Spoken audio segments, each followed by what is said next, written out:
Told in the Hills. Part first. The Plunge. The only one of the name who is not a gentleman. Those words were repeated over and over by a young fellow who walked, one autumn morning, under the shade of old trees and along a street of aristocratic houses in old New Orleans. He would have been handsome had it not been for the absolutely wicked expression of his face as he muttered to himself while he walked. He looked about 25 dark and tall, so tall as to be a noticeable man among many men, and so well proportioned, and so confidently careless in movement as not to be ungainly confidence of strength. Some Negroes whom he passed turned to look after him. Even the whites he met eyed him seriously. He looked like a man off a sleepless journey. His eyes were bloodshot, his face haggard, and over all was a malignant expression as of lurking devilishness. He stopped at a house set back from the street and half smothered in the shade of the trees and great creeping vines that flung out long arms from the stone walls. There was a stately magnificence about its grand entrance, and its massive proportions it showed so plainly the habitation of wealth. Evidently the ill-natured-looking individual was not a frequent visitor there, for he examined the house and the numbers about with some indecision. Then his eyes fell on the horse-block in the stone of which a name was carved. A muttered something, which was not a blessing, issued from his lips as he read it, but with indecision at an end, he strode up the walk to the house. A question was answered by the dubious-looking darky at the door, and a message was sent somewhere to the upper regions. Then the darky, looking no less puzzled, requested the gentleman to follow him to the young masse's study. The gentleman did so, noting with those wicked side glances of his the magnificence of the surroundings, and stopping short before a picture of a brunette, willowy girl that rested on an easel. The face was lovely enough to win praise from any man, but an expression, strangely akin to that bestowed on the carven name outside, escaped him. Through the lattice of the window, the laughter of woman came to Hema's fresh and cheery as the light of the young sun, and bits of broken sentences, also words of banter and retort. "Ah, but he is beautiful, your husband," sighed a girlish voice with the accent of France, "so impressibly charming, and so young, you two children." Some gay remonstrance against childishness was returned, and then the first voice went on. "And the love all of one quick meeting, and one quick, grand passion that only the priest could bring cure for, and how shy you were, and how secret was it not delightful, another Juliet and her Romeo, only it is well your papa is not so ill-pleased." "Why should he be? My family is no better than my husband's, only some richer, but we never thought of that we two. I thought of his beautiful changeable eyes, and he thought of my black ones, and well, I came home to papa a wife, and my husband said only, 'I love her,' when we were blamed for the haste and the secrecy, and papa was one as I think every one is by his charming boyishness, but with a little laugh, he is not a boy. Though he is younger than yourself." "Well, what then? I am 23. You see we are quite an old couple, for he is almost within a year of being as old. Come, my lord has not yet come down. I have time to show you the roses. I am sure they are the kind you want." Their chatter and gaiety grew fainter as they walked away from the window, and their playful chat added no light to the visitor's face. He paced up and down the room with the eager restlessness of some caged thing. A step sounded outside that brought him to a halt, a step, and a mellow voice with the sweetness of youth in it. Then the door opened, and a tall form entered swiftly, and quick words of welcome and of surprise came from him as he held out his hand heartily. But it was not taken. The visitor stuck his hands in the pockets of his coat and surveyed his host with a good deal of contempt. Yet he was a fine, manly-looking fellow, almost as tall as his visitor and fairer in coloring. His hair was a warmer brown, while the other man's was black. His eyes were frank and open, while the others were scowling and contracted. They looked like allegorical types of light and darkness as they stood there, yet something in the breadth of forehead and form of the nose gave a suggestion of likeness to their faces. The younger one clouded indignantly as he drew back his offered hand. "Why, look here, old fellow, what's up? he asked hastily, and then the indignation fled before some warmer feeling, and he went forward impulsively, laying his hand on the other's arm. "Just drop that," growled his visitor. "I did not come here for that sort of thing, but for business. Yes, you can bet your money on that." His host laughed and dropped into a chair. "Well, you do not look as if you come on a pleasure trip," he agreed, "and I think you might look a little more pleasant, considering the occasion and everything. I thought father would come down sure, when I wrote I was married, but I did not expect to see anyone come in this sort of a temper. What is it? Has your 3-year-old come in last in the fall race, or have you lost money on some other fellow's stock, and what the mischief do you mean by sulking at me?"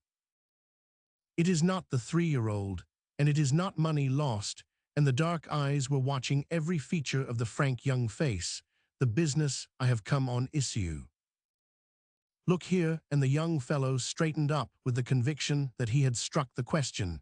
"Is it because of my marriage?" Rather, still those watchful eyes never changed.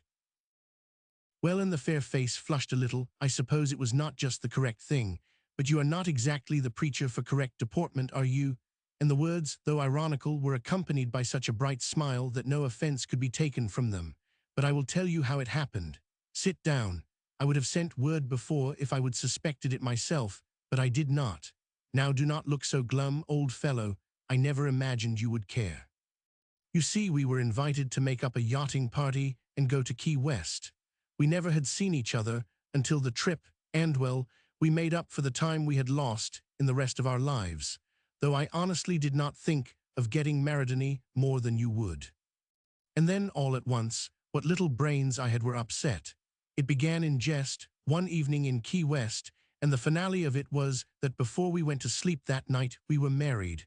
No one knew it until we got back to New Orleans, and then I wrote home at once.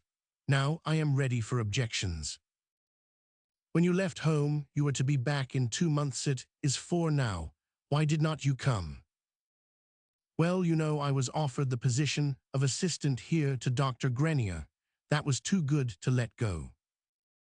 Exactly, but you could have got off, I reckon, to have spent your devoted father's birthday at home if you had wanted to.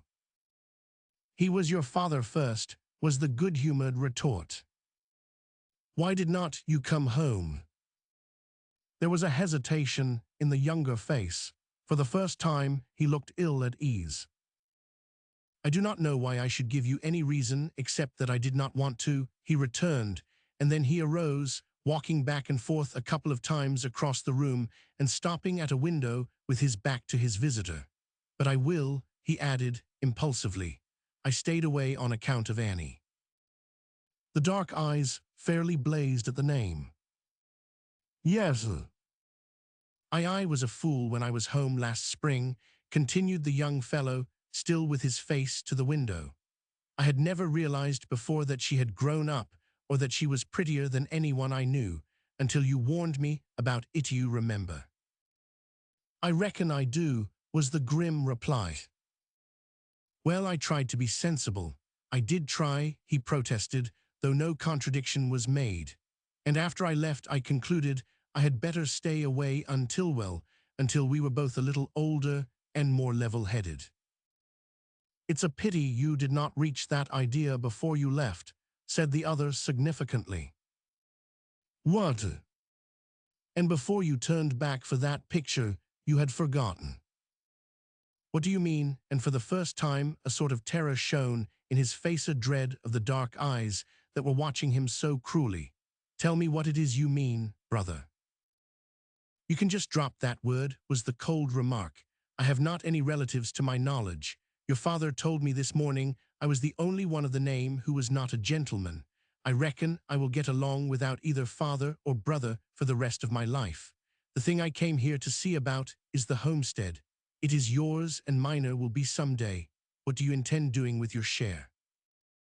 Well, I am not ready to make my will yet, said the other, still looking uneasy as he waited further explanations. I rather think you will change your mind about that and fix it right here and now. Today, I want you to transfer every acre of your share to Annie. What? To ensure her the home you promised your mother she should always have. But look here, to ensure it for her and her child. The face at the window was no longer merely startled, it was white as death. "Good God, you do not mean that," he gasped. "It is not true, it cannot be true." "You contemptible cur, you damnable liar," muttered the other through his teeth.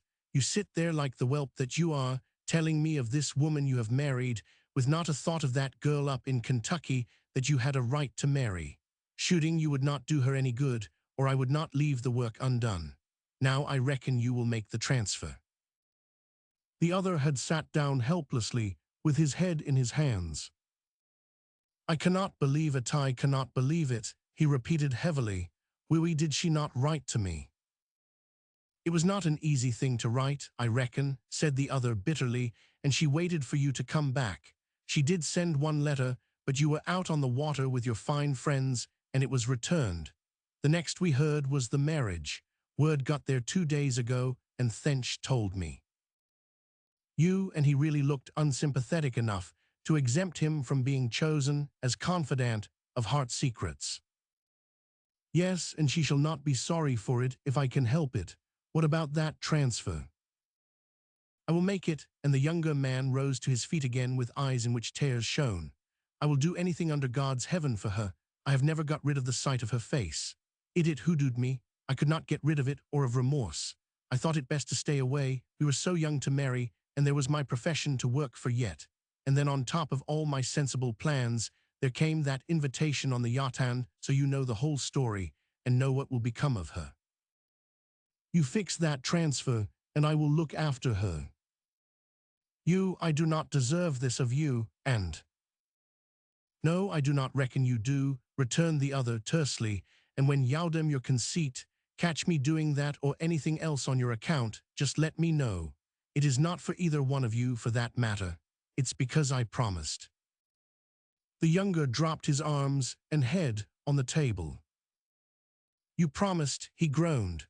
I promised as well as you, and mother believed me, trusted me, and no, mother." His remorseful emotion did not stir the least sympathy in his listener, only a chilly unconcern as to his feelings in the matter. You cried just about that way when you made the promise," he remarked indifferently. "It was wasted time and breath then, and I reckon it's the same thing now. You can put in the rest of your life in the wailing and gnashing of teeth business. If you want to, you might get the woman you married to help you, if you tell her what she has for a husband. But just now there are other things to attend to. I am leaving this part of the country in less than 6 hours, and this thing must be settled first. I want your promise to transfer to Annie all interest you have in the homestead during your lifetime, and leave it to her by will in case the world is lucky enough to get rid of you." "I promise." His head was still on the table. He did not look up or resent in any way the taunts thrown at him. He seemed utterly crushed by the revelations he had listened to. "And another thing I want settled is that you are never again to put foot on that place or in that house, or allow the woman you married to go there, that you will neither write to Annie nor try to see her." "But there might be circumstances." "There are no circumstances that will keep me from shooting you like the dog you are, if you do not make that promise and keep it," said the other deliberately. "I do not intend to trust to your word, but you will never find me too far out of the world to get back here if you make it necessary for me to come. And the promise I expect is that you will never set foot on the old place again without my consent," and the phrase was too ironical to leave much room for hope. "I promise, I tell you I will do anything to make amends," he moaned miserably. "Your whole worthless life would not do that," was the bitter retort. "Now there is one thing more I want understood," and his face became more set and hardened. "Annie and her child are to live in the house that should be theirs by right, and they are to live there respectedo, you hear? That man you call father has about as much heart in him as a sponge. He would turn her out of the house if he knew the truth, and in this transfer of yours he is to know nothing of the reason, understand that. He is quite ready to think it prompted by your generous, affectionate heart, and the more he thinks that, the better it will be for Annie. You will have a chance to pose for the rest of your life, as one of the most honorable of men and the most loyal to a dead mother's trust, and a sound that would have been a laugh, but for its bitterness broke from him as he walked to the door. That will suit you, I reckon. One more lie does not matter, and the thing I expect you to do is to make that transfer today and send it to Annie with a letter that anyone could read, and be none the wiser the only letter you are ever to write her. You have betrayed that trust. It's mine now. And you will be worth it, burst out the other heartbrokenly, worth a dozen times over more than I ever could be if I tried my best. You will take good care of her, and in good God, if I could only speak to her once. If you do, I will know it, and I will kill you, said the man at the door. He was about to walk out, when the other arose bewilderedly. Wait, he said, and his livid face was convulsed pitifully. He was so little more than a boy. This that you have told me has muddled my head. I cannot think. I know the promises, and I will keep them. If shooting myself would help her, I would do that. But you say you are leaving the country, and Annie is to live on at the old place, and yet be respected. I cannot understand how, with under theth circumstances. No, I do not reckon you can, scowled the other, altogether unmoved by the despairing eyes and broken, remorseful words. It is not natural that you should understand a man, or how a man feels, but Annie's name shall be one you had a right to give her 4 months ago. What are you saying? Broke in the other with feverish intensity. Tell me what it is you mean. I mean that she shall not be cheated out of a name for herself and child by your damned rascality. Her name for the rest of her life will be the same as yours. Just remember that when you forward that transfer. She is my wife. We were married an hour before I started. Then the door closed, and the dark, malignant-looking fellow stalked out into the morning sunlight and through the scented walk where late lilies nodded as he passed. He seemed little in keeping with their fragrant whiteness, for he looked not a whit less scowlingly wicked than on his entrance, and of some men working on the lawn, one said to another, "Looks like he got de berry debble in dem snappin' icy how dey shine. Mighty rakish young gentleman to walk out dat dough look like he been on a big spree." And when the bride and her friend came chattering in, with their hands full of roses, they found a strange, unheard-of thing had happened. The tall young husband, so strong, so long acclimated, had succumbed to the heat of the morning or the fragrance of the tuberose beside him, and had fallen in a fainting fit by the door. Part Second. Occultus Cori. Chapter 1. On Scott's Mountain. The Dale tack them why they're weemen folk, whose nerves are too delicate for a squaw man or an Injun guide.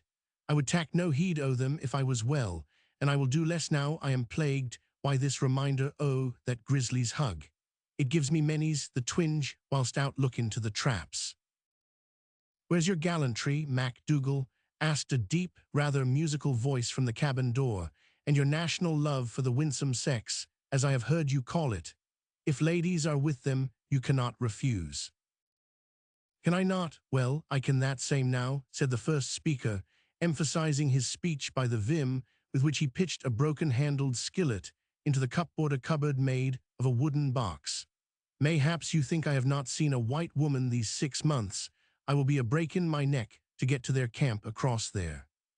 Well, I will not. They may be all very fine, no doubt folk from the east, but ye well know a lot o' tenderfeet in the bush are a sight worse to tak the care of than the wild things they will be tryin' to hunt. A man's a fool who stumbles over the same stone twice is an old, true sayin', and I know what I am talkin' of. It's 4 years this autumn since I was down in the Walla Walla country, and there was a fine party from the east, just as these are, and they would go up into the Blue Mountains, and they would have me for a guide. And if the Lord'll forgive me for associatin' with sich a pack o' lunatics for that trip, I will never be caught by the same bait again.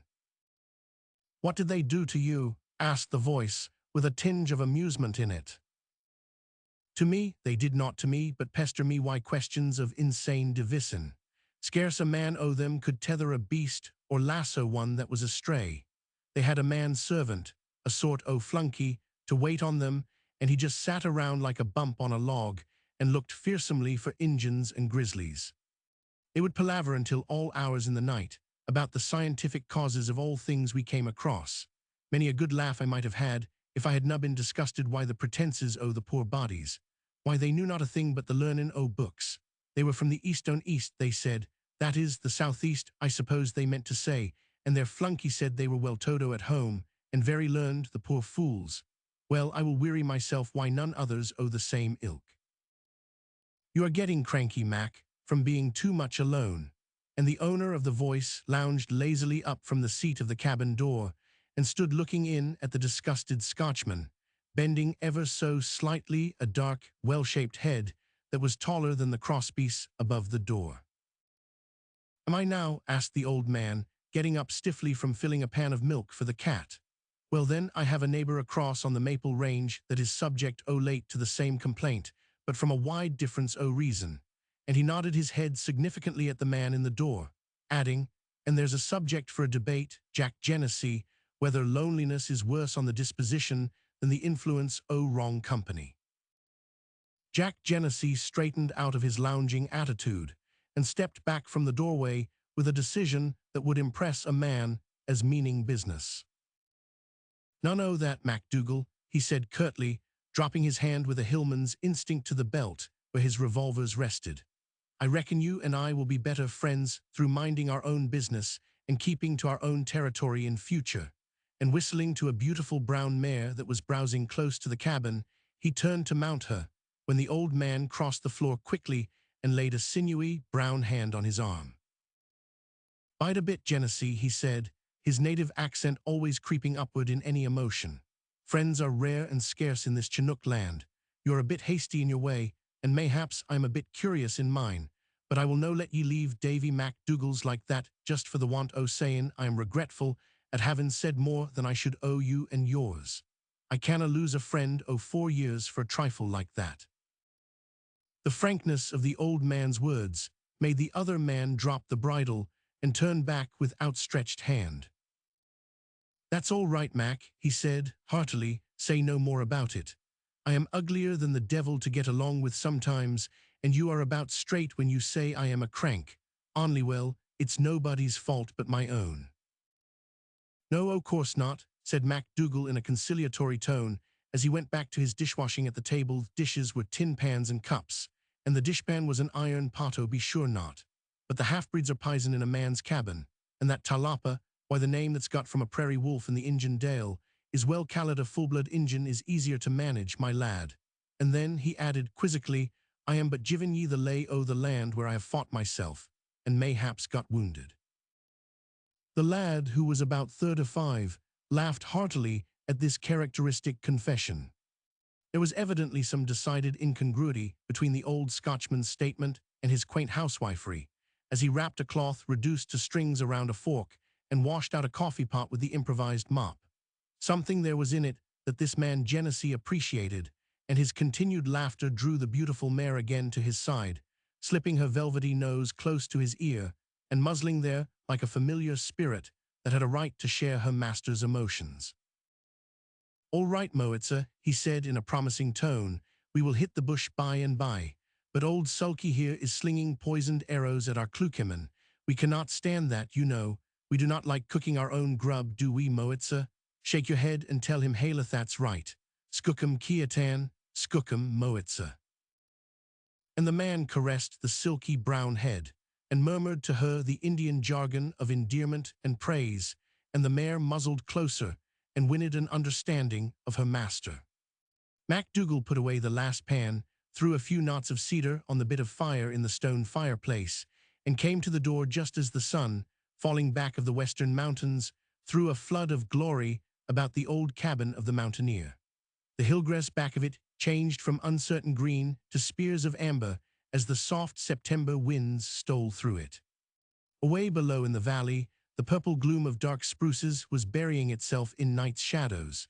Here and there, a poison vine flashed back defiance under its crimson banners, and again, a white-limbed aspen shone like a shapely ghost from between lichen-covered boulders. But slowly the gloaming crept upward until the shadowline fell at the cabin door, and then up, past spruce and cedar, past the scrub of the dwarf growths, past the invisible line that the snakes will not cross, on up to the splintered crest, where the snows glimmer in the sunshine, and about which the last rays of the sun linger and kiss and fondle, long after a goodbye has been given to the world beneath. Such was but one of the many recurring vistas of beauty which the dwellers of the northern hills are given to delight in if they care to open their eyes and see the glorious smile with which the earth ever responds to the kiss of God. MacDougall had seen many of the grand panoramas which day and night on Scott's Mountain give one, and he stood in the door unheeding this one. His keen eyes, under their shaggy brows, were directed to the younger man's bronzed face. "There ye go," he said, half peevishly. "Ye jabber Chinook to that talapa, and to the mare until it's a wonder ye know any English at all. And when ye be goin' back where ye belong, it will be fine, queer times ye'll have with your ways of speech." Genesee only laughed shortly an Indian laugh, in which there is no melody. "I do not reckon I belong anywhere, by this time, except in this Chinook region. Consequently," he added, looking up in the old man's interested face, "I am not likely to be moving anywhere, if that's what you are trying to find out." MacDougall made a half-dissenting murmur against trying to find out anything, but Genesee cut him short without ceremony. "The fact is, Mac," he continued, "you're a precious old galluda regular nervous old numbskull. You've been as restless as a Nullacott grizzly ever since I went down to Coeur d'Alene. 2 weeks ago, fraid I was going to cut loose from Tamanus Peak and pack my traps and go back to the diggins. Is that it? Do not lie about it. The whole trip was not worth a good lie, and all it panned out for me was empty pockets." "Lord, lad, ye canna mean to say ye lost." "Every damned red," finished Mr. Genesee complacently. "And how?" "Cards and mixed drinks," he said, laconically, "angels in the wine rooms, and a slick individual at the table who had a better poker hand than I had. How's that as a trade for 6 months' work? How does it pan out in the balance with half-breeds?" Evidently it staggered MacDougall. "It is no much like ye to dissipate, Genesee," he said, doubtfully. "O' course a man likes to try his chance on the chips once in a way, and to the kelpies the drinkin' places one must leave a few dollars, but the mixin' drinks, or the muddlin' the brains, is no natural to ye.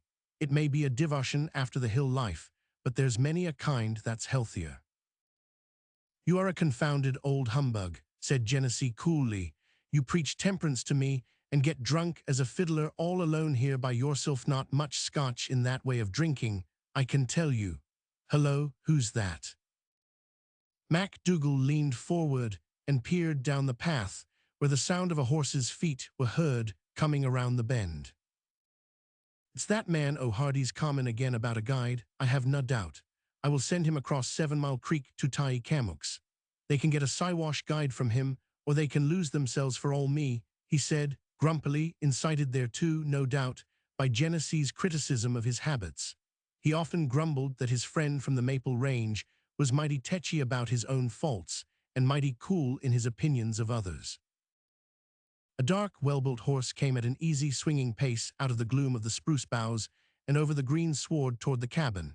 His rider, a fair, fine-looking fellow in a ranchman's buckskin suit, touched his hat ever so lightly in salute, a courtesy the others returned, Genesee adding the Chinook word that is either salutation or farewell, clahoia, stranger, and the old man giving the more English speech of good evening.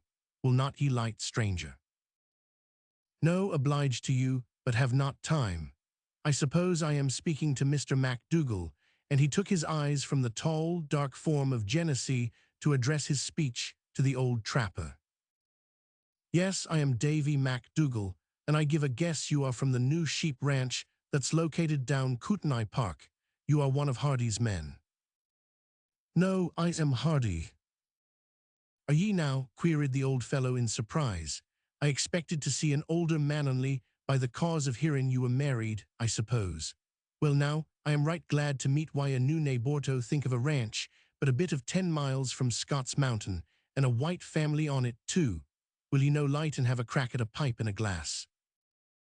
Hardy himself was evidently making a much better impression on MacDougall than the messenger who had come to the cabin in the morning. "No, partner, not any for me," answered the young ranchman, but with so pleasant a negative that even a Westerner could not but accept graciously such a refusal. "I just rode up from camp myself to see you about a guide for a small party over into the west branch of the Rockies. Ivans, who came to see you this morning, tells me that you are disabled yourself." "Yes, that is, I had a hug of a grizzly 2 weeks back that left the ribs o' my right side a bit sore, but—" The old man hesitated. Evidently, his reluctance to act as guide to the poor fools was weakening. This specimen of an Eastern man was not at all the style of the tourists who had disgusted him so. "And so I told your man I thought I could not guide you," he continued in a debatable way, at which Hardy's blonde mustache twitched suspiciously, and Genesee stooped to fasten a spur that had not needed attention before. For the fact was Mac had felt o'er cranky that morning, and the messenger had been a stupid fellow who irritated him until he swore by all the carpenter's outfit of a certain workman in Nazareth that he would be no guide for women folk and tenderfeet in the hills. His vehemence had caused the refusal of Ivans to make a return trip, and Hardy, remembering Ivan's account, was amused, and had an idea that the dark, quiet fellow with the musical voice was amused as well. "Yes," agreed the stranger, "I understood you could not come, but I wanted to ask if you could recommend an Indian guide. I had Jim Cale engaged as the only white man I know in this region. The men on my place are all from south of the Flathead country. He sent me word yesterday he could not come for a week, confound these squaw men. He's gone to hunt caribou with his squaw's people, so I brought my party so far myself, but am doubtful of the trail ahead. One of the ladies is rather nervous about Indians, and that prevented me from getting a guide from them at first, but if we continue, she must accustom herself to Montana surroundings." "That's the worst o' the women folk when it comes to the hills," broke in Mac Dougal. "They have over easy to be frightened at shadows. A roof and 4 walls is the best stop-in place for o' them." The young ranchman laughed easily. "I do not believe you have known many of our Kentucky women, Mr. Mac Dougal. They are not hothouse plants by any means." Genesee pushed a wide-brimmed light hat back from his face a little, and for the first time joined the conversation. "A Kentucky party, did you say, sir?" he queried with half-careless interest. "Yes," said Hardy, turning toward him, "relatives of mine from back east, and I wanted to give them a taste of Montana hill life and a little hunting. But I cannot go any farther into the hills alone, especially as there are 3 ladies in the party, and a man cannot take many risks when he has them to consider." "That's so," said Genesee with brief sympathy. "Big gang. Newly 6 of us.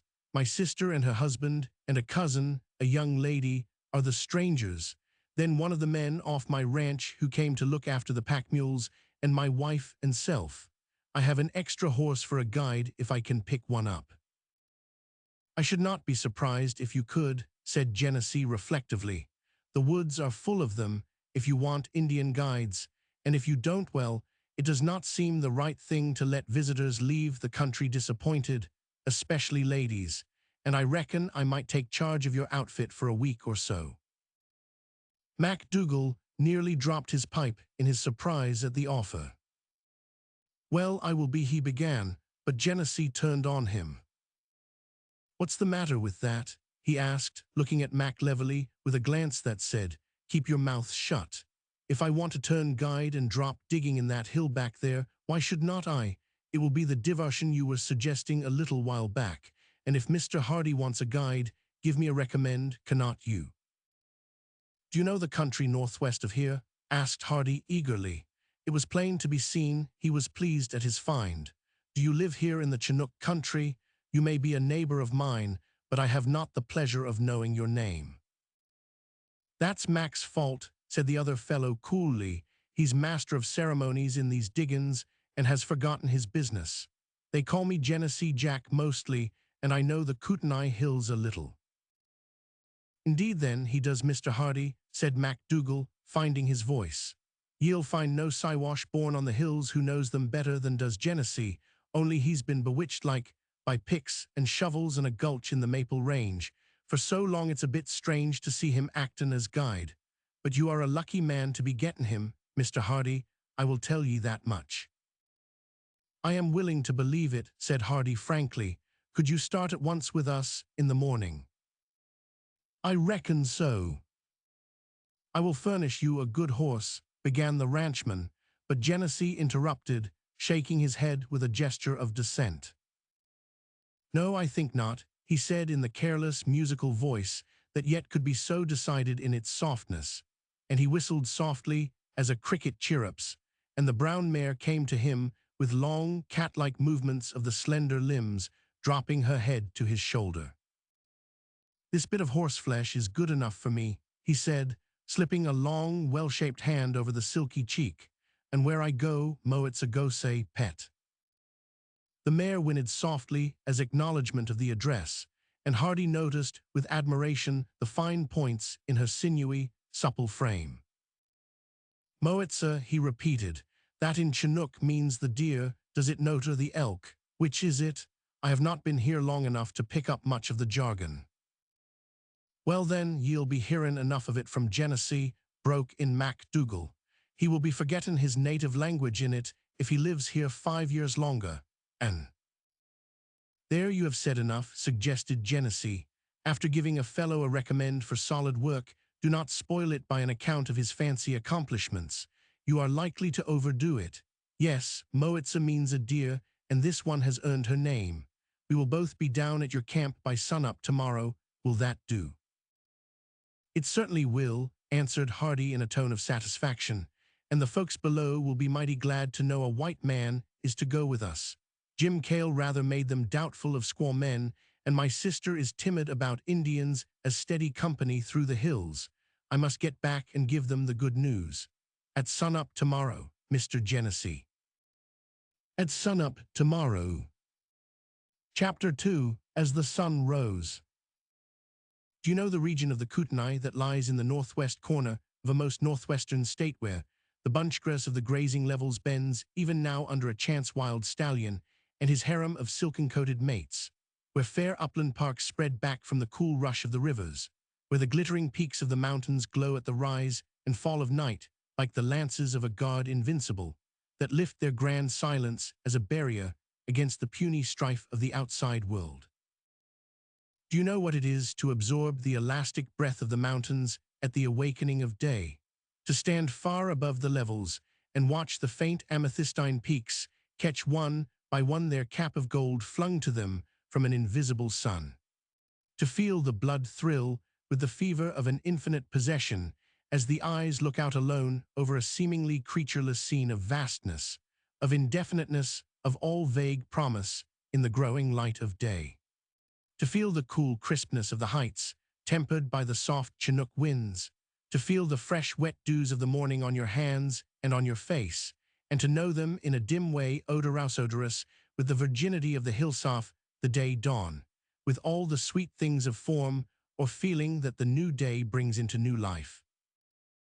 A girl on Scott's Mountain seemed to breathe in all that intoxication of the hill country as she stood on a little level far above the smoke of the campfire and watched the glowing, growing lights on the far peaks. A long time she had stood there, her riding dress gathered up above the damp grass, her cap in her hand, and her brown hair tossing in a bath of the winds. Twice a shrill whistle had called her to the camp hidden by the spruce boughs, but she had only glanced down toward the valley, shook her head mutinously, and returned to the study of her panorama, for it seemed so entirely her own displaying its beauties for her soul surprisal that it seemed discourteous to ignore it or descend to lower levels during that changing carnival of color. So she just nodded a negative to her unseen whistler below, determined not to leave, even at the risk of getting the leavings of the breakfast knot, a small item to a young woman with a healthy 20-year-old appetite. Something at last distracted that rapt attention. What was it? She heard no sound, had noticed no movement but the stir of the wind in the leaves and the grasses, yet she shrugged her shoulders with a twitchy movement of being disturbed and not knowing by what. Then she gathered her skirts a little closer in her hand and took a step or so backward in an uncertain way, and a moment later clapped the cap on her tumbled hair and turned around, looking squarely into the face of a stranger not a dozen steps from her, who was watching her with rather somber, curious eyes. Their steady gaze accounted for the mesmeric disturbance, but her quick turn gave her revenge, for he flushed to the roots of his dark hair as she caught him watching her like that, and he did not speak just at first. He lifted his wide-brimmed hat, evidently with the intention of greeting her, but his tongue was a little unruly, and he only looked at her and she at him. They stood so in reality only a flash of seconds, though it seemed a continuous stare of minutes to both. Then the humorous side of the situation appealed to the girl, and her lips twitched ever so slightly as she recovered her speech first and said demurely, "Good morning, sir." "How are you?" he returned, and having regained the use of his tongue, he added in an easier way, "You will excuse me, lady, if I sort of scared you." "Oh no, I was not at all startled," she answered hastily, only a little surprised. "Yes," he agreed, "so was one. That's why I stood there as staring at you couldn't just make out if you were real or a ghost, though I never before saw even the ghost of a white woman in this region." "And you were watching to see if I would vanish into thin air like a Macbeth witch, were you?" she asked quizzically. He might be on his native heath and she an interloper, but she was much the most at her ease, evidently a young lady of adaptability and considerable self-possession. His eyes had grown wavering and uncertain in their glances, and that flush made him still look awkward, and she wondered if Macbeth's witches were not unheard-of individuals to him, and she noticed with those direct, comprehensive eyes that a suit of buckskin can be wonderfully becoming to tall, lazy-looking men, and that wide, light sombreros have quite an artistic effect as a frame for dark hair and eyes. And through that decision, she heard him say, "No, I was not watching you for anything special, only if you were a real woman, I reckoned you were prospecting around looking for the trail. And so I just waited to see, knowing you were a stranger." "And is that all you know about me?" she asked mischievously. "I know much more than that about you." "How much?" "Oh, I know you are just coming from Davy MacDougall's, and you are going to Hardy's camp to act as commander-in-chief of the Eastern tramps in it, and your name is Mr. Jack Jennessy, and that is all." "Yes, I reckon it is," he agreed, looking at her in astonishment. "It's a good deal, considering you never saw me before, and I do not know." "And you do not know who I am?" she rejoined easily. "Well, I can tell you that too. I am a wanderer from Kentucky, prospecting, as you would call it, for something new in this Kootenai country of yours, and my name is Rachel Hardy." "That's a good, square statement," he smiled, put at his ease by the girl's frankness. "So you are one of the party I am to look after on this cultus Corey." "Yes, I am one of them, Cousin Hardy says, the most troublesome of the lot, because I always want to be doing just the things I have no business to." Then she looked at him and laughed a little. "I tell you this at once," she added, "so you will know what a task you have undertaken, and if you are timid, you might back out before it's too late ere you timid." "Do I look it?" And no, but she did not give him the scrutiny she had at first, only a swift glance, and a little hurry to her next question. "What was that queer term you used when speaking of our tripcal cultus?" "Oh, cultus Corey, that's Chinook for pleasure ride." "Is it? What queer words they have. Cousin Harry was telling me it was a mongrel language, made up of Indian, French, English, and any stray words from other tongues that were adjustable to it. Is it hard to learn?" "I think not. I learned it." What becoming modesty in that statement, she laughed quizzically. "Come, Mr. Jack Jennessy, suppose we begin our cultus Corey by eating breakfast together. They have been calling me for the past half-hour." He whistled for Moitza, and Miss Rachel Hardy recognized at once the excellence of this silken-coated favorite. "Moitza, what a musical name," she remarked as she followed the new guide to the trail leading down the mountain. "It sounds Russianese it." No, another Chinook word, look out there. These stones are bad ones to balance on, they are too round, and that gully is too deep below to make it safe. I'm all right, she announced in answer to the warning, as she amused herself by hopping bird-like from one round, insecure boulder to another, and sending several bounding and crashing into the gully that cut deep into the heart of the mountain. I can manage to keep my feet on your hills, even if I cannot speak their language. By the way, I suppose you do not care to add Professor of Languages to your other titles, do you, Mr. Jack Genesee? I reckon I am in the dark now, miss, sort of blindfold can't catch onto what you mean. Oh, I was just thinking I might take up the study of Chinook while out here, and go back home, overwhelming the natives by my novel accomplishment. And she laughed so merrily at the idea, and looked so quizzically at Genesee Jack's dark, serious face, that he smiled in sympathy. They had only covered half the trail leading down to the camp, but already, through the slightly strange and altogether unconventional meeting, she found herself making remarks to him with the freedom of a long-known chum, and rather enjoying the curious, puzzled look with which he regarded her when she was quick enough to catch him looking at her at all. "Stop a moment," she said, just as the trail plunged from the open face of the mountain into the shadow of spruce and cedar. "You see this every morning, I suppose, but it is a grand treat to me. See how the light has crept clear down to the level land now. I came up here long before there was a sign of the sun, for I knew the picture would be worth it. Is not it beautiful?" Her eyes, alight with youth and enthusiasm, were turned for a last look at the sunkest country below, to which she directed his attention with one bare, outstretched hand. "Yes, it is," he agreed, but his eyes were not on the valley of the Kootenai, but on the girl's face. Chapter 3. What is a squaw man? "Rake, I want you to stop it." The voice had an insinuating tone, as if it would express, "Will you stop it?" The speaker was a chubby, matronly figure, enthroned on a hassock of spruce boughs, while the girl stretched beside her was drawing the fragrant spikes of green, bit by bit, over closed eyes and smiling. Only the mouth and chin could be seen under the green veil, but the corners of the mouth were widening ever so little. Smiles should engender content.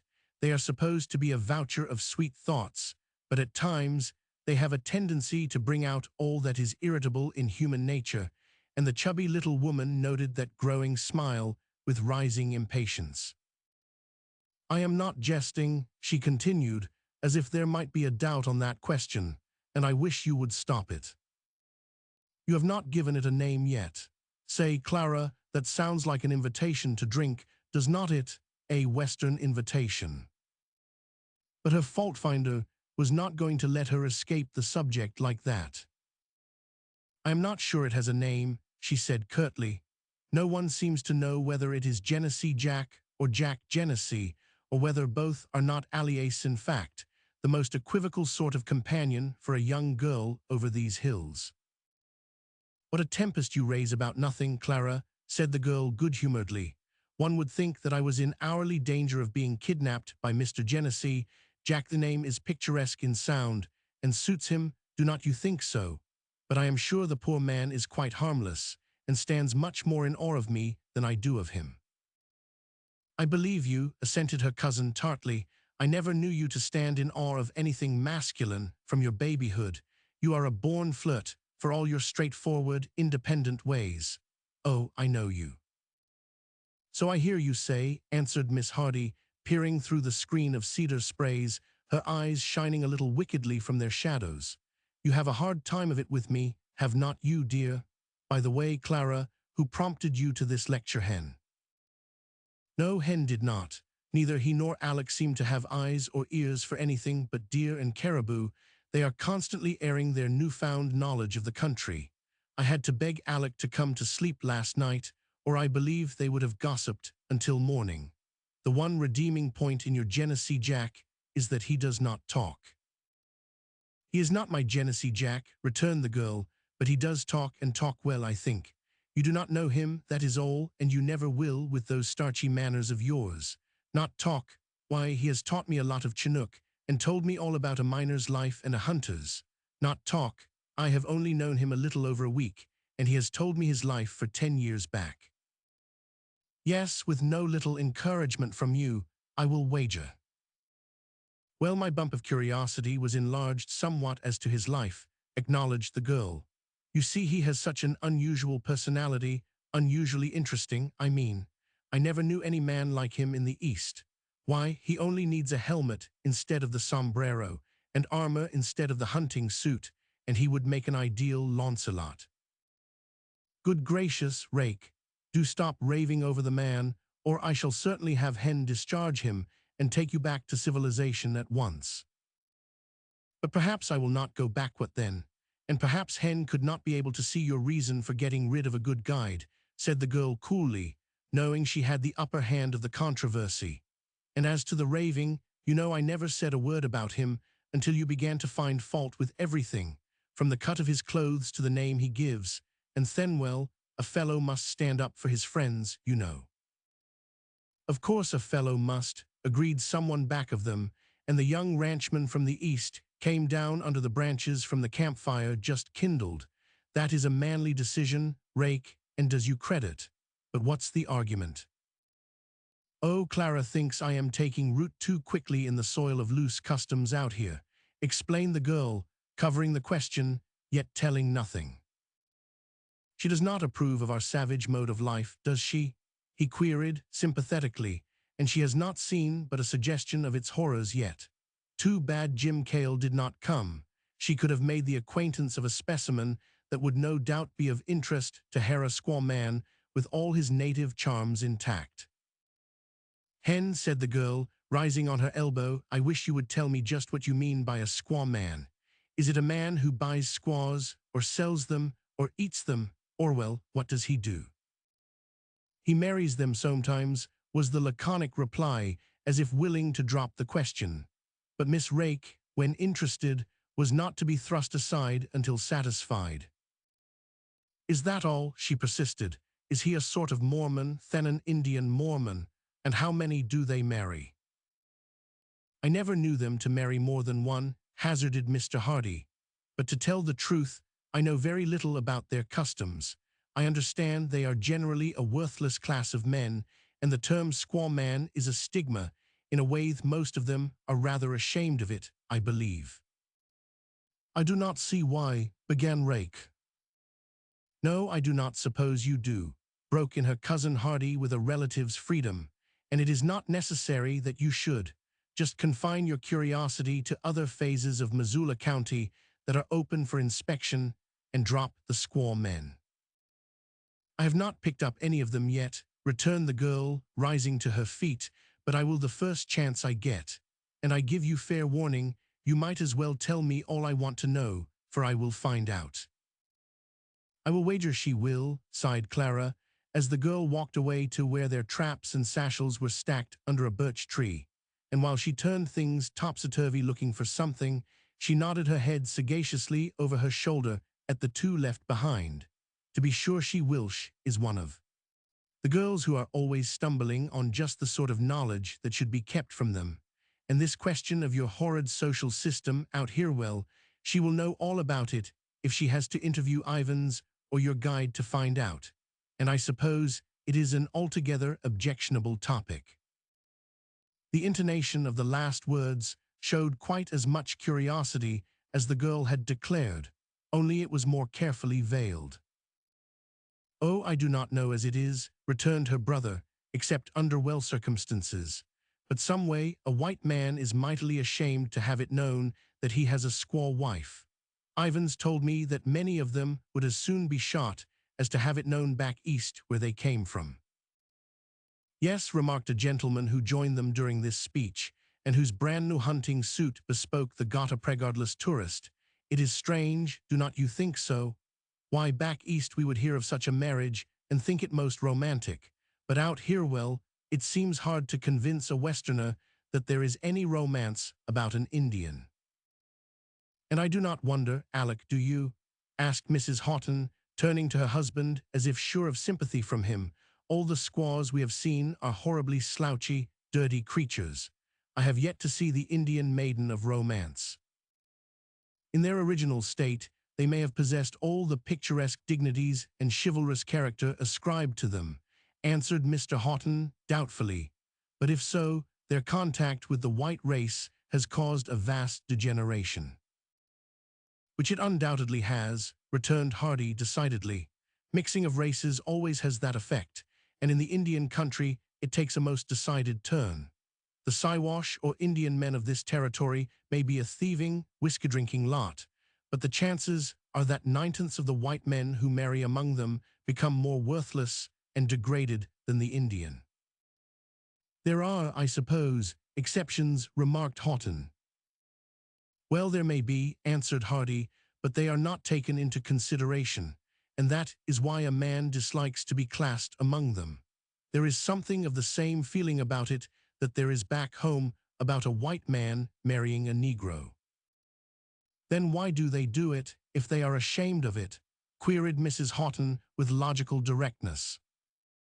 Well, I suppose because there are no white women here for them to marry, answered her brother, and Indians or half-breeds are always to be found.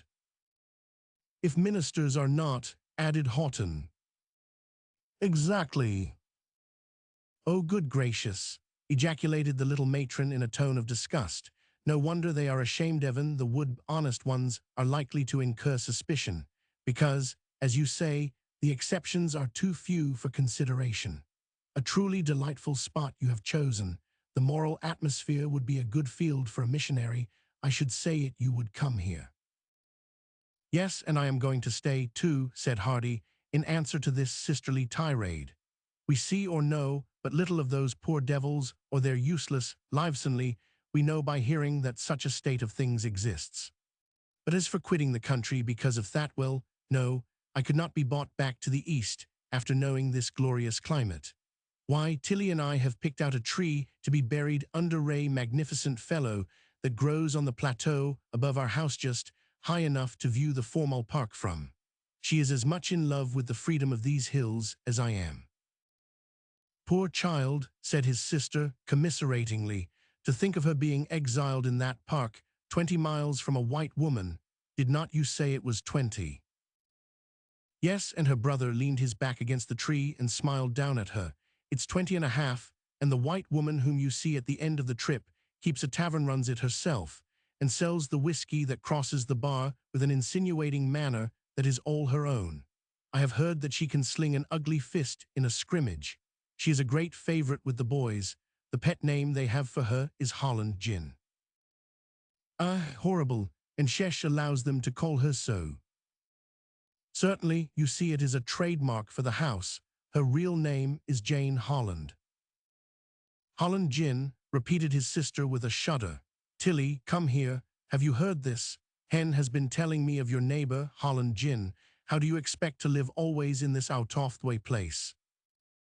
Out from under the branches, where their camp had just been located, came Tilly, a charmingly plain little wife of less than a year, just her childishly curved red lips and her soft dark eyes to give attractiveness to her tanned face. Yes, I have heard of her, she said in a slow, half-she way. She cannot be verivrinous, but one of the stockmen said she was good-hearted if anyone was sick or needed help, so she cannot be quite bad. You dear little soul, said her sister-in-law fondly, you would have a good word to say for anyone, but you must allow it will be awfully dismal out here without any lady friends. You are here and Rake. Yes, but when Rake and I have gone back to civilization. The dark eyes glanced at the speaker and then at the tall young ranchman. Hen will be here always. Oh, you insinuating little Quaker, laughed the older woman. One would think you were married yesterday and the honeymoon only begun, would you not, Alec? I wonder if these Chinook winds have a tendency to softening of the brain, have they, Hen? If so, you and Tilly are in a dangerous country. What was it you shot this time, like a polecat or a flying squirrel? Yes, I will go and see for myself. And she followed her husband across the open space of the plateau to where Ivans was cutting slices of venison from the latest addition to their larder, while Hardy stood smiling down, half amusedly, at the flushed face of the little wife. Are you afraid of softening of the brain? he asked in a tone of concern. She shook her head, but did not look up. She was easily teased, as much so about her husband as if he was still a wooer, and to have shown her fondness in his sister's eyes. What sister could ever yet see the reason for a sister-in-law's blind adoration? Are you going to look on yourself as a martyr after the rest have left you here in solitary confinement, with me as a jailer? Another shake of the head, and the drooped eyes were raised for one swift glance. Because I was thinking, continued her tormentor, I was thinking that if the exile, as Clara calls it, would be too severe on you, I might, if it was for your own good, I might send you back with the rest to Kentucky. Then there was a raising of the head quick enough, and a tempestuous flight across the space that separated them, and a flood of remonstrances that ended in happy laughter, a close clasp of arms, and eyes, in spite of the girl who was standing not very far away, a kiss. And Hardy circled his wife's shoulders with his long arms, and with a glance of laughing defiance at his cousin, drew her closer and followed in the wake of the Houghtons. The girl had deliberately stood watching that little scene with a curious smile in her eyes, a semi-cynical gaze at the lingering fondness of voice and touch. There was no envy in her face, only a sort of good-natured disbelief. Her cousin Clara always averred that Rachel was too masculine in spirit to ever understand the little tendernesses that burnish other women's lives. Chapter 4. Banked Fires. She did not look masculine, however, as she stood there, slender and brown from the tan of the winds, the unruly, fluffy hair clustering around a face and caressing a neck that was essentially womanly in every curve.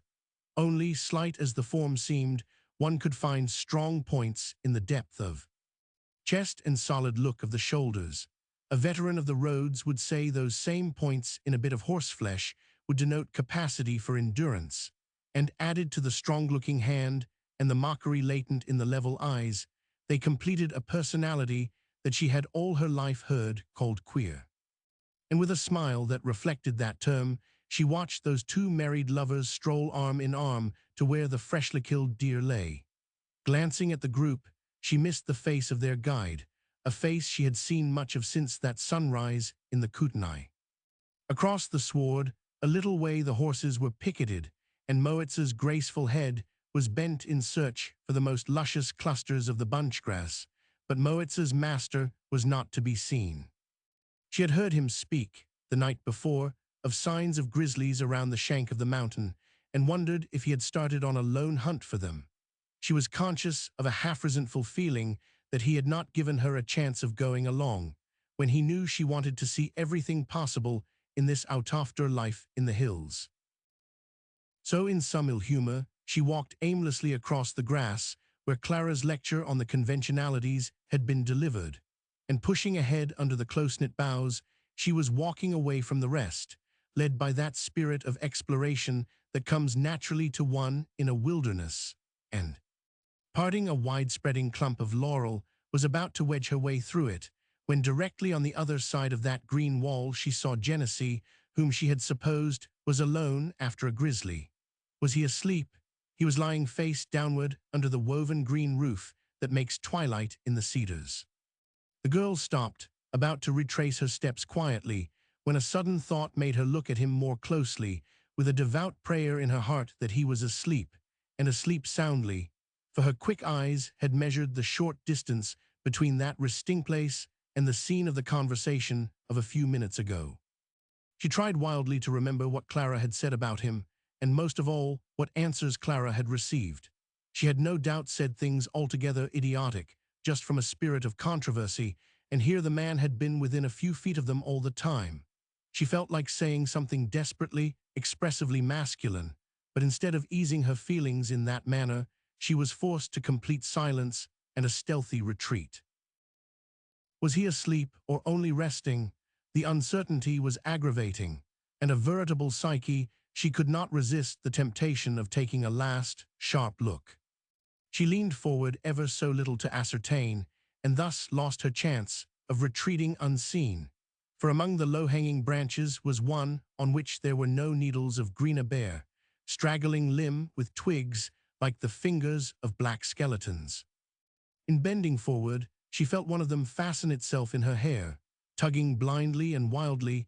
At last she loosened their impish clutches, and left as trophy to the tree some erratic, light-brown hair. Ange gave up in despair as she saw either cap, that swung backward and forward, just out of reach. If it only stayed there for the present, she would not care so much, but it was so tantalizingly insecure, hanging by a mere thread and almost directly above the man. Fascinated by the uncertainty, she stood still. Would it stay where it was? Would it fall? Silent query was soon answered. It fell, dropped lightly down on the man's shoulder, and he, raising his head from the folded arms, showed a face from which the girl took a step back in astonishment. He had not been asleep then, but to the girl's eyes he looked like a man who had been either fighting or weeping. She had never seen a face so changed, telling so surely of some war of the emotions. He lay in the shadow, one hand involuntarily lifting itself as a shade for his eyes while he looked up at her. Well, the tone was gruff, almost hoarse. It was as unlike him as his face at that moment, and Rachel Hardy wondered blankly if he was drunk. It was about the only reasonable explanation she could give herself. But even with that she could not be satisfied. There was too much quick anger at the thought, not anger alone, but a decided feeling of disappointment in the man. To be sure, she had been influenced by no one to have faith in him, still some way. Are you ill, Mr. Genesee?" she asked at last. "Not that I know of." What a bear the man was, she thought. What need was there to answer a civil question in that tone? It made her just antagonistic enough not to care so much if his feelings had been hurt by Clara's remarks, and she asked bluntly, "Have you been here long?" "Some time." "Awake?" "Well, yes," and he made a queer sound in his throat, half grunt, half laugh. "I reckon I was awake." The slow, half-bitter words impelled her to continue. "Then you heard that conversation over there?" He looked at her, and she thought his eyes were pretty steady for a drunken man's. "Well, yes," he repeated, "I reckon I heard it." All her temper blazed up at the deliberate confession. If he had seemed embarrassed or wounded, she would have felt sorry, but this stoicism angered her, as the idea of drunkenness had done, perhaps because each set herself and her feelings aside. I do not know, but that may have been the reason. She was a woman. "And you deliberately lay there and listened," she burst out wrathfully, "and let us say all sorts of things, no doubt, when it was your place as a gentleman to let us know you were here. I would not have taken you for an eavesdropper, Mr. Jack Genesee." And with this tirade, she turned to make her way back through the laurel. "Hear us." She obeyed the command in his voice, thinking, as she did so, how quick the man was to get on his feet. In a stride he was beside her, his hand outstretched to stop her. But it was not necessary, his tone had done that, and he thrust both hands into the pockets of his hunting coat. "Stop just where you are for a minute, miss," he said, looking down at her, "and do not be so infernally quick about making a judge and jury of yourself, and you look just now as if you would like to be sheriff, too. I make no pretense of being a gentleman of culture, so you can save yourself the trouble of telling me the duty of one. What little polish I ever had has been knocked off in 10 years of hill life out here. I'm not used to talking to ladies, and my ways may seem mighty rough to you, but I want you to know I was not listening. I would have got away if I could, but I was paralyzed." What? Her tone was coldly unbelieving. His manner was collected enough now.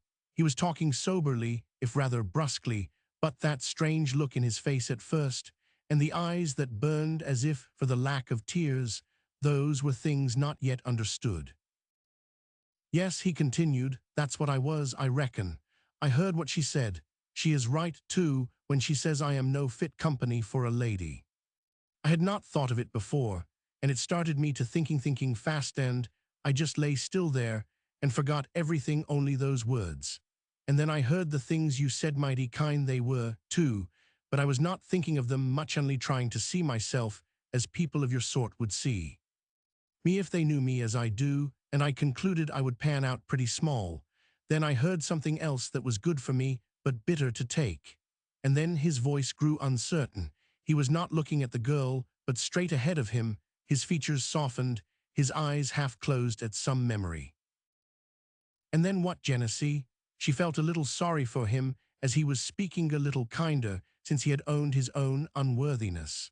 A touch of remorse even led her to lay a couple of fingers on the sleeve of his coat, to remind him of her presence as she repeated, "And then."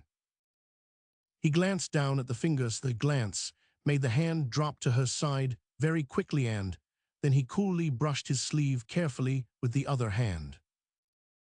Then for a little bit I was let get a glimpse of what heaven on earth might mean to a man if he had not locked the door against himself and dropped into hell instead.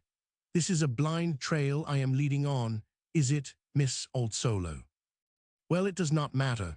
You would have to drop into a pretty deep gulch yourself before you could understand, and you will never do that, Almighty forbid. He added energetically, you belong to the mountains and the high places, and you are too sure-footed not to stay there. You can go now. I only stopped you to say that my listening might not have been in as mean a spirit as you judged. Judging things you do not understand is bad business anyway, let it alone. With that admonition, he turned away, striding through the laurel growth and spruce, and on down the mountain, leaving Miss Hardy feeling more lectured and astonished than she had often been in her life. Well, upon my word. It is not an original exclamation. She was not equal to any original thought just then, but for some time after his disappearance, that was all she could find to say, and she said it standing still there, bareheaded and puzzled. Then, gathering up her faculties and her skirts, she made her way back through the low growth and sat down where Clara and herself had sat only a little while before. And Clara says he does not talk, she soliloquized with a faint smile about her lips. Not talk, he did not give me a chance to say a word, even if I had wanted to. I feel decidedly sat upon, as Hen would say, and I suppose I deserved it. Then she missed her cap and went to look for it, but it was gone. She remembered seeing it in his hand. He must have forgotten and taken it with him. Then she sat down again, and all the time his words, and the way he had said them, kept ringing in her head. Judging things you do not understand is bad business. Of course he was right, but it seemed strange for her to be taken to task by a man like that on such a subject, an uncouth miner and hunter in the Indian hills. But was he quite uncouth? While he made her stop and listen, his earnestness had overleaped that slurred manner of speech that belongs to the ignorant of culture. His words had been clearer cut. There had been the ring of finished steel in his voice, not the thud of iron in the ore, and it had cut clear a path of revelations. The man, then, could do more than ride magnificently and look a Launcelot in buckskin, could think how deeply and wildly had been shown by the haggard face she had seen. But the cause of it, even his disjointed explanation, had given her no clue. Solo, she thought, repeating the Chinook word he had used, that means to lose one's way, to wander in the dark. Well, he was right. That is what I am doing. And then she laughed half mockingly at herself as she added, and Mr. Jack Genesee has started me on the pitons, started me bareheaded. Oh dear, what a muddle. I wonder where my cap is, and I wonder where the man went to, and I wonder what he meant by a glimpse of heaven. I have not seen any signs of it. But she had seen it, and laughed mockingly, unbelievingly, while the man had by the sight been touched into a great heartache of desolation. And yet it was a commonplace thing they had seen, only two lives bound together by the wish of their hearts, and a wedding ring, an affection so honest that its fondness could be frankly shown to the world. That evening Genesee came back to camp looking tired, and told Ivans there was a grizzly waiting to be skinned in a gully not far off. He had had a hard tussle after it, and was too tired to see to the pelt, and then he turned to Miss Hardy and drew her cap from his pocket. I picked it up back there in the brush, and forgot to give it to you before going out, he said. That was all no look or manner that showed any remembrance of their conversation, and for the next 2 days the girls saw very little of their guide, no more long gallops ahead of the party. Mr. Genesee had taken a sedate turn and remained close to the rest, and if any of the ladies received more of his attention than another, it was Mrs. Hardy. He had for her something approaching veneration. In her tender, half-she love of her husband, she seemed to him as the Madonna to those of the Roman Church, a symbol of something wholly off, a purity of affection unknown to the rough man of the hills. Unpretentious little Tilly would have been amazed if she had suspected the pedestal she occupied in the imagination of this dark-faced fellow, whose only affection seemed to be lavished on Moitza. Clara always looked at him somewhat askance, and in passing a party of the Indians who were berry hunting in the mountains, she noted suspiciously his ready speech in their own language, and the decided deference paid him by them. The stolid stare of the squaws filled her with forebodings of covetousness for her raiment off, which several of them rather stood in need. Though the weather was warmened, that night was passed by her in waking dreams of an Indian massacre, with their guide as a leader of the enemy. "Do you know them very well?" asked Miss Hardy, riding up to Genesee. "Is it entirely Chinook they are talking? Let me try my knowledge of it. I should like to speak to them in their jargon. Can I?" "You can try. Here's a Siwash, a friend of mine, who is as near a Boston American man as any of them try him." And under Genesee's tuition, she asked several questions about the berry yield in the hills, and the distance to markets where pelts could be sold. And the Indian answered briefly, expressing distance as much by the sweep of his hand toward the west as by the adjective saya.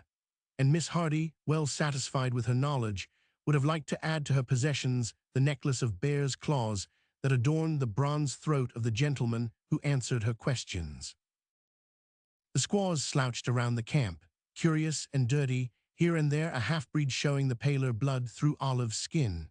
The younger women or girls were a shade less repulsive than their mothers, but none showed material for a romance of Indian life. They were as spiritless as ill-kept cattle. Back of some tethered ponies, Miss Hardy noticed a dark form dodging as if to avoid being seen. A squaw possessed of shyness was such a direct contradiction of those she had seen that the white girl found herself watching the Indian one with a sort of curiosity. In fact, she rode her horse over in the direction of the ponies, thinking the form she had a glimpse of was only a child. But it was not, for back of the ponies it lay flat to the ground as a snake, only the head raised, the eyes meeting those of Miss Hardy with a half-scowl, and the bright beaded dress outlining the form of a girl perhaps 20 years old, and dressed much neater than any she had seen in the camp. By the light tinge of color she was evidently a half-breed, and the white girl was about to turn her horse's head, when with a low exclamation the other seized a blanket that had slipped from a pony, and quick as a flash had rolled her plump form in it, head and heels, and dropped like one asleep, face downward, in the trampled grass. Wondering at the sudden hiding and its cause, Miss Hardy turned away and met Genesee, who was riding toward her. "Shaka-looking stock," he commented, supposing she was looking at the ponies. "The rest are going on, miss. We have to do some traveling to reach our last camp by nightfall." As they rode away, Miss Hardy turned for a last look at that mummer-looking form by the ponies. It apparently had not moved. She wondered if it was Genesee the girl was hiding from, and if so, why. Was their guide one of those heroes of the border whose face is a thing of terror to Indian foe? And was the half-breed girl one of the few timid ones? She could not answer her own questions, and something kept her from speaking to Genesee of it. In fact, she did not speak to him of anything with the same freedom since that conversation by the laurel bushes. Sometimes she would laugh a little to herself as she thought of how he had brushed off that coat sleeve. It had angered her, amused her, and puzzled her. That entire scene seemed a perplexing, unreal sort of an affair to her sometimes, especially when looking at their guide as he went about the commonplace duties in the camp or on the trail. An undemonstrative, prosaic individual, she knew he appeared to the rest, laconic and decided when he did speak, but not a cheery companion. To her always, after that day, he was a suggestion of a crater in which the fires were banked. Chapter 5. At Last Camp. After their stop at the Indian camp, which Genesee explained was a burying crowd from the Kootenai tribe, there was, of course, comment among the visitors as to the mixed specimens of humanity they had seen there. "I do not wonder a white man is ashamed of an Indian wife," said Mrs. Houghton. "What slouchy creatures." "All the more reason for a white man to act the part of missionary and marry them," remarked Rachel Hardy. and teach them what the domestic life of a woman should be. Genesee turned square around to look at the speaker. Perhaps she did not strike him as being a domestic woman herself. Whatever the cause of that quick attention, she noticed it and added, "Well, Mr. Genesee, do not you think so? You must have seen considerable of that sort of life." "I have some," he answered concisely, but showing no disposition to discuss it, while Mrs. Houghton was making vain efforts to engage Miss Hardy's attention by the splendid spread of the country below them, but it was ineffectual. "Yes, Clara, I see the levels along that river. I've been seeing them for the past 2 hours, but just now I am studying the social system of those hills." And then she turned again to their guide. "You did not answer my question, Mr. Genesee," she said, ignoring Mrs. Houghton's admonishing glances. "Do you not agree with my idea of marriages between whites and Indians?" "No," he said bluntly. "Most of the white men I know among the Indians need themselves to be taught how people should live. They need white women to teach them. It's uphill work showing an Indian how to live decently when a man has forgotten how himself. Missionary work, squaw men are about as fit for that as hell's fit for a powder house." Under this emphatic statement and the shocked expression of Clara's face, Miss Hardy collapsed, with the conviction that there must be lights and shades of life in the Indian country that were not apparent to the casual visitor. She wondered sometimes that Genesee had lived there so long with no family ties, and she seldom heard him speak of any white friend in Montaigne, only of old Davy MacDougall sometimes. Most of his friends had Indian names. Altogether, it seemed a purposeless sort of existence. "Do you expect to live your life out here like this?" she asked him once. "Do not you ever expect to go back home?" "Hardly. There is nothing to take me back now."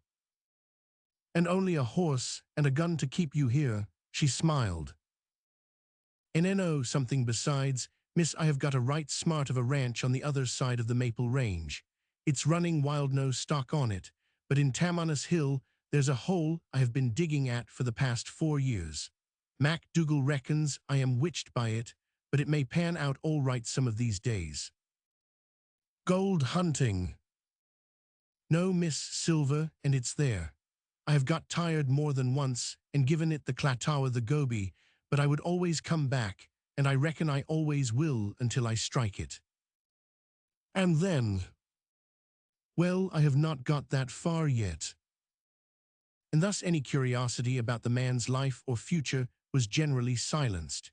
He had told her many things of the past, his life in the mines of Colorado and Idaho, with now and then the diversion of a government scout's work along the border. All of that he would speak of without reserve, but of the actual present or of the future he would say nothing.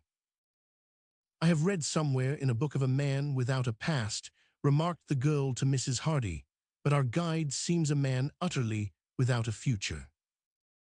"Perhaps he does not like to think of it here alone," suggested Tilly thoughtfully. "He must be very lonely sometimes. Just see how he loves that horse." "Not a horse, Tilly Kluchman Kiyuatan," corrected the student of Chinook. "If you are going to live out here, you must learn the language of the hills. You are likely to know it first." And then, after a little, she added, "But noticing that man's love for his Moetza, I have often thought how kind he would be to a wife. I think he has a naturally affectionate nature, though he does swear I heard him, and to grow old and wild here among the Indians and squaw men seems too bad. He is intelligent, a man who might accomplish a great deal yet. You know, he is comparatively young, 35, I heard Hen say." "Yes," said Mrs. Houghton sarcastically, "a good age at which to adopt a child. You had better take him back as one of the fixtures on the ranch, Tilly. Of course, he may need some training in the little courtesies of life, but no doubt Rachel would postpone her return east and offer her services as tutor." And with this statement, Mistress Houghton showed her disgust of the entire subject. "She is riled," said the girl, looking quizzically after the plump retreating form. "Why, what in the world?" "Nothing in the world, Tilly, and that's what's the matter with Clara. Her ideas of the world are, and always will be, bounded by the rules and regulations of Willow Center, Kentucky. Of course, it is not to be found on a map of the United States, but it's a big place to Clara, and she does not approve of Mr. Genesee because he lives outside its knowledge. She intimated yesterday that he might be a horse thief for any actual acquaintance we had with his resources or manner of living. Ridiculous, laughed Tilly, that man. The girl slipped her arm around the little wife's waist and gave her a hug like a young bear. She had been in a way lectured and snubbed by that man, but she bore no malice. The end of their cultus chori was reached as they went into camp for a 2-day stay, on the shoulder of a mountain from which one could look over into the Idaho hills, north into British Columbia, and through the fair Kootenai valleys to the east, where the home ranch lay.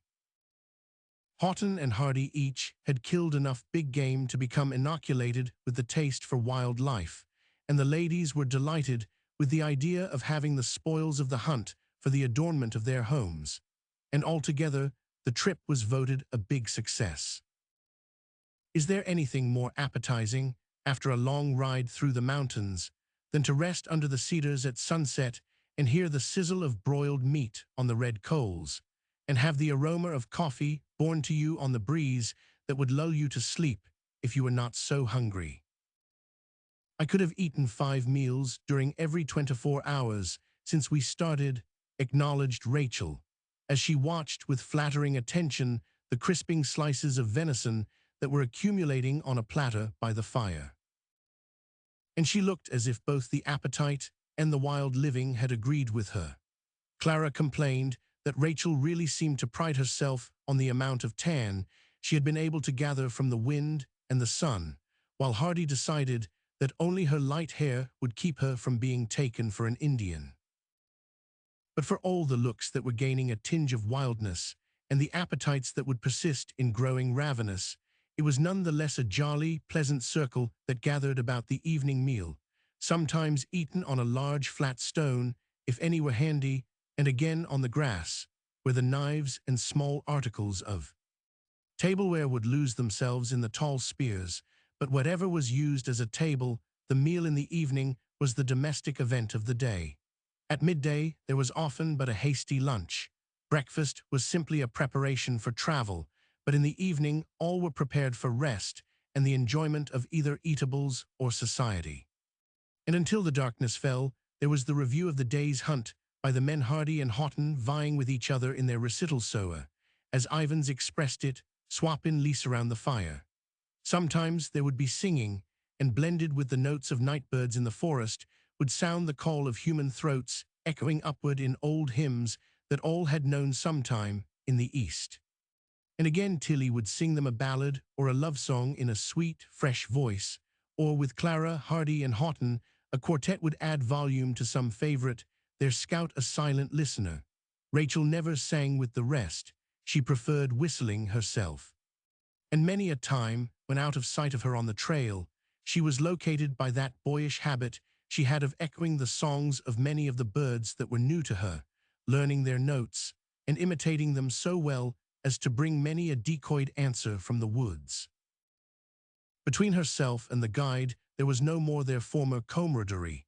They had never regained their old easy, friendly manner.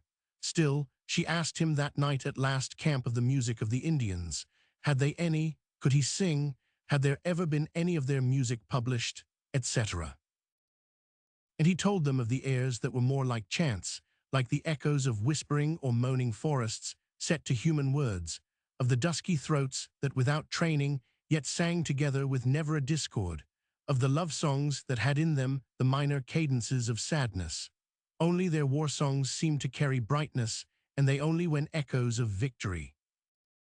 In the low, glowing light of the fire, when the group around it faded in the darkness, he seemed to forget his many listeners and talked on as if to only one. To the rest, it was as if they had met a stranger there that evening for the first time and found him entertaining. Even Mrs. Houghton dropped her slightly supercilious manner toward him, a change to which he was as indifferent as to her coolness. It may have been Tilly's home songs in the evening that unlocked his lips, or it may have been the realization that the pleasure trip was ended, that, in a short time, he would know these people no more, who had brought him home memories in their talk of home lives. It may have been a dash of recklessness that urged him to enjoy it for a little on Lith's association that suggested so much to which he had long been a stranger. Whatever the impulse was, it showed a side of his nature that only Rachel had gained any knowledge of through those first bright, eager days of their cultus chori. At Tilly's request, he repeated some remembered fragments of Indian songs that had been translated into the Red's language, and of which he gave them the English version or meaning as well as he could. A couple of them he knew entire, and to Tilly's delight, he hummed the plaintive airs until she caught the notes. And even after the rest had quietly withdrawn and rolled themselves in blankets for the night's rest, Hardy and his wife and Genesee still sat there with old legends of Tsiotko, the demon of the night, for company, and with strange songs in which the music would yet sound familiar to any ears used to the shrilling of the winds through the timber or the muffled moans of the wood-dove. And in the sweet dusk of the night, Rachel, the first to leave the fire, lay among the odorous, spicy branches of the cedar and watched the picture of the group about the fire. All was in darkness, save when a bit of reflected red would outline form or feature, and they looked rather uncanny in the redan black coloring. An Indian council, or the grouping of witches and warlocks it might have been, had one judged the scene only from sight. But the voices of the final three, dropped low though they were for the sake of the supposed sleepers, yet had a tone of pleasant converse that belied their impish appearance. Those voices came to Rachel dreamily, merging their music with the drowsy odors of a spruce pillow. And through them, all she heard Tilly and Genesee singing a song of some unlettered Indian poet. Lemelo Mika Solo Saya Palakli. Towagtsi Chilchil Saya Saghali. Mika na Chako mi Sika Chilchil. Apitsa Mika Winapia. Tsalatsalo. While do I wander, far in the darkness, shines bright a sweet star far up above. Will you not come to me, you are the star. Sweetheart, I wait, lost in the dark. And the white girl's mouth curled dubiously in that smile that always vanquished the tender curves of her lips, and then dropped asleep whispering the refrain, Tsalatsalo. Chapter 6, Tsalatsalo. The retracing of steps, either figuratively or literally, is always provocative of thought to the individual who walks again over the old paths. The waning of a moon never finds the same state of feelings in the heart that had throbbed through it under the gold sickle. Back over how many a road do we walk with a sigh, remembering the laughter that had once echoed along it. Something has been gained, something has been lost since, and a human sigh is as likely to be called forth by one cause as the other.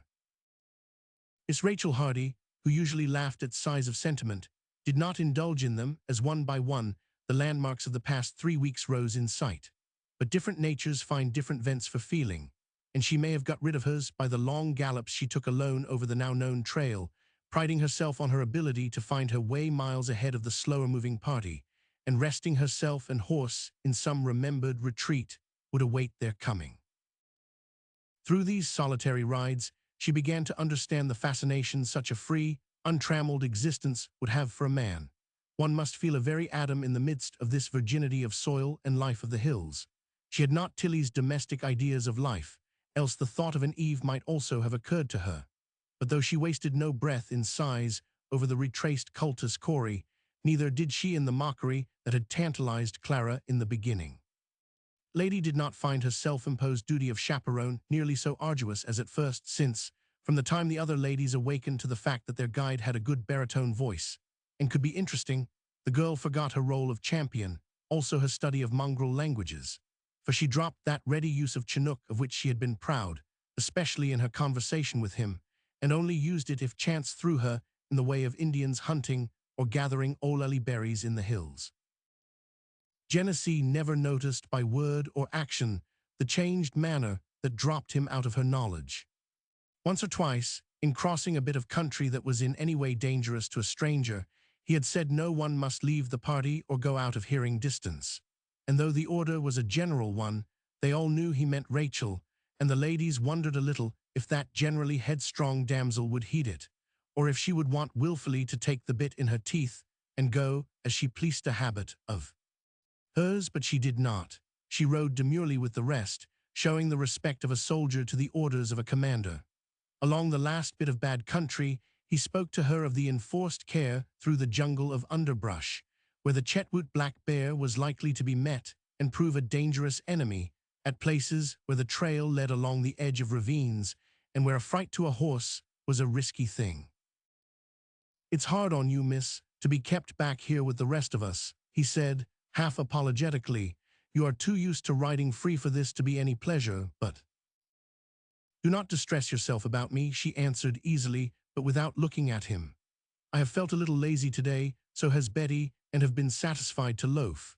But now we are at the edge of this bad strip, and just down over this bend ahead is a long stretch of level, and I am quite sure I am ready now for a run." And without waiting to hear either assent or dissent to her intention, she touched Betty with the whip, and Moitza and her master were left behind, much to Moitza's dissatisfaction. She gave one plunge ahead as if to follow, but Genesee's hand on the bridle had a quick, cruel grip for a moment, and in slow silence they made their way down the timbered slope to the lower levels. The girl, free from companionship save her own thoughts, galloped through the odorous, shadowy tablelands, catching here and there a glimpse of glistening water in a river ahead, as it trailed its length far below the plateaus and shone like linked diamonds away toward the east. She remembered the river. It was a branch of the Kootenai. To be near it meant but a short journey home, 2 days more, perhaps, and then, well, their outing would be over. She would go back east and say goodbye to Betty, and then she began to think of that man who belonged to these hills and who never need leave them, never need go a mile without his horse, if he did not choose. And she envied him as she could not have thought it possible to do 6 months before to envy a man such a primitive existence, such simple possessions. But most human wants are so much a matter of association, and Rachel Hardy, though all unconscious of it, was most impressionable to surroundings.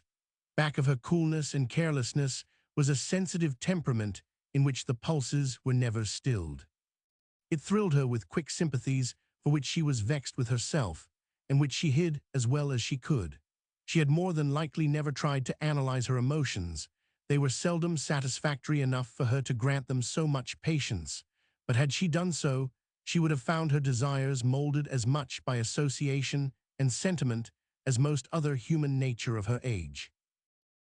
Once or twice she looked back as she left the timber, but could see nothing of the others, and Betty seemed to scent the trail home, and long for the ranch and the white-coated flocks of the pastures, for she struck out over the tablelands, where her hoofs fell so softly in the grass that the wild things of the ground homes and the birds that rest on the warm earth scampered and flew from under. The enemy's feet that were shod with iron. A small herd of elk with uncouth heads and monstrous antlers were startled from the shelter of a knoll around which she cantered. For a moment, the natives and the stranger gazed at each other with equal interest, and then a great buck plunged away over the rolling land to the south, and the others followed as if they had been given a word of command. The girl watched them out of sight, finding them, like the most of Montana natives, strange and interesting. Not only the natives, but the very atmosphere of existence, with its tinges of wildness and coloring of the earth. Even the rising and setting of the sun had a distinct character of its own in the rarefied air of this land that seemed so far off from all else in the world. For in the valley of the Kootenai, where the light breaks over the mountains of the east and vanishes again over the mountains of the west, it is hard at times to realize that its glory is for any land but the mellow, sun-kissed park whose only gates open to the south. The late afternoon was coming on, only an hour or so of sun, and then the long flushed twilight. Remembering the camping spot they were making for, she gave Betty rein, thinking to reach it and have a fire built on their arrival, and her hard ride gave her a longing for the sight of the pack mules with the eatables. Another of those ugly, jolting bits of scrub timber had to be crossed before the haven of rest was reached. Betty had almost picked her way through it, when a huge black something came scrambling down through the brush almost in front of them. The little mare shied in terror, and the girl tried to make a circuit of the animal, which she could see was an enormous black bear.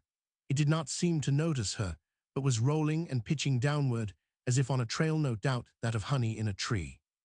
Managing Betty was not an easy matter, and it took all of the girl's strength to do so until the black stranger passed, and then, on loosening the bridle, the terrified beast gave a leap forward. There was a crash, a growl from under her feet, and an answering one from the huge beast that had just gone by them. She had been followed by two cubs that had escaped Rachel's notice in the thick brush, as all her attention had been given to the mother, but Betty's feet coming down. On one of the cubs had brought forth a call that the girl knew might mean a war of extermination. With a sharp cut of the whip, Betty, wild from the clawing thing at her feet, sprang forward over it with a snort of terror, just as the mother with fierce growls broke through the brush. At a sharp cut of the whip, Betty sprang forward. Once clear of them, the little mare ran like mad through the rough trail over which she had picked her way so carefully but a little before. Stones and loose earth clattered down the gully, loosened by her flying feet, and dashed ominously in the mountain stream far below. The girl was almost torn from the saddle by the low branches of the trees under which she was borne. In vain, she tried to check or moderate the mare's gait. She could do little but drop low on the saddle and hang there, wondering if she should be able to keep her seat until they got clear of the timber. The swish of some twigs across her eyes half blinded her, and it seemed like an hour went by with Betty crashing through the brush, guiding herself and seeming to lose none of her fright. Her ears were deaf to the girl's voice, and at last, stumbling in her headlong run, her rider was thrown against a tree, knowing nothing after the sickening jar, and seeing nothing of Betty, who, freed from her burden, recovered her footing, and triumphant, dashed away on a cultus coolie run of her own.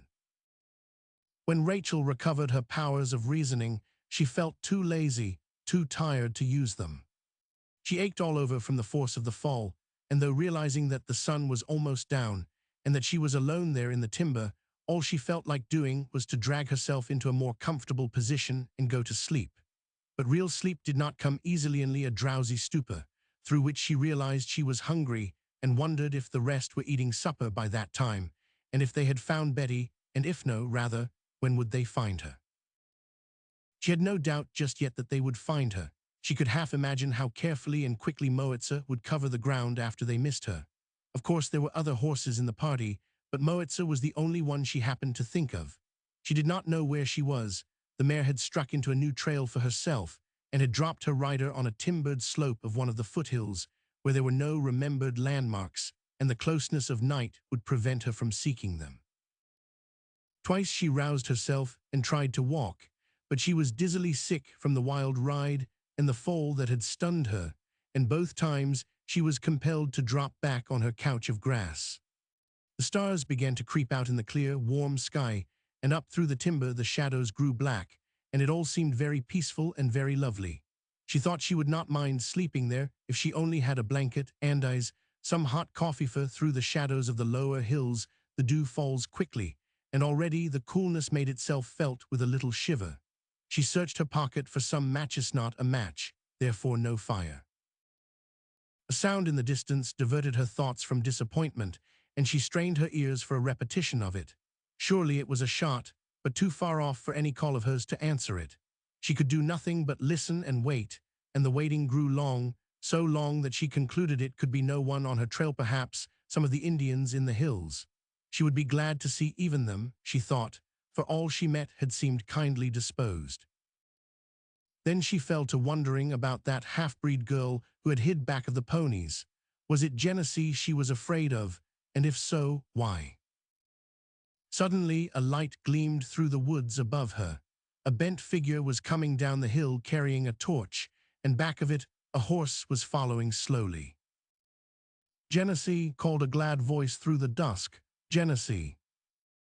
There was no word in answer, only the form straightened, and with the torch held high above his head, he plunged down through the trees, straight as an arrow, in answer to her voice. She had risen to her feet, but swayed unsteadily as she went to meet him. "I am so glad it is you," she said, her hands outstretched as he came close. And then that returning dizziness sent her staggering forward, half on her knees and half in his arms, as he threw the torch from him and caught her.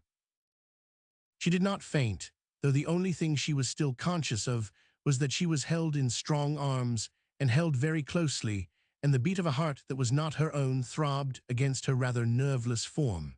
He had not yet spoken a word, but his breath, coming quickly, brokenly, told of great exhaustion, or it may be excitement.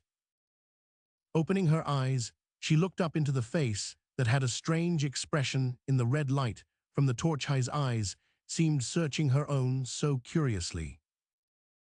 "I'm all right," she half smiled in answer to what she thought an unspoken query. Only and a wave of forgetfulness crept over the estrangement of the late days, and she added in hires, "Till Nika, I am very tired." Her eyes were half closed in the content of being found and the safety of his presence. She had not changed her position or noticed that he had not spoken. His hat had fallen to the ground, and something almost boyish was in the bend of his bared head and the softness of his features as his face drooped low over her own. Death brings back the curves of youth to aged faces. Sometimes is it the only change that does so. She felt the hand on her shoulder trembling. Was it with her weight and he so strong? A muttered sentence came to her ears, through which she could only distinguish a word that in its suppressed force might belong to either a curse or a prayer. An intense Christ. That aroused her to a realization of what she had been too contented to remember. She opened her eyes and raised her head from his arm, brushing his lips with her hair as she did so. "Were you so much alarmed?" she asked in a clearer, more matter-of-fact way as she propped herself up on his outstretched arm. "And did you come alone to find me?" He drew back from her with a long, indrawn breath and reached for his hat. "Yes," he said. It was the first time he had spoken to her, and he did so with his eyes still on her face and that curious expression in them. He was half kneeling, his body drawn back and away from her, but his eyes unchanging in their steadiness. As the girl lay there full length on the mountain grass, only her head raised and turned toward him, she might have been a lamia from their attitudes and his expression. "It seemed long to wait," she continued, turning her eyes toward Moitza, who had quietly come near them, "but I was not afraid. I knew you would find me. I would have walked back to meet you if the fall had not made me so dizzy. I am decidedly wake cloche no good," and she smiled as she reached out a hand to him, and he helped her rise to her feet. "I feel all jolted to pieces," she said, taking a few steps toward a tree against which she leaned. "And even now that you have come, I do not know how I am to get to camp." "I will get you there," he answered briefly. "Did the mare throw you?" "I am not sure what she did," answered the girl. "She fell, I think, and I fell with her, and when I could see trees instead of stars, she had recovered and disappeared." "Oh, did you see the bear?" "Yes, and shot her. She might have killed you when her temper was up over that cub. How did it happen?" Each of them was a little easier in speech than at first, and she told him as well as she could of the episode and her own inability to check Betty. And he told her of the fright of the others and their anxiety, and that he had sent them straight ahead to camp, while he struck into the timber where Betty had left the old trail.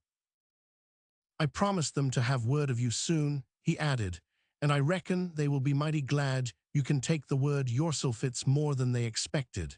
She might have killed you." His tone and repetition of the words showed the fear that had been uppermost in his thoughts. "Yes, might," agreed the girl. "That is a lesson to me for my willfulness." And then she smiled mockingly with a gleam of her old humor, adding, "And so in the future, for the sake of my neck and the safety of my bones, I will be most obedient to orders, Mr. Genesee Jack." He only looked at her across the flickering circle of light from the torch. It must have dazzled his eyes, for in putting on his hat, he pulled it rather low over his forehead, and turning his back abruptly on her, he walked over for Moitza. But he did not bring her at once. He stood with his elbows on her shoulders and his head bent over his clasped hands, like a man who is thinking or else very tired. Rachel had again slipped down beside the tree. Her head still seemed to spin around a little if she stood long, and from that point of vantage she could easily distinguish the immovable form in the shifting lights and shadows. What is the matter with the man? She asked herself as he stood there. He was glad to find me, I know it, and why he should deliberately turn his back and walk away like that, I cannot see. But he shall not be cool or sulky with me ever again. I will not let him. And with this determination, she said, "Jealousy." "Yes," he answered, but did not move. "Now that you have found me, are you going to leave me here all night?" she asked demurely. "No, miss," he answered, and laid his hand on the bridle. "Come, Moitza, we must take her to camp." And striding back with quick, decided movements that were rather foreign to his manner, he said, "Here she is, miss. Can you ride on that saddle?" "I do not know, I am sure. I suppose so, but how are you to get there?" "Walk," he answered concisely. "Why, how far is it?" "About 5 miles straight across." "Can we go straight across?" "No."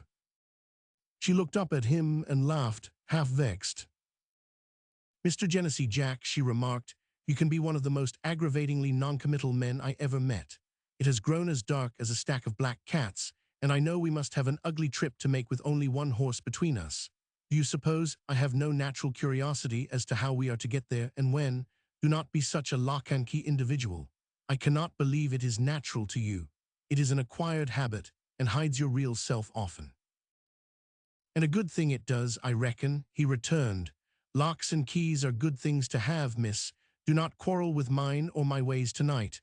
Wait till I leave you safe with your folks, then you can find fault or laugh, whichever you please. It will not matter then." His queer tone kept her from answering at once, and she sat still, watching him adjust the stirrup, and then make a new torch of pine splits and knots. "What do you call a torch in Chinook?" she asked after a little, venturing on the supposed safe ground of jargon. "Lagom towag," he answered, splitting a withe to bind them together, and using a murderous-looking hunting knife on which the light glimmered and fretted. "And a knife," she added. "Apitza." She looked up at him quickly. "Apitza means sweetheart," she returned. "I know that much myself. Are you not getting a little mixed, Professor?" "I think not," he said, glancing across at her. "The same word is used for both." And he added, thrusting the knife in its sheath and rising to his feet, "I reckon the men who started the jargon knew what they were talking about, too. Come, are you ready?" Assuredly, though he had hunted for her and been glad to find her alive, yet now that he had found her he had no fancy for conversation, and he showed a decided inclination to put a damper on her attempts at it. He lifted her to the saddle, and walking at Moitz's head, they started on their home journey through the night. "The moon will be up soon," he remarked, glancing up at the sky. "We only need a torch for the gulch down below there." She did not answer. The movement of the saddle brought back the dizziness to her head. All the glare of the torch was a blur before her. She closed her eyes, thinking it would pass away, but it did not, and she wondered why he stalked on like that, just as if he did not care, never once looking toward her or noticing how she was dropping forward almost on Moitz's neck. Then, as they descended a steep bit of hill, she became too much lost to her surroundings for even that speculation, and could only say slowly, "Solo, Genesee." "No," he answered grimly, "not now." But she knew or heard nothing of the tone that implied more than it expressed. She could only reach gropingly toward him with one hand, as if to save herself from falling from the saddle. Only her fingertips touched his shoulder. It might have been a drooping branch out of the many under which they went, for all the weight of it. But grim and unresponsive as he was in some ways, he turned, through some quick sympathy at the touch of her hand, and caught her arm as she was about to fall forward. In an instant she was lifted from the saddle to her feet, and his face was as white as hers as he looked at her. "Dead," he said, in a quiet sort of way, as her hand dropped nerveless from his own, and he lifted her in his arms, watching for some show of life in the closed lids and parted lips. And then with a great shivering breath, he drew the still face to his own, and in a half-motherly way smoothed back the fair hair as if she had been a child, whispering over and over, "Not dead, my pretty, not you, my girl. Here, open your eyes, listen to me. Do not leave me like this until I tell you, God. I wish I was dead beside you. Ah, my girl, my girl." Chapter 7, Under the Chinook Moon. Igtapalakli Conaway Markst. Over the crowns of the far hills the moon wheeled slowly up into the sky, giving the shadows a cloak of blue mist, and vying with the forgotten torch in lighting up the group in the gulch. The night winds rustled through the leaves and sighed through the cedars, and the girl's voice, scarcely louder than the whispers of the wood, said, "Genesee, Tilly." "Yes, miss," the man answered, as he lowered her head from his shoulder to the sward, making a pillow for her of his hat. With returning life and consciousness, she again slipped out of his reach or possession, and himself and his emotions were put aside to be hidden from her eyes. Through the blessing of death, infinite possession comes to so many souls that life leaves beggared, and in those hurried moments of uncertainty, she belonged to him more fully than he could hope for while she lived. "Is it you, Genesee?" she said, after looking at him drowsily for a little. I thought Tilly was here, crying and kissing me." "No, miss, you fainted, I reckon, and just dreamed that part of it," he answered, but avoiding the eyes that, though drowsy, looked so directly at him. "I suppose so," she agreed. "I tried to reach you when I felt myself going, but you would not look around. Did you catch me?" "Yes, and I do not think you were quite square with me back there. You told me you were all right, but you must have got hurt more than you owned up to. Why did not you tell me?" "But I am not, indeed I am not," she persisted. "I was not at all injured except for the jar of the fall. It leaves me dizzy and sick when I sit upright in the saddle, that is all." "And it is enough," he returned decidedly. "Do you suppose, if you had told me just how you felt, I should have set you there to ride through these hills and hollows?"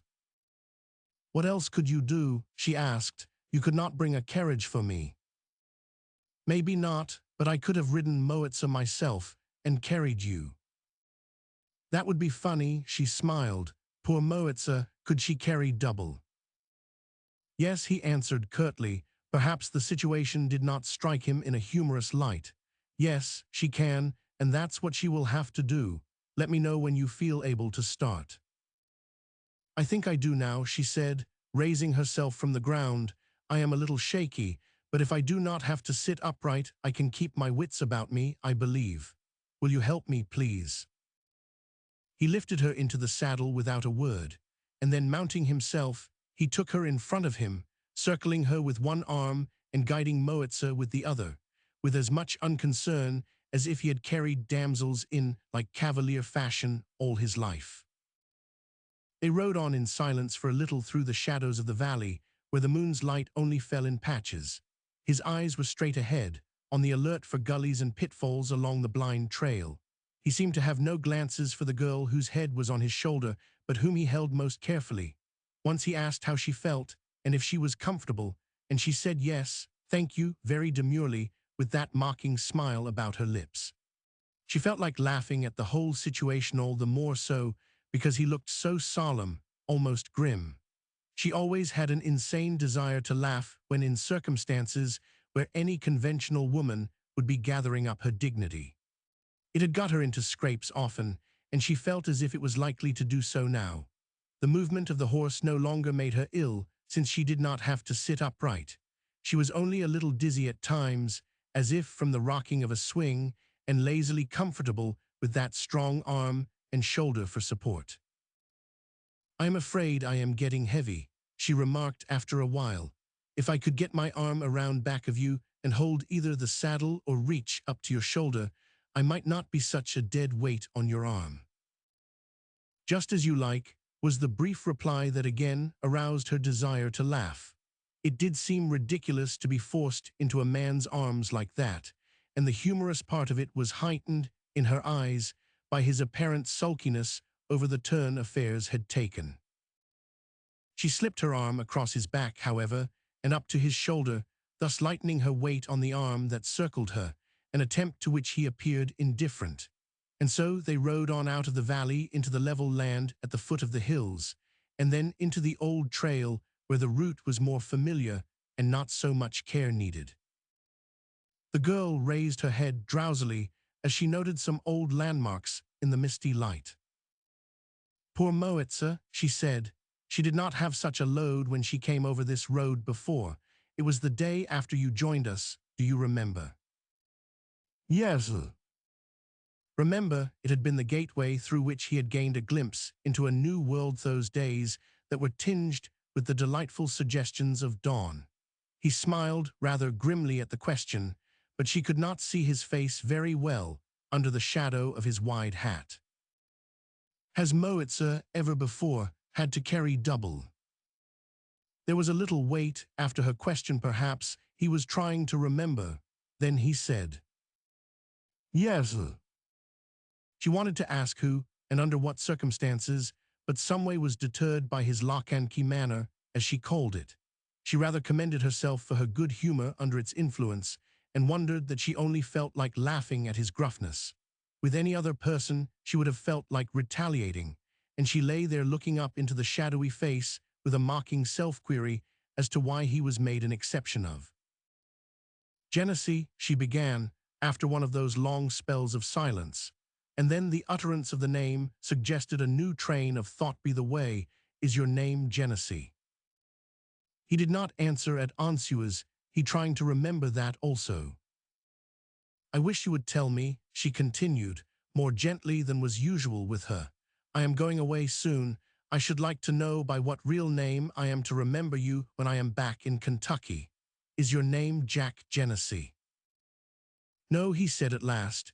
Genesee is a name that stuck to me from some mines where I worked south of this. If I went back to them, I would be called Kootenai Jack, perhaps, because I came from here. Plenty of men are known by names out here that would not be recognized at home if they have a home.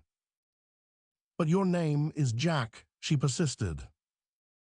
Yes, my name is Jack. But he did not seem inclined to give any further information on the subject that just then was of interest to her, and she did not like to question further, but contented herself with observing. I shall not call you Genesee any more. Just as you like, miss. Again came that crazy desire of hers to laugh, and although she kept silent, it was a convulsive silencion of heaving bosom and quivering shoulders. To hide it, she moved restlessly, changing her position somewhat and glancing about her. Not much farther to go, she remarked. Will not they be surprised to find you carrying me into camp like this? I wonder if Betty came this way, or if they found her little vixen. There is only one more hill to cross until we reach Campy's, there not? Only one more. And both Moitza and yourself will need a good rest when we get there, she remarked. Your arm must feel paralyzed. Do you know, I was just thinking if you had found me dead in that gulch, you would have had to carry me back over this trail, just like this. Ah, what a dismal ride, carrying a dead woman. His arm closed around her quickly, and he drew a deep breath as he looked at her. I do not know, he said in a terse way, as if through shut teeth. Perhaps it would not have been so dismal, for I might never have come back. I might have stayed there with you. She could see his eyes plainly enough when he looked at her like that. Even the shadows could not cover their warmth. They left little to be expressed in words, and neither attempted any. Her face turned away from him a little, but her hand slipped into the clasp of his fingers, and so they rode on in silence. The brow of the last hill was reached. Down below them could be seen the faint light from the campfire, and for an instant Moitza was halted for a breathing spell ere she began the descent. The girl glanced down toward the firelight and then up to his face. You can rest now, she said, with the old quizzical smile about her lips, even while her fingers closed on his own. There is the camp. Altanika waked solo, now you no longer wander in the dark. But there was no answering smile on his face, not even at the pleasure of the language that at times had seemed a tacit bond between them. He only looked at her in the curious way she had grown accustomed to in him, and said, The light down there is for you. I do not belong to it. Just try and remember that after you are safe with your folks. I shall remember a great deal, returned the girl in her independent tone. Among other things, the man who brought me back to them. Now, why do not you say, just as you like, miss, you ought to be natural? But her raillery brought no more words from him. His face had again its somber, serious look, and in silence he guided Moitz's feet down toward the glow-light. Once a puff of wind sent the girl's hair blowing across her face, and he smoothed it back carefully that he might see her eyes in the moonlight, but the half-guess in the movement was as if given to a child. All the quick warmth was gone from his eyes and speech after that one comprehensive outbreak, and the girl was puzzled at the change that had come in its stead. He was so gentle, but so guarded the touch even of his fingers on her shoulder was tremulous, as if with the weight of resistance forced into them. She did not feel like laughing any longer after they began the descent of the hill. His manner had impressed her too strongly with the feeling of some change to come with the end of that ride and the eventful moonlight night, but no words came to her. But her hand remained in his of its own accord, not because it was held there, and she lay very quiet, wondering if he would not speak, would say nothing more to her ere they joined the others, to whom they were moving nearer at every step. He did not, once his fingers closed convulsively over her own. His eyes straight ahead caused her to glance in that direction, and she saw Tilly and Hardy clearly, in the moonlight, walking together hand in hand down toward the glow of the campfire. On a ledge of rock that jutted out clear from the shadowy brush, they lingered for an instant. The soft blue light and the silence made them look a little ghostly, a tryst of spirits. The tall shoulders drooped forward with circling arms into which Tilly crept, reaching upward until their faces met. The eyes of those two on horseback turned involuntarily toward each other at the sight of those married lovers, but there was no echo of a caress in their own movements, unless it was the caress of a glance, and in a few moments more they were within speaking distance of the camp. "We are here," he said slowly, as Hardy and his wife, hearing the steps of the horse, hurried toward them. "Yes, I know," she whispered. It was their goodbye to the night. A neigh from the renegade Betty was answered by Moitza, and in an instant all the group about the camp was alive to the fact of the return. But the eager questions received few answers, for Genesee handed Rachel into the arms of Hardy and said to Tilly, "Do not let them pester her with questions tonight, Mrs. Hardy. She has no injuries, I guess, only she's used up and needs rest badly. I found her ready to faint in a gulch back from the trail about 3 miles. She will be all right tomorrow, I reckon, only see that she gets a good rest and is not bothered tonight." No need to tell them that. Their gladness at her safe return made them all consideration. Genesee and Moitza also came in for a share of their solicitude, and the former for a quantity of thanks that met with rather brusque response. "That's nothing to thank a man for," he said a little impatiently, as the Houghtons were contributing their share. "I reckon you do not know much about the duties of a scout or guide in this country, or you would know it was my business to go for the lady just as it would be to hunt up lost stock, if any had strayed off. There was not much of a trick in finding her. Betty left too clear a trail, and I reckon it's time we all turned in to sleep instead of talking about it." In the morning Rachel awoke refreshed and expectant in a vague way.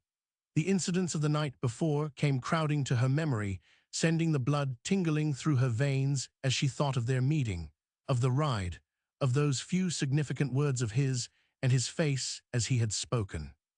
She wondered at herself, accepting it all so dreamily as if in a lethargy.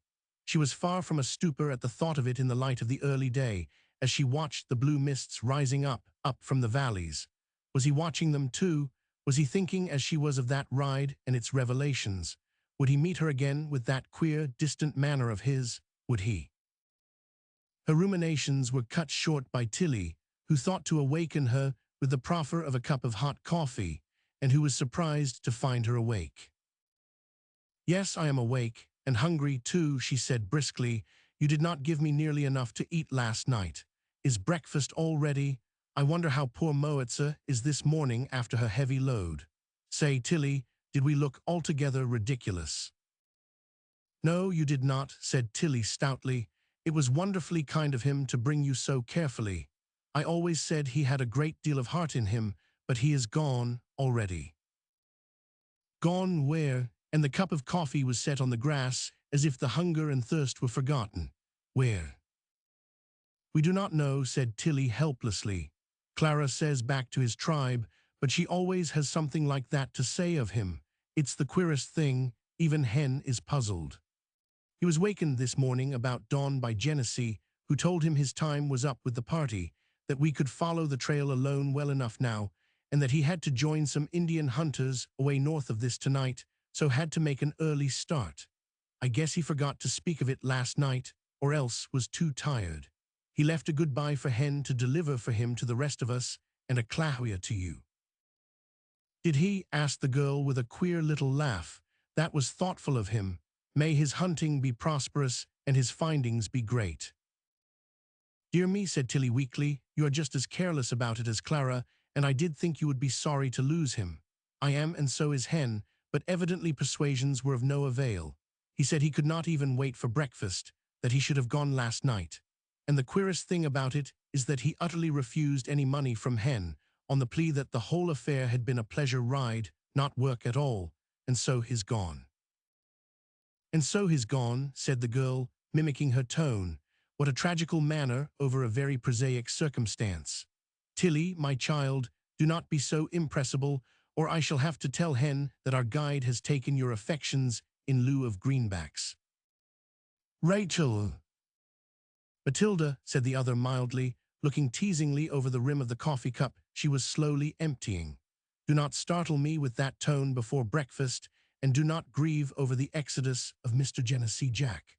I shall take on my own shoulders the duties of guide in his stead, so you need not worry about getting home safely, and in the meantime I am woefully hungry."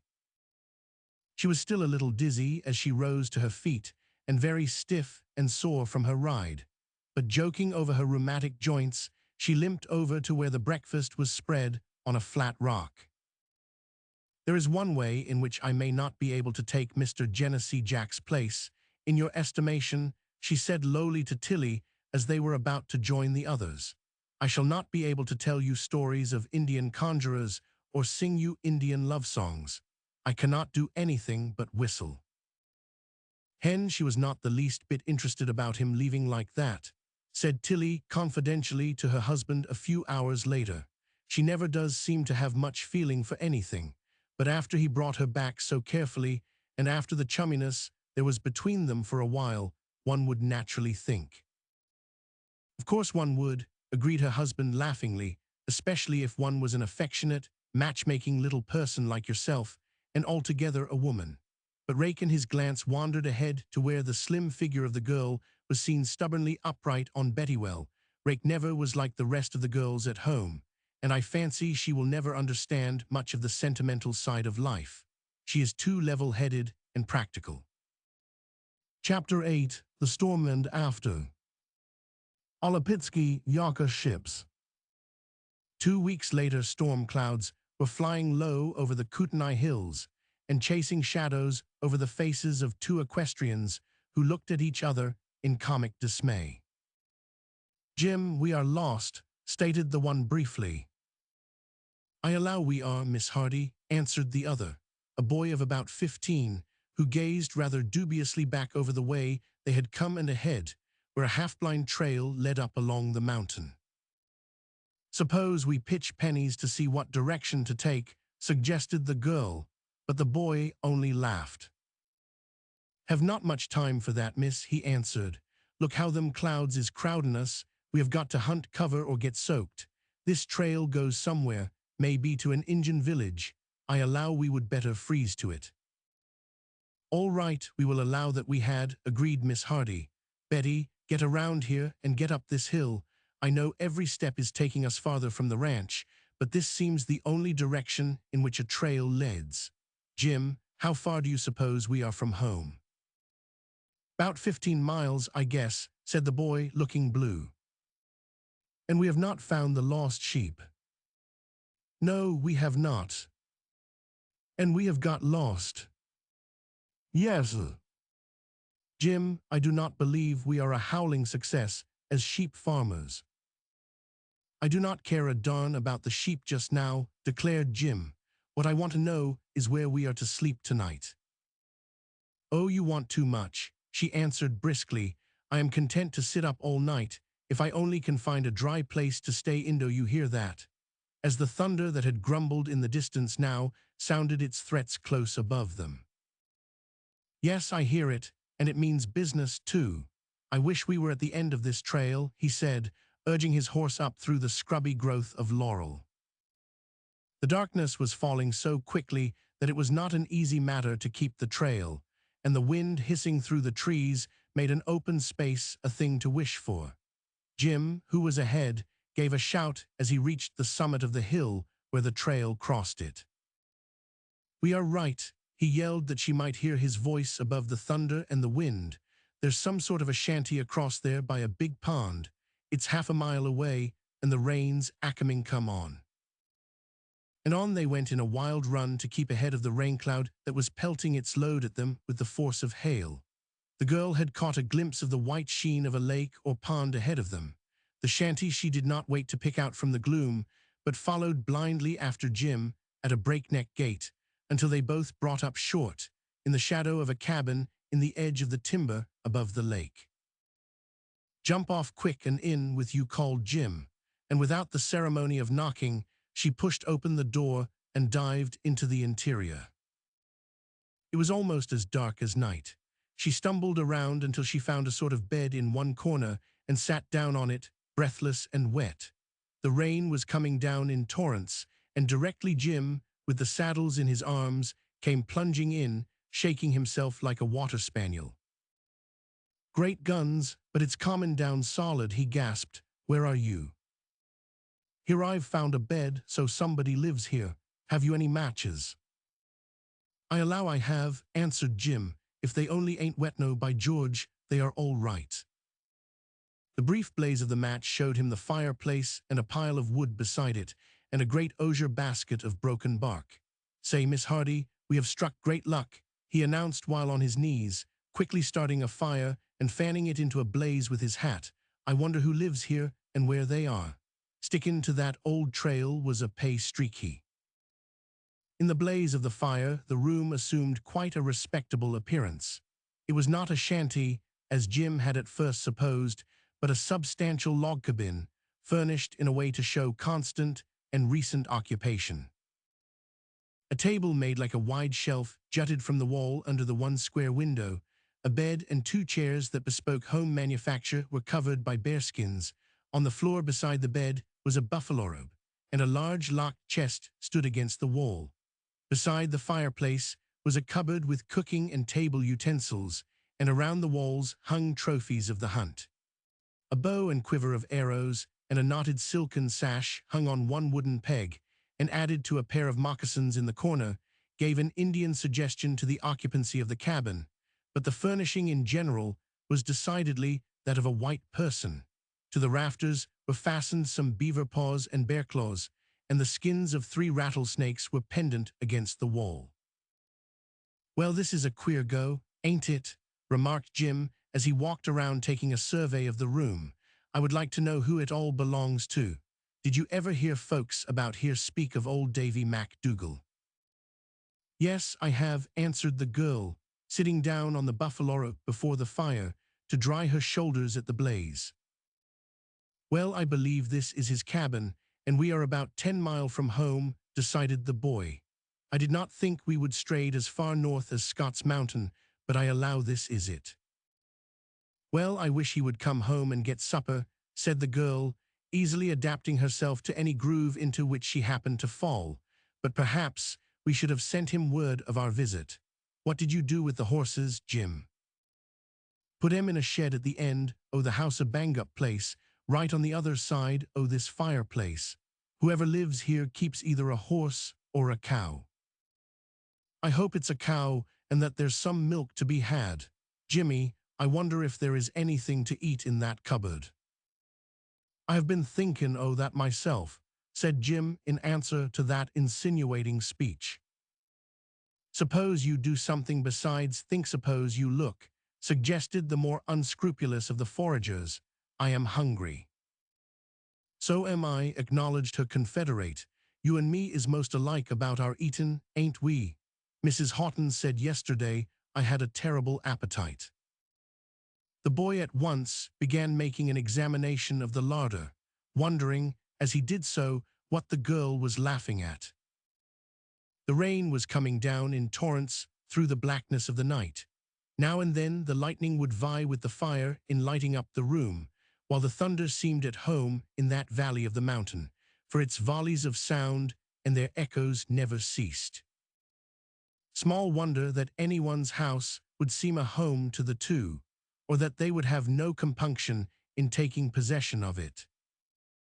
There's coffee here somewhere, I can smell it, announced Jim, and here's rice and crackers and cornmeal and dried raspberries and potatoes. Ennies, here's the coffee.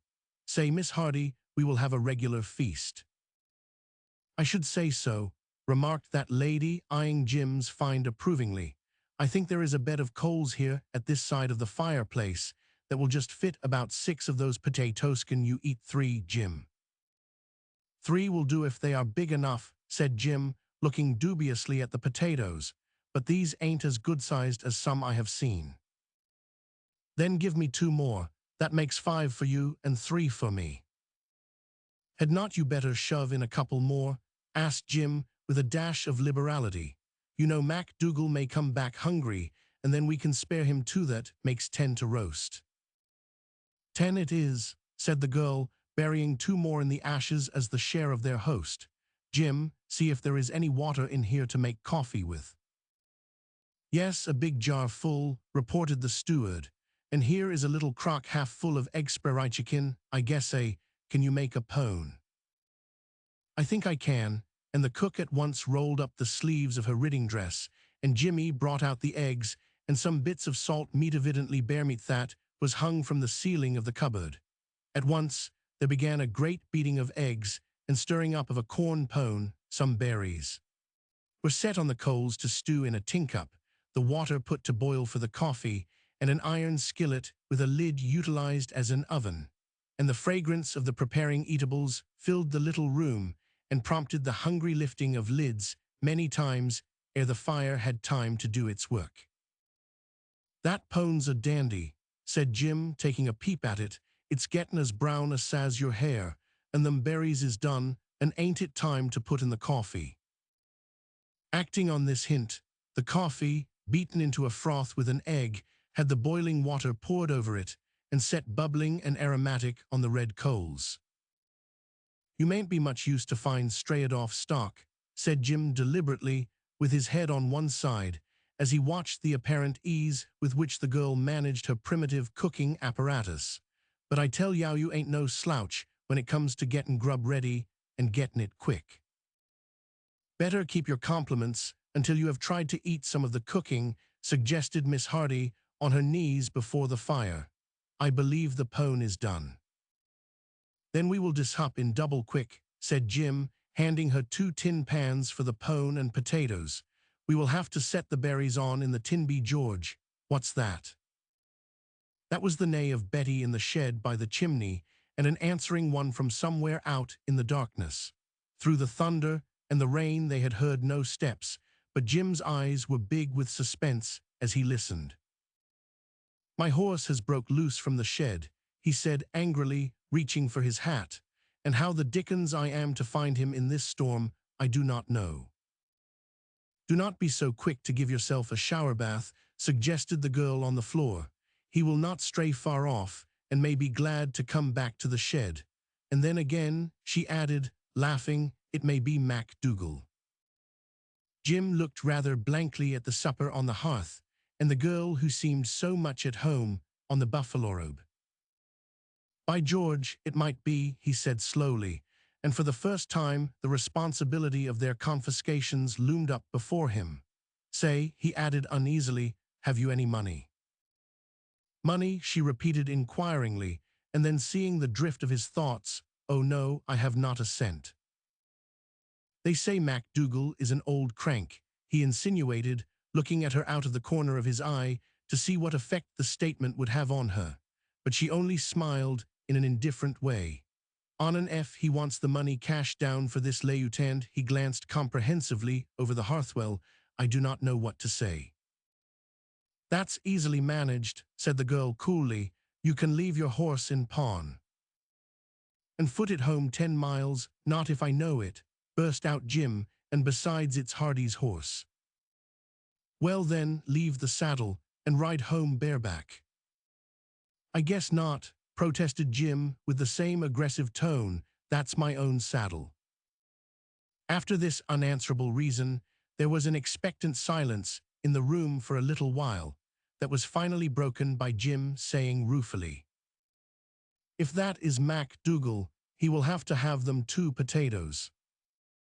Rachel's risible tendencies were not proof against this final fear of Jim's, and her laughter drowned his grumblings and also footsteps without, of which neither heard a sound until the door was flung open and a man walked into the room. Jim looked at him with surprised eyes and managed to stammer, "How are you?" For the man was so far from his idea of old Davy MacDougall that he was staggered. But Miss Hardy only looked up, laughing from her position by the fire, and drew the coffee pot from the coals with one hand, while she reached the other to the newcomer. "Clahoia, Mr. Jack," she said easily, "got wet, did not you? You are just in time for supper." "You" was all he said, and Jim thought they were both crazy, from the way the man crossed the room to her and took her one hand in both his, as if he never intended letting it go or saying another word, content only to hold her hand and look at her. And Miss Rachel Hardy's eyes were not idle either. "Yes, of course it's I," she said, slipping her hand away after a little and dropping her face that had flushed pink in the firelight. "I do not look like a ghost, do I? You would not find a ghost at such prosaic work as getting supper." "Getting supper," he said, stepping back a bit and glancing around.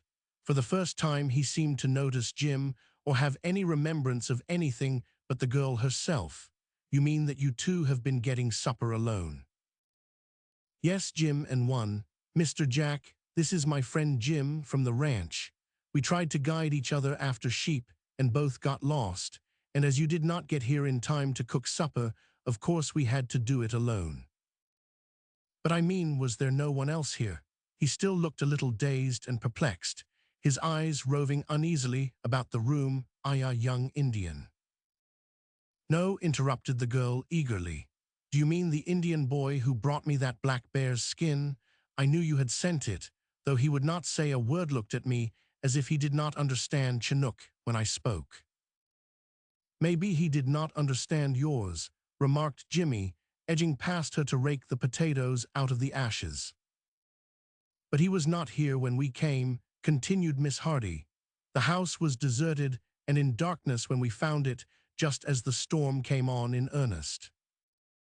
"And the fire," said Genesee.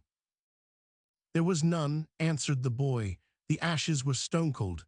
I noticed it, so your engine had not had any fire all day." "All day," repeated the man, going to the door and looking out. "That means a long tramp, and tonight." "And tonight is a bad one for a tramp back," added Jim. "Yes," agreed Genesee, "that's what I was thinking." If there was a breath of relief in the words, both were too occupied with the potatoes in the ashes to notice it.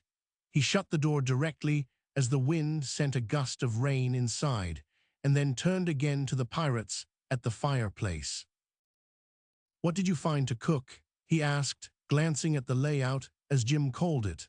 "I have not been here since yesterday, and am afraid you did not find much any fresh meat." Miss Hardy shook her head. "Salt meat and eggs, that's all," she said. "Not by a long shot it ain't, MRMR Jack," said Jim, contradicting her flatly. "She's got a first-class supper, and by George, she can make more out o' nothing than any woman I ever seen." In his enthusiasm over Rachel, he was unconscious of the slur on their host's larder. "I never knowed she was such a rattlin' cook."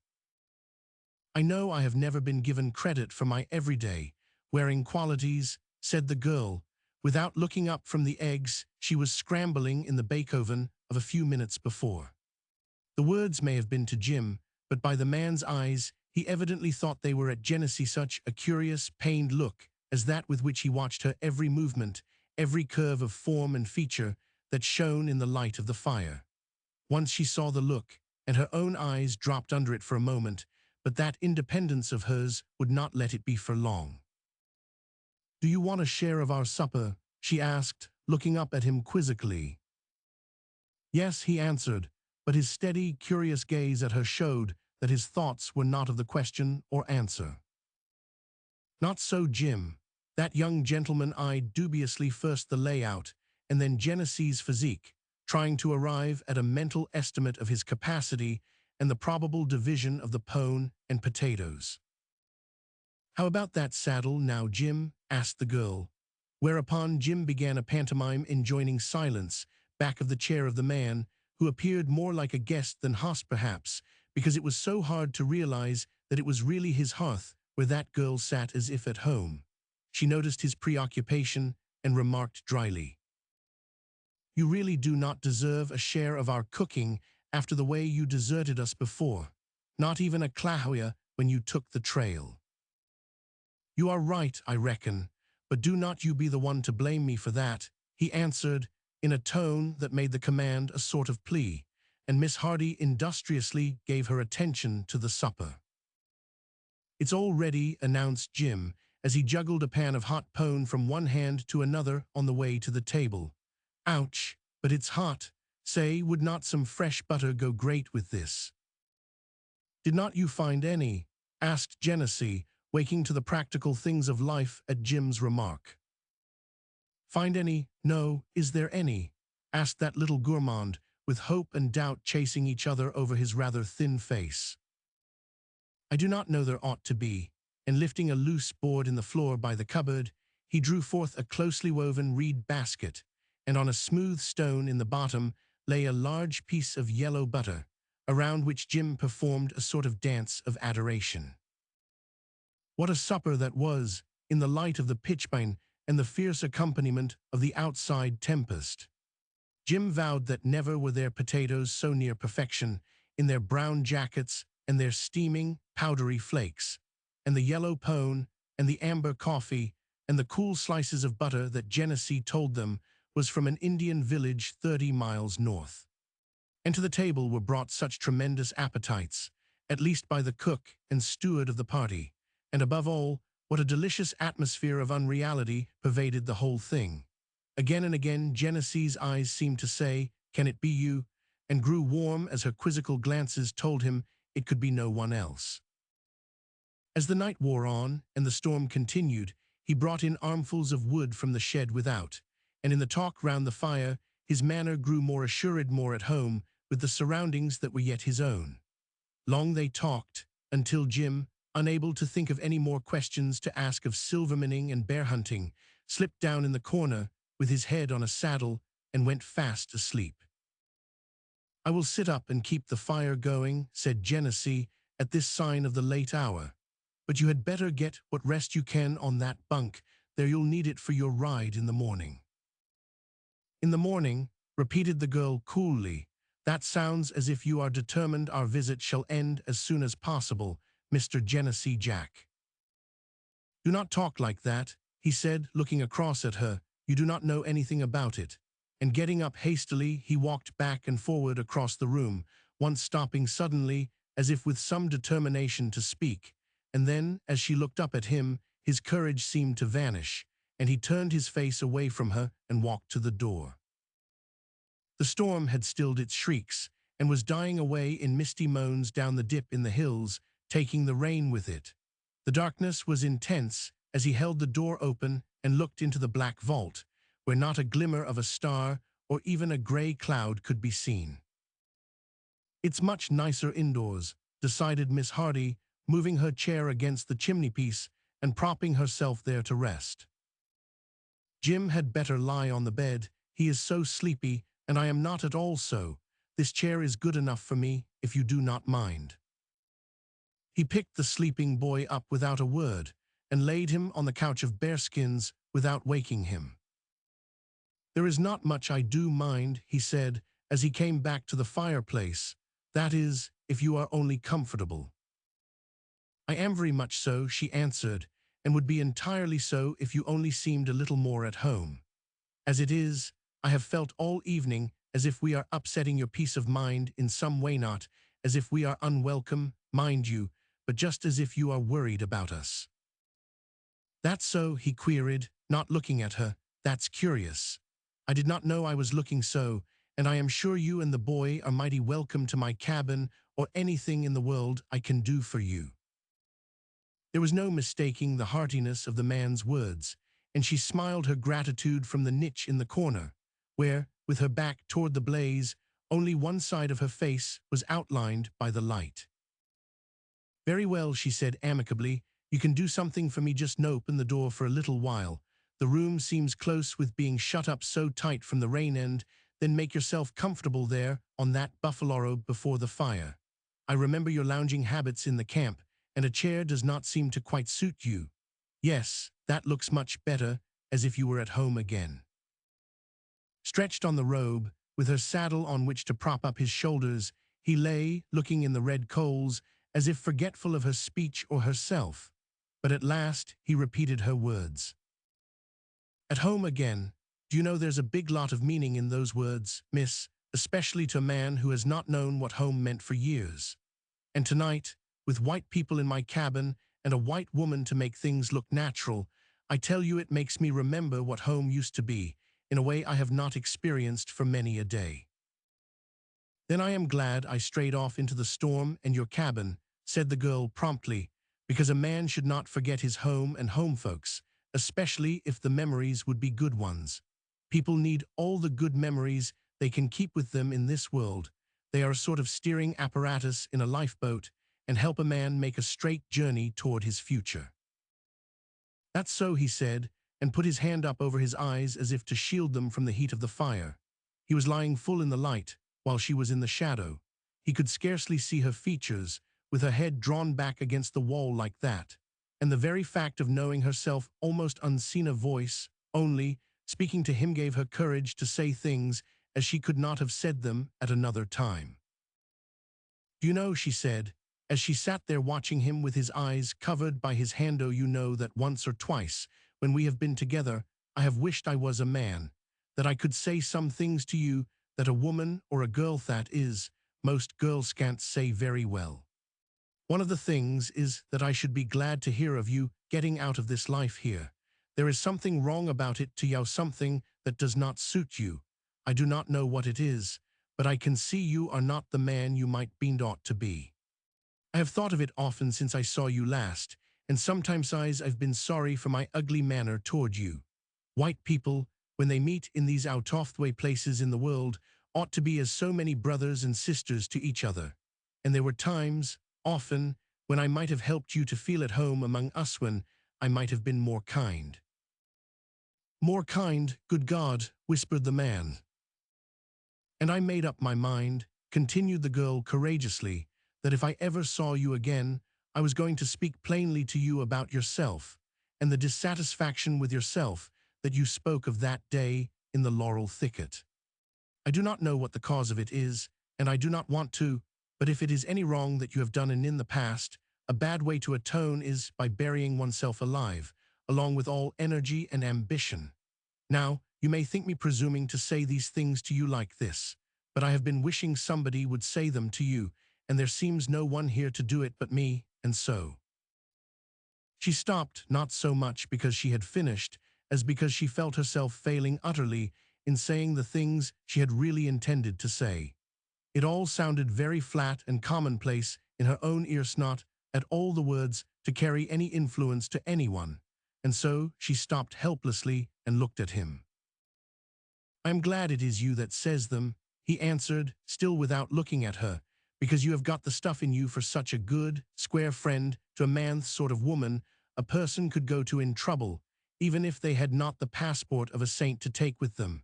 And I wish I could tell you tonight something of the things that you have started on. If I could. He stopped a moment. I suppose any other girl, she began in a deprecating tone, but he dropped his hand from his eyes and looked at her. You are not like other girls, he said with a great fondness in his eyes, and that's just the reason I feel like telling you all. You are not like any girl I have ever known. I have often felt like speaking to you as if you were a boyan almighty aggravatin slip of a boy sometimes, and yet. He lay silent for a little while, so long that the girl wondered if he had forgotten what he was to try to tell her.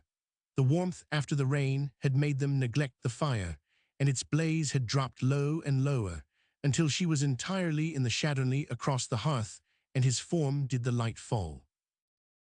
And yet he continued, as if there had been no break in his speech, "There's been many a night I have dreamed of seeing you sit here by this fireplace, just as I have seen you tonight, just as bright-like and contented, as if all the roughness and poorness of it was nothing to you, or else a big joke for you to make fun of.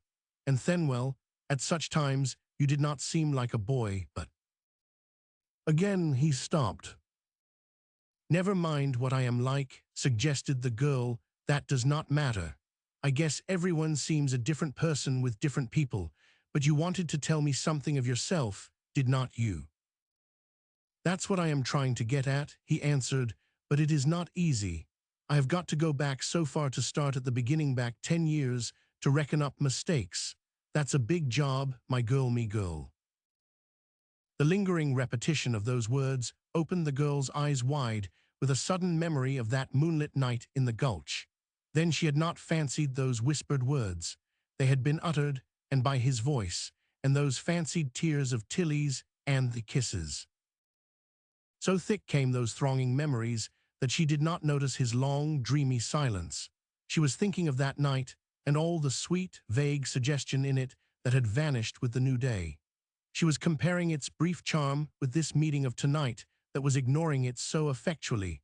That was as the beginning of a new knowledge of each other, with the commonplace and practical as a basis. Her reverie was broken sharply by the sight of a form that suddenly, silently, appeared in the doorway.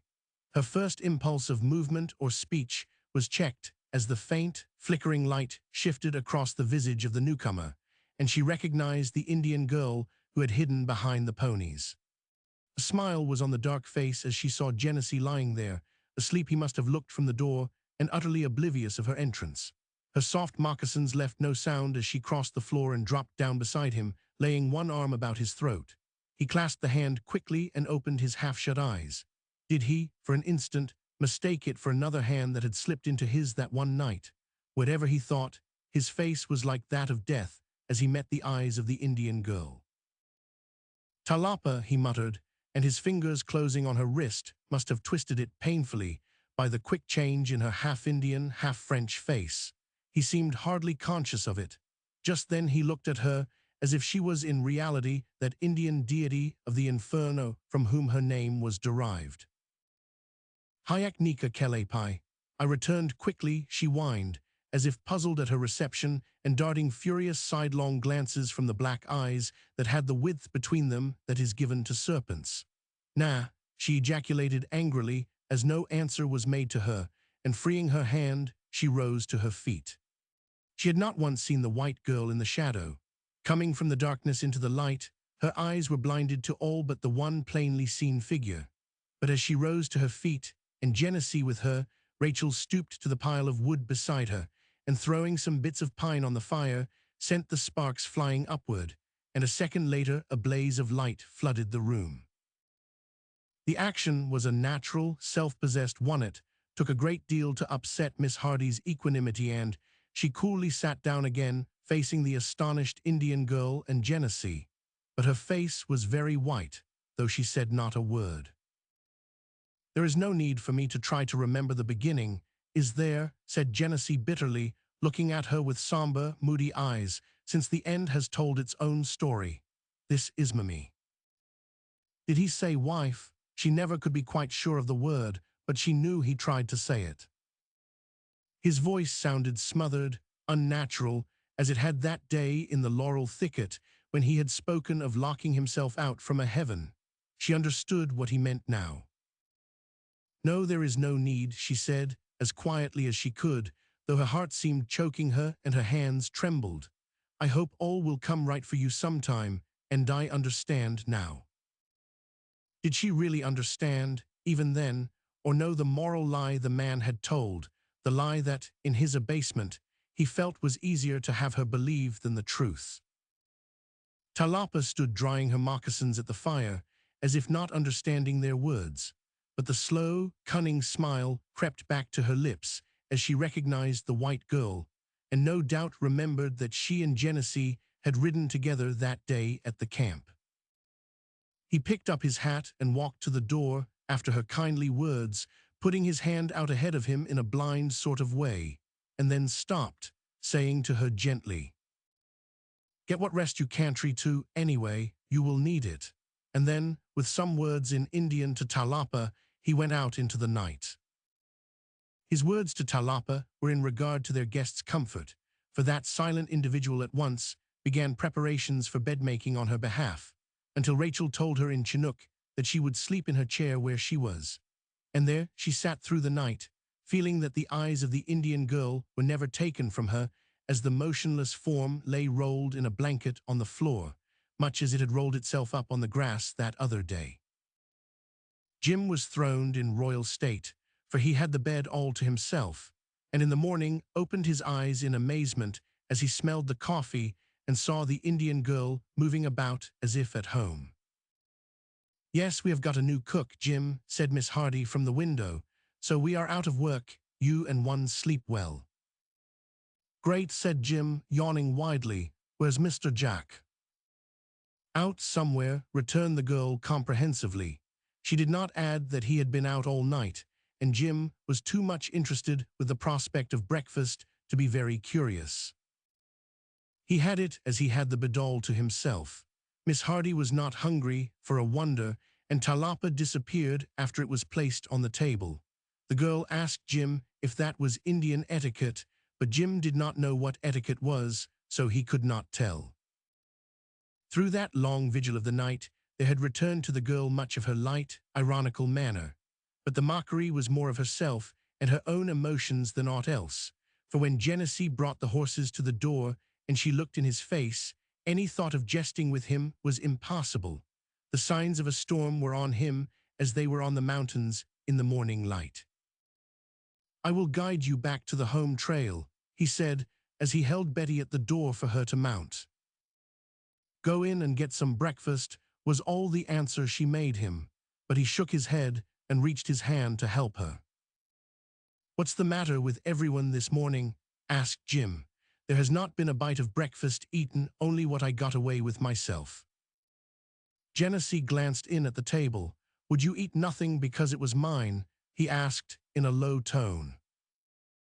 "I did not because I could not," she said in the same tone, and then added good-humoredly, "Despite Jim's belief in my appetite, it does go back on me sometimes, and this is one of the times. It's too early in the morning for breakfast. Are you going with us on foot?" as she noticed Moitza, unsaddled, grazing about the green turf at the edge of the timber. "Yes," he answered, "I have not far to go." She slipped past him, and gathering her dress up from the wet grass, walked over to where Moitza browsed. The beautiful mare raised her head and came over the grass with long, light steps, as if recognizing the low call of her visitor, and resting her head on the girl's shoulder, there seemed to be a conversation between them perfectly satisfactory to each, while Moitza's owner stood looking at them with a world of conflicting emotions in his face. "I have been saying goodbye to Moitza," she remarked as she joined them and mounted Betty, "and we are both disconsolate. She carried me out of danger once, and I am slow to forget a favor." It was a very matter-of-fact statement. She was a matter-of-fact young woman that morning. Genesee felt that she was trying to let him know her memory would keep only the best of her knowledge of him. It was an added debt to that which he already owed her, and he walked in silence at her horse's head, finding no words to express his thoughts, and not daring to use them if he had. The valleys were wrapped in the whitest of mists as they got a glimpse of them from the heights. The sun was struggling through one veil only to be plunged into another, and all the cedar wood was in the drip of tears that follow tempests. Where was all that glory of the east at sunrise, which those two had once watched from a mountain not far from this? In the east, as they looked now, there were only faint streaks of lavender across the sky, of lavender the color of morning. He directed Jim the way of the trail, and then turned to her. "I do not know what to say to Yower just how low you will think me," he said in a miserable sort of way. "When I think off some things, I wonder that you even speak to me this morning, God. I am ashamed to look you in the face." And he looked it. All the cool assurance that had been a prominent phase of his personality that evening when Hardy met him first was gone. His handsome, careless face and the independent head were drooped before hers, as his broad-brimmed hat was pulled a little lower over his eyes. Some women are curious, and this one, whom he had thought unlike all others, rather justified his belief, as she bent over in the saddle and lifted the cover from his dark hair. "Do not be," she said gently, and, as he looked up at her, she held out her hand. "Nika Tillicum, my friend," and the sweetness possible in the words had never been known by him until she uttered them so. "My friend, do not feel like that, and do not think me quite a fool. I have seen enough of life to know that few men under the same circumstances would try as hard to be honest as you did, and if you failed in some ways, the fault was as much mine as yours." Rachel, it was the first time he had ever called her that. "Yes, I had some time to think about it last night," she said, with a little ironical smile about her lips, "and the conclusion I have come to is that we should afford to be honest this morning and not so very much ashamed." And then she hurried on in her speech, stumbling a little as the clasp of his hand made her unsteady through all her determination. "I will not see you again, perhaps ever. But I want you to know that I have faith in your making a great deal of your life if you try. You have the right foundation, strong will, and a good principle. Mentally, you have been asleep here in the hills. Don't find fault with your awakening, and do not feel so remorseful about that night. There are some things people do and think that they cannot help. We could not help that night, and saw goodbye, Jack. God bless you, girl," were the heartfelt, earnest words that answered her goodbye, and with a last firm clasp of hands, she turned Betty's head toward the trail Jim had taken and rode away under the cedar boughs. Genesee stood bareheaded, with a new light in his eyes as he watched her dawn of some growing determination. Once she looked back, and seeing him still there, touched her cap in military fashion, and with a smile disappeared in the wet woods. As he turned away, there crept from the shrubbery at the junction of the trails Talapa, who, with that slow, knowing smile about her full lips, stole after him in her dusky silence, a very shadow of a man's past that grows heavy and wide after the noon is dead, and bars out lives from sunny doors where happiness might be found. His head was bent low, thinking as he walked back to the cabin that had once held at least a sort of content based on one side of his nature. Had the other died, or was it only asleep, and she had told him not to find fault with his awakening? He had never before realized the wealth or loss one woman could make to the world. Ashamed to look her in the face, his own words echoed in his ears as he walked under the wet leaves, with the shadow of the shame skulking unseen after him. And then, little by little, the sense of her farewell came back to him, and running through it, that strong thread of faith in him yet, making his life more worth living. "Damned little in my present outfit for her to build any foundation for hope on," he muttered grimly as he saddled and bridled Moitza, as if in hot haste to be gone somewhere, and then sat down on the doorstep as if forgetful of the intention. Talapa slipped past him with an armful of bark for the fire. Not a word had passed between them since the night before, and the girl watched him covertly from under drooped lids. Was she trying to fathom his meditations, or determine how far they were to affect her own future? For as the birds foretell by the signs in the air the change of the summer, so Talapa, through the atmosphere of the cabin that morning, felt approach the end of a season that had been to her luxurious with comforts new to her. And though the Indian blood in her veins may have disdained the adjuncts of civilization, yet the French tide that crossed it carried to her the Gallic yearning for the dainties and delicacies of life.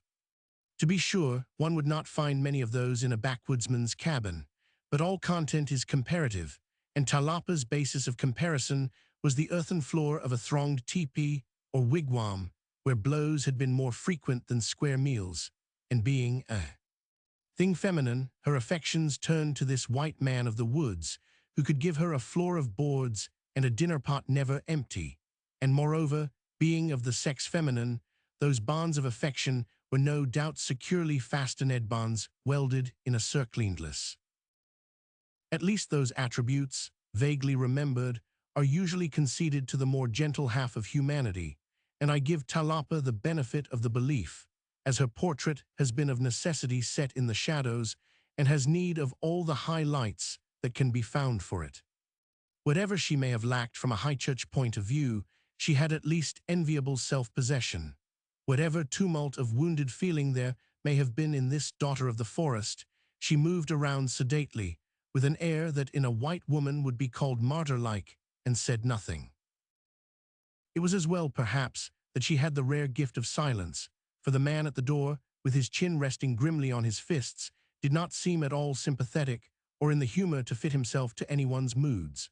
The tones of that girl's voice were still vibrating over chords in his nature that disturbed him.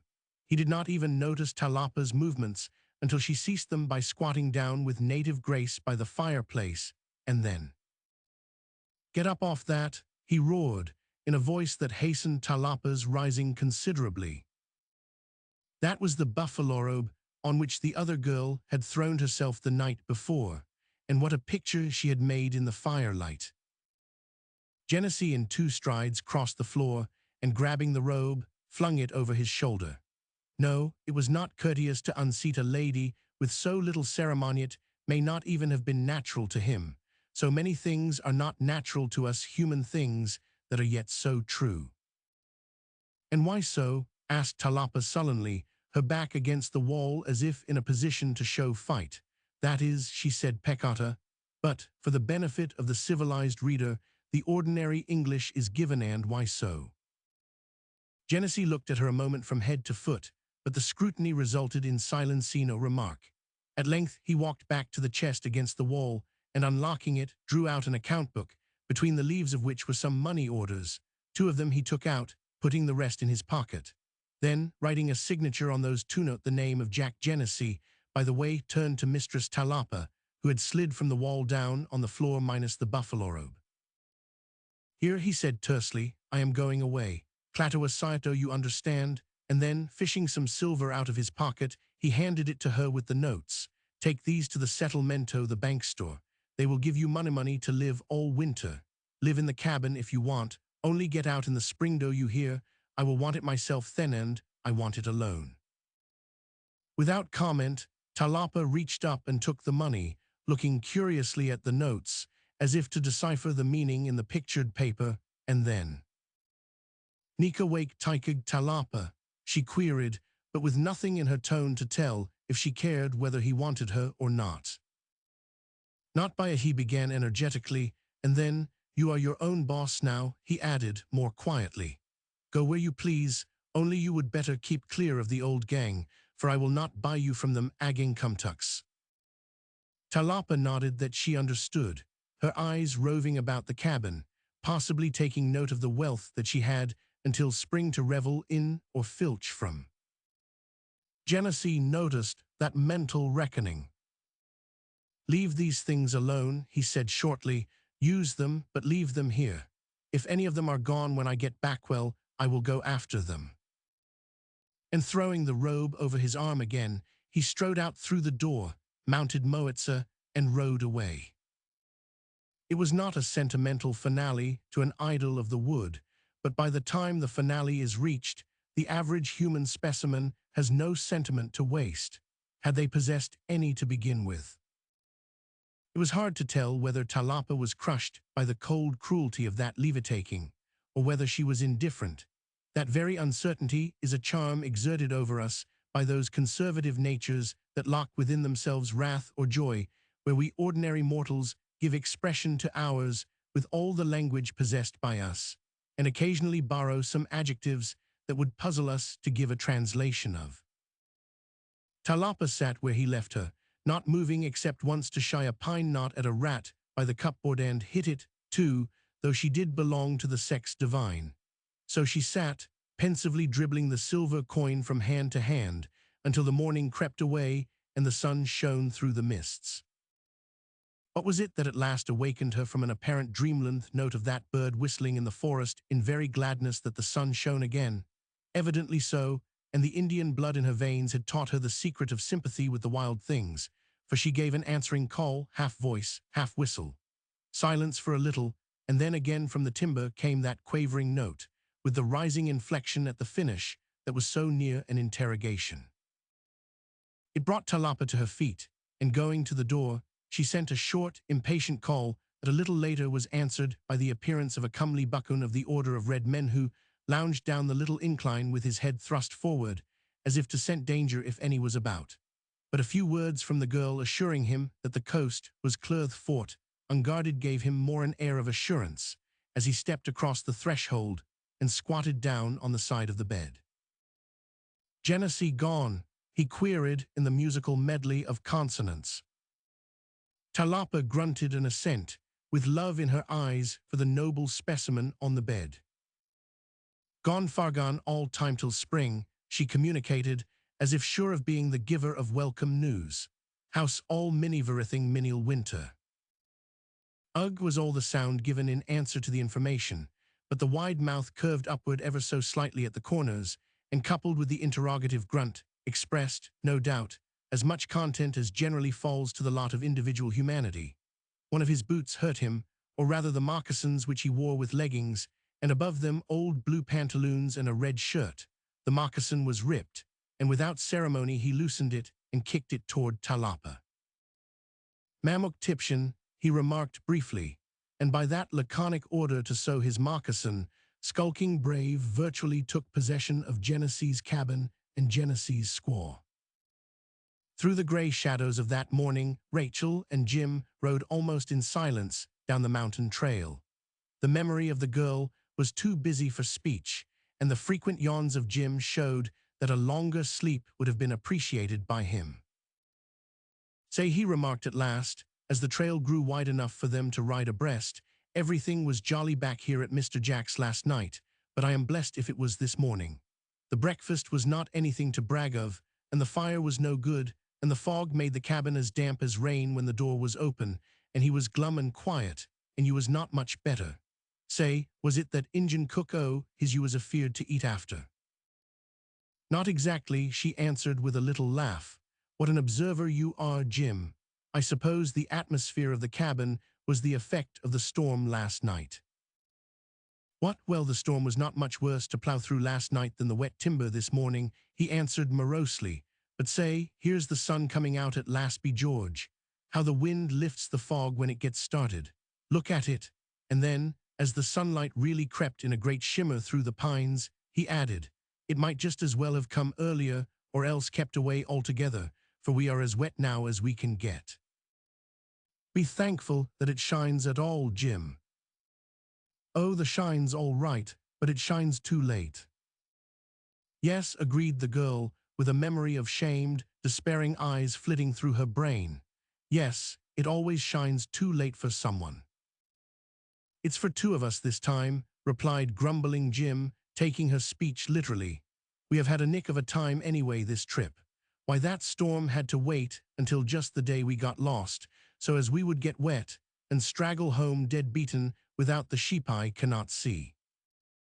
"No, we cannot see," said Rachel, with a queer little smile. Perhaps it's all because this is the end instead of the beginning of a cultus Corey." Part 3. Prince Charlie. Chapter 1. In the Kootenai Springtime.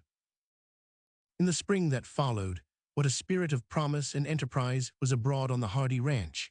What multitudes of white lambs, uncertain in the legs, staggered and tottered about the pasture lands, and what musical rills of joy in the mountain streams escaping through the sunshine from their prisons of ice. The flowers rose from the dead once more, such a fragrant resurrection. Slipping from out their damp coffins and russet winding sheets with dauntless heads erect, and eager lips open to the breath of promise, some herald must bear to their earth homes the tidings of how sweet the son of May is. Perhaps the snow sprites who are melted into tears at his glances and slip out of sight to send him a carpet of many colors instead of the spotless white his looks had banished. It may be so, though only the theory of an alien. And then the winged choruses of the air. What matinees they held in the sylvan places among the white blossoms of the dogwood and the feathery tassels of the river willow, all nodding, swaying in the soft kisses sent by the Pacific from the southwest, soft relays of warmth and moisture that moderate those western valleys until they are affronted by the rocky wall that of old was called by the Indians the Chipuyan Mountains, but which in our own day, in the more poetical language of the usurper, has been improved upon and dubbed the Rockies. But all the commonplaces of those aliens cannot deprive the inaccessible, conservative solitudes of their wild charms. And after those long months of repression, how warmly their smile bursts forthand, how contagious it is. Laugh though the world may at the vibrations of poet hearts, echoing the songs of the youngest of seasons, how can they help it? It is never the empty vessel that brims over, and with the spring, a sort of inspiration is wakened in the most prosaic of us.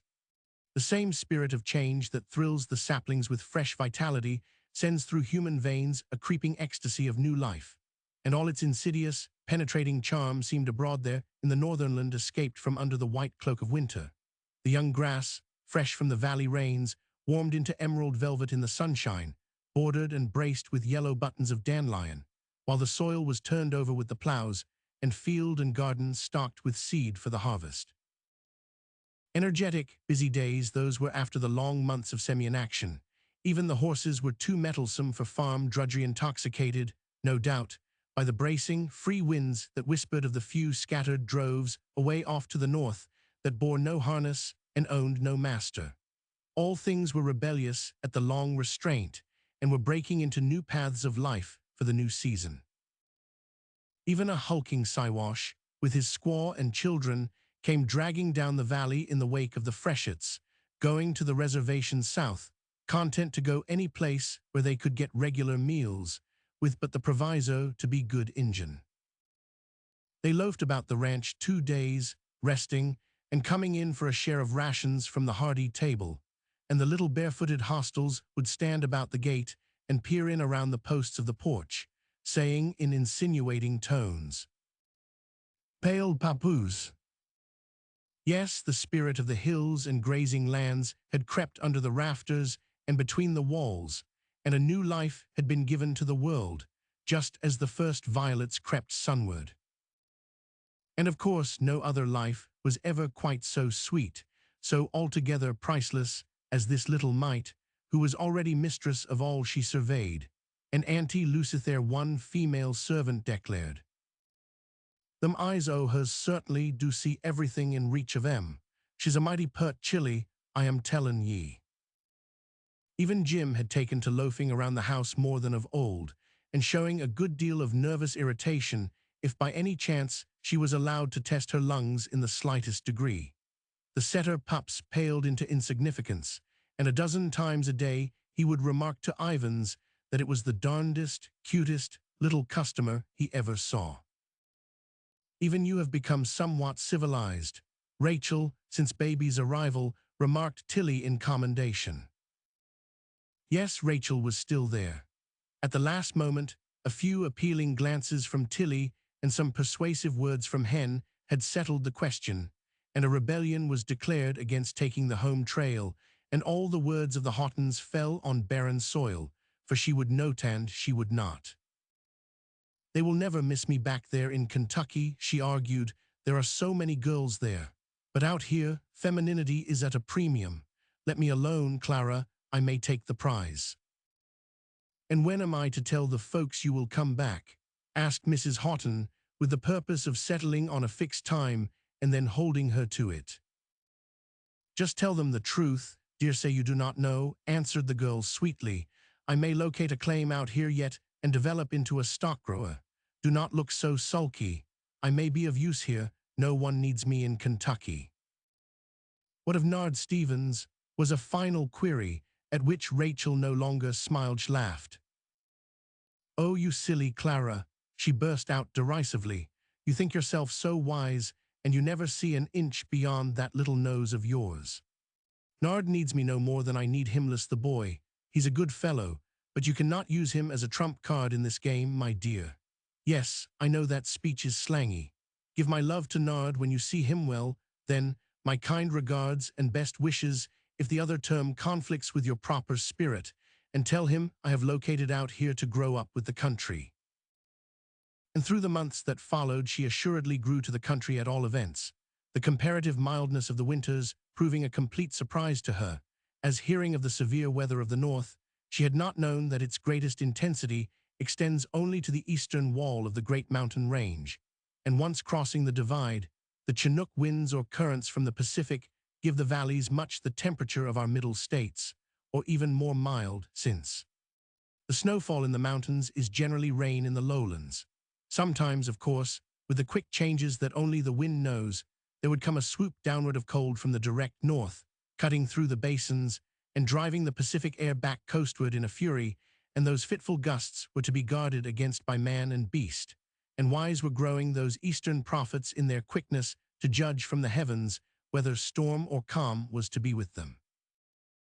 But despite Clara's many predictions, the days did not grow dull to Rachel, and the ranch was not a prison in wintertime.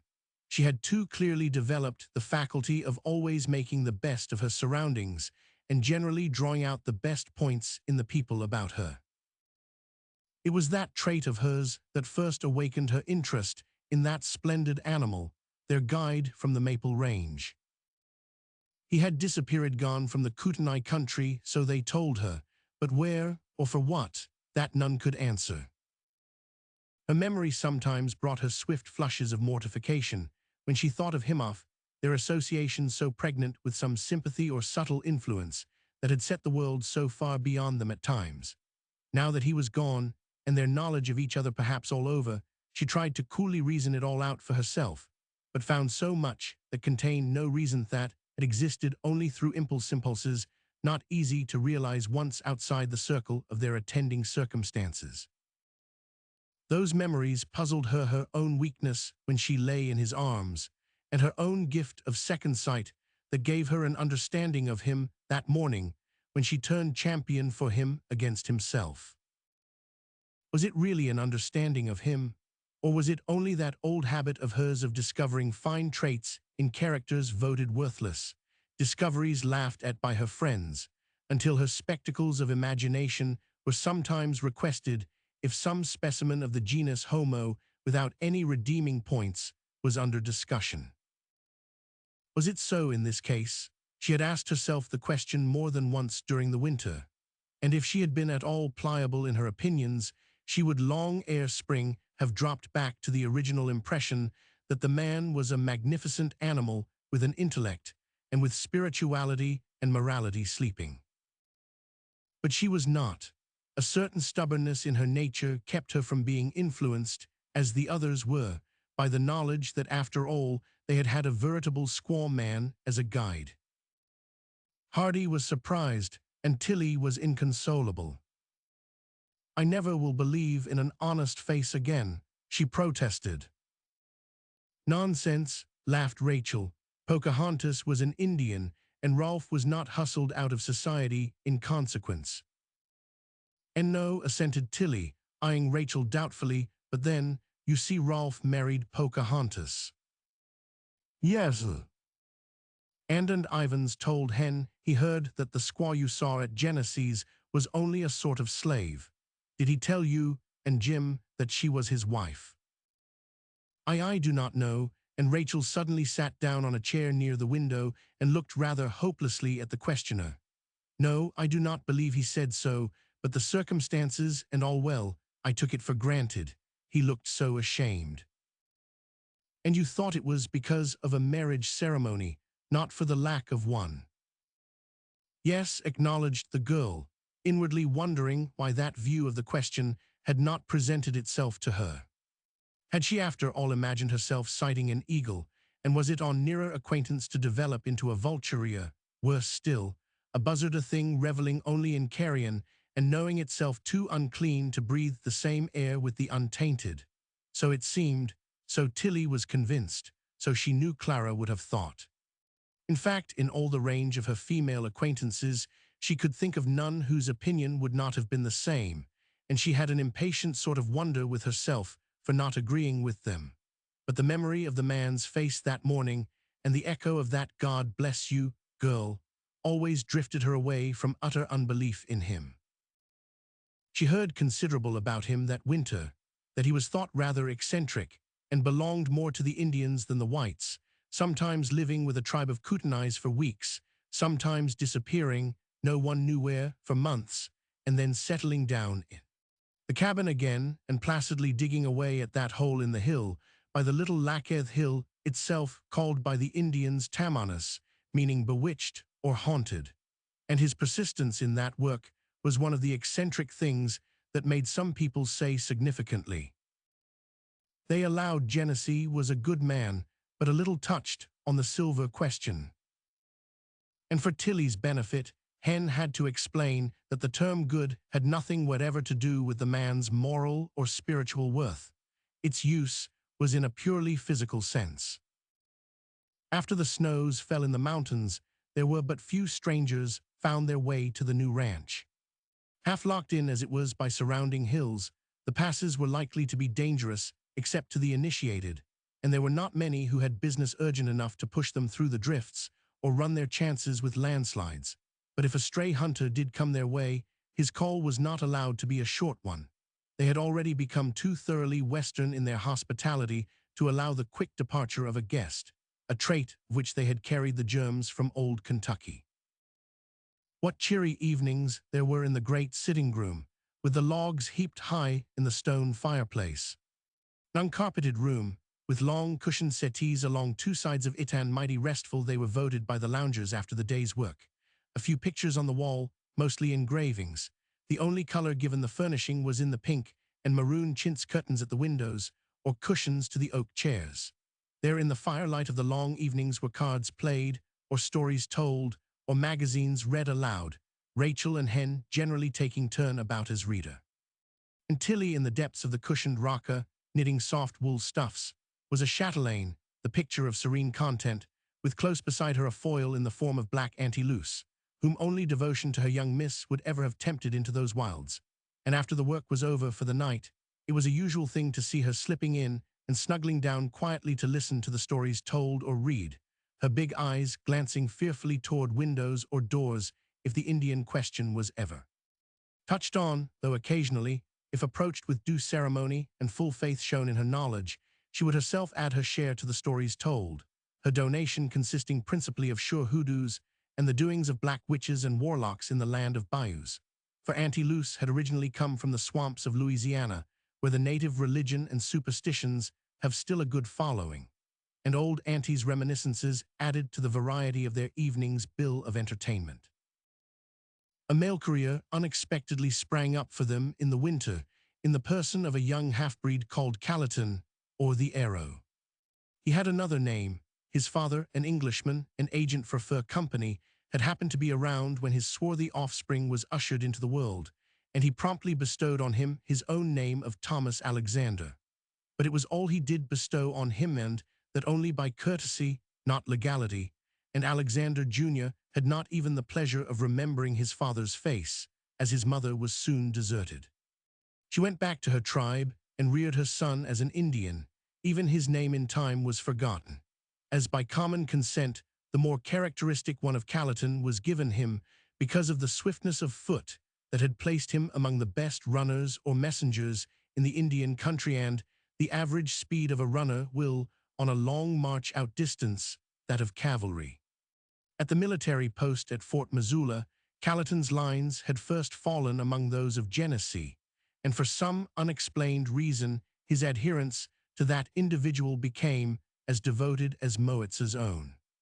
For a long time they had not ranged far apart, Genesee seldom leaving the Kootenai country, that Calatin did not disappear as well. This last trip his occupation was gone, for word had been left with MacDougall that the trail was not clear ahead. But if Calatin was wanted, he would be sent for, and that sinewy, bronze personage did not seem to think of doing other than wait, and the waiting promised to be long. He took to hanging around Scott's Mountain more than of old, with the query, maybe Genesee send let I suppose, I go see. And go he would, over and over again, always with a philosophically suppose next time, when he returned empty-handed. Sometimes he stopped at the ranch, and Rachel at once recognized him as the youth who had brought her the black bear skin months before, and pretended at the time utter ignorance of Chinook. He would speak Chinook fast enough to her now if there was any occasion, his white blood, and the idea that she was Genesee's friend, inclining him to sociability seldom known to the aristocratic conservatives of the Indian race. The nearest mail station was 20 miles south, and it was quite an item to find a messenger as willing as was Callerton.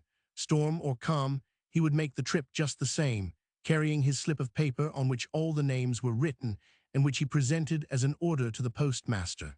A big mail was a cause of pride to him, especially magazines or packages. Letters he did not think of much account because of their size. To Auntie Luce, he was a thing of dread, as were all of his race.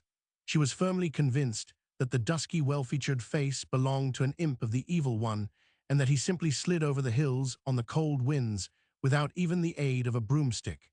The nights that he spent at the ranch found Auntie's ebony face closer than ever to the side of Mistress Tilly's chair. Another member had been added to the visiting list at Hardy's, and that was the sovereign of Scott's Mountain. Along in midwinter, Callerton brought a scrawled note from Old Man Mac, asking for some drugs of which he stood in need. The request brought to light the fact that Callerton one day, while paying visits, had found Old Man Mac sick, in bed heap sick crank no swallow medicine, but white man's. The required white man's medicine was sent, and with it a basket with white bread, fresh butter, and various condiments of home manufacture that Tilly's kindly heart prompted her to send to the old trapperone of their nearest neighbors. The following day Rachel and her henchman Jim started on Callerton's trail, with the idea of learning personally if any further aid that the ranch could give was needed at the cabin. A snow 3 days old covered the ground, in which Callerton's trail was easily followed, and then Rachel had been over the same route before, starting light-hearted and eager on that cultus coree. They reached Scott's Mountain a little after noon, and found its grizzled, unshaven owner much better than he had been the day before, and close beside him on the pillow lay his one companion, the cat. "Well, well, to think o' this," said the old man, reaching a brawny hand to her from the bunk. "You are the first white woman as ever passed that doorpost, and it's rare and glad I am that it's your own self." "Why myself more than another?" she asked, rather surprised at his words. "I would have come long ago if I had known I was wanted, or that you even knew of me." "Have I not then?" he queried, looking at her sharply from under his wrinkled, half-closed lids. "But sit ye down, lady. Callerton, bring the chair. And is that a brother's lad there? I thought I had na heard of one. Sit you down close, that I can see ye sight good for sore een, and I have no heard o' ye." "Ah, but I have, though. Many's the hour the lad has lain lazy-like on the cot here, and told me o' the gay folk frae the east. You know I would be a bit curious o' my new neighbours, and would be asking many's the question, and all the tales would end why something about the lass that was aye the blithe rider, and ever the giver o' good judgment." The girl felt her face grow hot under those sharp old eyes. She scarcely knew what to say, and yet could give no sensible reason for such embarrassment. And then, "The lad, what lad?" she asked at last. "Oh hey, I clean forgot he is no lad to you. Callerton, will ye be building up that fire a bit? When we have quality to visit, we must give them a warm welcome, if no more." And the lad, as I was saying, he continued, was but Genesee no other, though he looked more the lad when I called him so first. "You are such old friends, then?" "No so old as so close, ye might say. It's a matter o' 5 year now since he come up in these hills why some men who were prospectin', and one and another got tired and dropped down the country again till only Genesee was left. He struck that haunted hill in the Maple Range that they all said was of no good, and he would na leave it. There he stuck in very stubbornness, bewitched like by it, and the day before his flittin' in the fall found him clear through the hill, helped a bit by striking into an old mine that nobody knew aught of. Think o' that, dug into a mine that had been abandoned by the Indians generations ago, most like. I did not know that the Indians ever paid attention to mining. They seem to know no use for gold or silver until the white men teach them it. True enough, but there the old mine stands, as a clear showing that some o' the heathen, at some time, did mine in that range. And the stone mallets and such like that he stumbled on there shows that the cave was not the result o' accident. And has he at last given it up as hopeless? That's as time may happen to tell, answered the old man sagely. And old daddy time his own self could not keep his teeth shut more tight than can Genesee if there's a bit secret to hold. But oh, the old mine he said little when he was talking the trail, only it has kept these 1,000 years, Daviet will most like keep until I get back.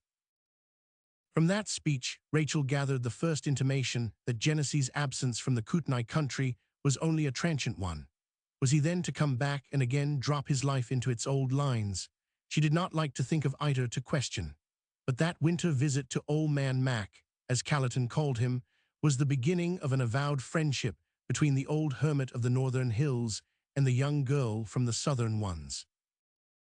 Her independent, curious spirit and youthful vitality were a sort of tonic to him, and as he grew better he accepted her invitation to visit the ranch, and from that time on the grizzled head and still athletic frame of the old fellow were not strange to the hardy household. He was there as often as was consistent with the weather in the hills and almost 70 years of braving their hardships, for of late years MacDougall did not range widely. His traps could find too many nooks near home for mink, lynx, and the black bear, and from the Kootenai tribes on the north he bought pelts, acting the trader as well as trapper, and twice a year making a trip to a settlement to dispose of his wares, with horses from his Indian neighbors to transport them with. Rachel learned that for 40 years he had followed that isolated life, moving steadily farther west or farther north, as the grip of civilization made itself felt behind him, and he felt himself crowded if a settler's prairie schooner was sighted within 25 miles of him. The girl wondered, often, the cause of that self-exile, but no word or sign gave her any clue. He had come from the eastern highlands of Scotland when less than 30 years old, and had struck out at once for the extreme borders of civilization in America, and there he had remained always on the borders, never quite overtaken. It will be but a few more stands I can make, he would say to her sometimes. Time is little content to be a laggard, and he is running me close in a race he has na a doubt of winning.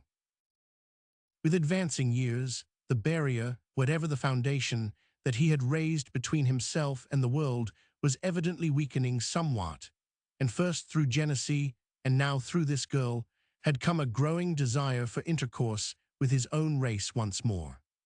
And much teasing did the girl get in consequence of the visits that by the family in general were conceded to belong to Rachel in particular, teasing, however, which she bore with indifference, openly claiming that the stronger interest was on her side, and if he forgot his visits, she would certainly go herself to Scott's Mountain to learn the why and wherefore.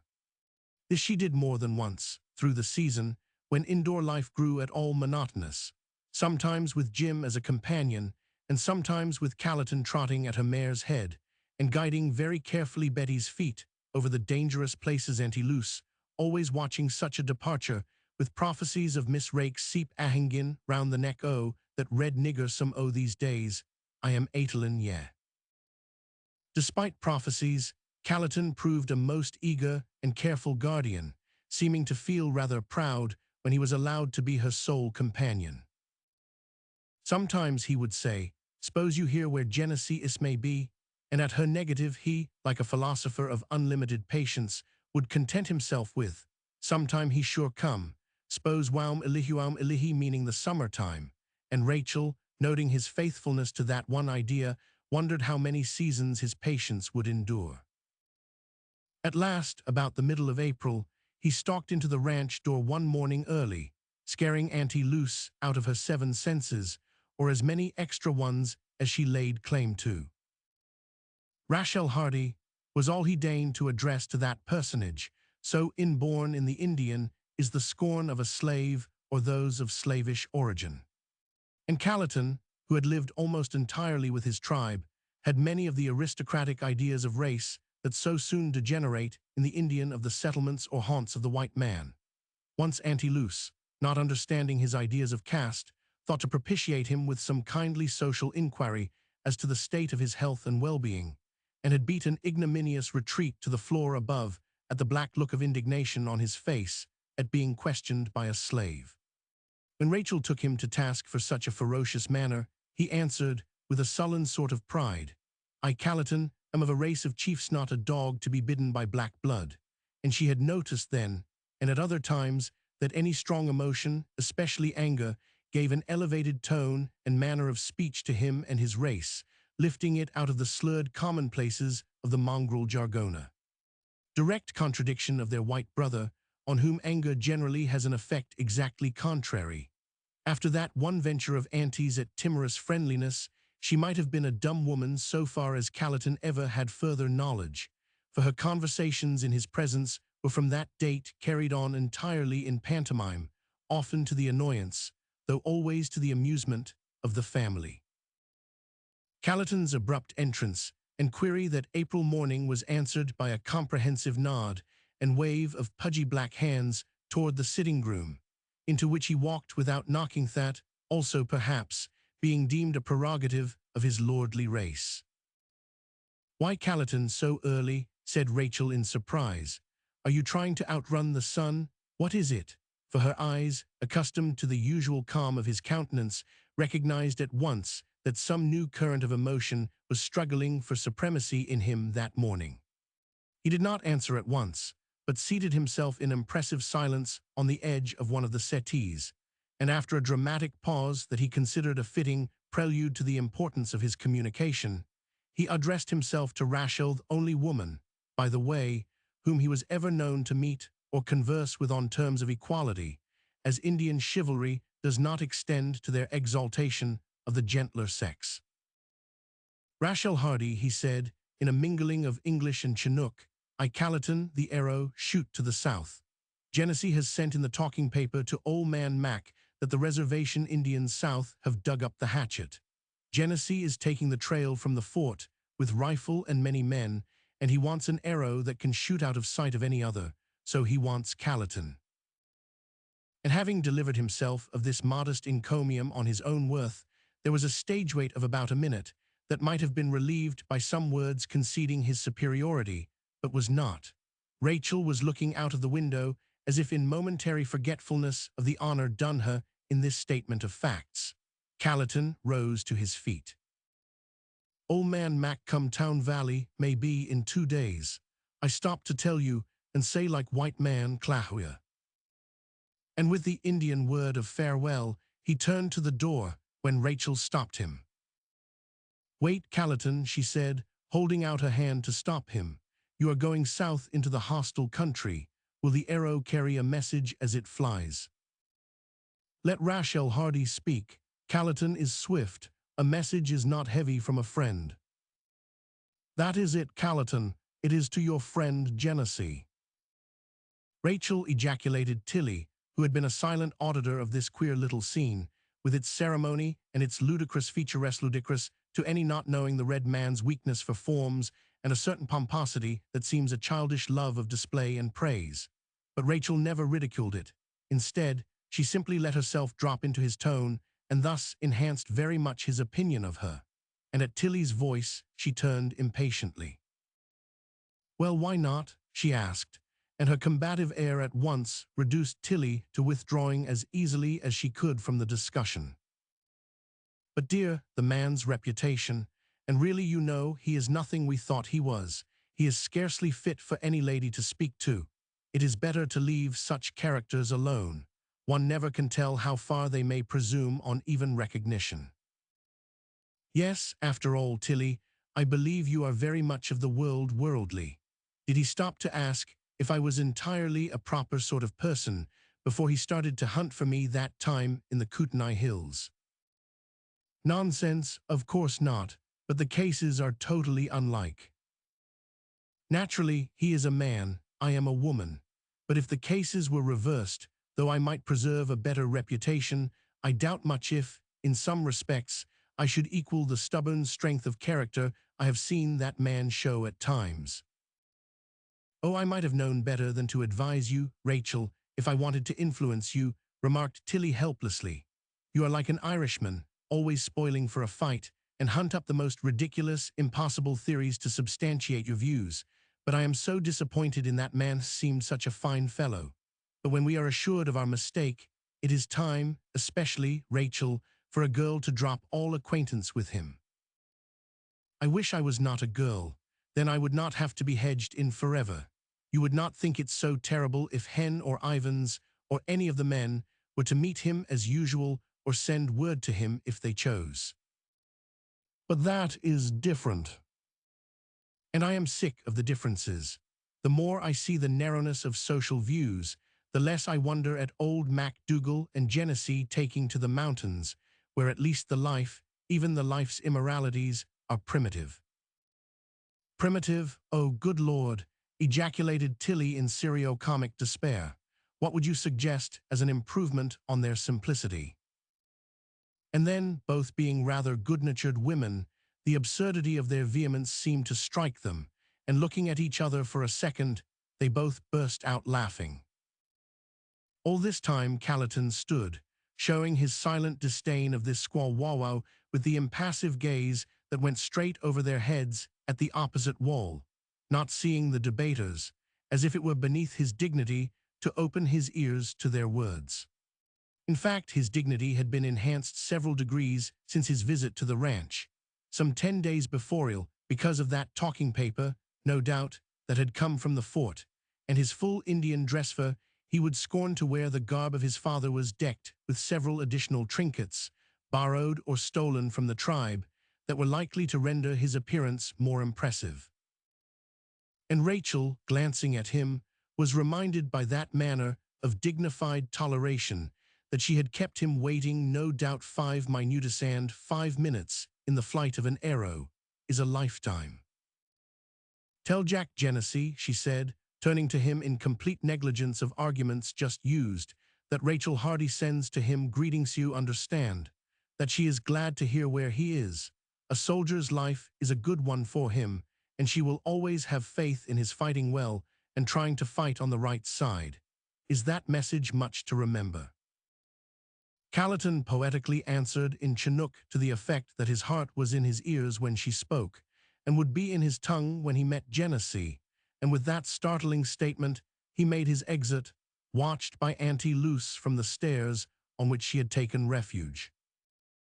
You are a queer girl, Rake, said Tilly, as Rachel stood watching the gay-light, sinewy form as it broke into a sort of steady trot, once outside the gate, and was so quickly out of sight down the valley.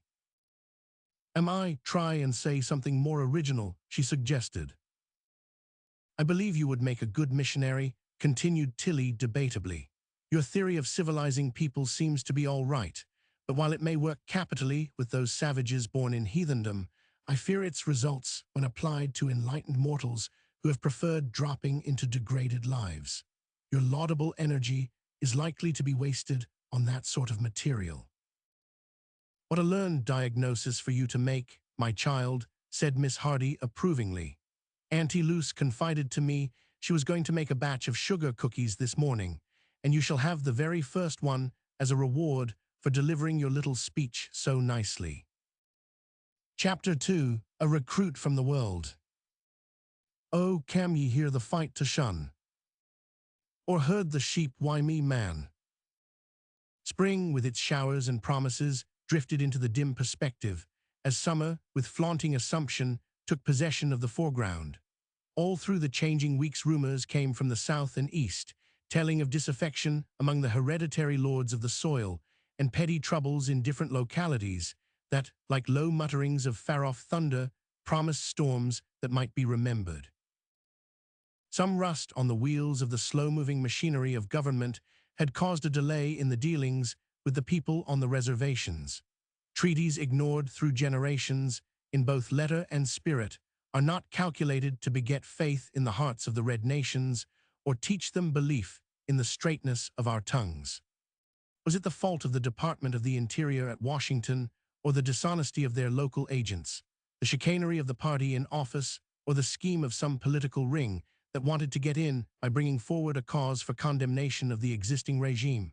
Whatever one of the multitudinous excuses was finally given for neglect of duty treaties, promises of government Mr. Lo had knows he has ever had to bear the suffering in question, whether just or unjust. Small wonder if now and then a spark of that old fire in the blood ignites, and even the most tamed spirits rise up ready to write pages of history in blood. The only wonder is that they ever pass by the house or the offspring of the white race without that call of the red heart for vengeance being too strong for the hand to resist. Through the late winter, whether through storms or floods or the schemes of men, on one of the reservations to the south, the rations had not been forthcoming, and from week to week, excuses were given that were no longer listened to with credence by the Indians. In vain were visits made, first to the agency, next to the nearest fort, supplicating for their rights. One delegation after another turned back from those visits unsatisfied, told by the first that the rations would be distributed when they arrived, not before. Told by the second that the War Department was not in any way responsible for deficiencies of the Department of the Interior, and could not interfere at the same time advising them to be patient, as eventually their wants would be satisfied. Eventually, and in the meantime, they could go back to their tribes and eat their horses, their dogs, and see their people grow weak as the children for the want of food. Small wonder if one group after another of the younger braves, and even the older warriors, broke loose from the promise of peace and joined the hostile bands that thieved along the border, sweeping the outlying ranches of horses and cattle and beating a retreat back into the hills with their booty. Of course, the rations arrived eventually and were distributed by those fair-minded personages whose honest dealing with the red man is proverbial along the border. But the provisions came too late to stem the tide of secession that had set in, and the War Department had found that, after all, it would be influenced by the actions of the Department of the Interior, and that its interference was demanded for the protection of the homes on the frontier. As the homes were the homes of white citizens, its action was, of course, one of promptness. White men's votes decide who shall continue to sit in the high places of the land, or who shall step down and out to make way for the new man of new promises. But they found ordinary methods of war were of little avail against the scattered bands, who, like bees in the summertime, divided their swarms and honeycombed the hills, knowing every retreat, and posted as to every movement by Indian runners and kindred left behind. It was simply a war of skirmishing, and one not likely soon to cease. Reinforcements came to the hostile tribes from all the worthless outlaws of the border, some of white, others of mixed blood, and from those mongrels resulted the more atrocious features of the outbreak. They fought and schemed with the Indian because they wanted his protection, and any proposed treaty for peace was argued against by them most vehemently. And while an Indian makes a good thief, a half-breed makes a better. But the white man, if his taste runs in that direction, is an artist, and to him, his red brother is indebted for much teaching in the subtle art through many generations. That and like accomplishments made them comrades to be desired by the tribes who depended for their subsistence on the country guarded by troops, and scientific methods of thievery were resorted to, methods that required the superior brain and the white face of the Caucasian. Thus was the trouble fostered, and the contagion spread, until far-off tribes, hearing of it, missed now one, now another of their more restless spirits, and the white authorities found it would not do to trust to the peace of any of the nations, only surety was to guard it. This they tried to do, locating posts and stationing troops near even the most peaceable tribes, their presence suggesting the advisability of remaining so. And now through one, now another, and generally by MacDougall, the people at the ranch heard at times of the Arrow and of Genesee. They were with the troops, and were together, and the latter's knowledge of Indian tactics was counting much in his favor evidently, as his opinions were cited in the reports and prophecies of results, and his influence had decided more than one movement of the campaign that had won him the commendation of his superior officer, circumstances that were, of course, discussed pro and con by the people of the Kootenai. There was little of local news in so isolated a place, and Rachel declared they were all developing into gossips because of the avidity with which the slightest of events in their own region was talked over. And of course, the Indian question was an all-absorbing topic, and to Auntie Luce was attended by a sort of paralysis of terror. In vain to point out the friendly listlessness of the Kootenais, their nearest neighbors of the red race, for the Kootenais were simple hunters or fishers, making war on none, unless now and then a detachment of thieving Blackfeet from east of the mountains would file through the old Flathead Pass and run off portions of their stock. In the time of the fishing, the greater part of the village would move for the season away from their pasture lands, in search of the fish that they smoke, dry, and pack in osier baskets for the winter. It was generally during that temporary flitting that a visit from those neighboring tribes would be made, and an assessment levied to the extent of all loose cattle in reach, and an occasional squaw now and then. And so, though the Kootenais were on the most friendly terms with the few whites about them, their relations with their red brethren on the east and across the line in the Northwest Territories were decidedly strained. But it was useless to talk good Indian to Auntie, who was afraid to stay in the house or out of it, afraid to start back to Kentucky, yet sure that delay meant death. And all through the summer, let the rest have faith if they chose, yet the baby's wardrobe and her own were always packed ready for flight at the first sign of danger. With this one exception, the Indian question troubled the people at the ranch but little. They found too many duties in the new country to take up their time and attention. The sheep-raising experiment showed signs of such thorough success that it would require more than the skirmishing of the races a couple of 100 miles away to disenchant Hardy with the country, and where he was content, Tilly was, of course, and Rachel was deemed a sort of vagabond in regard to a settlement anywhere. She was satisfied with any place where the fences were not too high or the limits of her range too narrow. She often wondered that the world in general knew so little of that beautiful corner of the earth. She knew that people flocked to resorts that possessed not at all the wealth of beauties that whimsical nature had scattered on those Indian hills. In the fall, about a year after the cultus Corey, she began to think that, after all, they might meet with deserved appreciation some day, for one man rode up to them, not for stock or to locate land, or for any of the few reasons that brought people to the Kootenai country, but simply and only for pleasure and risk, so he said. It was in late September, and as he rode leisurely through the dusky shadows of the pines and along the passionate, restless path of some mountain stream, his expressive face showed a more than casual interest in the prodigality of delightful vistas and the impressive grandeur of the mountains, as they loomed about him or slowly drifted beneath him.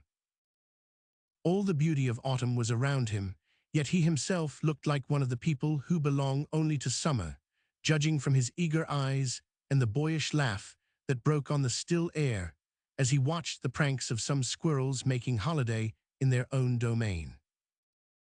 Not that the stranger was so young. He was not a boy in years, but the spirit of youth that remains so long with some natures shone in his glance and loitered about the sensitive mouth.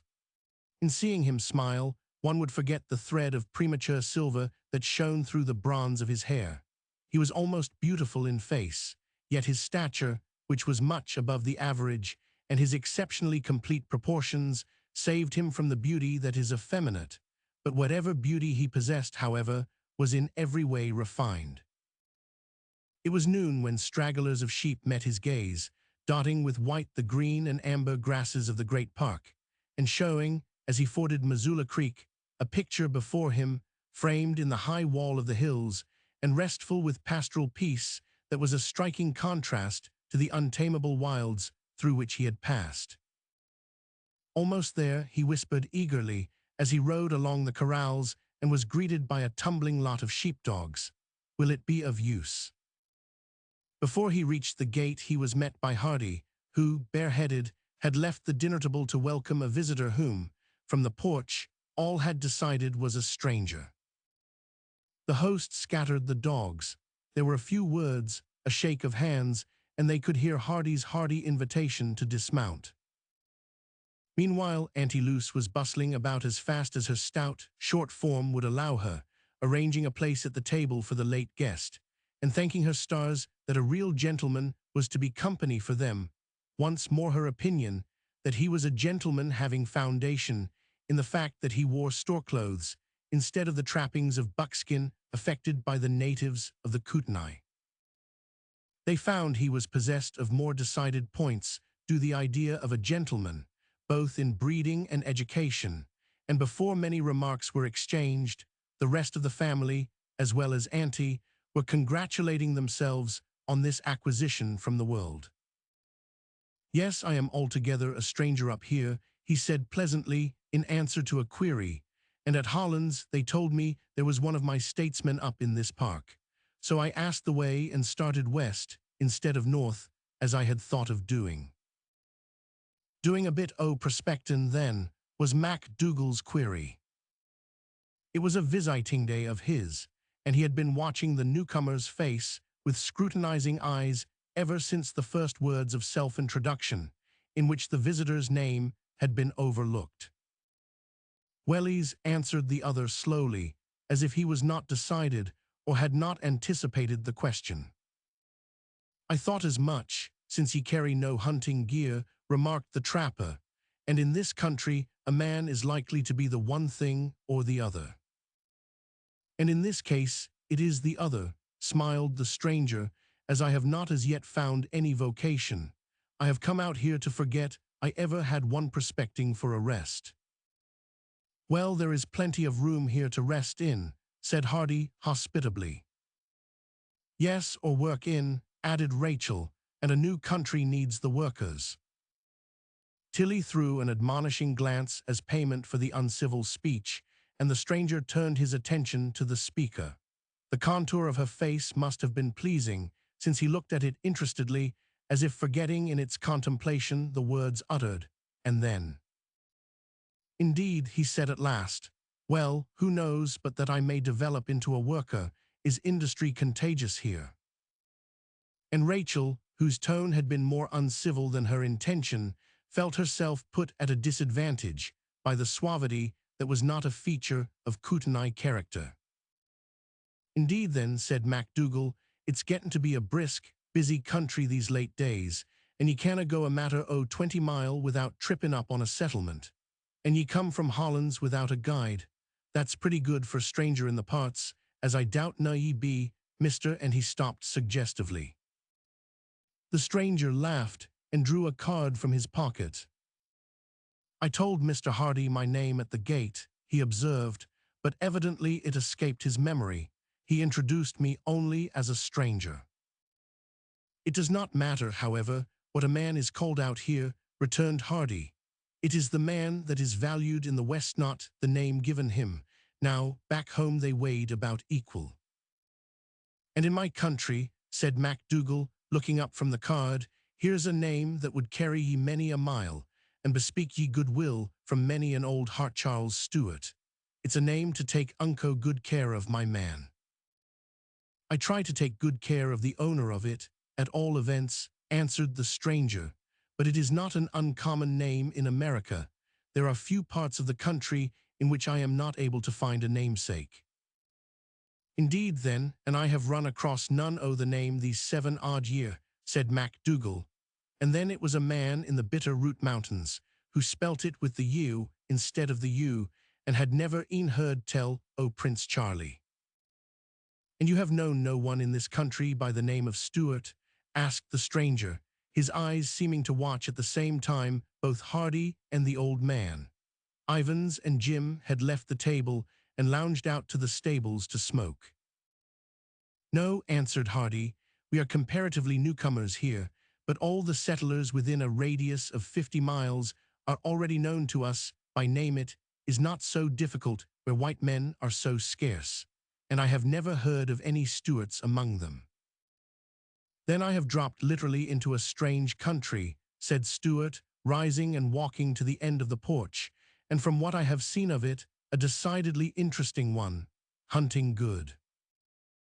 "Excellent," returned Hardy. We have been too busy to get to the hills so far this year, but now we have a little breathing spell, and if you would care to try your luck with game, I should take pleasure in showing you our hunting grounds." "That is certainly kind of you," said Mr. Stewart heartily, "and I will accept the offer most gratefully. The fact is, I have been rather used up with a professional life, and was in hopes a trip up through this country would set me on my feet again. Over there at Holland's, they told me about you and your family, and—" "Yes," completed Hardy, "a man with his family and household goods up in these hills is a marked individual. But my wife and cousin do not rebel at the exile. They are both philosophers in their way." Yes, and Stuart's agreement had the intonation of a man who hears, but ceases to grasp the sense of words. Some closer thought seemed present with him. He glanced at Hardy, a swift, quickly withdrawn scrutiny, and then said, "Do you know, Mr. Hardy, I should like to propose myself for membership in your household for a few weeks. Would it be deemed an impertinence? I cannot stay at Holland Center with any comfort, and this place of yours seems to be a haven of rest. Could you give me space to live in for a while, without my being a nuisance to the establishment?" "Yes, and welcome," answered Hardy. "You do not seem to appreciate what a treat it is to have a visitor from civilization ride our way, and one from our old state is especially in demand. I was going to propose that you move your outfit up here and make the ranch your headquarters while in the country. A nuisance? No, sir." And thus was the simple ceremony concluded that introduced this stranger to the Hardys, to the general satisfaction of all concerned.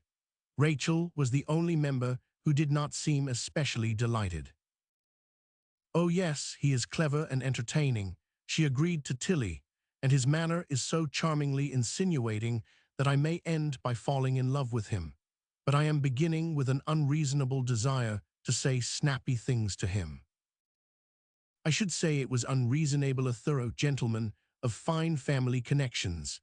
He mentioned several Kentucky families that Hen might know what his standing was back home, and his profession is that of medicine. I noticed the 1,500 on his card, and altogether I cannot see what ground you have for objecting." "I am not objecting," bless the man. "No," returned Rachel, "only because a man has acquired a charming manner and possesses a handsome face is no reason for me devoting myself to admiration of him, like Auntie Luce. She is jubilant over having so fine a gentleman to wait on. You are discreetly elated over having so charming a person to entertain. Even Miss Margaret was the baby. Everything feminine about the place has succumbed. And I suppose my reason for keeping on my own side of the fence is that I am jealous. I am no longer first in the affections of anyone about the place. MacDougall is likely to swear allegiance at any time because his name is Stuart, and, above all, Charlie Stuart. Even Jim is wavering in the balance and shows a wonderful alacrity in anticipating the wishes of this tenderfoot. Is it any wonder I rebel? Well, for the comfort of the rest of us, do not begin a civil war," admonished Tilly, and was only reassured by a promise that there should be no active hostilities. "If you are more comfortable in war than in peace, go south and fight with the skirmishing Indians," suggested the little woman. "I will," said Rachel. "If you get any more civilized recruits up here to make the place tame and commonplace, I will seek service under the standard of the Arrow or Genesee." And at the mention of the last name, Tilly discreetly subsided. The girl found the raw recruit rapidly making himself a power in the social world of the ranch. There was something of charming grace in the man's personality, and that rare gift of a sympathetic nature that had also the faculty of expression, at once accorded him the trust of women and children. It may be that a degree of physical beauty influenced them also, for his fine, well-shaped head was very good to look at.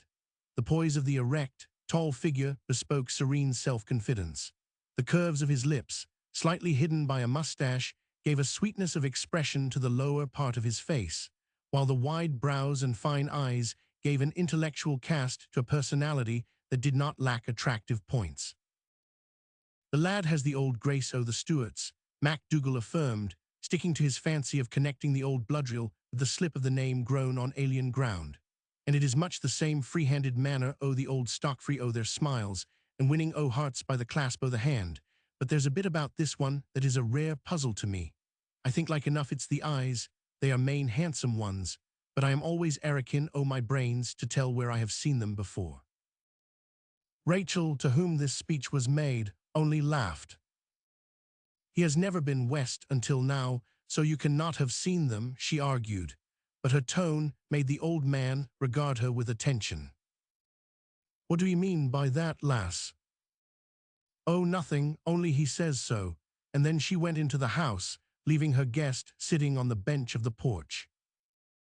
The steward, as the others had already dropped into calling him, after MacDougall, had been at the ranch about a week. The proposed hunt was yet to be, and in the meantime he rode through the parks and saw all that was near about the ranch. He talked stock raising with Hardy, medicinal herbs with Auntie Luce, babies with Tilly, and with Rachel numerous worldly topics of interest, that, however, never seemed to change the nature of their acquaintance, which remained much as it was the first day on her side, arms burnished and ready for action. On his, the serene gentleness of manner, almost a caress, a changeless good humor that spoke volumes for his disposition, and at times forced even her into a sort of admiration of him. Health recruiting trip he had come on, he was evidently taking advantage of, for he almost lived out of doors and looked wonderfully healthy and athletic for an invalid. In the house he wrote a great deal, but the morning Rachel left MacDougall on the porch, the steward came sauntering up the path, the picture of careless content with himself and the world. Where has Mr. Hardy gone? He inquired, seating himself on the porch. I have been looking for him out at the pens, but the men have all disappeared. Gone up the range for the yearlings that strayed off the last week, but they will no go far. I wanted to ask Mr. Hardy about mail out here. How often is it brought to the ranch? Well, said the old man, between the puffs of his pipe, that depends a bit on how often it is sent for, just whene'er they are a bit slack o' work, or if anybody o' them wants the trip made special. But Hardy will be sending Jimmy across for it, if it's any favor to youb sure o' that. Oh, for that matter I seem to be the most useless commodity about the ranch. I could make the trip myself. Is Jim the usual mail courier? Well, I canna say. Andrews, a new man here, goes sometimes, but it's no rare thing for him to come home carrying more weight in whiskey than in the letters, and Hardy got a bit tired o' that. But have not you a regular mail courier for this part of the country? Persisted Stewart. MacDougall laughed shortly at the idea. Who would be paying the post? He asked. With but the Hardys and myself, ye might say, barring the Kootenais, and I have na heard that they know the use of a postage stamp. But someone of their tribe does come to the center for mail, continued Stewart in half-argument, an Indian youth. Have you never seen him?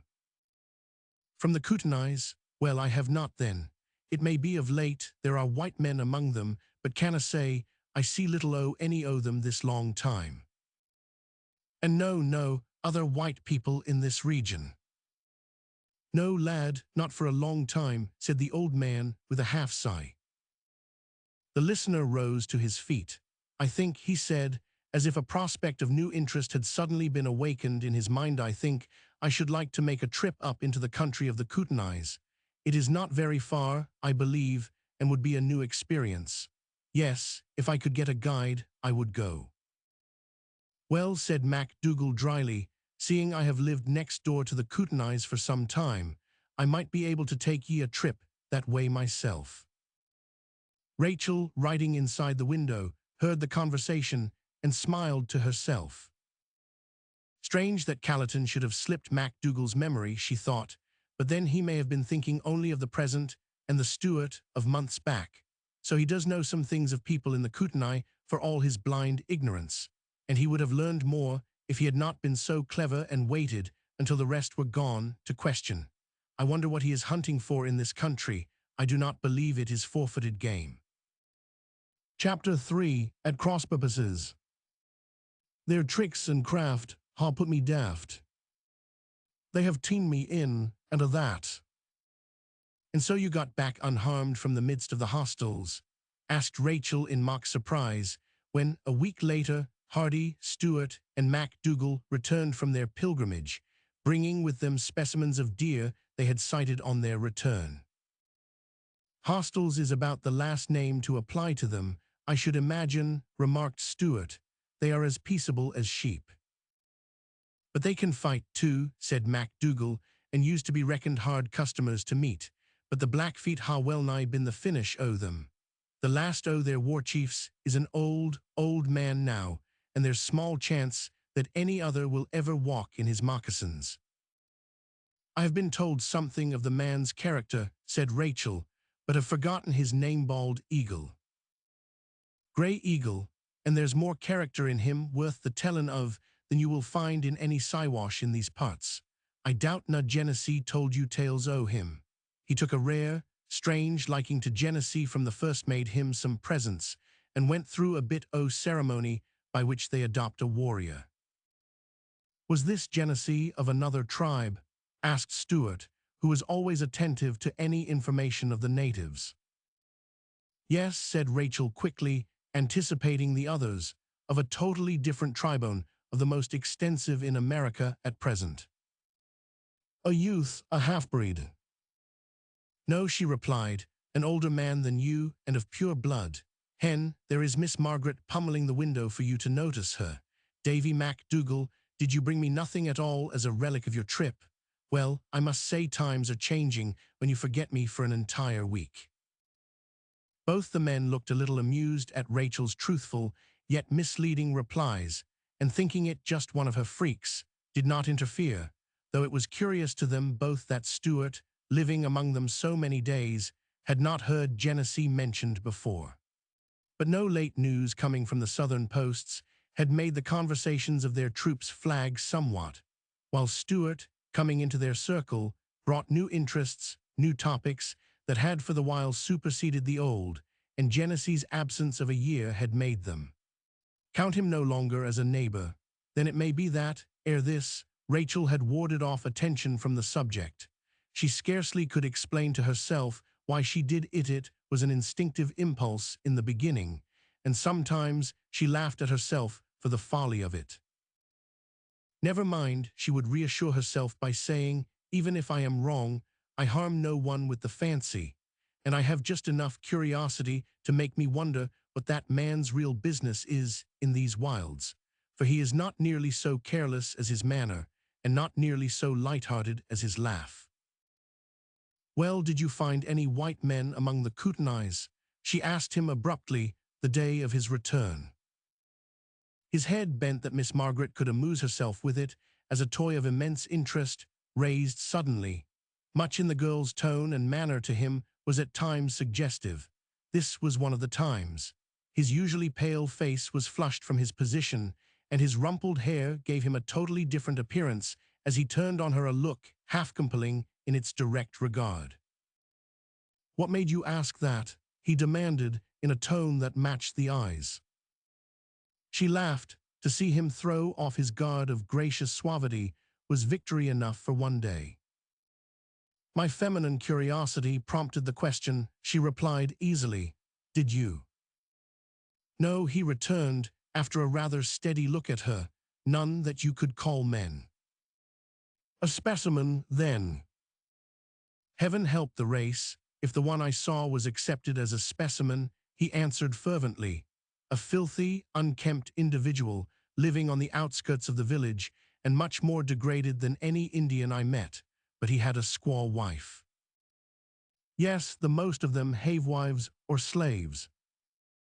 Slaves, he asked incredulously. Actually slaves, though they do not bring the high prices we used to ask for those of darker skin in the South. Emancipation has not made much progress up here. It is too much an unknown corner as yet. Is it those of inferior tribes that are bartered or prisoners taken in battle? No, I believe not necessarily, she replied, though I suppose such a windfall would be welcomed. But if there happens to be any superfluous members in a family, it is a profitable way to dispose of them, among some of the Columbia Basin Indians, anyway. Davy MacDougall can give you more information than I, as most of my knowledge is second-hand. But I believe this tribe of the Kootenays is a grade above that sort of traffic I mean bartering their own kindred. "How long have you been out here, Miss Rachel?"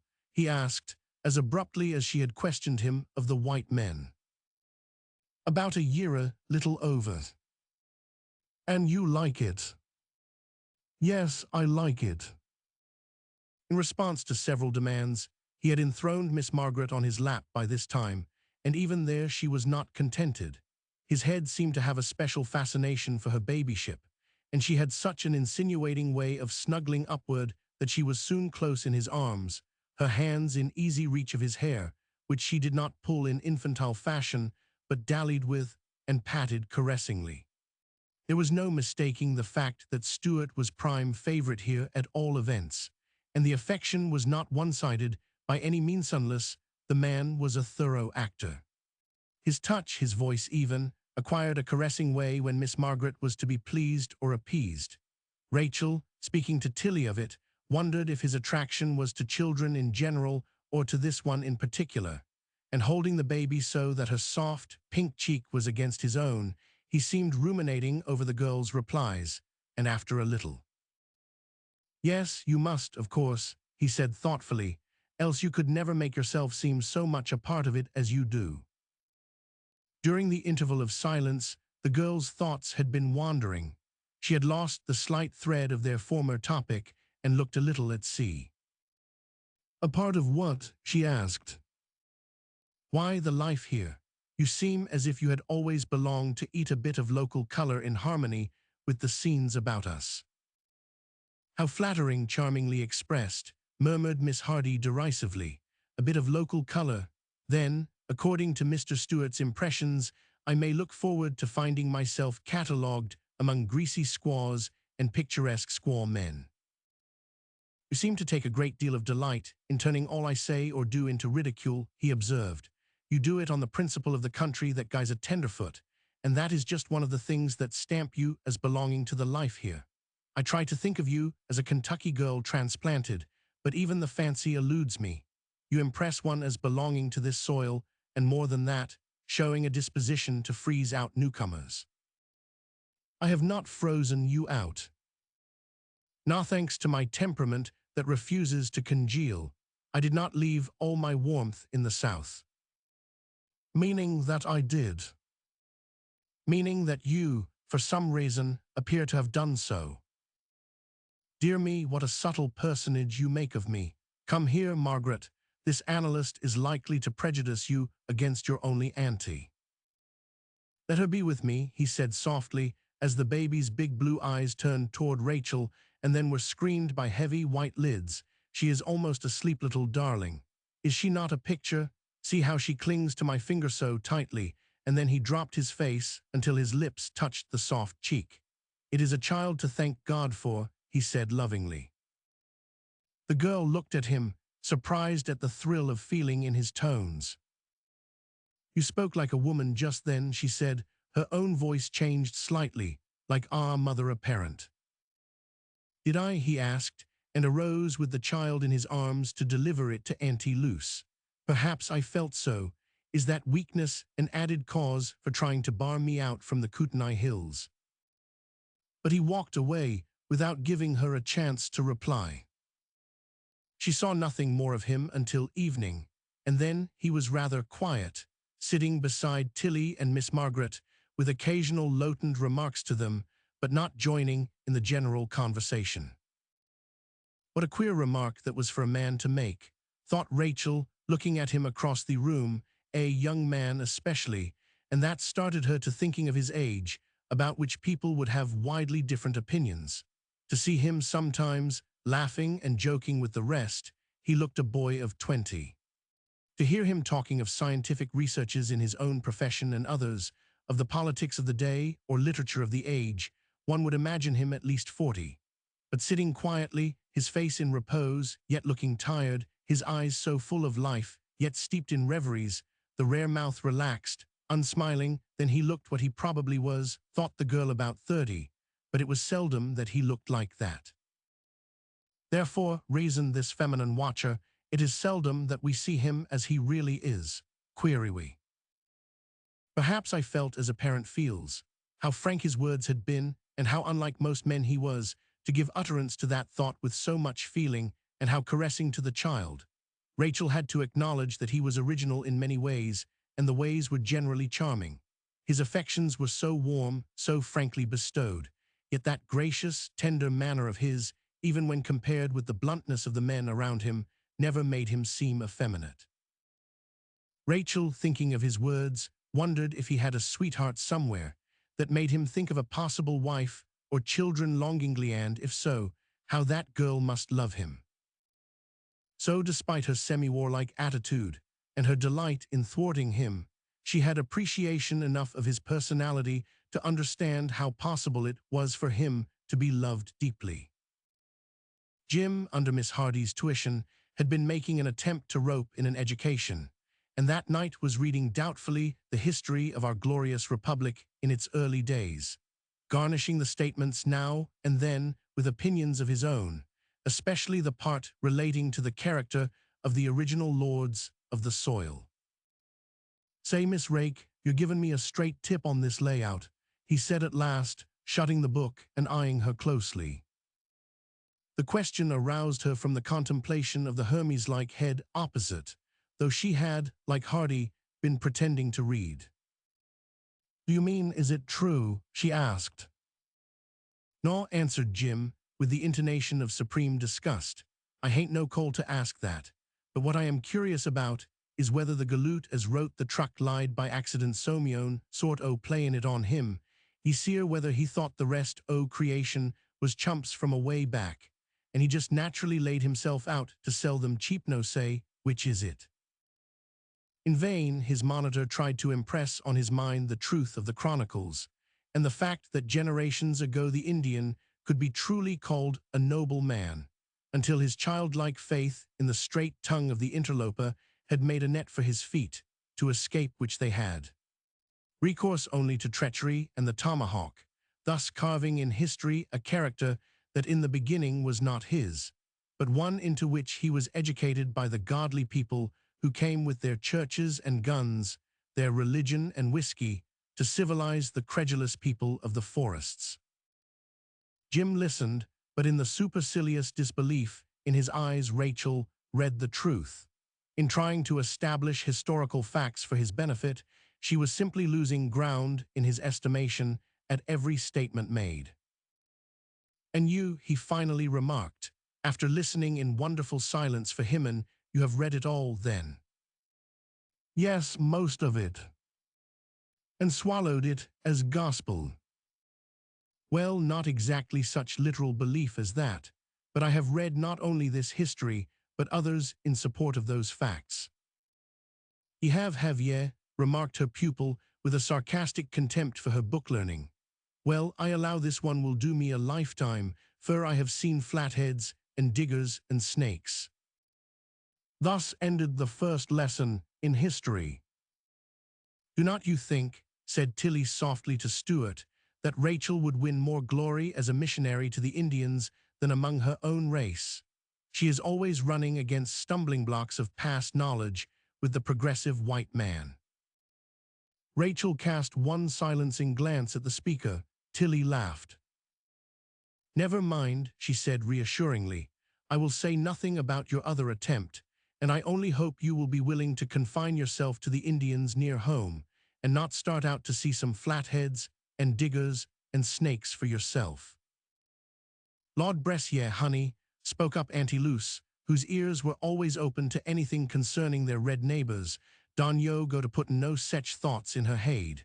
Miss Rake needs tammin' down, she do, 'stead o' 'couragement." "Well, it's precious little encouragement I get here, except to grow rusty in everything," complained Rachel. "A crusade against even the diggers would be a break in the monotony. I wish I had gone with you to the Kootenai village, Mr. Stuart. That would have been a diversion." "But rather rough riding," he added, "and much of the life, and well, there is a great deal one would not care to take a lady to see." "You do not know how Rachel rides," said Tilly, with a note of praise in her voice. "She rides as hard as the men on the ranch. You must go together for a ride some day. She knows the country very well already." Rachel was thinking of the other part of his speech. I should not have asked to be taken, she said, but would have gone on my own independence as one of the party. Then your independence would have led you to several sights revolting to a refined nature, he said seriously, and you would have wished yourself well out of it. Well, the Kootenais are several degrees superior to other tribes of the Columbia Basin, so you had better fight shy of Jim's knowledge. Why, she added, with a little burst of indignation that their good points were so neglected, the Kootenais are a self-supporting people, asking nothing of the government. They are independent traders. Say, Miss Rachel, broke in Jim, was Calatin a Kootenai Injun? No, though he lived with them often. He was of the Gros Venters, a race that belongs to the plains rather than the hills. You are already pretty well posted about the different tribes, observed Stewart. Yes, the Lord Noshumph, grunted Auntie Luce, evidently thinking the knowledge not a thing to be proud of. Oh yes, smiled Tilly, Rachel takes easily to everything in these hills. You should hear her talking Chinook to a blanket brave, or exchanging compliments with her special friend, the Arrow. The Arrow, that is a much more suggestive title than the Wahoosh, Kakwa, Sippa, and some other equally meaningless names I jotted down as I heard them up there. They are only meaningless to strangers, answered the girl. They all have their own significance. Why, this same Arrow is called Calatin, broke in Jim, and what would you make out of that? Both names mean just the same thing. He was called that even when he was a little fellow, he said, 'cause he could run like a streak. Why, he used to make the trip down to the settlement and be back here with the mail afore supper, mackin' his 40 miles afoot after breakfast. How's that for movin' over rough country?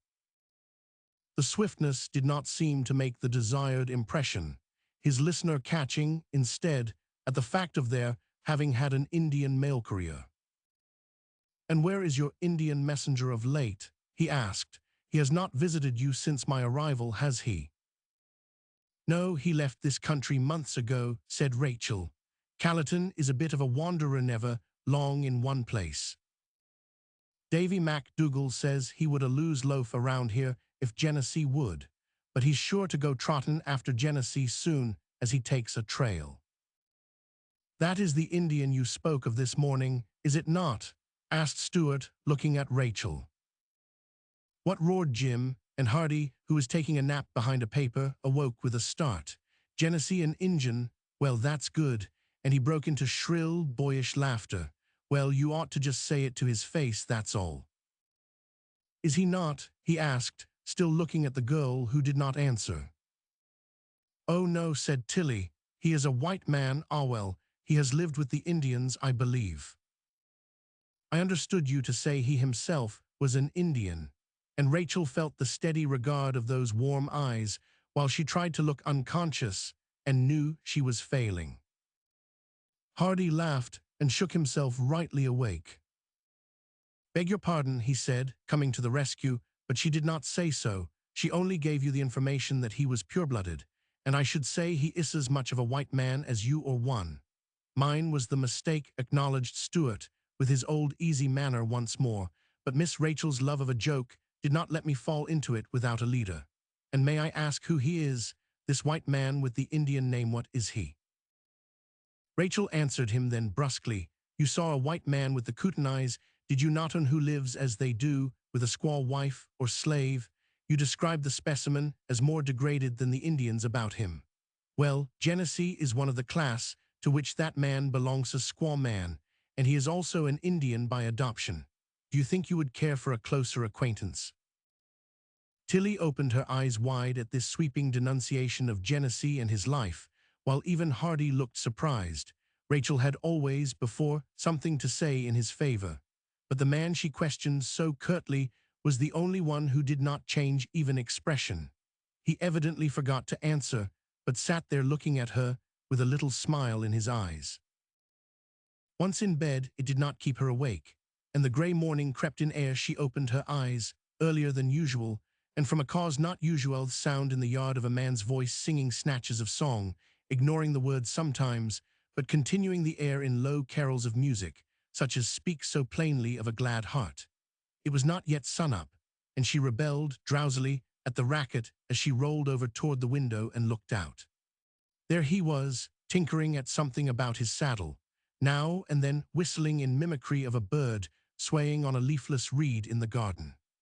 She could see the other men, out across the open space by the barn, moving around as usual, looking after the domestic stock.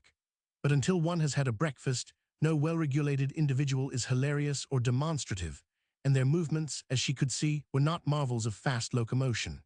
They looked as she felt, she thought yawningly, and groped around for her shoes, and finding them, sat down on the side of the bed again and looked out at that musical worker in the yard. She could hear Auntie Luce tinkling the dishes in the kitchen, and Tilly and Miss Margaret, in the next room, cooing over some love story of dawn they were telling each other. All seemed drowsy and far off, except that penetrating, cheery voice outside. "The de'll tak him," she growled, quoting MacDougall. "What does the fellow mean by shouting like that this time of the night? He is as much of a boy as Jim." "Here awa, there awa, wandering Willie. Here awa, there awa, haud awa hame," warbled the steward, with an accent that suited his name, and the girl wakened up a bit to the remembrance of the old song, thinking, as she dressed, that social and cheery as he often was, this was the first time she had ever heard him sing, and what a resonant, yet boyish, timbre thrilled through his voice. She threw up the window. "Look here," she said, with mock asperity, "we are willing to make some allowance for national enthusiasm, Mr. Charles, Prince of the Stuarts, but we rebel at Scotch love songs shouted under our windows before daybreak." "All right," he smiled amiably. "I know one or two Irish ones if you prefer them." "Oh, a cushla mavernin, will not you marry me? Grammacree mavernin, oh, will not you marry me?" Click went the window shut again, and from the inside she saw him looking up at the casement with eyes full of triumph and mischief. He was metamorphosed in some way. Yesterday he had been serious and earnest, returning from his hill trip with something like despondency, and now. She remembered her last sight of him the night before, as he smiled at her from the stairway.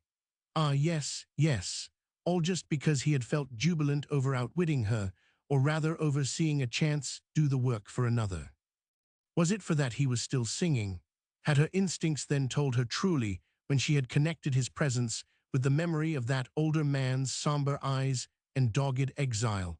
Well, the exile was his own business, not that of anyone else, least of all that of this debonair individual with his varying emotions.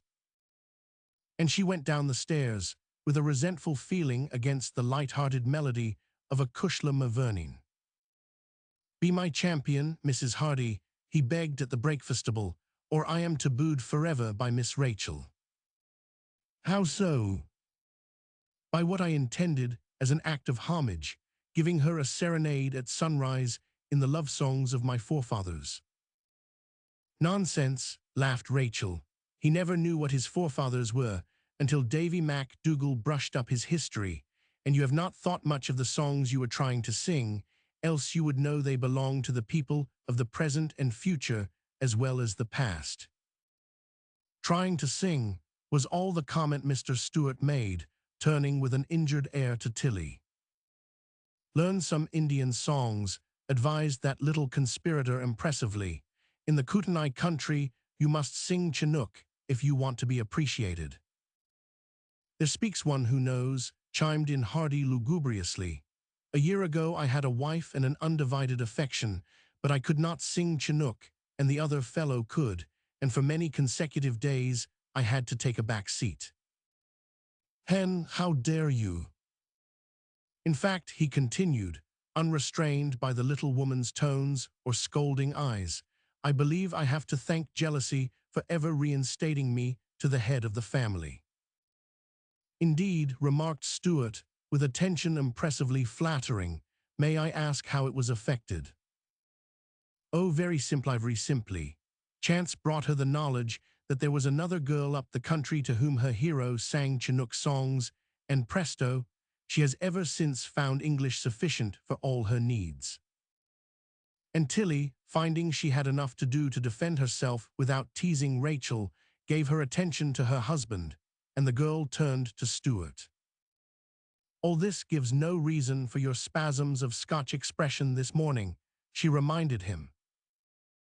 "No, well, my father confessor in the feminine, I was musical beg pardon, tried to be because I awoke this morning with an unusually light heart, and I sang Scotch songser, tried to sing them because I was thinking of a Scotchman and contemplating a visit to him today." "Davy MacDougall." "The same. And you were with him only yesterday, and may say goodbye to him tomorrow for a long time." "So you are going?" she asked in a more subdued tone. "I believe so," and for the moment the question and answer made the two seem entirely alone, though surrounded by the others. Then she laughed in the old quizzical, careless way. "I see now the inspiration to song and jubilance that prevented you from sleeping," she said, nodding her head sagaciously. "It was the thought of escaping from us and our isolated life. Is that it?" "No, it is not," he answered earnestly. "My stay here has been a pleasure, and out of it I hope will grow something deeper, a happiness." The feeling in the words made her look at him quickly. His eyes met her own, with some meaning back of their warmth that she did not understand. 9 girls out of 10 would have thought the words and manner suggestive of a love declaration, and would at once have dropped their eyes in the prettiest air of confusion and been becomingly fluttered. But Rachel was the 10th, and her eyes were remarkably steady as she returned his glance with one of inquiry, reached for another biscuit, and said, "Yes." But the low tones and his earnestness had not escaped 2 pairs of eyes at the table, those of Mistress Tilly and Master Jim, both of them coming to about the same conclusion in the matter, the one that Rachel was flirting, and the other that Stuart had a bad case of spoons. Many were the expostulations when, after breakfast, Hardy's guest informed him that his exit from their circle was likely to be almost as abrupt as his entrance had been. In vain was there held out to him the sport of their proposed hunt. Every persuasive argument was met with a regretful refusal. "I am sorry to put aside that pleasure," he answered, "but to tell the truth, I scarcely realized how far the season has advanced. The snow will soon be deep in the mountains, they tell me, and before that time I must get across the country to Fort Owens. It is away from a railroad far enough to make awkward travel in bad weather, and I realize that the time is almost past when I can hope for dry days and sunshine, so thinking it over last night, I felt I had better start as early as possible." "You know nothing of the country in that direction?" asked Hardy. "No more than I did of this, but an old schoolfellow of mine is one of the officers there, Captain Sneath. I have not seen him for years, but cannot consider my trip up here complete without visiting him, so, you see." "Better fight shy o' that territory," advised Andrews, chipping in with a cowboy's brief say-so. "Injun faction fights all through thar, and it's risky, unless he go with a squad, a big chance to pack bullets." "Then I shall have an opportunity of seeing life there under the most stirring circumstances," replied Stuart in smiling unconcern. "For in time of peace, a military post is about the dullest place one can find." "To be sure," agreed his adviser, eyeing him dubiously, "and if you find yourself sort o' pinnin' for the pomp o' war, as I heard an actor spoutin' about once, in a theatre at Helenol, down around Bitter Root River and up the Nez Perce Fork, I reckon you will find a plenty o' it jest about this time o' year." "And concluding, as I have to leave at once," resumed Stuart, turning to Hardy, "I felt like taking a ride up to MacDougall's for a good-bye. I find myself interested in the old man and would not like to leave without seeing him again." "I rather think I have got to stay home today," said his host ruefully, "else I would go with you, but—" "Not a word of your going," broke in Stuart. "Do you think I have located here for the purpose of breaking up your routine of stock and agricultural schemes? Not a bit of it. I am afraid, as it is, your hospitality has caused them to suffer, so not a word of an escort. I would not take a man from the place, so—" "What about a woman?" asked Rachel, with a challenging glance that was full of mischief. For a moment he looked at a loss for a reply, and she continued, "Because I do not mind taking a ride to Davy MacDougall's my own self. As you say, the sunny days will be few now, and I may not have another chance for weeks. So here I am, ready to guide you, escort you, and guard you with my life." What was there left for the man to say? "What possessed you to go today, Rachel?" asked Tilly dubiously. "Do you think it is quite?" "Oh yes, dear, quite," returned that young lady confidently, "and you need not assume that anxious air regarding either the proprieties or my youthful affections, for to tell the truth, I am impelled to go through sheer perversity, not because your latest favorite wants me, but simply because he does not." 20 minutes after her offer, they were mounted and clattering away over the crisp bronze turf. To Stuart, the task of entertaining a lady whose remarks to him seldom verged from the ironical was anything but a sinecure remorse. It was easy to see that he was unused to it, and an ungallant query to himself was, why did she come, anyway? He had not heard her reply to Tilly. The air was crisp and cold enough to make their heavy wraps a comfort, especially when they reached the higher land. The sun was showing fitfully, low-flying, scurrying clouds, often throwing it in eclipse. "Snow is coming," prophesied the girl with a weather eye to the north, where the sky was banking up in pale grey masses, perhaps not heavy enough to impede your trip south to Owens, but that bit over there looks like a visiting card of winter. "How weatherwise you are," he observed. Now I had noticed not the slightest significance in all that. In fact, you seem possessed of several Indian accomplishments: their woodlore, their language, their habit of going to nature instead of an almanac. And did not Mrs. Hardy say you knew some Indian songs? Who taught you them?"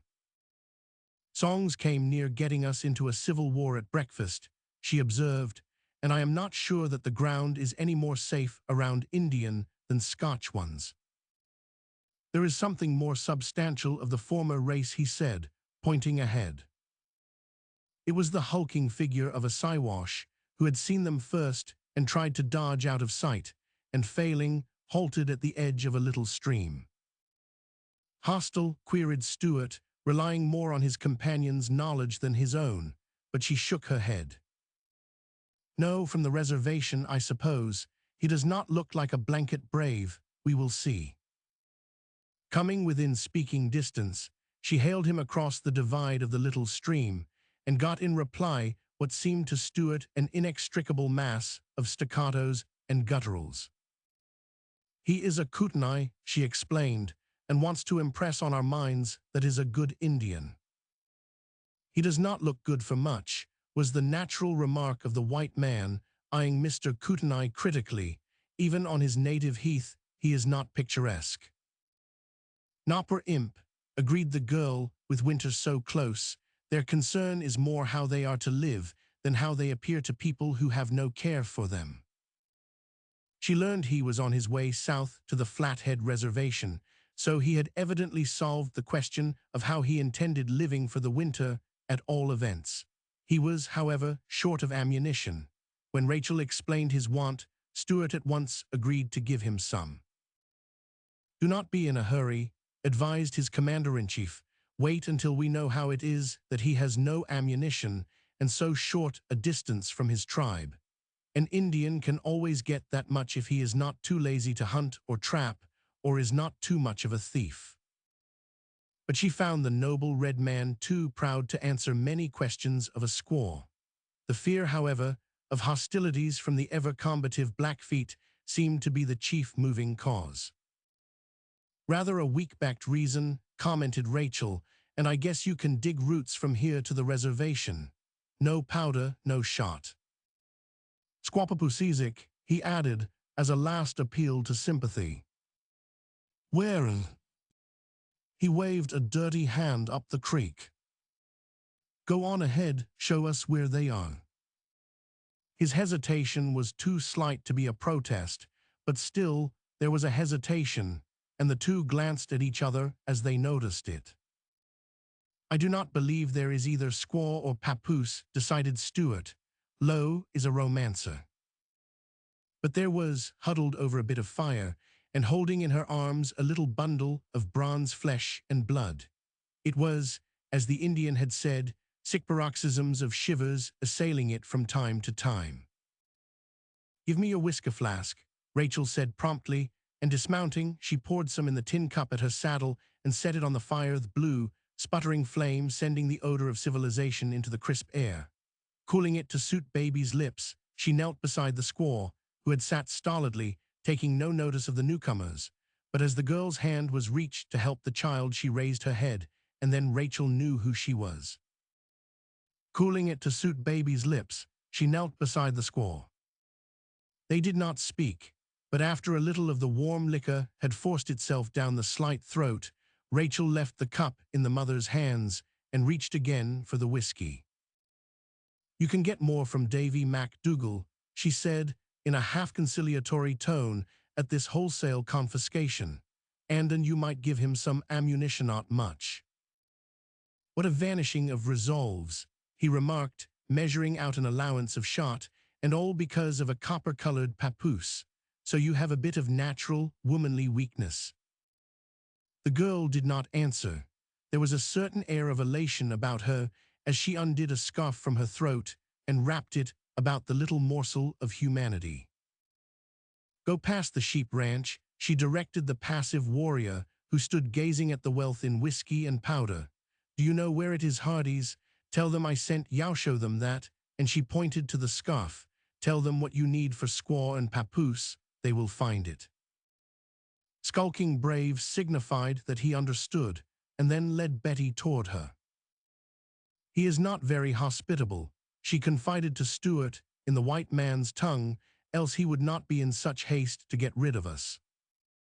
And although their host did not impress one as having a highly strung nervous organization, yet his manner during their halt gave them the idea that he was ill at ease. They did not tarry long, but having given what help they could, rode away, lighter of whiskey and ammunition, and the girl, strange enough, seemed lighter of heart. After they had reached a point high above the little creek, they turned for a look over the country past. It lay in brown and blue-gray patches, with dashes of dark green on the highlands where the pines grew. "What is the white thing moving along that line of timber?" asked the girl, pointing in the direction they had come. It was too far off to see clearly, but with the aid of Stuart's fieldglass, it was decided to be the interesting family they had stopped with a little ways back. And the white thing noticed was a horse they were riding. It was getting over the ground at the fastest rate possible with its triple weight, for the squaw was honored with a seat back of her lord. "I imagined they were traveling on foot, did not you?" asked Stuart. "What a fool he was to steal a white horse," remarked the girl contemptuously. "He might know it would be spotted for miles." Chapter 4. A Trio in Witchland.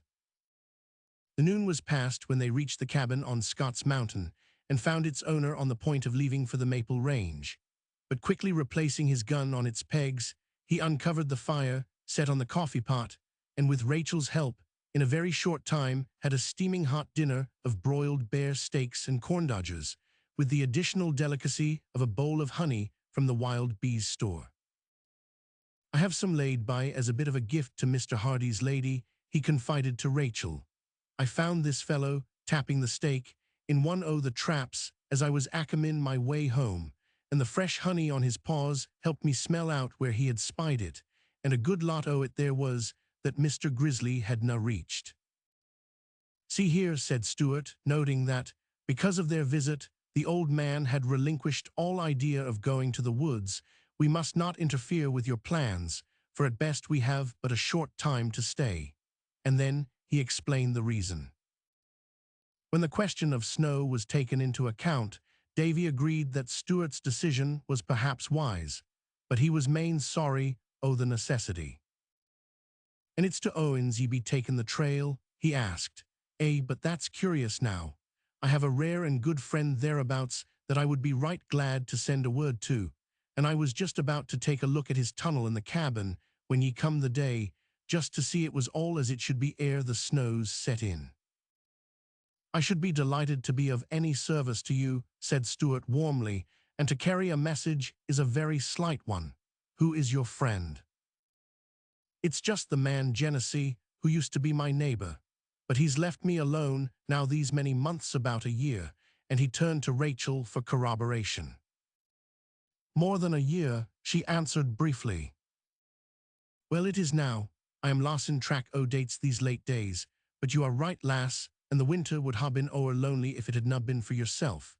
Think o' that, Charlie Stewart, this slim bit o' womankind substituting herself for a rugged build o' a man taller than you by a half-head, and why no little success, either. But he added teasingly, he owed me the debt o' your company for the sending o' him away, so you were only honest after all, Rachel Hardy. Rachel laughed, thinking it easier, perhaps, to dispose of the question thus, than by any disclaimer, especially with the eyes of Stewart on her as they were. You are growing to be a tease, she answered. You will be saying I sent Callerton and Talapa next. But Talapa has not gone from the hills. Has not she? Well, I saw her on the trail, going direct south, this morning, as fast as she could get over the ground, with a warrior and a papoose as companions. Did ye now? Well, good riddance to them. They ha' been loafing around the Kootenai village ever since I sent them from the cabin in the summer. That Talapa was a sleepy bit o' old Nick. I told Genesee that same from the first, when he was wasting his stock o' pity on her. You see, he said, turning his speech to Stewart, a full-blooded Siwash has some redeeming points and a character o' their own, but the half-breeds are a part white and a part red, with a good ween o' the devil's temper thrown in. She did not appear to have much of the last this morning, observed Rachel. She looked pretty miserable. Ah, well, tack the best o' them, and they look that to the whites. And so they are flittin' to the reservation to live off the government. Skulking Bob'll be too lazy to be even talkin' the chance o' fightin' with his people against the Blackfeet, if trouble should come, and there's been many a straggler from the rebels mackin' their way north to the Blackfeet, and that is like to breed mischief. And your friend is at Owen's. Yes, sir, thereabouts.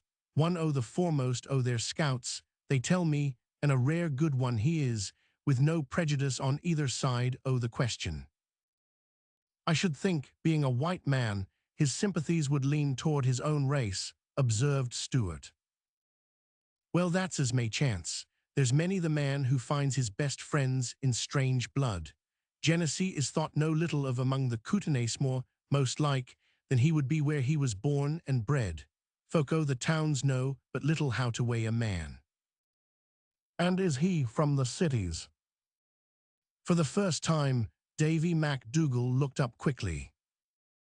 I know not, he answered briefly, and not giving to you a short answer, I care not. Few questions make long friends in the hills. Stewart was somewhat nonplussed at the bluntness of the hint, and Rachel was delighted. You see, she reminded him wickedly, one can be in 1,550 S500, or any of the annexations, without Kootenai people considering his education finished. But look here, Davy MacDougall, we only ran up to say Clahoia and have got to get back tonight. So if you're going over to Tammany's cabin, do not stop on our account. We can go part of the way with you. But ye can go all the way, instead o' but a part, and then no be out o' your road either, he said, with eagerness that showed how loath he was to part from his young companions. You know, he added, turning to Rachel, it is but 3 miles by the crosscut to Genesee's, while by the valley you would cover 8 on the way. Now the path o'er the hills is no fit for the feet o' a horse, except it be at the best o' seasons, but this is an o'er good one, with neither the rain nor the ice, and if you will risk it. Of course they would risk it, and with a draught apiece from an odorous, dark-brown jug, and the gift of a flask that found its way to Stewart's pocket, they started. They needed that swallow of brandy as a brace against the cold wind of the hills. It hustled through the pines like winged fiends let loose from the north. Dried berries from the bushes and cones from the trees were sent pattering to sleep for the winter, and the sighs through the green roofing and the moans from twisted limbs told of the hardihood needed for life up there. The idea impressed Stewart so much that he gave voice to it, and was laughed at grimly by the old mountaineer. Oh well, it just takes man to be man, and that's all when all's said, he answered. To be sure, there be times when one canna stir for the snow wreaths, but that's to be allowed for. And then ye may ha took note that my cabin is in shelter oh, all but the south wind, and that's a great matter. Men who live in the mountain mon get used to its frolics, but it's an ugly bit, he acknowledged, as they stopped to rest and look up over the seemingly pathless way they had come. But I have been thankful for it many's the time, when, unlooked for, Genesee and Moitza would show their faces at my door, and she got so she could make that climb in the dark think oh that. Ah, but she was the wise one. Stuart glanced at Rachel, who was more likely than himself to understand what was meant by the wise one, but he did not again venture a question. Moitza was another squaw, he supposed, and one of the companions of the man Genesee, and the other one they had passed in the morning. Her name also was connected with the scout, whom the white girl seemed to champion or condemn as the fancy pleased her. And Stuart, as a stranger to the social system of the wilderness, had his curiosity widely awakened. A good deal of it was directed to Rachel herself. Hearing MacDougall speak of the man to her, he could understand that she had no lack of knowledge in that direction, and the direction was one of which the right sort of a girl was supposed to be ignorant, or, if not ignorant, at least to conceal her wisdom in the wise way of her sisters. This one did nothing of the sort, and the series of new impressions received made him observe the girl with a scrutiny not so admiring as he had always, until now, given her. He was irritated with himself that it was so, yet his ideas of what a woman should be were getting some hard knocks at her hands. Suddenly the glisten of the little lake came to them through the grey trunks of the trees, and a little later they had descended the series of small circular ridges that terraced the cove from the timber to the waters. That was really not much more than an immense spring that happened to bubble up, where there was a little depression to spread itself in and show to advantage. But a mill would be turned easily by that same bit o' water, observed MacDougall, and there's where Genesee showed the level head in locating his claim, where he 999. It looks like wasted power, placed up here, observed Stuart, for it seems about the last place in Christendom for a 1099. Well, so it may look to many a pair o' eyes, returned the old man, with a wink and a shrug that was indescribable, but suggested a vast deal of unuttered knowledge. But the lad who set store by it, because o' the water power was a long ways from a fool, I can tell ye. Again Stuart found himself trying to count the spokes of some shadowy wheels within wheels that had a trick of eluding him, and he felt irritatingly confident that the girl looking at him with quizzical, noncommittal eyes could have enlightened him much as to the absent ruler of this domain, who, according to her own words, was utterly degraded, yet had a trick of keeping his personality such a living thing after a year's absence. The cabin was cold with the chill dreariness of any house that is left long without the warmth of an embodied human soul.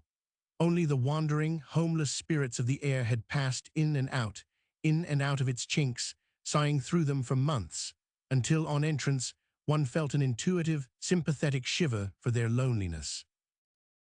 A fire was soon crackling on the hearth, but the red gleams did not dance so merrily on the rafters as they had the first time she had been warmed at the fireplace. Daylight was too merciless a rival.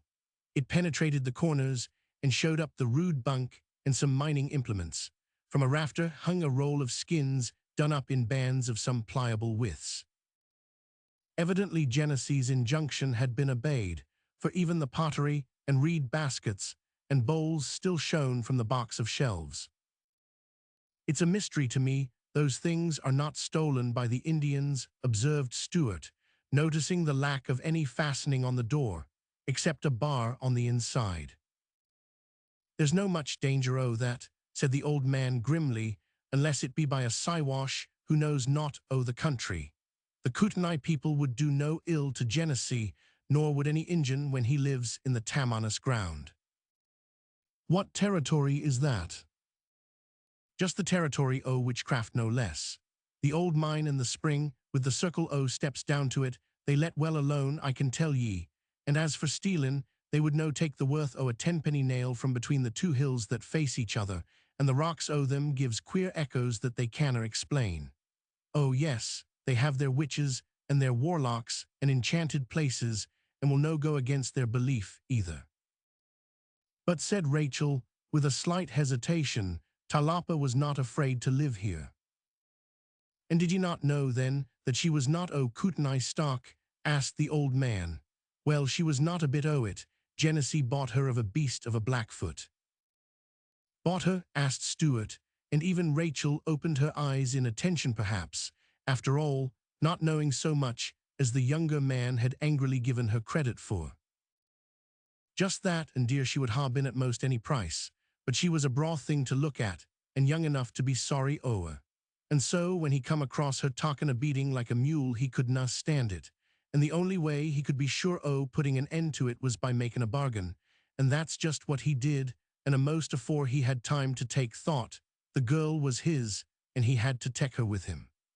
Well, and the old man laughed comically at the remembrance. You should ha' seen him at the common home. Tried to get her off his hands by leaving her in a quitclaim at my cabin, but I would have none o' that. No half-breed woman could stay under a roof o' mine. And the finish it was he to bring her here to keep house for him, and a rueful commencement it was. Then it was but a short while till he got hurt one day in the tunnel, and took a deal o' care before he was on his feet again. Well, you know womankind make natural nurses, and by the time she had him on the right trail again, he had got o' the mind that Talapa was a necessity o' the cabin, and so ye may know she stayed. In what tunnel was he injured? Asked Stewart. Why, just. There's your horse ranging calmly up toward the timber, observed Rachel, turning from the window to Stewart.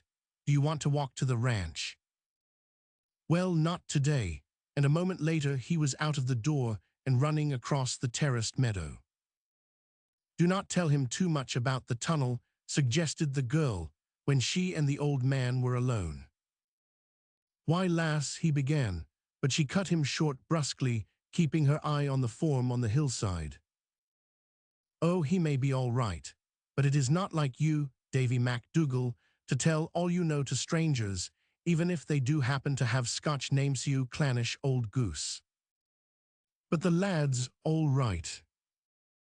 Maybe he is, but you have told him enough of the hills now to send him away thinking we are all a rather mixed and objectionable lot.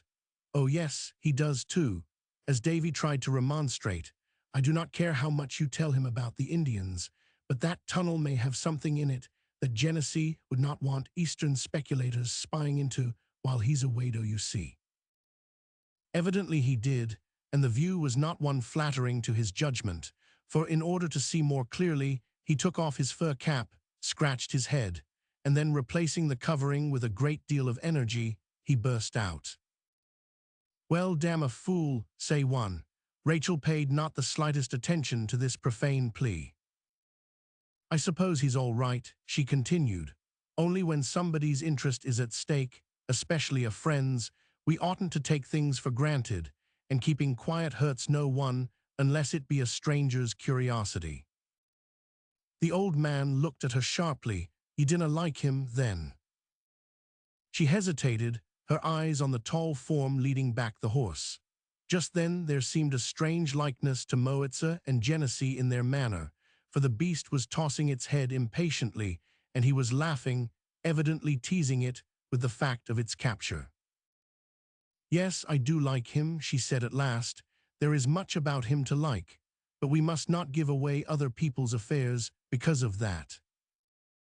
Right you are, my lass, answered Davy, and it's rare good sense ye show in remindin' me o' the same. It escapes me many's the time that he's a bit of a stranger when all's said, and do ye know, e'en at the first, he had no the ways of a stranger to me. I used to fancy that something in his build, or it may ha' been but the voice, was like too. You are either too old or not old enough to have fancies, Davy MacDougall, interrupted the girl briskly as Stewart re-entered. Well, is it time to be moving? He looked at his watch. Almost, but come to the fire and get well warmed before we start. I believe it grows colder. Here, take this seat. Well, I will not, she answered, looking about her. Do not let your gallantry interfere with your comfort, for I have a chair of my own when I visit this witchy quarter of the earthies. There it is. And from the corner by the bunk she drew forward the identical chair on which she had sat through the night at her only other visit. But from her speech, Stewart inferred that this time was but one of the many. "What are you going to do here, Davy MacDougall?" she asked, drawing her chair close beside him and glancing comprehensively about the cabin, weather-boarded up for winter. "No, scarcely that," he answered good-humoredly, "but just to gather up the blankets or skins or aught that the weather or the rats would lay hold of, and carry them across the hills to my own camp till the spring comes. Mayhaps he may come with it." The hope in his voice was not very strong, and the plaintiveness in it was stronger than he knew. The other two felt it and were silent. "And will ye be telling him for me," he continued after a little to Stewart, "that all is snug and safe, and that I will keep them so and a welcome with them against his return, and just mention, too, that his father, Grey Eagle, thinks the time is long since he left, and that the enemy time eyes close on his trail. Onnen that the day he comes back will be holiday in the hills." "The last from Grey Eagle or yourself?" asked Stewart teasingly, but the girl spoke up, covering the old man's momentary hesitation. "From me," she said coolly. "If any name is needed to give color to so general a desire, you can use mine."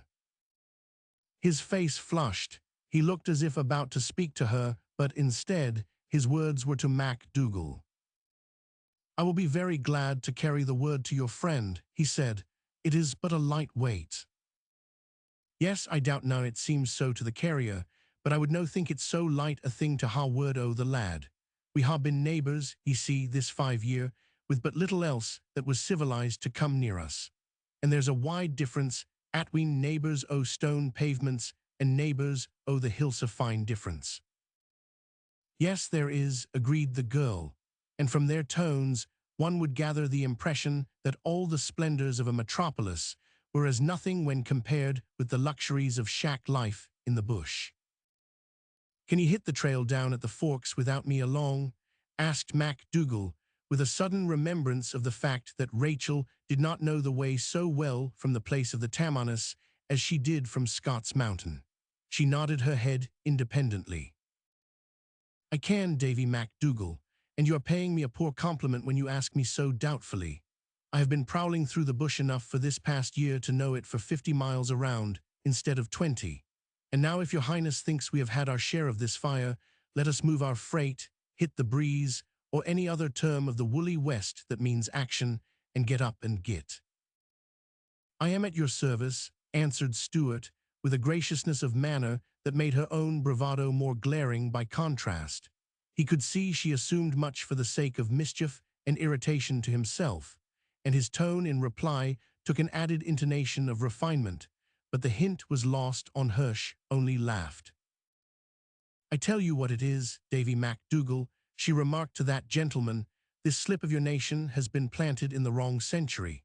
He belongs to the age of lily-like damsels in sad-colored frocks, and knights of high degree on bended knee, and their armor hung to the rafters. I get a little mixed in my dates sometimes, but believe it was the age when caps and bells were also in fashion." "Dinna mind her at all," advised the old man. "She would be doing ye a good turn, why just as ready a will as she would mak sport o' ye. Do I not know her? Ah, but I do." "So does the Stewart," said Rachel, "and as for doing him a good turn, I proved my devotion in that line this morning, when I saved him from a lonely, monotonous ride, didn't I?" she added, glancing up at him. "You look positively impish," was the only reply he made, and returning her gaze with one that was half amusement, half vexation, he went out for the horses. "You see, he did not want me at all," Davy MacDougall confided the girl, and if she felt any chagrin, she concealed it admirably. "But they have been talking some about Genesee down at the ranch, and then Stewart's interest was aroused. I did not know how curious he might be. Eastern folks are powerful sound in the statement and adoption of vernacular. She seemed to forget how lately she was of the East herself, and I concluded he might ask questions or encourage you to talk about, well, about the tunnel, you know, so I just came along to keep the trail free of Snagsy." The old man nodded and watched her in a queer, dubious way. As she turned, a moment later, to speak to Stewart at the door, she noticed it and laughed. "You think I am a bit loony, do not you, Davy MacDougall? Well, I forgive you. Maybe someday you will see I am not on a blind trail. Come and see us soon, and give me a chance to prove my sanity." "Strange that any mind could doubt it," murmured Stuart. "Come, we have not time for proofs of the question now. Goodbye, MacDougall. Take care of yourself for the winter. Perhaps I will get back in the summer to see how well you have done so." A hearty promise of welcome, a handclasp, a few more words of admonition and farewell, and then the two young people rode away across the ground deemed uncanny by the natives, and the old man went back to his lonely task. On reaching the ranch at dusk, it was Rachel who was mildly hilarious, seeming to have changed places with the gay chanter of the dawn. He was not sulky, but something pretty near it was in his manner, and rather intensified under Miss Hardy's badinage. She told the rest how he divided his whiskey with the squaw, hinted at a fear that he intended adopting the papoose, gave them an account of the conversation between himself and skulking Brave, and otherwise made their trip a subject for ridicule. "Did you meet with Indians?" asked Tilly, trying to get the girl down to authentic statements. "Yes, my dear, we did, and I sent them home to Yower, told them to come, but they evidently had not time for morning calls." "Were they friendly?" "Pretty much enough so to ask for powder and shot. None of the men cited them." "No. And no other Indians?" "No, he. Only that I would not like Talapa to be roughly unhorsed." "Talapa, why Rachel, that's—" "Yes, of course it is, with a very promising family in tow. Say, suppose you hustle Auntie up about that supper, will not you, and have her give the steward something extra nice. He has had a hard day of it." Chapter 5. A Visit in the Night Time. Yaka Kelepai. The snows had dropped a soft cloak over the Kootenai hills and buried the valleys in great beds of crystallized down. Rachel's prophecy had proven a true one, for the clouds that day had been a visiting card from winter. That day was 2 weeks gone now, so was Stuart's leave-taking, and at the ranch life had dropped into the old lines, but with an impression of brightness lost. Miss Margaret had not yet got over the habit of turning quickly if anyone entered the room, and showing her disappointment in a frown when it was not the one looked for. Auntie Luce declared she never did see a chili so petted on one who was not no kin. All of them discovered they had been somewhat petted on the genial nature. Again the evenings were passed with magazines or cards. During his stay, they had revived the primitive custom of taking turns telling stories, and in that art Stuart had proven himself a master, sometimes recounting actual experiences of self or friends, again giving voice to some remembered gem of literature.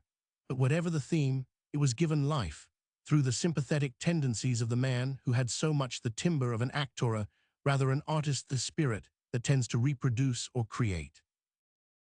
If Rachel missed him, she kept quiet about it, and ridiculed the rest if any regrets came to her ears. No one minded that much. Rachel ridiculed everyone, even herself. Sometimes she thought fate seemed more than willing to help her.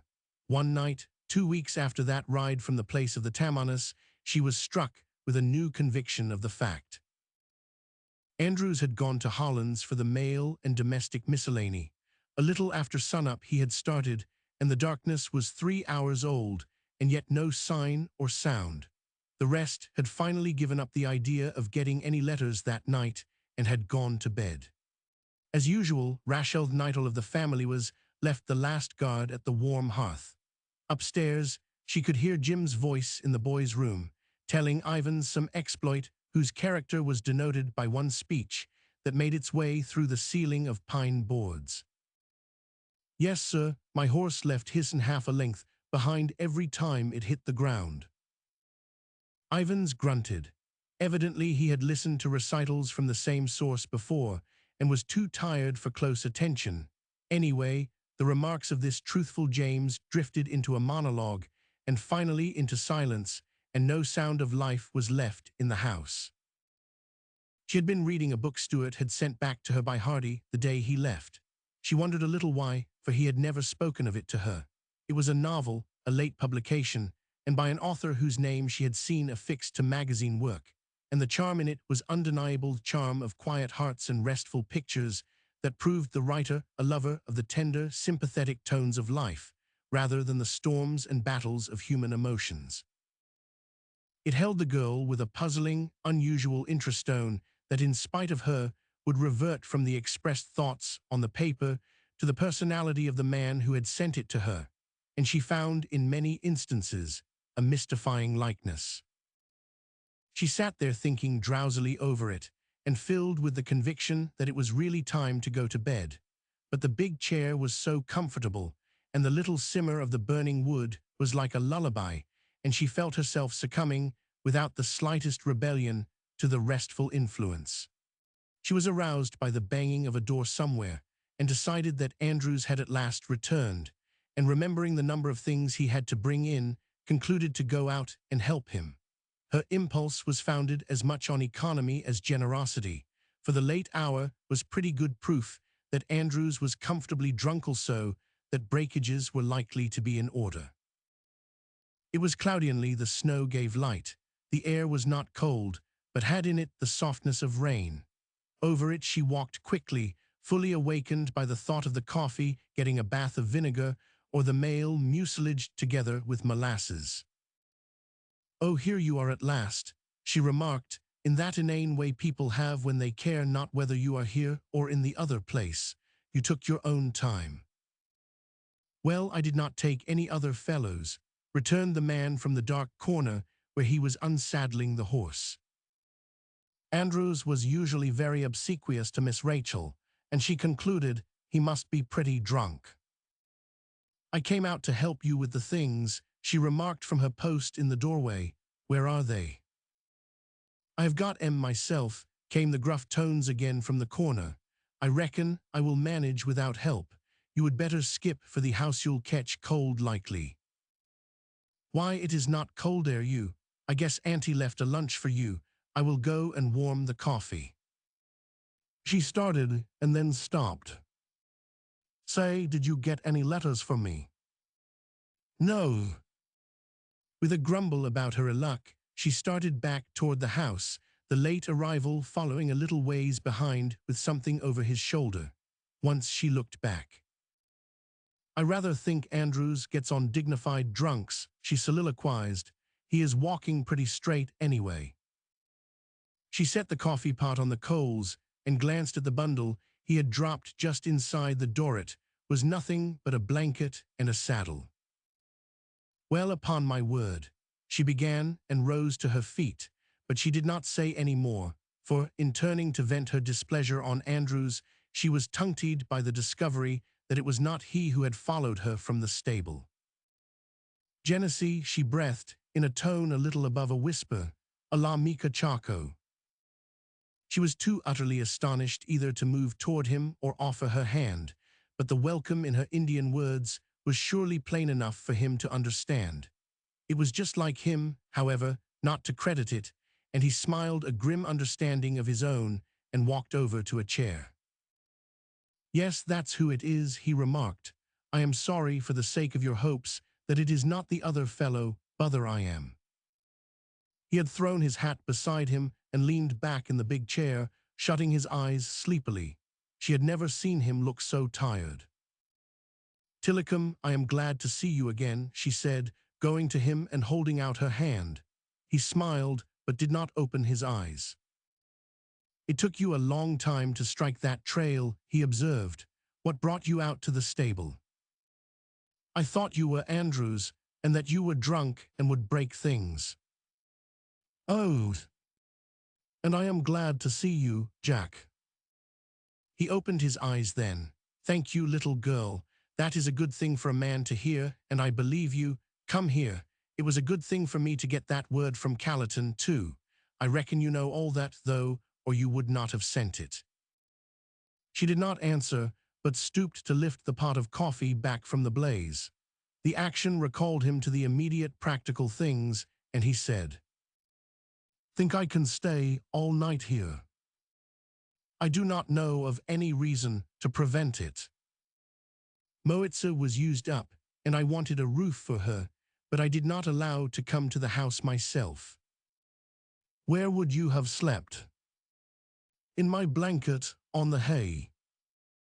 Just as if we would let you do that on our place.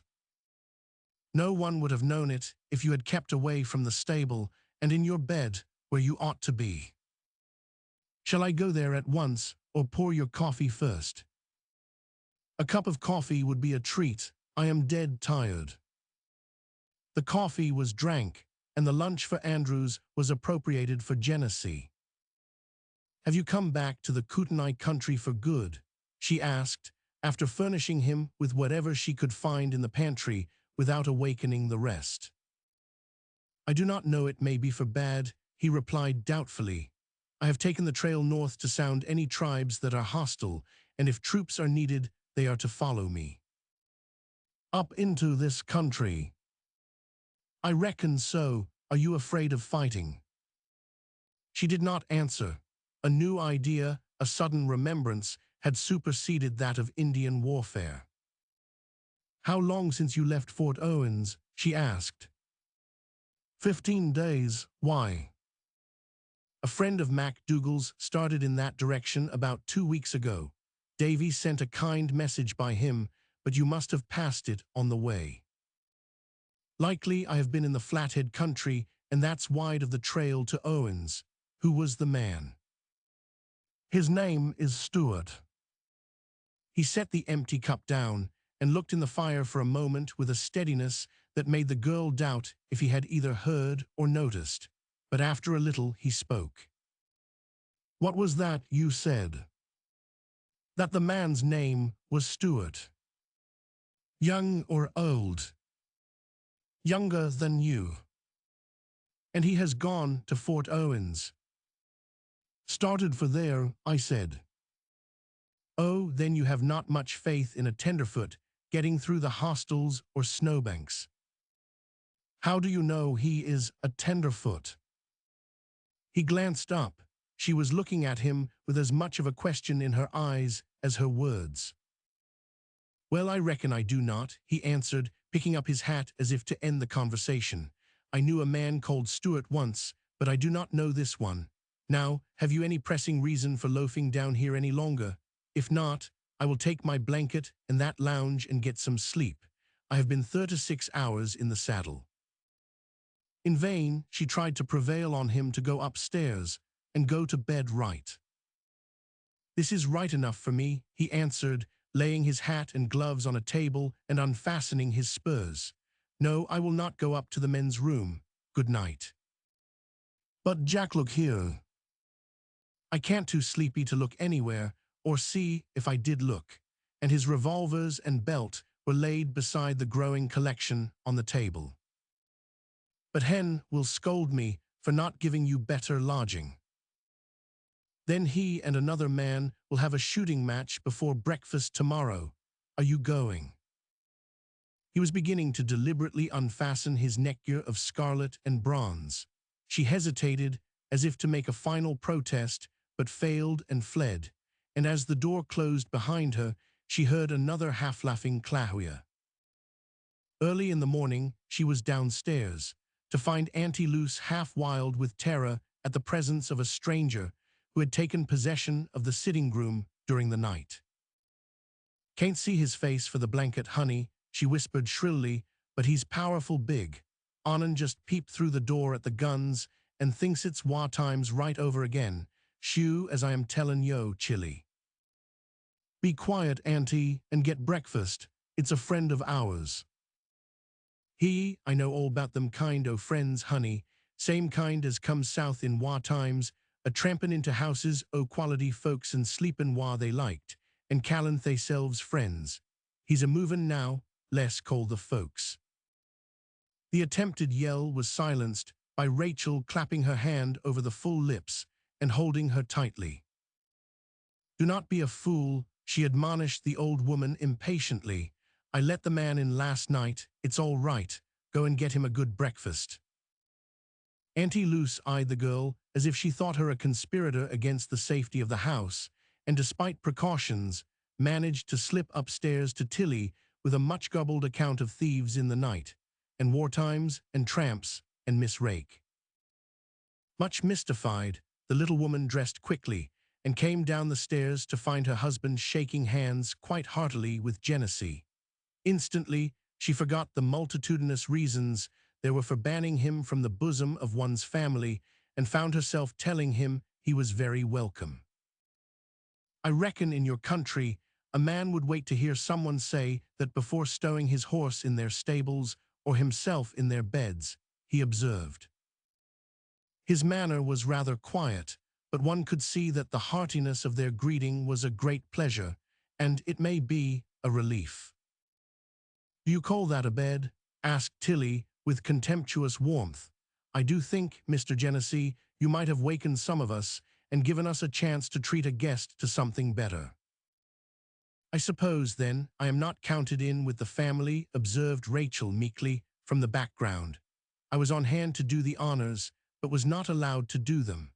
I even went to the stable to receive the latecomer, and was told to skip into the house, and given a general understanding that I interfered with his making himself comfortable in the haymow." "Did she go out there at night, and alone, after we were all in bed?" And Tilly's tone indicated volumes of severity. "Yes," answered Genesee, for Rachel, with a martyr-like manner, said nothing, and awaited her lecture. "She thought it was your man Andrews." "Yes, and she would have gone just as quickly if it had been Indian Sor or anybody. She keeps me nervous half the time with her erratic ways." "I rather think she's finding fault with me for giving you that coffee and letting you sleep on the lounge," said Rachel, and through Tilly's quick disclaimer her own shortcomings were forgotten, at least for the time. The little matron's caution, that always lagged woefully behind her impulse, obtruded itself on her memory several times before the breakfast was over, and thinking of the reasons why a man of such character should not be received as a friend by ladies, especially girls, she was rather glad when she heard him say he was to push on into the hills as soon as possible. "I only stopped last night because I had to. Moitza and I were both used up. I was trying to make MacDougall's, but when I crossed the trail to your place, I reckoned we would fasten to it. Working through the snow was telling on her, but she is all right this morning." Rachel told him of her visit to the old man and his care of the cabin on the Tamanus ground, of rumors picked up from the Kootenai tribe as to the chance of trouble with the Blackfeet, and many notes that were of interest to this hunter of feeling on the Indian question. He commented on her Chinook, of which she had gained considerable knowledge in the past year, and looked rather pleased when told it had been gained from Calaton. "You may see him again if I have to send for troops up here, and it looks that way now," he remarked, much to the terror and satisfaction of Auntie Luce, who was a house divided against itself in her terror of Indian trouble and her desire to prove herself a prophetess. Jim was all anticipation. After a circus or a variety show, nothing had for him the charm that was exerted by the prospect of a fight, but his hopes in that direction were cooled by the scout's statement that the troops were not coming with the expectation of war, but simply to show the northern tribes its futility, and that the government was strengthening its guard for protection all along the line. "Then you're only ringin' in a bluff on the hostels," ventured the sanguinary hopeful disgustedly. "I counted on business if the yaller turned out," meaning by the yaller the cavalry, upon whose accoutrements the yellow glints show. "Never mind, Sonny," said Genesee, "if we make a bluff, it will not be on an empty hand. But I must take the trail again and make up for time lost in sleep here. When may we look for you back?" It was Hardy who spoke, but something had taken the free-heartiness out of his tones. He looked just a trifle uncomfortable. Evidently Tilly had been giving him a hint of second thoughts, and while trying to adopt them, they fitted his nature too clumsily not to be apparent. His guest, however, had self-possession enough for both. "Do not look for me," he advised, taking in the group with a comprehensive glance. "That is, do not hurt the sight of your eyes in the business. The times are uncertain, and I reckon I am more uncertain than the times. I am obliged to you for the sleep last night and the cover for Moitza. If I can ever do you as good a turn, just sing out." Hardy held out his hand impulsively. "You did a heap more for us a year ago, for which we never had a chance to make return," he said in his natural, hearty manner. "Oh yes, you have had," contradicted Rachel's cool tones from the porch. "You have the chance now." Genesee darted one quick glance at her face. Something in it was evidently a compensation, and blotted out the bitterness that had crept into his last speech, for with a freer manner he took the proffered hand. "That's all right," he said easily. "I was right glad of the trip myself, so it was not any work, but at the present speaking the days are not picnic days, and I must git. Goodbye, Mrs. Hardy, goodbye, boys." Then he turned in his saddle and looked at Rachel. "Clahiatalicum," he said, lifting his hat in a final farewell to all. But in the glance toward her, she felt he had said thank you as plainly as he had, in the Indian language, called her friend. "Oh dear," said Tilly, turning into the house as he rode away. "I wish the man had stayed away, or else that we had known more about him when we first met him. It is very awkward to change one's manner to him, and yet it seems the only thing to do." "Certainly," agreed Rachel, with an altogether unnecessary degree of contempt. "It is the only thing for you to do." Tilly sat down miserably under this stroke, the emphasis denoting very plainly the temper of the speaker. "Oh, do not be ugly, Rake," she begged. "I really feel wretched about it. I thought at first all the freedom of social laws out here was so nice, but it is not. It has a terrible side to it, when the greatest scamp is of as much account as the finest gentleman, and expects to be received on the same footing. He had no right to come imposing on us at the first." And with this addition to her defense, Tilly tried to ensconce herself behind the barricade of injured faith, but feeling that her protests were only weakening her argument. "To the best of my recollection," said the girl, with a good deal of the supercilious in her manner, "he neither came near us nor advanced any desire for friendship on his own account. We hunted him up, and insisted on talking natural history and singing songs with him, and pressing on him many invitations to visit us, invitations which he avoided accepting. He was treated, not as an equal of the other gentlemen, but as a superior, and I believe it is the only time we ever did him justice. Yes, he did seem very nice in those days, but you see it was all false pretense. Think of the life that he had come from, and that he went back to. It's no use talking. Rachel, there is only a right way and a wrong way in this world. He has shown his choice, and self-respecting people can only keep rid of him as much as possible. I do not like to hurt his feelings, but it makes it very awkward for us that we have accepted any favors from him. The obligation rests rather lightly on your shoulders to cause you much fretting," said the girl bitterly, "and he thought so much of you, too so much." Her voice, that began so calmly, ended a little uncertainly, and she walked out of the door. Hardy, coming in a moment later, found Tilly divided between penitence and pettishness, and fighting her way to comfort through tears. "I know I am right, Hen, about the whole question," she whimpered, when safely perched on the stronghold of his knee, "and that is what makes it so aggravating. To know you are right. No, but to have Rachel, who knows she is in the wrong, take that high-handed way about the affair and end up by making me feel ashamed. Yes, she did, Hen, just that. I felt so ashamed I cried, and yet I knew I was right all the time. No, what are you laughing at?" Chapter 6. Neighbors of the North Park. Reveille, boots and saddles, taps. About the Hardy Ranch, the changes were rung on all those notes of camp, from early morn till dewy eve, by the melodious imitations of Jim. Stories of grizzlies and black bear had grown passe. Even the more rare accounts of wild horses spotted in some secluded valley failed to stir his old-time interest.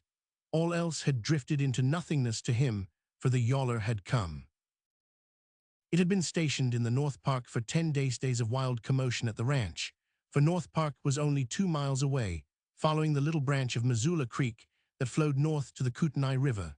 The necessary errands to and fro between the 2 points of residence were multitudinous, for Jim could never remember but one thing at a time of late, and the retraced steps he took would have tired out anyone less curious.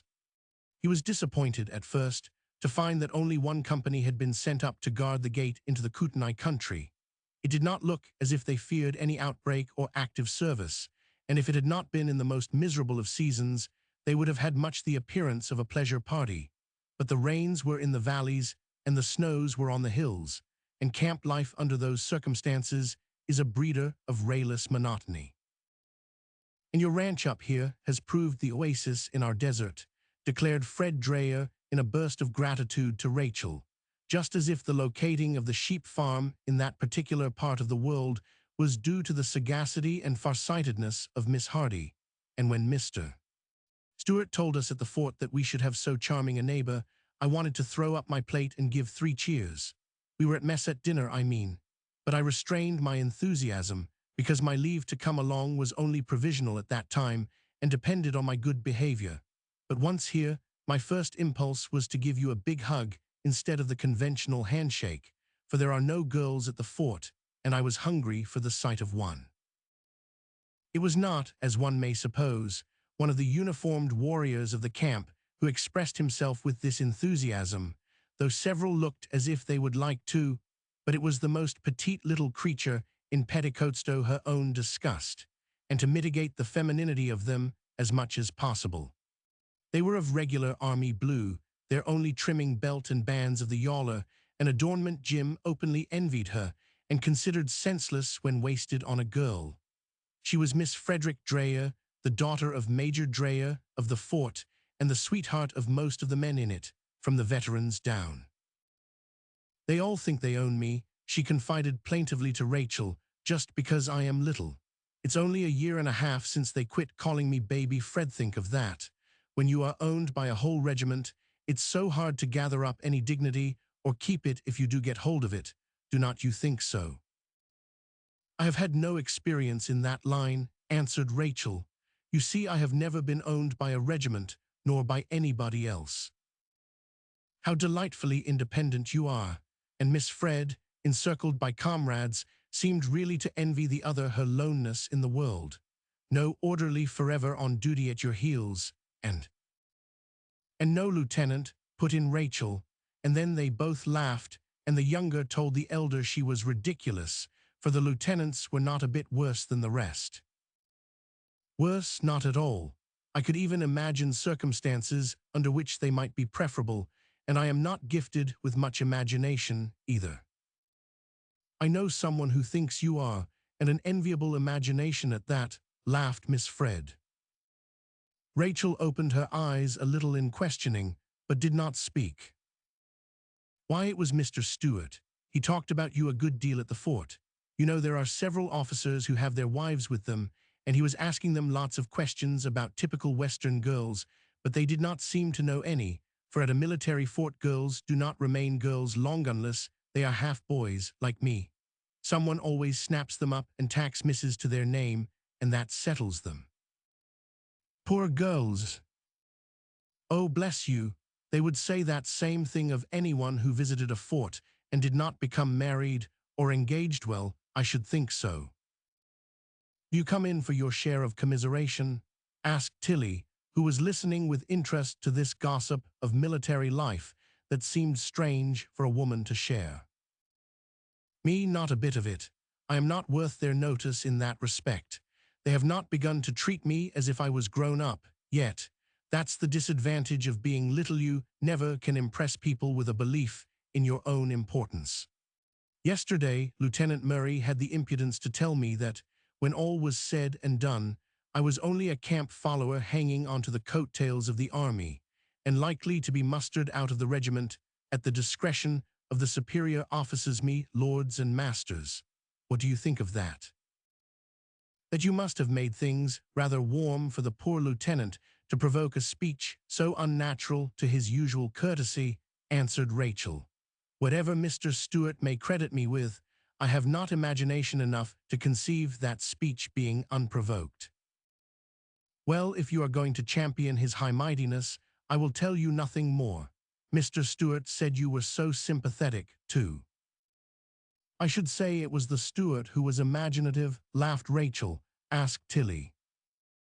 "But he did say that seriously," insisted Miss Fred, turning to Tilly. "When Mrs. Captain Sneath was curious about you, he said you had a delicate imagination that would find beauty in things that to many natures would be commonplace, and topped off a long list of virtues by saying you were the most loyal of friends." Tilly sat looking at Rachel in astonishment. "What have you been doing with the man?" she asked, giving him some potion brewed by an Indian witch. "A sure hoodoo it must be to warp a man's judgment like that, and you were not so very nice to him, either." "Was not she?" asked Fred in amazement. "Well, I think it would be hard to be anything else to so charming and so clever a man. Do you know he is very rich?" "No," answered Tilly. "We only knew that he was a physician out here for a change of air. He is splendid company." "Well, I should think so. We were all in love with him at the fort. Mrs. Sneath says he has given up medicine, and I believe it's something of a secret, but it does not matter in this far-out corner of the world, is something of a writer of fiction. The way I heard it was through the captain, who used to know him at college. He says that the Stewart, as you call him, is most likely out here studying up material for some work, a novel, maybe. Would not you love to read it?" "I cannot say unless I have some idea of the class of work. What has he done?" It was Rachel who was the questioner, and who, in the light of a reasonable cause for his presence in the Kootenai, felt herself all in a moment a bit of a fool for some of her old fancies. "I do not know, wish I did," said Miss Fred promptly. "He writes under an assumed name.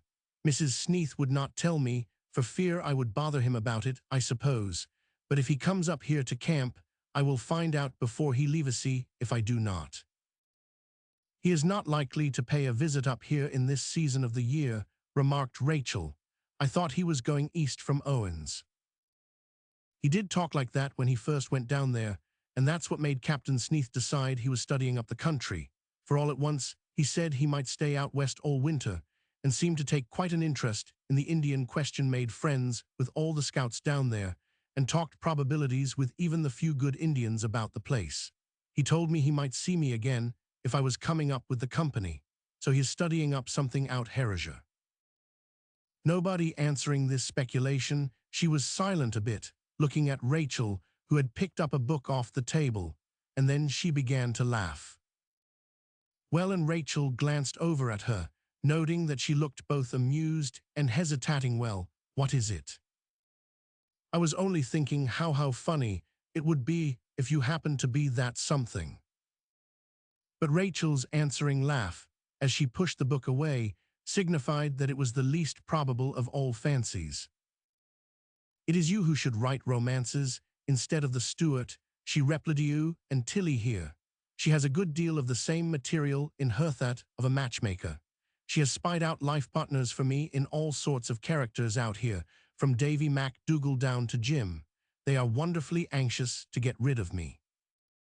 Just outside the gate, the blue of military garb showed the coming of the usual afternoon callers from Camp Kootenai, among them the major, commander of the company, the only occasional rebel being his petite non-commissioned officer in petticoats.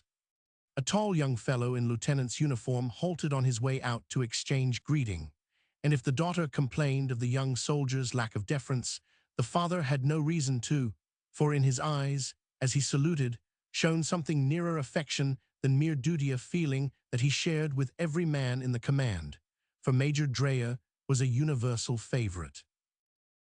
"No later news of that scout, Genesee?" asked the younger as they separated. "No, but we can expect him soon now, for that red shadow of his, Callerton, just loped into camp. And by the way," added the older officer, "he mentioned that he passed our friend Stewart back at the settlement. He is coming up this way again. Tell Miss Fred that, Major. When I saw her an hour ago, she needed something to put her in a good humor." "Ah, good evening, Lieutenant." "Good evening, Major." The minute the subordinate's back was turned, Miss Fred, with a running jump that would have done Jim credit, landed almost on the Major's shoulder. He gave her a ferocious hug and dropped her plump on her feet with a stern "Attention!" Quick as light, the little hand was raised in salute, and the little figure gathered together its scattered dignity to make a soldierly appearance. "Private Dreyer, I have been met on the outposts with a message telling me of a disorganized temper that should belong to your command. What have you to say for yourself?" Instantly, the role of the soldier was dropped, and that of the girl with a temper took its place. "Oh, he told you, did he?" she asked, with a wrathful glance at the figure retreating toward camp. "Well, just wait until I go riding with him again. He's called me a camp follower and an everything else that was uncivil." "Ah, and what did you do?" Why, nothing, of course." "Nothing." "Well, I did threaten to go over and turn them out of the cabin that was built for me, but that was a mere trifle in this tropical climate. I have no doubt it would do them good to sleep under the stars instead of a roof, and then it would give you an opportunity to do some wholesale nursing if they caught colds all around." "Just as if I would." "Just as if you would not, and Lieutenant Murray would come in for the worst medicine and the biggest doses. If his constitution is equal to his impudence, it would take stupendous doses to have any effect. I wish he could be sent back to the fort." "Will not sending him up among the Indians do just as well?" "Yis, are you going to, Papa?" "Ah, now you grow inquisitive." "I do think," said Tilly, "you all plague her a great deal." "They just treat me as if I was a joke instead of a girl," complained Fred. "They began it before I was born by giving me a boy's name, and it's been kept up ever since." "Never mind, baby," he said soothingly. "If I had not made a boy of you, I could not have had you with me, so the cause was vital." They both laughed, but it was easy to see that the cause was vital to them, and their companionship very much of a necessity. Its interruptions since her babyhood had been few and short, and her education, picked up on the frontier, had taught her that in the world there was just one place for her in the saddle, and beside her father, just as her mother had ridden beside him before Fred was born. Chapter 7. A Woman Who Was Lost Long Ago. The next morning, bright and early, Callerton called at the ranch, and Miss Fred, accustomed as she was to the red men, grew rather enthusiastic over this haughty, graceful specimen, who gave her one glance at the door and walked past her into the houses. She afterward described it, just as if she had been one of the wooden doorposts. "Rachel Hardy," was all he said, and without more ado, Miss Fred betook herself up the stairs to do his implied bidding and hunt Miss Hardy. "I rather think it's the grand mogul of all the Kootenais," she said, in announcing him. "No, he did not give any card, but his personality is too striking to be mistaken if one has ever seen him or heard him speak. He looked right over my head and made me feel as if I was about 2 feet high." "Young Indians." "Yes, but he looks like a young fawn. That one never came from a scrub race." "I will ask him to stay to dinner," laughed Rachel. "If anything will cure one of a tendency to idealize an Indian, it is to see him satisfying the inner man. Come down and talk to him. It is Callerton." "Oh, it is Callerton, is it? And pray what it is thought a chief rich in lineage and blooded stock?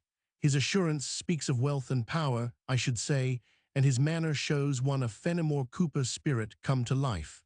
How am I as a guesser?" "One of the worst in the world. Callerton is really a handsome humbug in some ways.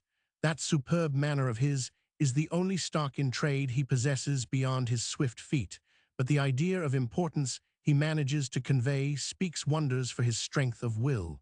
Come along." "Clahoya Rachel Hardy," he said, and stepping solemnly forward, shook her hand in a grave, ceremonious fashion.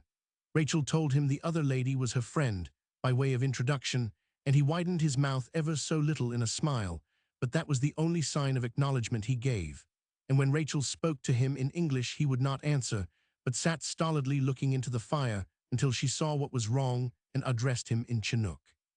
Rachel Hardy need not so soon forget. He reminded her briefly, and then went on with his speech to her of where he had been, the wonders he had done in the way of a runner, and all else of self-glorification that had occurred in the past months. Many times the name of his chief was uttered in a way that impressed on a listener the idea that among the troops along the frontier there were two men who were really worthy of praise, a scout and a runner. Callerton tired no pretty much. He wound up, as a finale, come up Kootenai country to rest, maybe, while spring comes. Genesee he rest, too, maybe not. Where Callerton? S'pose camp, s'pose maybe Tamona's cabin, not here yet. Coming back. Callerton nodded and arose. Come see you, maybe, sometime, often, he said, as if conferring a special honor by promised visits, and then he stalked out as he had stalked in, only checking his gait at sight of Auntie Luce coming in from the kitchen with a dish of cold meat. She nearly dropped it in her fright, and closed her eyes in silent prayer and terror.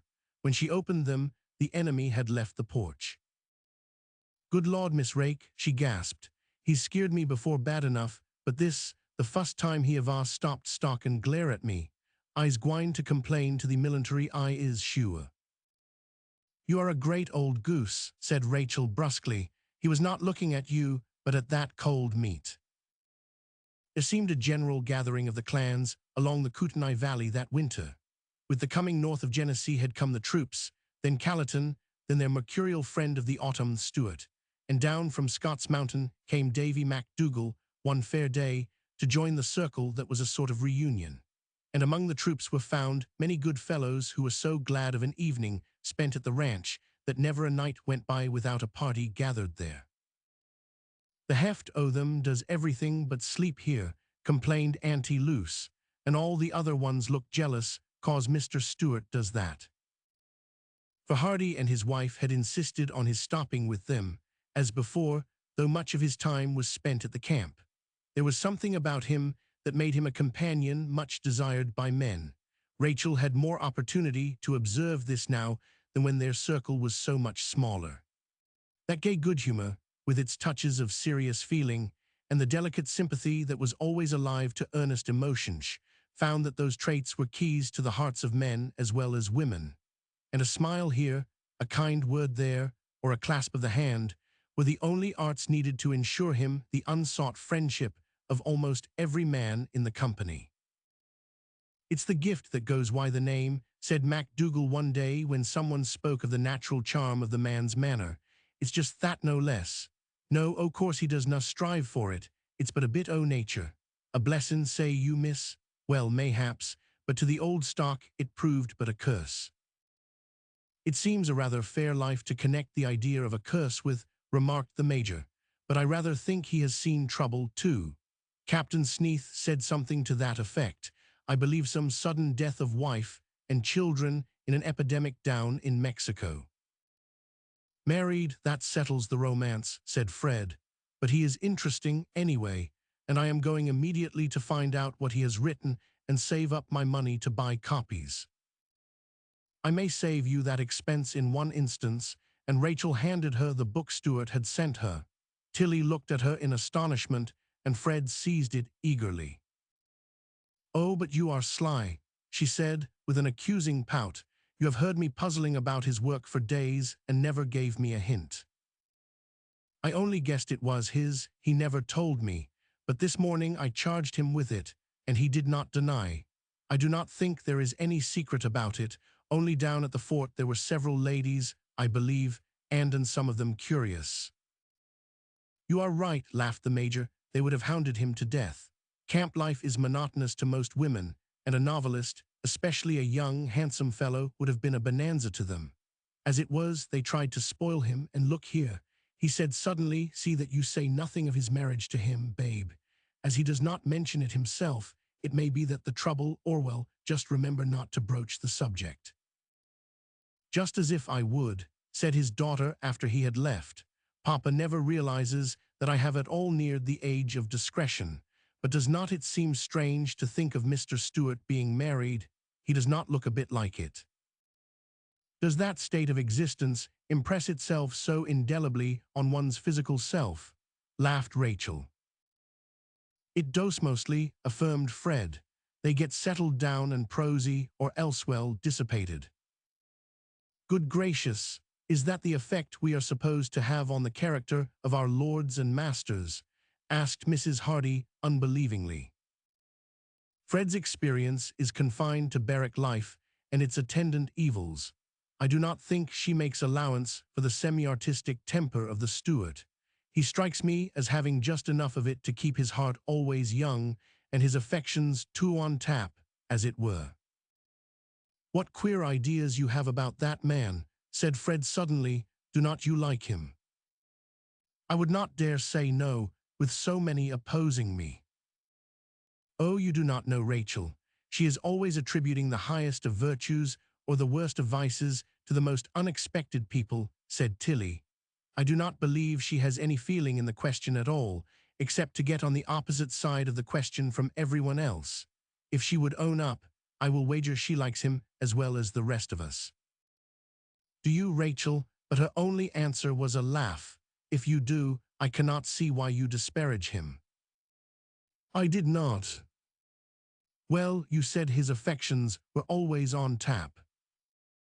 That was because I envy him the exhaustless youth such a temperament gives one. Such people defy time and circumstances in a way we prosaic folks can never do. It is a gift imparted to an artist to supply the lack of practical ingredients that are the prime ones to the rest of creation.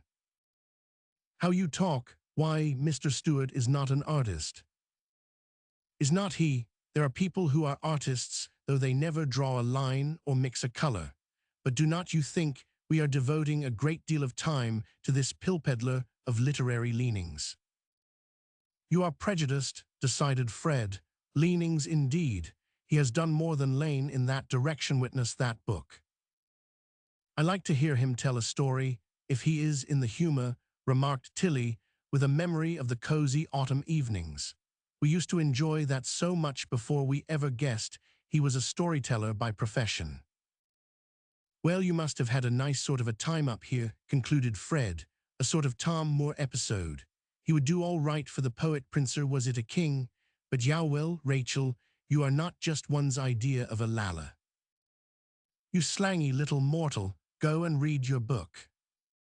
Which she did obediently and thoroughly, to the author's discomfiture, as he was besieged with questions that taxed his memory and ingenuity pretty thoroughly at times. He found himself on a much better footing with Rachel than during his first visit. It may have been that her old fancy regarding his mission up there was disappearing.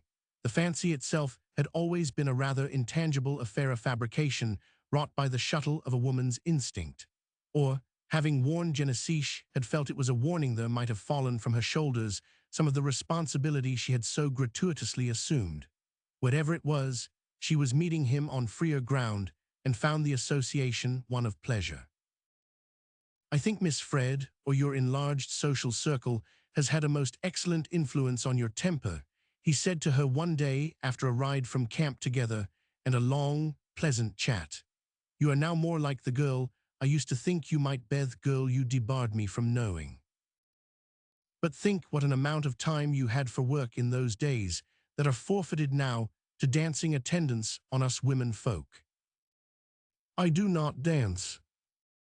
Well, you ride, and you walk, and you sing, and tell stories, and manage at least to waste lots of time when you should be working. You have a great deal of impatience with anyone who is not a worker, have not you? Yes, she said, looking up at him. I grow very impatient myself, often from the same cause. You always seem to me to be very busy, he answered half-fixedly. Too busy.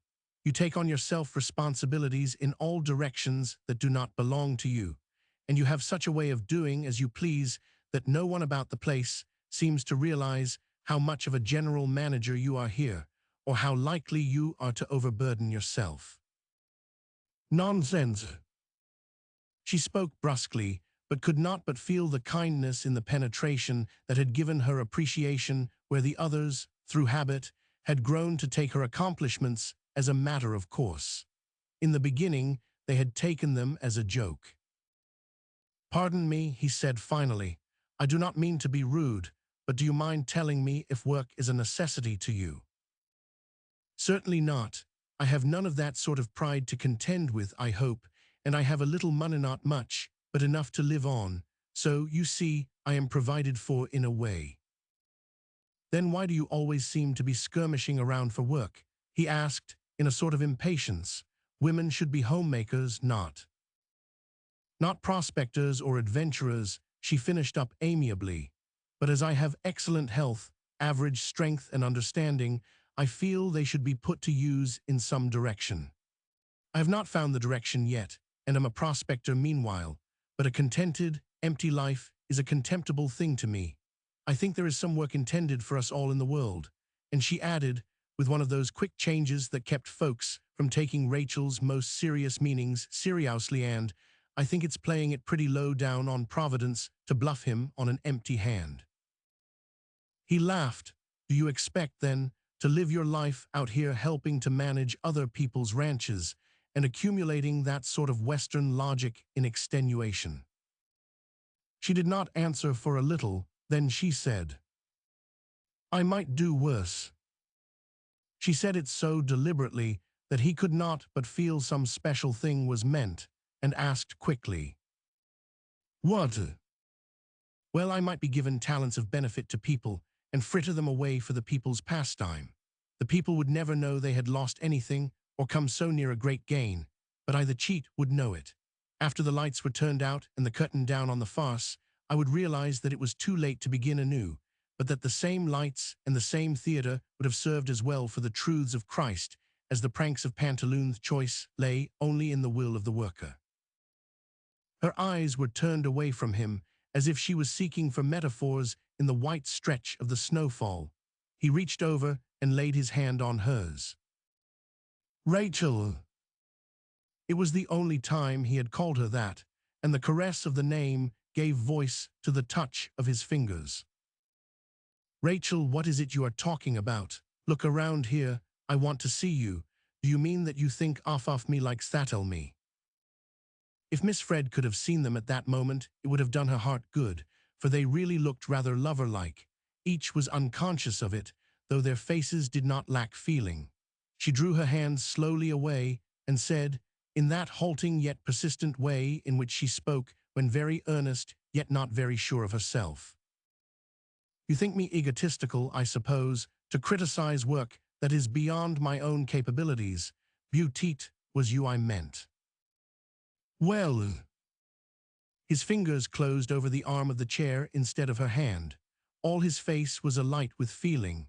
Perhaps it was as well that her stubbornness kept her eyes from his. To most women, they would not have been an aid to cool judgment.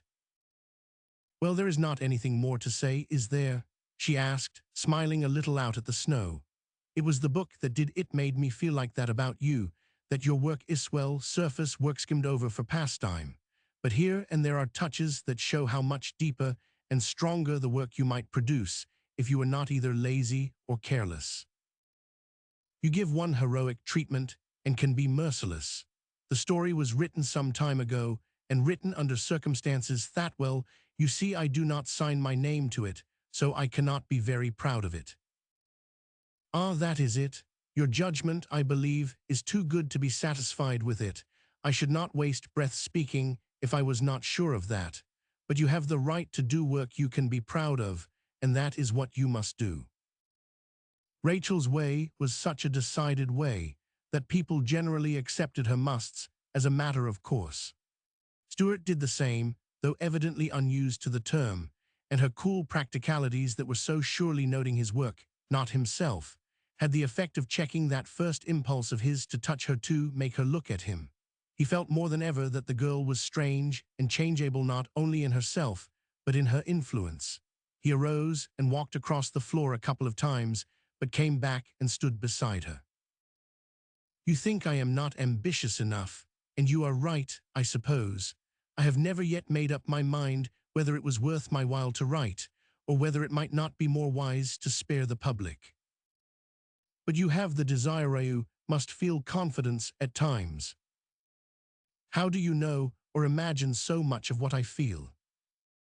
I read it in that book, and she nodded toward the table.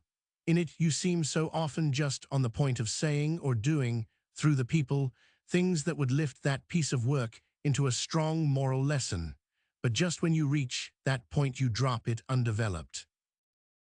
You have read and measured it, have not you? And he sat down again beside her.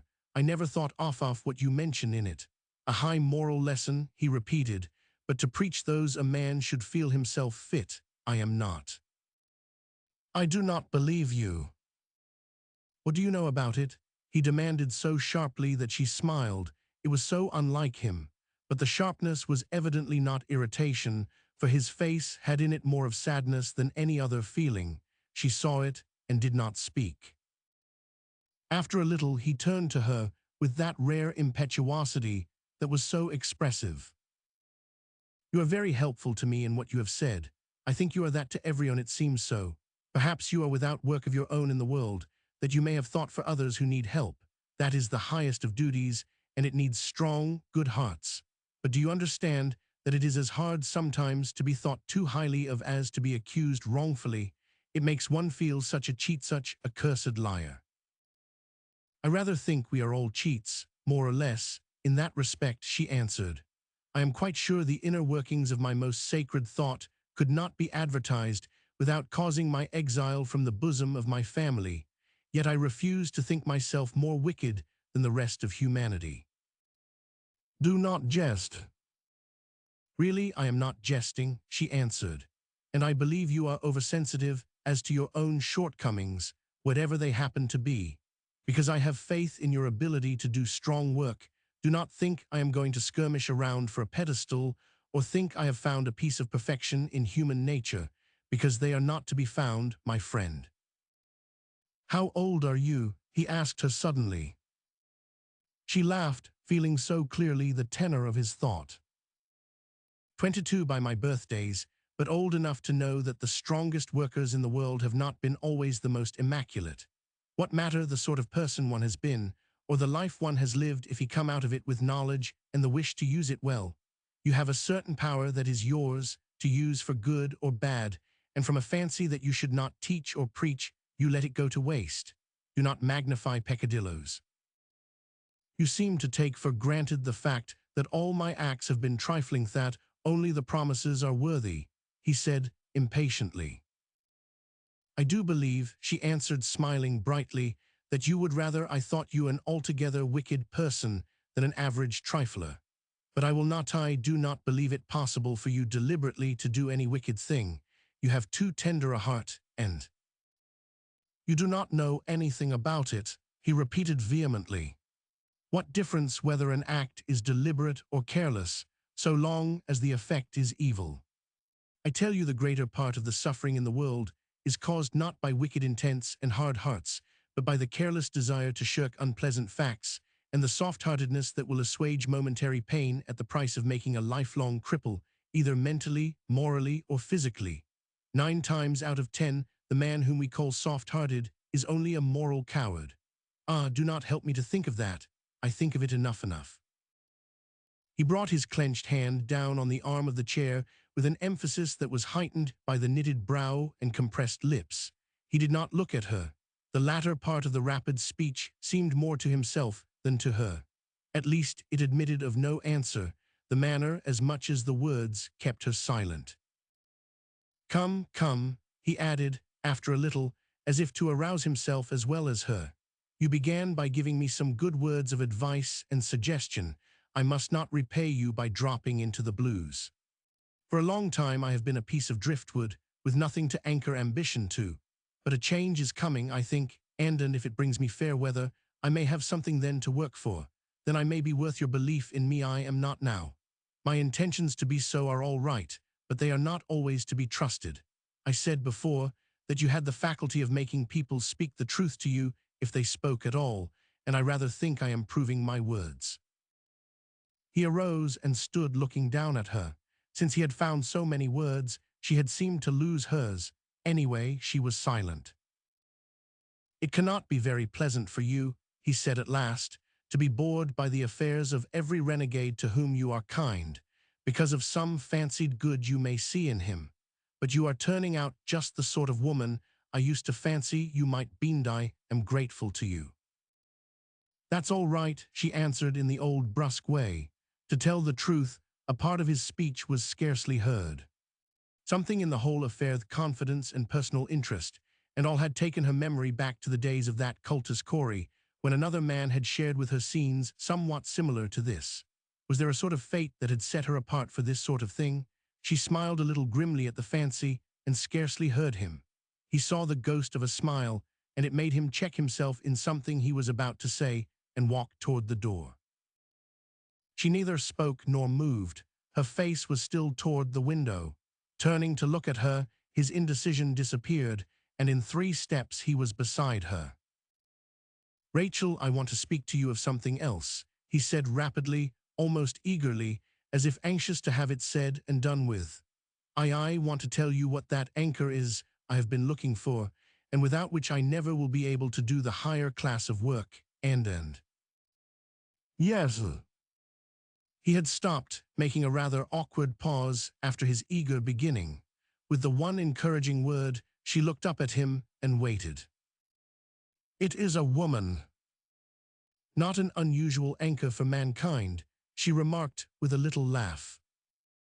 But there was no answering smile in his eyes. They were very serious. "I never will be much good to myself or the rest of the world until I find her again," he said, "though no one's words are likely to help me more than yours. You would make one ambitious if he dared be, and—" "Never mind about that," she said kindly. "I am glad if it has happened so, and this girl it is someone you love." "I cannot talk to anyone of her yet," he answered, avoiding her eyes. "Only I wanted you to understand it is at least a little step toward that level where you fancy I may belong. Do not speak of it again. I can hardly say what impelled me to tell you now. Yes, it is a woman I cared for, and who wastless whom I lost long ago." A moment later she was alone, and could hear his step in the outer room, then on the porch. Fred called after him, but he made no halt, did not even answer, much to the surprise of that young lady and Miss Margaret. The other girl sat watching him until he disappeared in the stables, and a little later saw him emerge and ride at no slow gait out over the trail toward camp. It only needed that finale, she soliloquized, to complete the picture. "Woman, woman, what a disturbing element you are in the universeman's universe."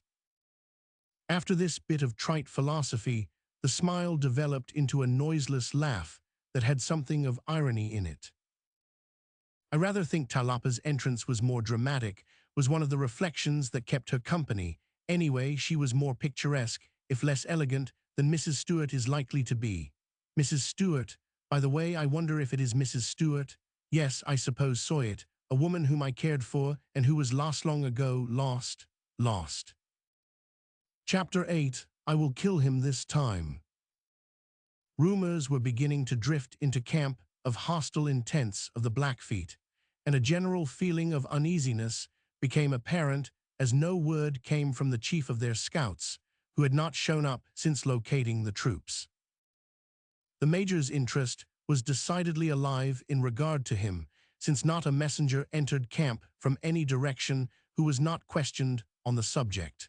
But from none of them came any word of Genesee.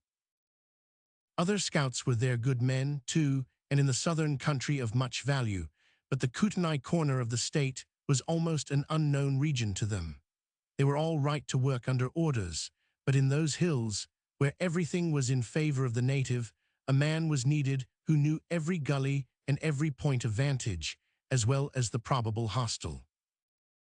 While Major Drea fretted and fumed over the absentee, there was more than one of the men in camp to remember that their chief scout was said to be a squaw man, and as most of them shared his own expressed idea of that class, conjectures were set afloat as to the probability of his not coming back at all, or if it came to a question of fighting with the northern Indians, whether he might not be found on the other side. "You cannot bet any money on a squaw man," was the decision of one of the scouts from over in Idahoon, who did not happen to be a squaw man himself, because the wife of his nearest neighbor at home objected. "No, gentlemen, they are a risky lot. This one is a good man. I allow thought a damned good man, I may say, and a fighter from a way back. But the thing we have to consider is that up this way he's with his own people, as you may say, having taken a squaw wife and been adopted into the tribe. And I tell you, sirs, it's just as reasonable that he will go with them as against them, I'm a-tellin' you." Few of these rumors were heard at the ranch. It was an understood thing among the men that the young ladies at Hardy's were to hear nothing of camp affairs that was likely to beget alarm, but Stuart heard them, as did the rest of the men, and like them, he tried to question the only one in camp who shared suspicion, Callerton. But Callerton was unapproachable in English, and even in Chinook would condescend no information. He doubtless had none to give, but the impression of suppressed knowledge that he managed to convey made him an object of close attention, and any attempt to leave camp would have been hailed as proof positive of many intangible suspicions. He made no such attempt. On the contrary, after his arrival there from the Gros Ventres, he seemed blissfully content to live all winter on government rations and do nothing. But he was not blind by any means in understanding English, though he would not speak it. The chances were that he knew more of the thought of the camp than it guessed of his, and his stubborn resentment showed itself when 3 Kootenai braves slouched into camp one day, and Callerton was not allowed to speak to them save in the presence of an interpreter, and when one offered in the person of a white scout, Callerton looked at him with unutterable disdain, and turning his back, said not a word. The major was not at camp. He had just left to pay his daily visit to Hardy's, for despite all persuasions, he refused to live anywhere but with his men, and if Fred did not come to see him in the morning, he was in duty bound to ride over to her quarters in the afternoon. The officer in command during his absence was a Captain Holt, a man who had no use for an Indian in any capacity, and whose only idea of settling the vexed question of their rights was by total extermination and grave room an opinion that is expressed by many a white man who has had to deal with them. But he was divided between his impulse to send the trio on a double quick about their business and the doubt as to what effect it would have on the tribe if they were sent back to it in the sulks. Ordinarily, he would not have given their state of mind a moment's consideration, but the situation was not exactly ordinary, and he hesitated. After stowing away enough provender in their stomachs to last an ordinary individual 2 days, and stowing the remainder in convenient receptacles about their draperies, intercourse was resumed with their white hosts by the suggestive Callerton. Just then Stuart and Rachel rode into camp. They had taken to riding together into camp and out of camp, and in a good many directions of late, and in the coffee-colored trio, she at once recognized the brave of the Bearclaws whom she had spoken with during that Olali season in the Western Hills, and who she had learned since was a great friend of Genesee's. She spoke to him at Ansi a great deal more intelligibly than her first attempt and, upon questioning, learned that she was well remembered. She heard herself called the squaw who rides by him, probably from the fact that she was the only white woman met by their hunters in the hills, though she had not imagined herself so well known by them as his words implied. He of the Bearclaws' spokesman mentioned Callerton, giving her for the first time an idea of what had occurred. She turned at once to Captain Holt, not protesting, but interested, and learned all she wanted to. "Callerton does not like your Southern scouts, for some reason," she said, "and I rather think it was his dignity rather than his loyalty that would suffer from having one of them a listener. Let them speak in my presence. I can understand them, and not arouse Callerton's pride either." The captain, nothing loath, accepted her guidance out of the dilemma, though it was only by a good deal of flattery on her part that Callerton could at all forget his anger enough to speak to anyone. The conversation was, after all, commonplace enough, as it was mostly a recital of his Calatanskleries, for in the eyes of these provincials he posed as a warrior of travel and accumulated knowledge. The impassive faces of his listeners gave no sign as to whether they took him at his own valuation or not. Rachel now and then added a word, to keep from having too entirely the appearance of a listener, and she asked about Genesee. The answer gave her to understand that weeks Agafiv weeks Genesee had been in their village, asked for a runner to go south to the fort with talking paper, had bought pack-horse and provisions, and started alone to the northeast maybe Blackfoot agency. They could not say, had seen him no more. Callerton made some rapid estimate of probabilities that found voice in. Blackfootone 120 miles, go slow mo it's a tired, long wow talk, come slow snows high, come soon now may be. That was really the only bit of information in the entire wow that was of interest to the camp, information that Callerton would have disdained to satisfy them with willingly, and even to Rachel, whom he knew was Genesee's friend, and his, he did not hint the distrust that had grown among the troops through that suspicious absence. He would talk long and boastfully of his own affairs, but it was a habit that contrasted strangely with the stubborn silence by which he guarded the affairs of others. "What is the matter back there?" asked Rachel as she and Stuart started back to the ranch, ill-feeling. "Oh, I guess not much," he answered. "Only they are growing careful of the Indians, of late afraid of them imposing on good nature, I suppose." "A little good nature in Captain Holt would do him no harm with the Indians," she rejoined, "and he should know better than to treat Callerton in that suspicious way.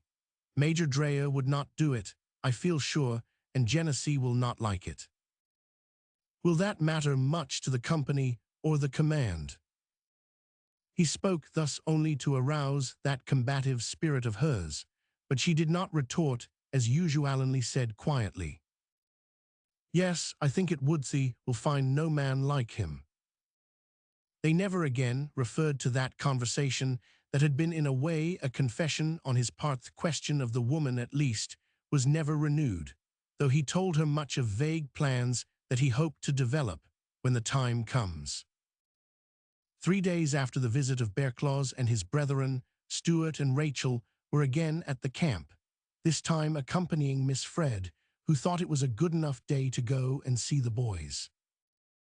Surely it was a good enough day for any clear and fresh overhead, white and sparkling underfoot, and just cold enough to make them think with desire of the cheery wood fires in the camp they were making for. From above, a certain exhilaration was borne to them on the air, sifted through the cedars of the Guardian Hills.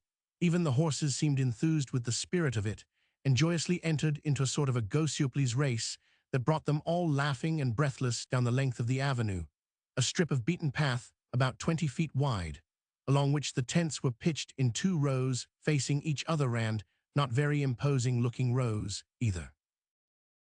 There were greetings and calls right and left as they went helter-skelter down the line, but there was no check of speed until they stopped short at the Major's domicile that was only a little more distinguished on the outside than the rest, by having the colors whipping themselves into shreds from the flagstaff at the door.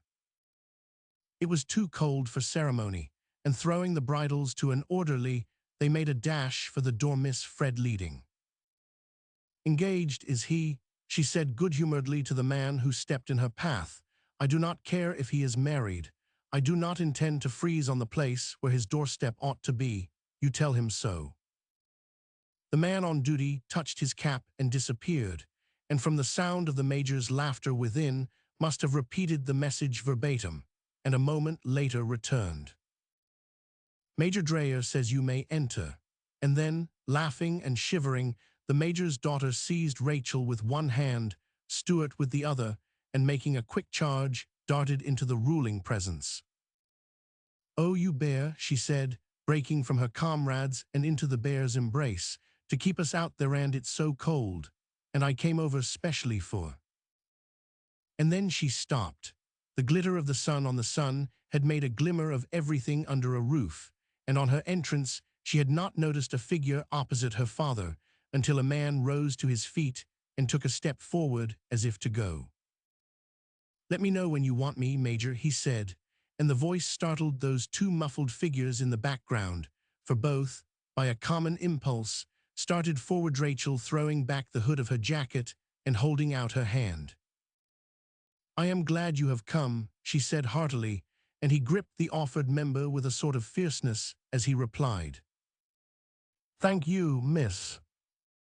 But his eyes were not on her.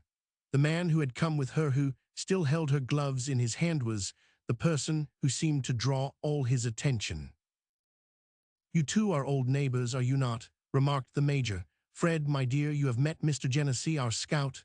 "No, Mr. Genesee, this is my daughter, and this, a friend of ours, Mr. Stewart." An ugly devil seemed alive in Genesee's eyes as the younger man came closer, and with an intense, expressive gesture put out his hand. Then, with a bow that might have been an acknowledgement of the introduction and might have been only one of adieu to the rest of the group, the scout walked to the door without a word, and Stewart's hand dropped to his side. "Come back in an hour, Genesee," said the major. "I will think over the trip to the fort in the meantime." "I hear, good morning, ladies," and then the door closed behind him, and the quartet could not but feel the situation awkward. "Come closer to the fire, sit down," said the major hospitably, intent on effacing the rudeness of his scout. "Take off your coat, Stewart. You will appreciate it more when outside. And I am going to tell you right now that, pleased as I am to have you all come this morning, I intend to turn you out in 20 minutest. That's all the time I can give to pleasure this morning." "Well, you are very uncivil, I must say," remarked Fred, "but we will find some of the other boys not so unapproachable. I guess," she added, "that we have to thank Mr. Manwith for being sent to the right about in such short order." "You did not hear him use it much," rejoined her father, and then turned to the others, neither of whom had spoken. "He is quite a character and of great value to us in the Indian troubles, but I believe is averse to meeting strangers. Anyway, the men down at the fort did not take to him much, not enough to make him a social success." "I do not think he would care," said Fred. "He impressed me very much as Callerton did when I first met him. Does living in the woods make people feel like monarchs of all they survey? Does your neighbor ever have any better manners, Rachel?" "I have seen him with better and with worse." "Worse? What possibilities there must be in that man. What do you think, Mr. Stewart?" "Perhaps he lacks none of the mettle of a soldier, because he does not happen to possess that of a courtier," hazarded Stewart, showing no sign that the scout's rudeness had aroused the slightest feeling of resentment, and Rachel scored an opinion in his favor for that generosity, for she, more than either of the others, had noted the meeting, and Genesee's entire disregard of the Stewart's feelings. Major Drea quickly seconded Stewart's statement. "You are right, sir. He may be as sulky as Satan, and I hear he is at times, but his work makes amends for it when he gets where work is needed. He got in here last night, dead beat, from a trip that I do not believe any other man but an Indian could have made and get back alive. He has his good points, and they happen to be points that are in decided demand up here." "I do not care about his good points if we have to be turned out for him," said Fred. "Send him word he can sleep the rest of the day if he is tired out. Maybe he would wake up more agreeable." "And you would not be ousted from my attention," added her father, pinching her ear. "Are you jealous of Squamman with a voice?" "Is he that?" asked the girl, with a great deal of contempt in her tone. "Well, that is enough to hear of him. I should think he would avoid white people. The specimens we have seen of that class would make you ashamed you were human," she said, turning to Rachel and Stewart. "I know Papa says there are exceptions, but Papa is imaginative. This one looks rather prosperous and several degrees cleaner than I have seen them, but—" "Do not say anything against him until you know you have reason, Fred," suggested Rachel. "He did me a favor once, and I cannot allow people to talk about him on hearsay. I think he is worse than few and better than many, and I have known him over a year." "Mum is the word," said Fred promptly, proceeding to gag herself with two little fists, but the experiment was a failure. "If she takes him under her wing, Papa, his social success is an assured fact, even if he refuses to open his mouth. May I expect to be presented to his interesting family tomorrow, Rachel?" Rachel only laughed and asked the major some questions about the reports from the Northeast, the attitude of the Blackfeet, and the snowfall in the mountains. The Blackfeet are all right now, he replied, and the snows in the hills to the east are very heavy. That was what caused our scouts' delay. But south of us I hear they are not nearly so bad, for a wonder, and am glad to hear it, as I myself may need to make a trip down to Fort Owens. Why, Papa, broke in his commanding officer, you are not going to turn scout or runner, are you, and leave me behind? I will not stay. You will obey orders, as a soldier should, answered her father. If I go instead of sending, it will be because it is necessary, and you will have to bow to necessity and wait until I can get back. And we have got to thank Mr. Squamman for that too, burst out Fred wrathfully. You never thought of going until he came. Oh, I know it, I hate him. He would be heartbroken if he knew it, observed her father dryly.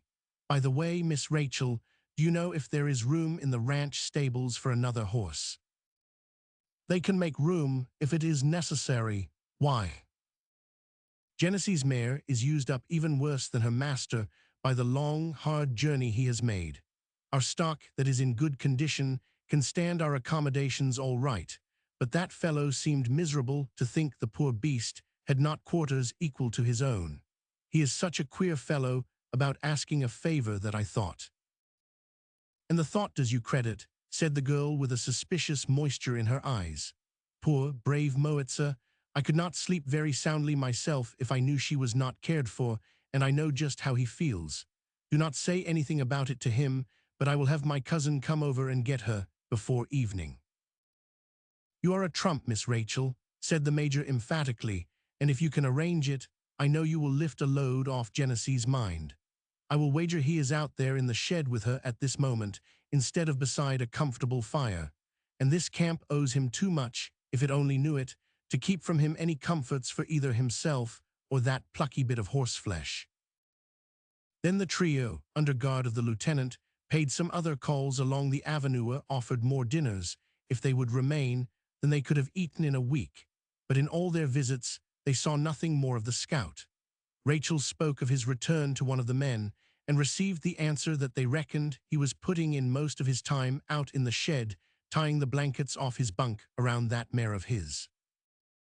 Poor Moitza, she was so beautiful, said the girl, with a memory of the silken coat and wise eyes.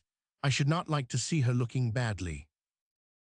Do you know, said Stuart to her, that when I heard you speak of Moitza and her beauty and bravery, I never imagined you meant a four-footed animal. What then? Well, I am afraid it was a nymph of the dusky tribe woman. Naturally, was the one ironical and impatient word he received as answer, and scarcely noted. He was talking with the others on multitudinous subjects, laughing, and trying to appear interested in jests that he scarcely heard, and all the while the hand he had offered to Genesee clenched and opened nervously in his seal glove. Rachel watched him closely, for her instincts had anticipated something unusual from that meeting. The actual had altered all her preconceived fancies. More strong than ever was her conviction that those two were not strangers, but from Stuart's face or manner she could learn nothing. He was a much better actor than Genesee. They did not see any more of him, yet he saw them, for from the shed, off several rods from the avenue, the trail to Hardy's ranch was in plain sight half its length, and the party, augmented by Lieutenant Murray, galloped past in all ignorance of moody eyes watching them from the side of a blanketed horse. Out a half-mile, two of the riders halted a moment, while the others dashed on. The horses of those two moved close together. The arms of the man reached over to the woman, who leaned toward him. At that distance, it looked like an embrace, though he was really but tying a loose scarf, and then they moved apart and went on over the snow after their comrades. A brutal oath burst from the lips of the man she had said was worse than few. If it is I'll kill him this time, by God, I will kill him. Chapter 9, After 10 Years. Major Dreyer left the next day with a scout and small detachment, with the idea of making the journey to Fort Owens and back in 2 weeks, as matters were to be discussed requiring prompt action and personal influence. Jack Genesee was left behind an independent, unenlisted adjunct to the camp, and holding a more anomalous position there than Major Dreyer dreamed of, for none of the suspicious current of the scout ever penetrated to his 10th, only one in the company who was ignorant of them. "Captain Holt commands, Genesee," he had said before taking leave, "but on you I depend chiefly in negotiations with the Reds, should there be any before I get back, for I believe you would rather save lives on both sides than win a victory through extermination of the hostiles. We need more men with those opinions, so, remember, I trust you." The words had been uttered in the presence of others, and strengthened the suspicions of the camp that Genesee had been playing some crooked game. None knew the reason for that hastily decided trip of the Major's, though they all agreed that that damned skunk of a squaw man was posted. Prophecies were rife to the effect that more than likely he was playing into the hands of the hostiles by sending away the Major and as many men as possible on some wild-goose chase. And the decision arrived at was that observation of his movements was a matter of policy, and readiness to meet an attack from the hills a probable necessity. He saw it had seen it from the day of his arrival, and he kept pretty much out of the way of all except Calleton, for in watching Genesee they found they would have to include his runner, who was never willingly far away. During the first few days, their watching was an easy matter, for the suspected individual appeared well content to hug the camp, only making daily visits to Hardy's stable, generally in the evening, but to enter the house was something he avoided. "No," he said, in answer to Hardy's invitation, "I reckon I am more at home with the horses than with your new company. I will drop in sometime after the Kootenai Valley is clear of uniforms." "My wife told me to ask you," said Hardy, "and when you feel like coming, you will find the door open." "Thank you, Hardy, but I reckon not for a while yet." "I would like you to get acquainted with Stewart," added the unsuspicious ranchman. "He is a splendid fellow and has become interested in this part of the country." "Oh, he has?" "Yes," and Hardy settled himself, Mexican fashion, to a seat on his heels. "You see, he's a writer, a novelist, and I guess he's going to write up this territory. Anyway, this is the second trip he has made. You could give him more points than any man I know." "Yes, I might." "Rachel has given him all the knowledge she has about the Contrithe Indians, and all that, but she owns that all she learned she got from you. So, if you had a mind to be more sociable, Genesee." The other arose to his feet. "Obliged to you, Hardy," he said, and only the addition of the name saved it from curtness. "Some day, perhaps, when things are slack. I have no time now." "Well, he does not seem to me to be rushed to death with work," soliloquized Hardy, who was abruptly left alone. "He used to seem like such an all-round good fellow, but he's getting surlier than the devil. Maybe Tilly was right to hope he would not accept the invitation. Hello, Stewart, where are you bound for?" "Nowhere in particular. I thought that Indian Calleton was over here." "No, Jack Genesee came over himself this morning. That mare of his is coming up in great shape, and you would better believe he's proud over it. I reckon he saw you coming that he took himself away in such a hurry. He's a queer one." "I should judge so. Then Calleton will not be over." "Well, he's likely to be before night. Want him?" "Yes, if you see him, will you send him to the house?" Hardy promised, and Calleton presented himself with the usual interrogation. "Rachel Hardy." But she, the head of the house in his eyes, was in the dark about his visit, and was not enlightened much when Stewart entered, stating that it was he who had wanted Calleton. That personage was at once deaf and dumb. Only by Rachel saying, "He is my friend, will you not listen?" did he unbend at all, and the girl left them on the porch alone, and a little later Stewart went upstairs, where she heard him walking up and down the room. She had heard a good deal of that since that day the three had called upon the Major, and a change had come over the spirit of their social world, for where Stewart had been the gayest, they could never depend on him now. Even Rachel found their old pleasant companionship ended suddenly, and she felt, despite his silence, he was unhappy. Well, when he finds his tongue, he will tell me what's the matter, she decided, and so dismissed that question. She rode to camp alone if it was needful, and sometimes caught a glimpse of Genesee if he did not happen to see her first. But he no longer came forward to speak, as the rest did, only, perhaps, a touch of his hat and a step aside into some tent, and she knew she was avoided. A conventional young lady of orthodox tendencies would have held her head a little higher next time they met, and not have seen him at all. But this one was woefully deficient in those self-respecting bulwarks. So, the next time she happened to be at the end of the avenue, she turned her steed directly across his path and called a halt. "Good morning, Miss Rachel." "Clahuia Tillicum," she answered, bringing him back to a remembrance of his Chinook. "Jack Genesee, do you intend ever to come to see us? I mean to walk in like your old self, instead of looking through the window at night." "Looking."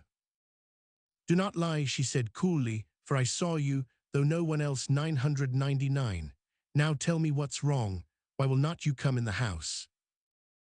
"Society is more select in the Kootenai Hills than it was a year ago," he answered with a sort of defiance. "Do you reckon there is any woman in the house who would speak to me if she could get out of Itnione except you?"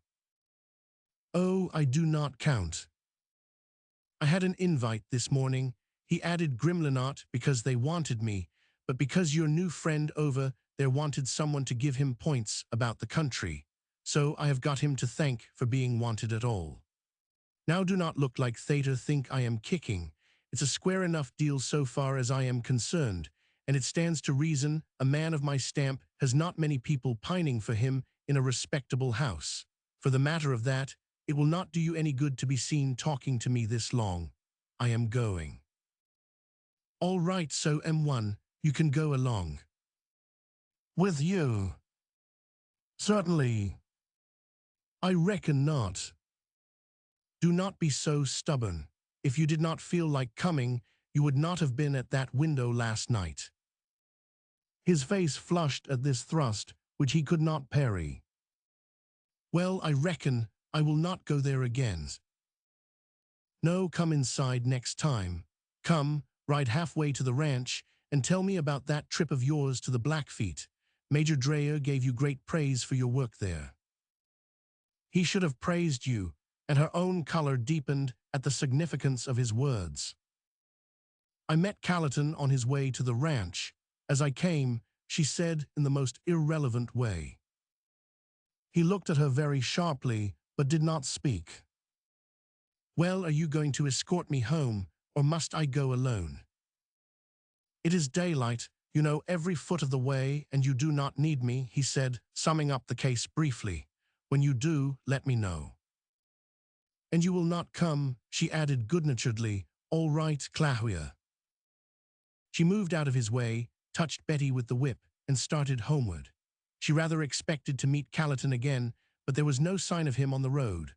Arriving at the house, she found that youth ensconced among the pillows of the largest settee with the air of a king on a throne, and watching with long, unblinking stares Miss Fred, who was stumbling over the stitches of some crochet work for the adornment of Miss Margaret.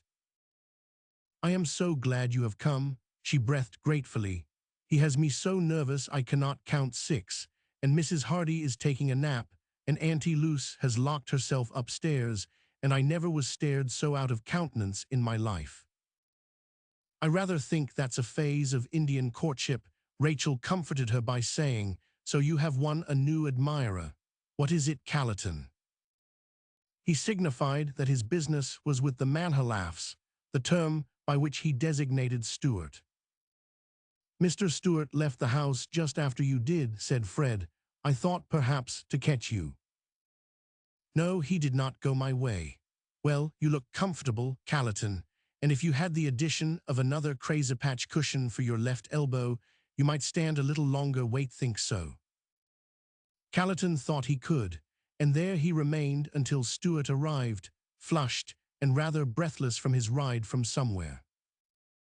"I was out on the road, but did not see you," said Rachel on his entrance. "This is likely enough," he answered.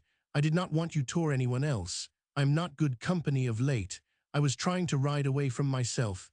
Then he saw Callerton propped among the cushions. "Well," he said sharply, "what have you brought me?" Callerton answered by no word, but thrust his hand inside his hunting shirt and brought forth an envelope, which he gave into the eager hands reaching for it. Stuart gave it one quick glance, turning it in his hand to examine both sides, and then dropped it in his pocket and sat down by the window. Rachel could see it was a thick, well-filled envelope, and that the shape was the same used by Stuart himself, very large and perfectly square, a style difficult to duplicate in the Kootenai Hills. "You can go now, if you choose, Callerton," she said, fearing his ease would induce him to stay all night, and filled with a late alarm at the idea of Tilly getting her eyes on the peaceful hostel and her gorgeous cushions. And without any further notice of Stuart, Callerton took his leave. When Rachel re-entered the room, a moment later, a letter was crisping into black curls in the fireplace, and the man sat watching it moodily.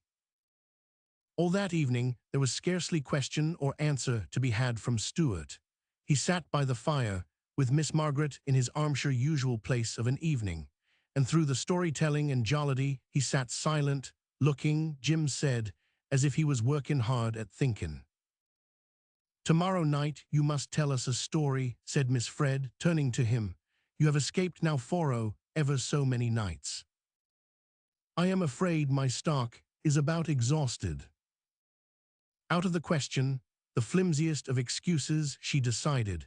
"Just imagine a new one and tell it us instead of writing it, or tell us the one you are writing at now." "Well, we will see when tomorrow comes," and with that vague proposal, Miss Fred had to be content. When the morrow came, Stuart looked as if there had been no night for him, at least no sleep, and Rachel, or even MacDougall himself, would not think of calling him Prince Charlie as of old.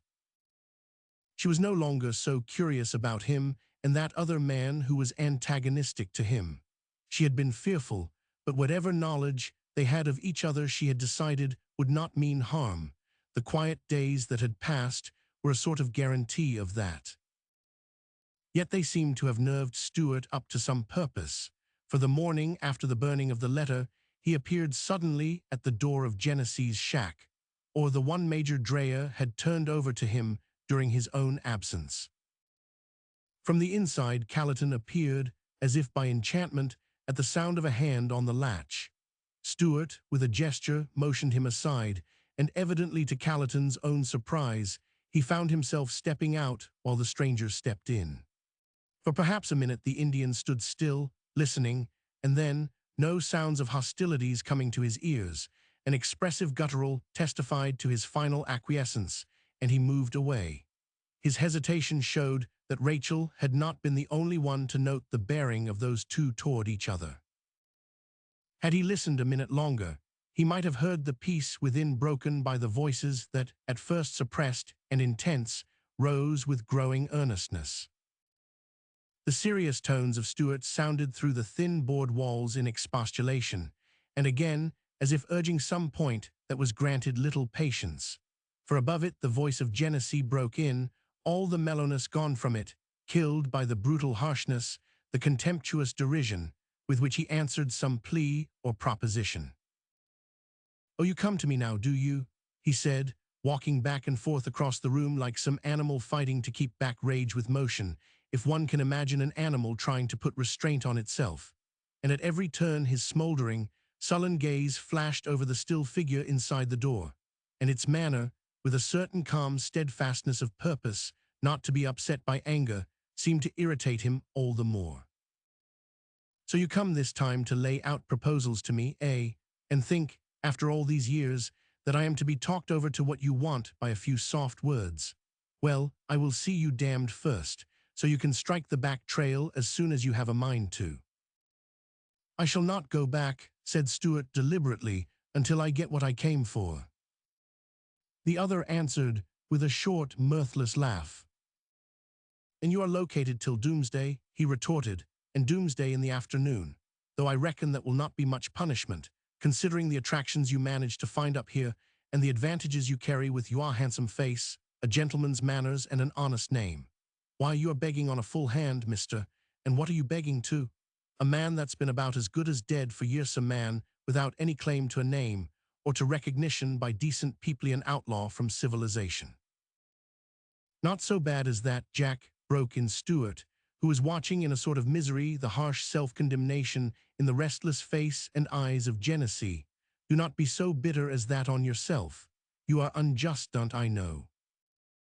The hell you say, was the withering response to this appeal, as if with the aid of profanity to destroy the implied compliment to himself. Your opinion may go for a big pile among your fine friends, but it does not amount to much right here, and you would better beat a retreat, sir. The reputation of the highly respected Charles Stuart, the talented writer, the honorable gentleman, might get some dirty marks across it if folks knew he paid strictly private visits to Genesee Jack, a renegade squaw man, and more still if they guessed that he came for a favor. That's what you called it when you struck the shack, I believe. A favor. It has taken you a good while to find that name for it. No, it has not, Jack, and the younger man's earnestness of purpose seemed to rise superior to the taunts and sarcasm of the other. It was so from the first, when I realized after I knew I did not seem to have thoughts for anything else. It was a sort of justice, I suppose, that made me want them when I had put it out of my power to reach them. You do not seem to know what it means, Jack, but I am homesick for them. I have been for years, and now that things have changed so for me, I, Jack, for God's sake, have some feeling, and realize that other men can have. Jack turned on him like a flash. "Yow you say that to me," he muttered fiercely. "You who took no count of anybody's feelings but your own, and thought God Almighty had put the best things on this earth for you to use and destroy, killing lives as sure as if they would never drawn another breath, and forgetting all about it with the next pretty face you saw. If that is what having a stock of feeling leads a man to, I reckon we are as well off without any such extras." Stuart had sat down on a camp stool, his face buried in his hands, and there was a long silence after Genesee's bitter words, as he stood looking at the bent head with an inexplicable look in his stormy eyes. Then his visitor arose. "Jack," he said, with the same patience. Not a word of retort had come from him. "Jack, I have been punished every day since. I have tried to forget it, kill all memory by every indulgence and distraction in my reach, pursued forgetfulness so eagerly that people have thought me still chasing pleasure. I turned to work, and worked hard, but the practice brought to my knowledge so many lives made wretched as Saswell, I could not stand it. The heartsickness it brought me almost drove me melancholy mad. The only bright thing in life was children." An oath broke from Genesee's lips. "And then," continued Stuart, without any notice save a quick closing of the eyes as if from a blow, "and then they did, both of them. That was justice, too, no doubt, for they stayed just long enough to make themselves a necessity to me, solace, and to make me want what I have lost. I am telling you this because I want you to know that I have had things to try me since I saw you last, and that I have come through them with the conviction that there is to be no content in life to me until I make what amends I can for the folly of the boy you knew. The thought has become a monomania with me. I hunted for months for you and never found a trace. Then I wrote the—" "You did?" "Yes, I did say what you please, do what you please. It was my only hope, and I took it. I told her I was hunting for you and my purpose. In return I got only this," and he handed toward Genesee a sheet of paper with one line written across it. "You see your address, nothing more. But Jack, cannot you see it would not have been sent if she had not wished?" "That's enough," broke in the other. "I reckon I have given you all the time I have to spare this morning, mister. You are likely to strike better luck in some different direction than talking sentiment and the state of your feelings to me. I have been acquainted with them before pretty much and do not recollect that the effect was healthy." "Jack, you will do what I ask." "Not this morning, sonny," answered the other, still with that altogether aggressive taunt in his tone. "I would go back to the ranch if I was you, and by this time tomorrow some of them may make you forget the favor you want this morning. so long." And with this suggestion to his guest to vacate, he turned his back, sat down by the fire, and began filling a pipe. "All right, I will go, and in spite of your stubbornness, with a lighter heart than I carried here, for I have made you understand that I want to make amends, and that I have not been all a liar, that I want to win back the old faith you all had in me. And Jack, if my head has gone wrong, something in my heart forbade me to have content, and that has been my only hope for myself. For I have a hope and a determination, Jack, and as for anyone helping me to forget, well, you are wrong there. One woman might do it for a while, I acknowledge that, but I am safe in knowing she would rather help me to remember." Genesee wheeled about quickly. "Have you dared?" "No, I have not told her, if that is what you mean. Why should I?" His denial weakened a little as he remembered how closely his impulse had led him to it, and how strong, though reasonless, that impulse had been. The stem of the pipe snapped in Genesee's fingers as he arose, pushing the camp stool aside with his foot, as if clearing space for action. "Since you own up that there's someone about here that you've taken a fancy to, I am going to tell you right now that you have got to stop that. You're no more fit than I am to speak to her or ask for a kind word from her, and I give you a pointer that if you try playing fast and loose with her, there will be a committee of one to straighten out the case, and do it more completely than that man did who was a fool 10 years ago. Now hearken to that, will you?" And then, without waiting for an answer, he strode out of the shack, slamming the door after him and leaving his visitor in possession. "I have got to show him, by staying right in these hills, that I am in earnest," Stuart decided, taking the seat his host had kicked aside and stretching his feet out to the fire. No use in arguing or pleading with him, there never was. But give him his own lead, and he will come around to the right point of view, though he may curse me up hill and down dale while he is doing it. A queer, queer fellow, God bless him. And how furious he was about that girl. Those two are sort of David and Jonathan in their defense of each other, and yet never exchange words if they can help it. That's queer. To it would be hard telling which of them is the more so. Little need to warn any man away from her, however. She is capable of taking very good care of herself. There was certainly more than one woman at the ranch, but to hear the speech of those two men, one would have doubted it, for neither had thought it necessary even to mention her name. Chapter 10. The Telling of a Story. "But you promised." "Yes, you did, Mr. Stuart, didn't he, Mrs. Hardy?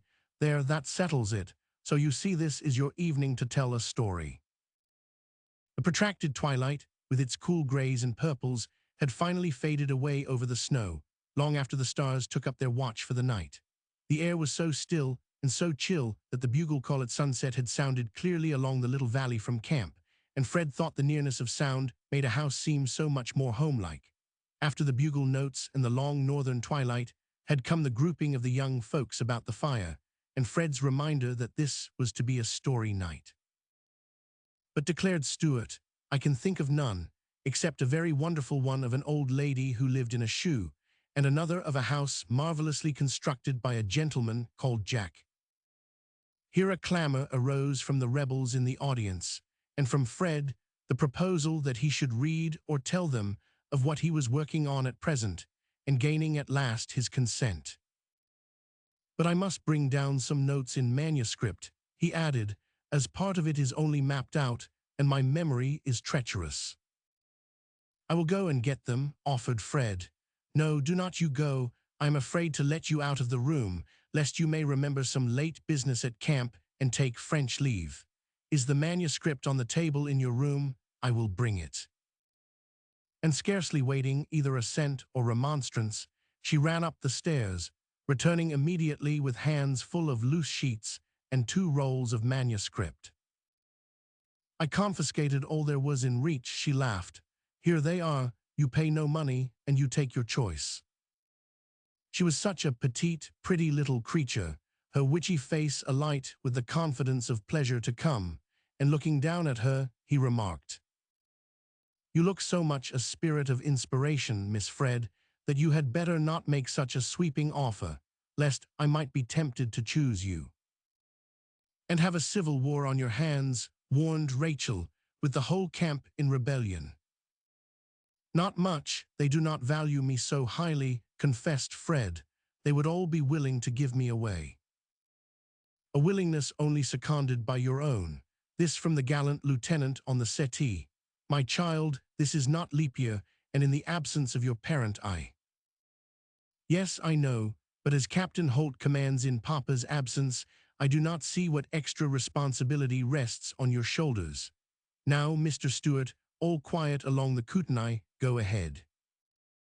Not an easy thing to do, he answered ruefully, trying to sort the jumbled lot of papers she had brought him, and beginning by laying the rolls of manuscript on the table back of him, as if disposing of them. You have seized on several things that we could not possibly wade through in one evening, but here is the sketch I spoke of.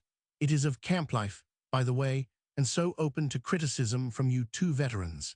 It was suggested by a story I heard told at the fort. Just then a wild screech of terror sounded from the yard, and then an equally wild scramble across the porch. Everyone jumped to their feet, but Rachel reached the door first, just as Auntie Luce, almost gray from terror, floundered in. "They's come," she panted, in a sort of paralysis of fright and triumph of prophecy. "I done tole all you chillun, Injuns, right here I see dem."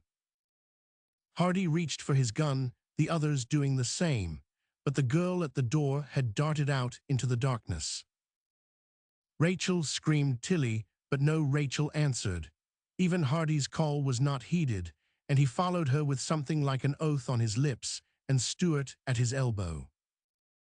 Outside, it seemed very dark after the brightness within, and they stopped on the porch an instant to guide themselves by sound, if there was any movement. There was least ominous of sounds a laugh. The warlike attitude of all relaxed somewhat, for it was so high and clear that it reached even those within doors. And then, outlined against the background of snow, Stewart and Hardy could see two forms near the gate, a tall and a short one, and the shorter one was holding to the sleeve of the other and laughing. "You and Auntie Luce are a fine pair of soldiers," she was saying. "Both beat a retreat at the first glimpse of each other. And you cannot leave after upsetting everyone like this. You must come in the house and reassure them. Come on." Some remonstrance was heard, and at the sound of the voice, Hardy stepped out. "Hello, Genesee," he said, with a good deal of relief in his manner. "Were you the scarecrow? Come into the light, till we make sure we are not to be scalped." After a few words, with the girl that the others could not hear, he walked beside her to the porch. "I am mighty sorry, Hardy," he said as they met. "I was a little shaky about Moitza today, and reckoned I would better make an extra trip over, but I did not count on kicking up a racket like this. Didn't even spot the woman till she screeched and run." "That's all right," said Hardy reassuringly. "I am glad you came, whether intentionally or by accident. You know I told you the other day." "Yes, I know." Rachel and Stewart had entered the house ahead of them, and all had dropped back into their chosen points of vantage for the evening when assurance was given that the Indians belonged to Auntie's imagination. But for those short seconds of indecision, Tilly had realized, as never before, that they were really within the lines of the Indian country. Auntie Luce settled herself sulkily in the corner, a grotesque figure with an injured air, eyeing Genesee with a suspicion not a whit allayed, when she recognized the man who had brought the first customs of war to them, taking nocturnal possession of the best room. "No need tell me he's a friend o' you all," she grunted. "Nice sort o' friend you's common too. I say lives with Injuns, reckon I heard This was an aside to Tilly, who was trying to keep her quiet, and not succeeding very well, much to the amusement of the others within hearing, especially Fred. Genesee had stopped in the outer room, speaking with Hardy, and standing together on the hearth, in the light of the fire, it occurred to the group in the other room what a fine pair they Madiach, a piece of physical perfection in his way. "A pair of typical frontiersmen," said Murray, and Miss Fred was pleased to agree, and add some praise on her own account. "Why, that man Genesee is really handsome," she whispered. "He is not scowling like sin, as he was when I saw him before. Ask him in here, Mrs. Tilly. I like to look at him." Mrs. Tilly had already made a movement toward him. Perhaps the steady, questioning gaze of Rachel had impelled her to follow what was really her desire. Only need the man be so flagrantly improper. Tilly had a great deal of charity for black sheep, but she believed in their having a corral to themselves, and not allowing them the chance of smutching the spotless flocks that have had good luck and escaped the mire. She was a good little woman, a warm-hearted one, and despite her cool condemnation of his wickedness when he was absent, she always found herself, in his presence, forgetting all but their comradeship of that autumn, and greeting him with the cordiality that belonged to it. "I shall pinch myself for this in the morning," she prophesied, even while she held out her hand and reminded him that he had been a long time deciding about making them a visit. Her greeting was much warmer than her farewell had been the morning he left peaceably, because of the relief in finding it was not a hostel at their gate, and he seemed more at ease, less as if he need to put himself on the defensive attitude that had grown habitual to him, as it does to many who live against the rulings of the world. She walked ahead of him into the other room, thus giving him no chance to object had he wanted to, and after a moment's hesitation he followed her and noticed, without seeming to look at any of them, that Rachel stood back of Stuart's chair, and that Stuart was looking at him intently, as if for recognition. On the other side, he saw the lieutenant quietly lay his hand on Miss Fred's wrist that was in shadow, just as she arose impulsively to offer her hand to the man whom she found was handsome when he had the aid of a razor. A beard of several weeks' growth had covered his face at their first meeting. Now there was only a heavy mustache left, but she heeded that silent pressure of the wrist more than she would a spoken word, and instead of the proffered hand, there was a little constrained smile of recognition, and a hope given that Auntie Luce had not upset his nerves with her warcries. He saw it all the moment he was inside the door, the refined face of Stuart, with the graciousness of manner so evidently acceptable to all, the sheets of manuscript still in his fingers, looking as he stood there like the ruling spirit of the cheery circle, and just outside that circle, though inside the door, he Genesee stood alone, the fact sharply accented by Miss Fred's significant movement, and with the remembrance of the fact came the quick, ever-ready spirit of bravado, and his head was held a trifle higher as he smiled down at her in apparent unconcern. "If it is going to make Auntie Luce feel more comfortable to have company, I am ready to own up that my hair raised the hat off my head at first sight of Harrisont quite settled into place yet," and he ran his fingers through the mass of thick, dark hair. "How's that, Auntie?" "Umph," she grunted, crouching closer to the wall and watching him distrustfully from the extreme corner of her eye. "Have you ever been scared so badly you could not yell, Auntie?" he asked, with a bland disregard of the fact that she was just then in danger of roasting herself on the hearth for the purpose of evading him. "No, that's the way you fixed me a little while back, sure enough. I was scared too badly to run, or they never would have caught me." The only intelligible answer heard from her was, "Go long, you." He did not go long. On the contrary, he wheeled about in Tilly's chair and settled himself as if that corner was especially attractive, and he intended spending the evening in a suggestion that was a decided surprise to all, even to Rachel, remembering his late conservatism. Stuart was the only one who realized that it was perhaps a method of proving by practical demonstration the truth of his statement that he was a pariah among the class who received the more refined character with every welcome.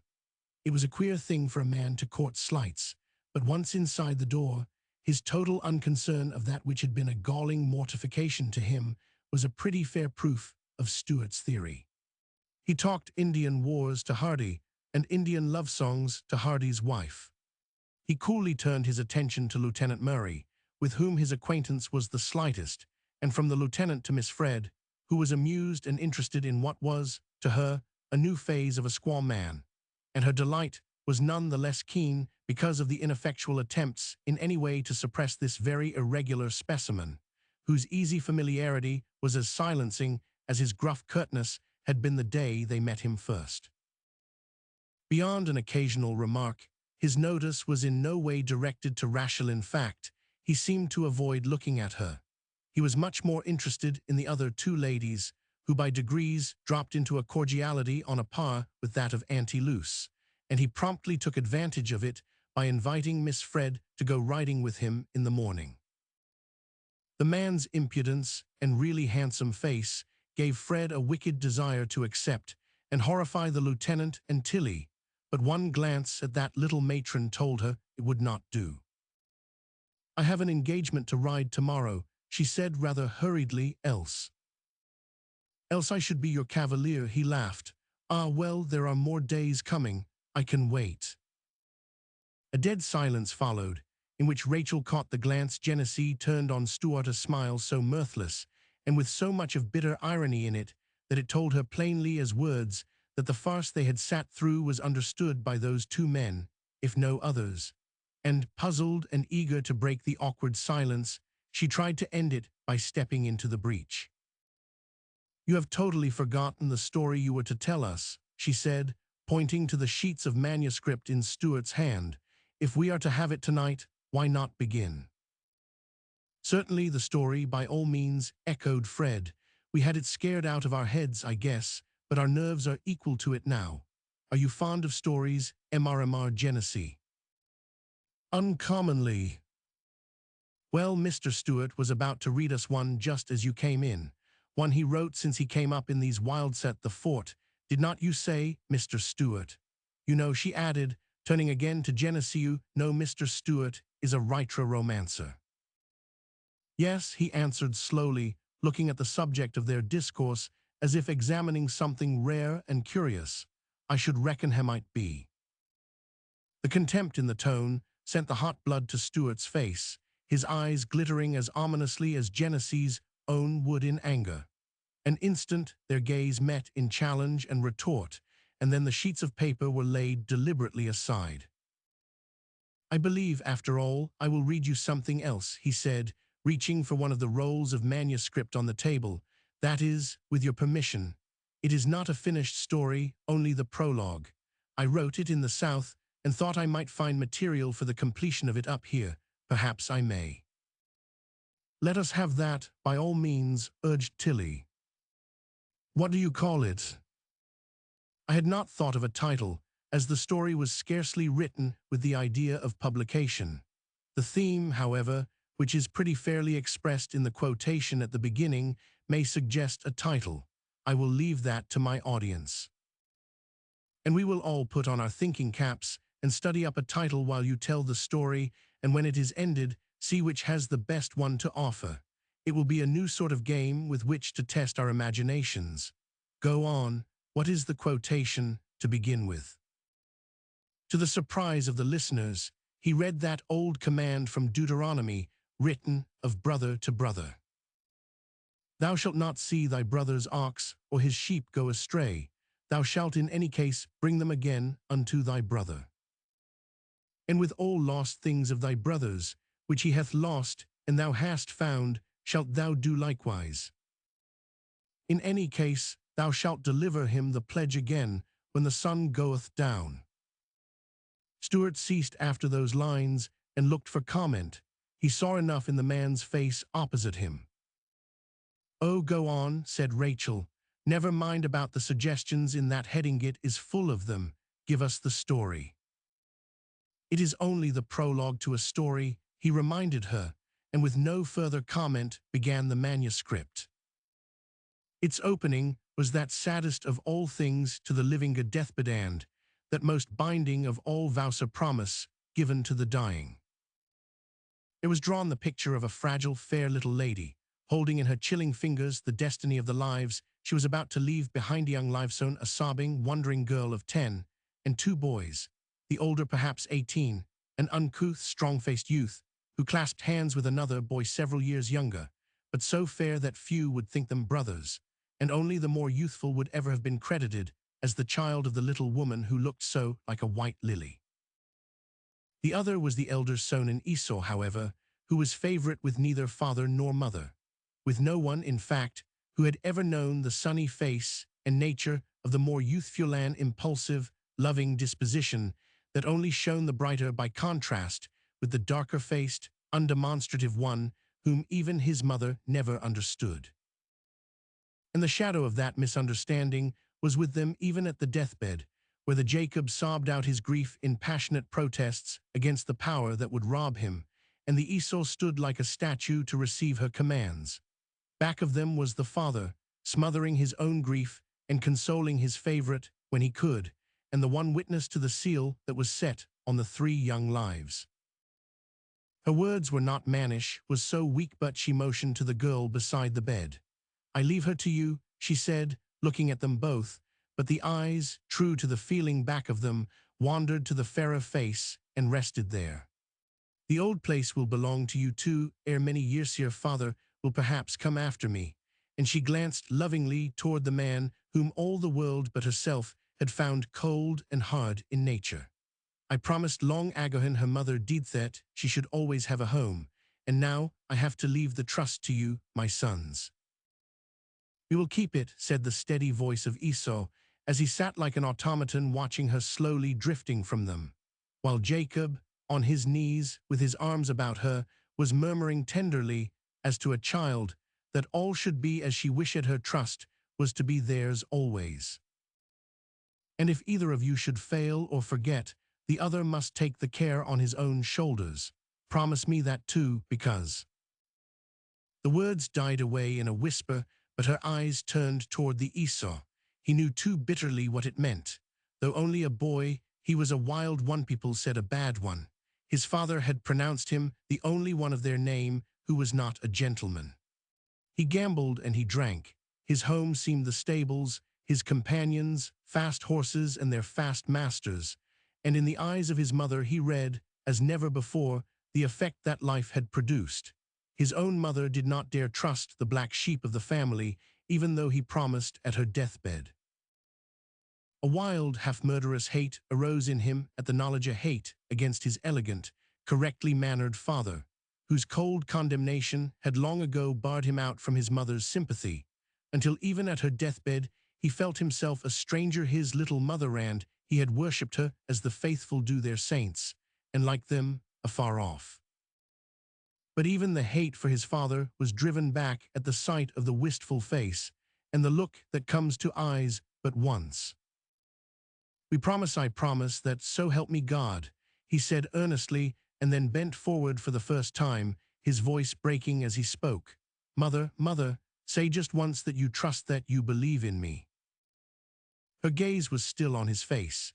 It was growing difficult to move the eyes at will, and the very intensity of his own feelings may have held her there. Her eyes widened ever so little, as if at some revelation borne to her by that magnetism, and then, "My boy, I trust."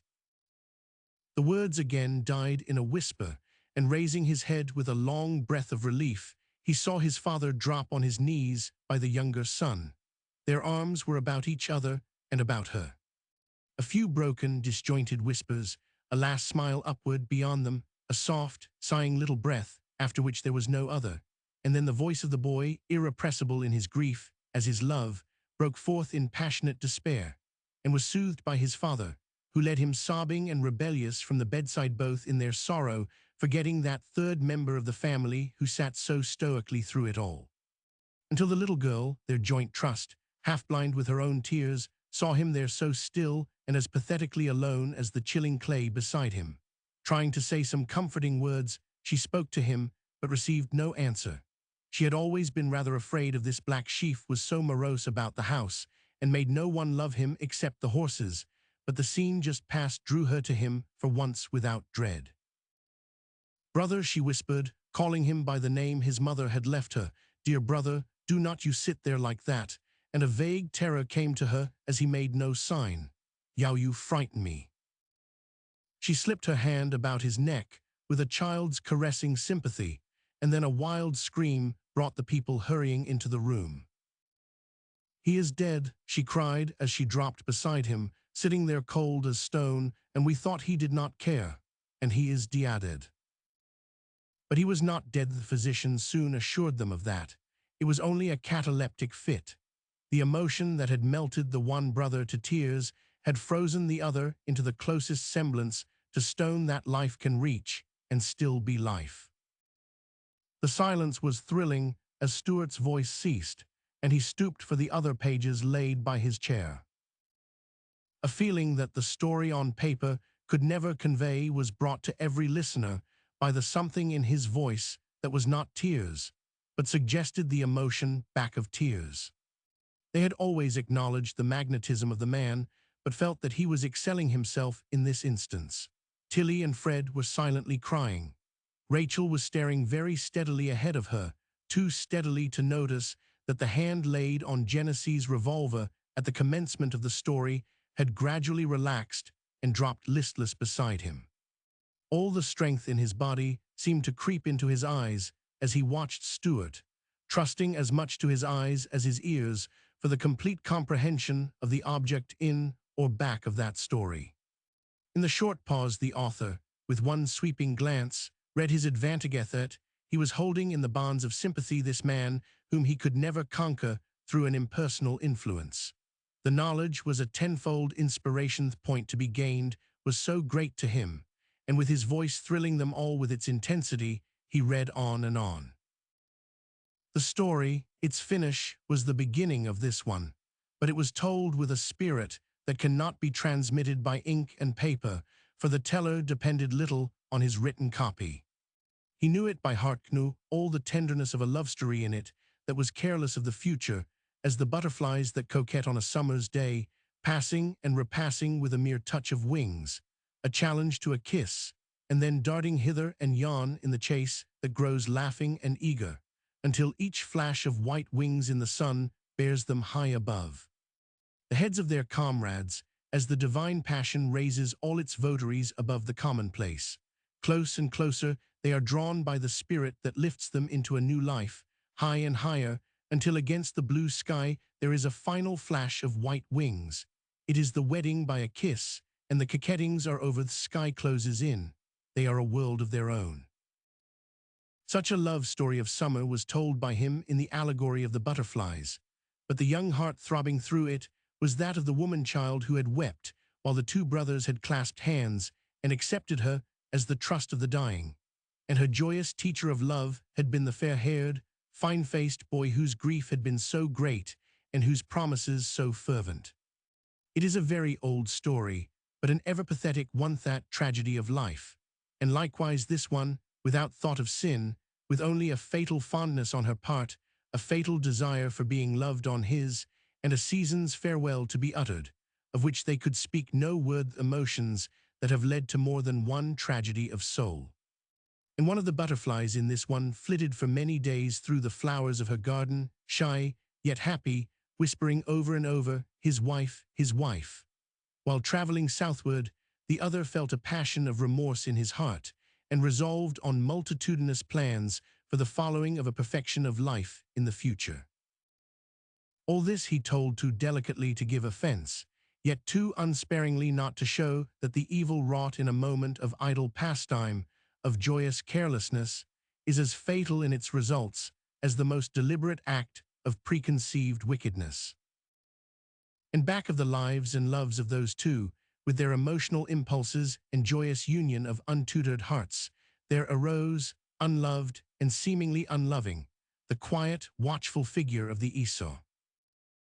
Looking at his life from a distance, and perhaps through eyes of remorse, the writer had idealized that one character while he had only photographed the others, had studied out the deeds back of every decided action, and discovered, or thought he had, that it was the lack of sympathy in his home life had made a sort of human porcupine of him, and none had guessed that, back of the keen darts, there beat a pulse hungry for words such as he begged from his mother at the last, and receiving, was ready to sacrifice every hope of his, present or future, that he might prove himself worthy of the trust she had granted him, though so late. Something in the final ignoring of self, and the taking on his own shoulders the responsibilities of those two whom his mother had loved, something in all that, made him appear a character of heroic proportions, viewed from Stuart's point of view.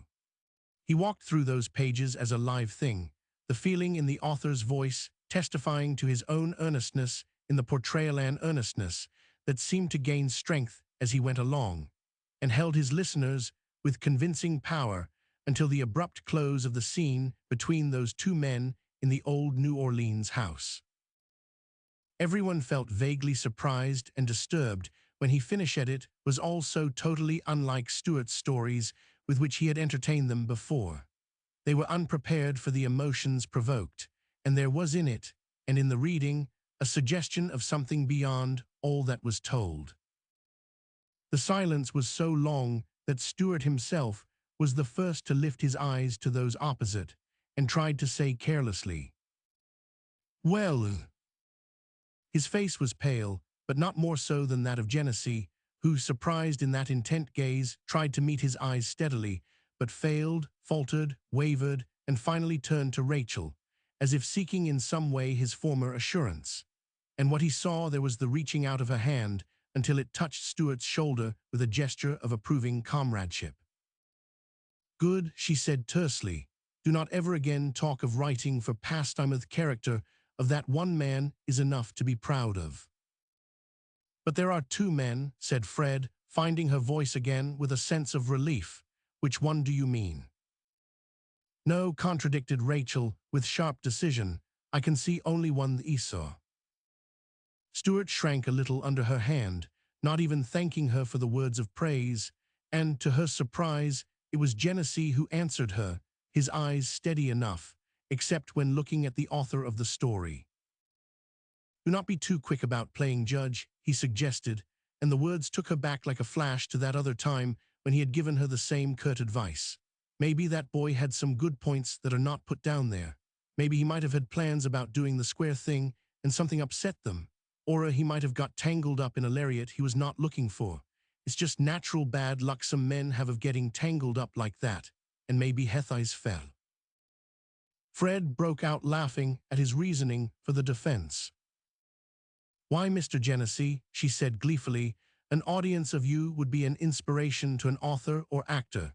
You are talking about the man as if he was a flesh and blood specimen, instead of belonging to Mr. Stuart's imagination." "Yes, I reckon you are right, miss," he said, rising to his feet with a queer, half-apologetic smile. "You see, I am not used to hearing folks read romances." But the insolent sarcasm with which he had spoken of the word at first was gone. The others had all regained their tongues, or the use of them, and comment and praise were given the author, not much notice taken of Genesee's opinion and protest. His theories of the character might be natural ones, but his own likelihood for entanglements, to judge by his reputation, was apt to prejudice him, rendering him unduly charitable toward any other fellow who was unlucky. "My only objection to it," said Tilly, "is that there is not enough of it.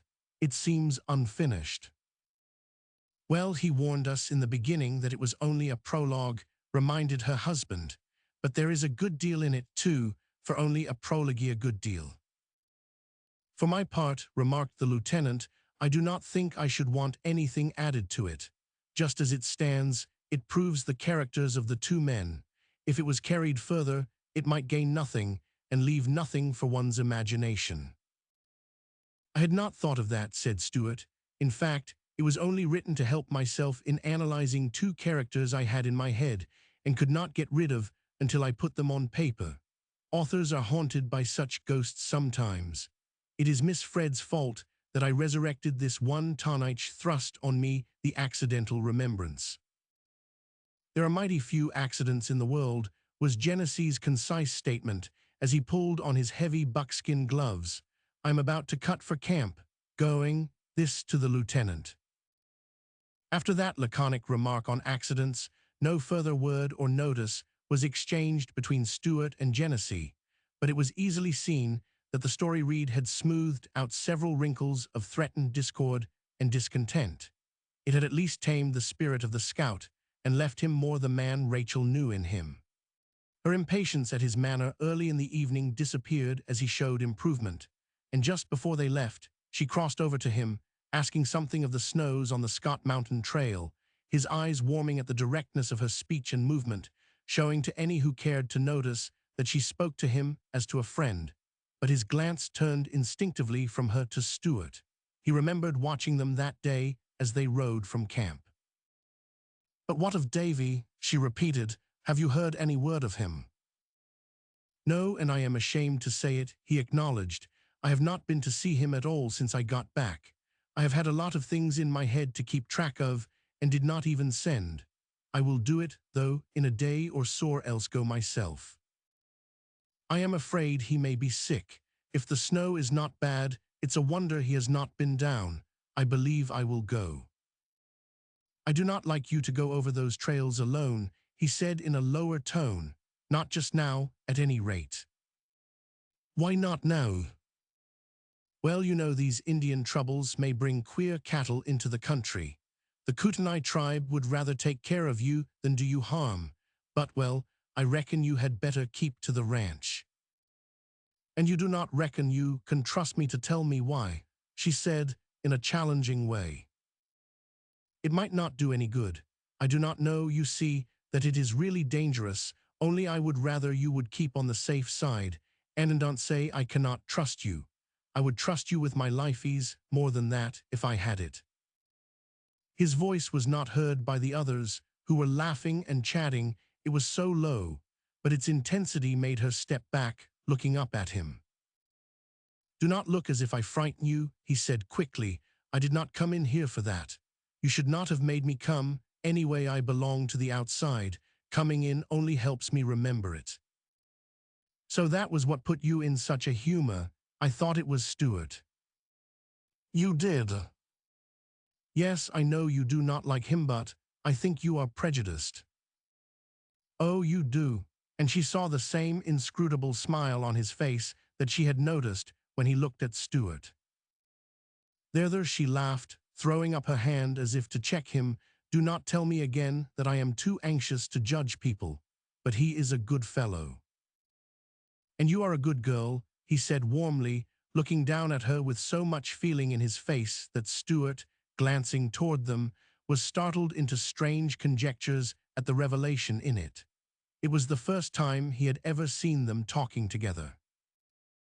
"And you are a plucky girl, too," added Genesee, "else you would not stand here talking to me before everyone. I will remember it always of you. Tillicum, good night." Part 4. One Squaw Man. Chapter 1. Lamonti. The next morning awoke with the balmy air of spring, following the sunrise over the snow, a fair, soft day, with treachery back of its smiles. For along in the afternoon, the sky gathered in gray drifts, and the weatherwise prophesied a big snowfall. All the morning Genesee wrote. One page after another was torn up, and it was the middle of the afternoon before he finally finished the work to his satisfaction, did it up in a flat, square package, and having sealed it securely, called Calliton. "You take this to the express office at the station," he said, "get a paper for it receipt, then go to Holland's to the bank store, give them this," and he handed a slip of written paper. "If they give you letter, keep it carefully so," and he took from his shirt pocket a rubber case the size of an ordinary envelope. Evidently Calliton had carried it before, for he opened a rather intricate clasp and slipped the bit of paper into it. "All good, not get wet," he said, picking up the larger package. "The arrow fly down, come back how soon. Send this," pointing to the package, "the first thing in the morning. Then wait until night for the stage from Pacific that brings the mail. Maybe, if road is bad, it will not come till next morning." Calliton, wait. "Yes, wait till the stage comes, then ask for letter, and keep your eyes open, watch for bad whites. Clahoia." Watching Calliton start off with that package, he drew a long breath of relief, like a man who had laid down some burden, and leaving the avenue and the camp behind, he struck out over the trail toward Hardy's, not even stopping to saddle a horse. He was going to have a wawa with Moitza. He had barely entered the stable door when Tilly came across the yard, with a shawl thrown over her head and looking disturbed. "Oh, is it you, Mr. Genesee?" she said, with a little sigh of disappointment. "I thought it was Hen or one of the others come back. Did you meet them?" Yes, going up the West Valley after stark. The West Valley, then they will not get back before dark, and I do not know what to do. And the worried look reached utter despair as she spoke. What's up? I can ride after them if you say so. I do not know what to say. I should have told Hen at noon, but I knew it would put him out of patience with Rachel, and I trusted to her getting back all right. But now, if the snow sets in quickly and it threatens to, she may get lost, and I. Where is she? Gone to Scott's Mountain.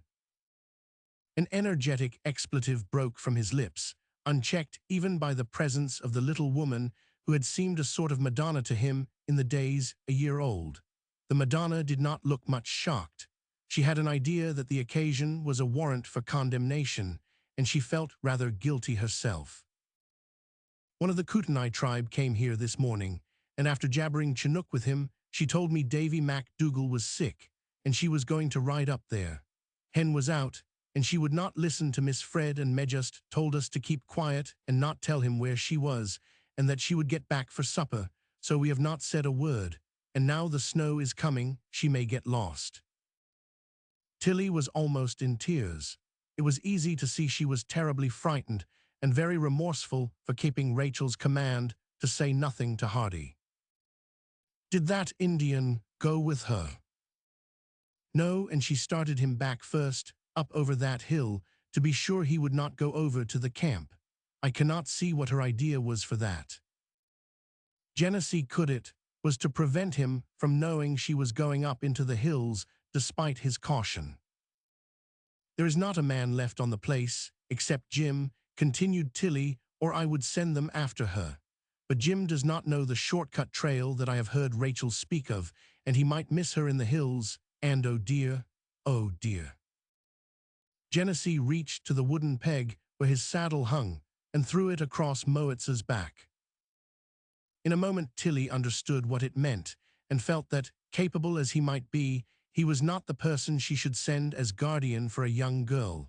To be sure, he had once before filled that position and brought her in safety, but that was before his real character was known. Tilly thought of what the rest would say, of what Stuart would think, for she had already bracketed Rachel and Stuart in her matchmaking calendar. She was between several fires of anxiety and indecision, as she noted the quick buckling of straps and the appropriation of 2 blankets from the hanging shelf above them. How can you get someone to go for me from the camp? She asked hurriedly. He turned and looked at her with a smile in his eyes. I reckon so, he answered briefly, and then, seeing her face flushed and embarrassed, the smile died out as he felt what her thoughts were. Who do you want? He added, leading Moitza out and standing beside her, ready to mount. She did not even look up. She felt exactly as she had when she told Hen that she knew she was right, and yet felt ashamed of herself. I thought if you could spare Callerton, she hesitated. She knows him, and he has been with her so often up there, no one else would know so well where to look for her. That is, if you could spare him, she added helplessly. The chances are that I can, he said in a businesslike way, and if I was you, I would just keep quiet about the trip, or else tell them she has an Indian guidance she will have. Can you give me a bottle of brandy and some biscuits? She ran into the house and came back with them at once. He was mounted and awaiting her. Callerton has left the camp gun over that hill, and he motioned rather vaguely toward the ridge across the valley. I will just ride over and start him from there, so he will not need to go back to camp for rations. Do not you worry, just keep quiet, and she will come back all right with Callerton. He turned without further words and rode away through the soft flakes of snow that were already beginning to fall. He did not even say a goodbye, and Tilly, hedged in by her convictions and her anxiety, let him go without even a word of thanks. I simply did not dare to say thank you to him, she thought, as he disappeared. And then she went into the house and eased Fred's heart and her own conscience with the statement that Callerton, the best guide Rachel could have, had gone to meet her. She made no mention of the objectionable character who had sent Callerton. By the time of sunset, Scott's Mountain was smothered in the white cloud that had closed over it so suddenly, and the snow was still falling straight down, and so steadily that one could not retrace steps and find tracks 10 minutes after they were made. Through the banked-up masses, a white-coated, unrecognizable individual plowed his way to Mac Dougal's door, and without ceremony opened it and floundered in, carrying with him what looked enough snow to smother a man. But his eyes were clear of it, and a glance told him the cabin had but one occupant. "When did she leave?" was the salutation Mac Dougal received after a separation of 6 weeks. "Why, Jack, my lad." "Yes, that's who it is, and little time to talk. Has she been here?"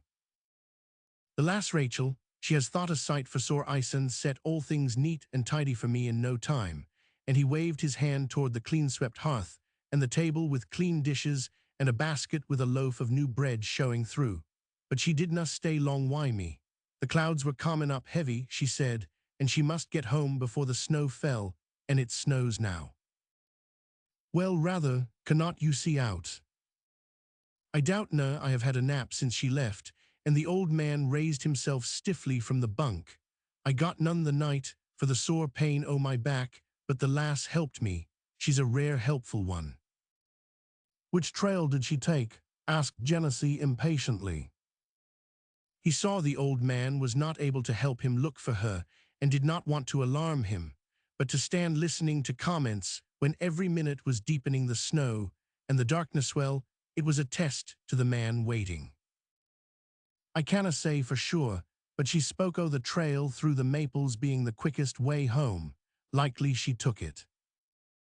Genesee turned to the door with a gesture of despair. He had come that way and seen no sign of her, but the trail wound above gulches where a misstep was fatal, and where a horse and rider could be buried in the depths that day and leave no trace. At the door he stopped and glanced at Davy MacDougall, and then about the cabin. "Are you fixed all right here in case of being snowed in?" he asked. "I am that for 4 weeks, if need be, but does it look like that out?" "Pretty much. Goodbye, Davy," and he walked back and held out his hand to the old man, who looked at him wonderingly. Though their friendship was earnest, they were never demonstrative, and Genesee usually left with a careless clahuia. "Why, lad?" "I am going to look for her, Davy. If I find her, you will hear of it. If I do not, tell the cursed fools at the ranch that ithat I sent a guide who would give his life for her. Goodbye, old fellow, goodbye." Down over the mountain he went, leading Moitza and breaking the path ahead of her slow work. At that rate of travel, it would be morning before he could reach the ranch, and he must find her first. He found he could have made more speed with snowshoes, and without Moitza the snow was banking up so terribly. The valley was almost reached when a queer sound came to him through the thick veil of white that had turned gray with coming night. Moitza heard it too, for she threw up her head and answered it with a long whinny, even before her master had decided what the noise was. But it came again, and then he had no doubt it was the call of a horse, and it was somewhere on the hill above him. He fastened Moitza to a tree and started up over the way he had come, stopping now and then to call, but hearing no answer, not even from the horse, that suggested some phantom-like steed that had passed in the white storm. Suddenly close to him, he heard a sound much more human, a whistle, and in a moment he plunged in that direction and almost stumbled over a form huddled against a fallen tree. He could not see her face. He did not need to. She was in his arms and she was alive. That was enough. But she lay strangely still for a live woman, and he felt in his pocket for that whisker flask. A little of the fiery liquor strangled her, but aroused her entirely. "Jack." "Yes." "I knew if I called long enough you would come, but I can only whisper now. You came just in time." "How long have you been here?" "Oh, hours, I think. I started for the Gulch Trail and could not make it with snow on the ground. Then I tried for the other trail, but got lost in the snow, couldn't even find the cabin. Help me up, will you? I guess I am all right now."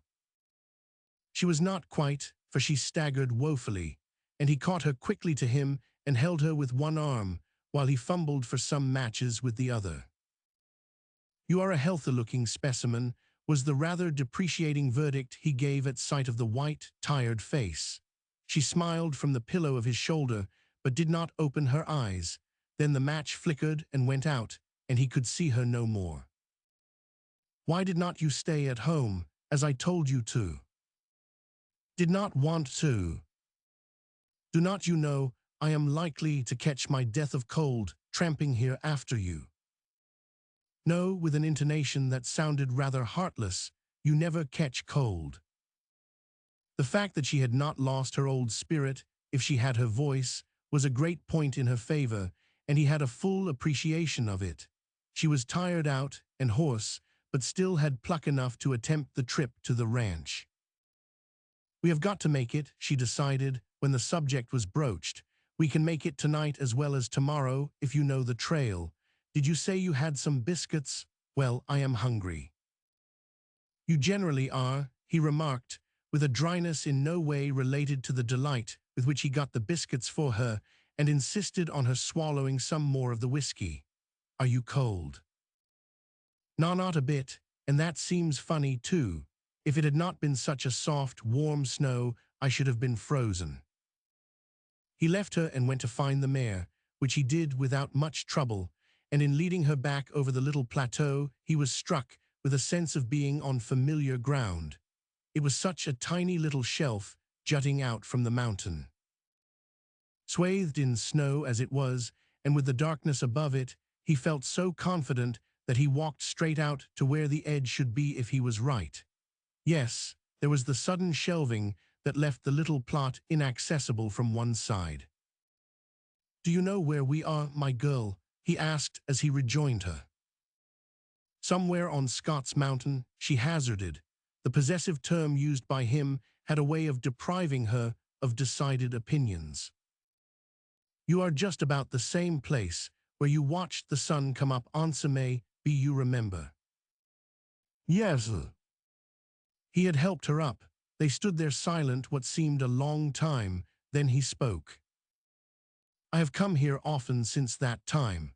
It's been a sort of a church-own that no one likely ever set foot in but you and me." He paused as if in hesitation, then continued, "I have wished often I could see you here again in the same place, just because I got so fond of it, and I do not know what you think of it, but this little bit of the mountain has something witched in it for me. I felt in the dark when my feet touched it, and I have a fancy, after it's all over, to be brought up here and laid where we stood that morning."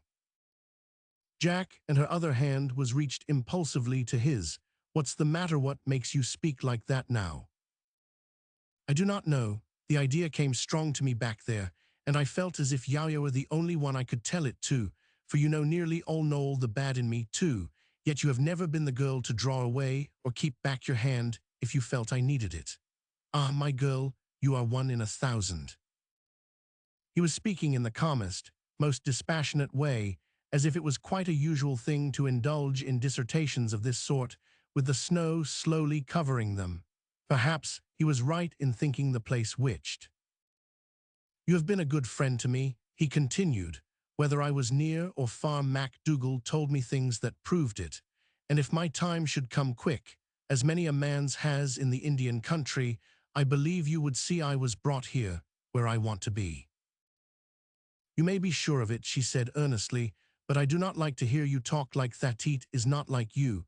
You give me a queer, uncanny feeling. I cannot see you, and I am not sure it is Jacknica Tillicum I am talking to at all. If you keep it up, you will have me nervous." He held her hand and drew it up to his throat, pressing his chin against the fingers with a movement that was as caressive as a kiss. "Do not you be afraid," he said gently. "You are afraid of nothing else, and you must never be of me. Come, come, my girl, if we are to go, we would better be getting a move on." The prosaic suggestion seemed an interruption of his own tendencies, which were not prosaic. The girl slipped her fingers gently but decidedly from their resting place so near his lips, and laid her one hand on his arm. "Yes, we must be going." Around he knew she was smiling, though the darkness hid here, it will look as if there are two witched folks in our chapler white chapel tonight. I am glad we happened here, since the thought is any comfort to you, but I hope it will be many a day before you are brought here instead of bringing yourself." He took her hand, and through the white masses turned their faces down the mountain. The mare followed meekly after. The stimulant of bread and whiskey and more, the coming of this man, of whom she was so stubbornly confident, that acted as a tonic to Rachel, and she struggled through bravely, accepting little of help, and had not once asked how he came to be there instead of the ranchman. Perhaps it was because of their past association and that one night together when he had carried her in his arms. But whatever he was to the other people, he had always seemed to her a sort of guardian of the hills and all lost things. She did not think of his presence there nearly so much as she did of those ideas of his that seemed uncanny. He, such a bulwark of physical strength, to speak like that of a gravesite. It added one more to the contradictions she had seen in him. Several things were in her mind to say to him, and not all of them pleasant. She had heard a little of the ideas current as to his Indian sympathies and the doubt with which he was regarded in camp, and while she defended him, she many times felt vexed that he cared so little about defending himself, and with the memory of the night before and feminine comments at the ranch after he had gone, she made an attempt to storm his stubbornness during a short breathing spell when they rested against the great bole of a tree. "Genesee, why do not you let the other folks at the ranch or the camp know you as I do?" was the first break, at which he laughed shortly. "They may know me the best of the two. But they do not. I know they do not. You know they do not." "Speak for yourself," he suggested. "I am not sure either way, and when a man cannot bet on himself, it is not fair to expect his friends to. You have been the only one of them all to pin faith to me, with not a thing to prove that you had reason for it. It's just out faith, nothing else. What they think does not count, nor what I have been, but if ever I get where I can talk to you, you will know, maybe, how much a woman's faith can help a man when he's down. But do not you bother your head over what they think. If I am any good, they will know it sometime. If I am not, you will know that too. That's enough said, is not it? And we would better break away from here. We are about the foot of the mountain, I reckon." Then he took possession of her hand again and led her on in the night, and she felt that her attempt had been a failure, except that it showed how closely he held her regard, and she was too human not to be moved by the knowledge. Yes, he was very improper, as much so as most men, only it had happened to be in a way that was shocking to tenderfeet lucky enough to have families and homes as safeguards against evil. He was very disreputable, and socially a great gulf would be marked between them by their friends. But in the hills, where the universe dwindled to earth, sky, and two souls, they were but man and woman, and all the puzzling things about him that were blameful things melted away, as the snow that fell on their faces. She felt his strong presence as a guard about her, and without doubt or hesitation, she kept pace beside him. Once in the valley, she mounted Betty, and letting Moitza follow, he walked ahead himself, to break the trail a slow, slavish task, and the journey seemed endless. Hour after hour went by in that slow march, scarcely a word spoken, save when rest was necessary, and the snow never ceased falling, a widely different journey from that other time when he had hunted and found her. "You have your own time finding the trail for me when I get lost," she said once, as he lifted her to the saddle after a short rest. "You did the same thing for me one day, a good while ago," he answered simply. The night had reached its greatest darkness in the hours that presaged the dawn when they crossed the last ridge and knew that rest was at last within comparatively easy reach. Then for the first time, Genesee spoke of his self-imposed search. "I reckon you know I am an Indian," he said by way of preface. "I do not know anything of the sort. But I am a regular adopted son in the Kootenai tribe, 4 years old, so if they ask you if an Indian guide brought you home, you can tell them yes. Do you see?" "Yes, I see, but not the necessity. Why should I not tell them you brought me? Maybe you know, and maybe you do not, that I am not supposed to range far from camp. Callerton was to go for you. Callerton had some other work and sent a Kootenai friend of his. The friend's name is Lamonty. Can you mind that? It means the mountain. I come by it honest it's a present Grey Eagle made me. If they ask questions about your guide, just put them off some way, tell them you do not know where he's gone to, and you will not. Now, can you do that?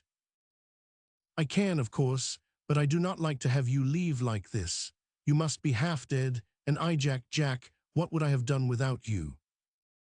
He was so close in the darkness that in throwing out her hand it touched his face, one of the trivial accidents that turn lives sometimes. He caught it, pressing it to his lips, his eyes, his cheek. Do not speak like that, unless you want to make a crazy man of me, he muttered. I cannot stand everything. God, girl, you will never know, and I can't tell you. For Christ's sake, do not act as if you were afraid. The only one who has ever had faith in me. I think that would wake up all the devil you helped put asleep once. Here, give me your hand again, just answer just to show you trust me. I will be worth it, I swear I will. I will never come near you again. The bonds under which he had held himself so long had broken at the touch of her hand and the impulsive tenderness of her appeal. Through the half-sob in his wild words had burst all the repressed emotions of desolate days and lonely nights, and the force of them thrilled the girl, half-stunned her, for she could not speak. A sort of terror of his broken, passionate speech had drawn her quickly back from him, and she seemed to live hours in that second of indecision. All her audacity and self-possession vanished as a bulwark of straws before a flood. Her hands trembled, and a great compassion filled her for this alien by whose side she would have to stand against the world. That certainty, it must have been that decided her, as it has decided many another woman, and ennobled many a love that otherwise would have been commonplace. And though her hands trembled, they trembled out toward him, and fell softly as a benediction on his upturned face. I think you will come to me again, she said tremulously, as she leaned low from the saddle and felt tears as well as kisses on her hands, and you are worth it now, I believe, worth more than I can give you.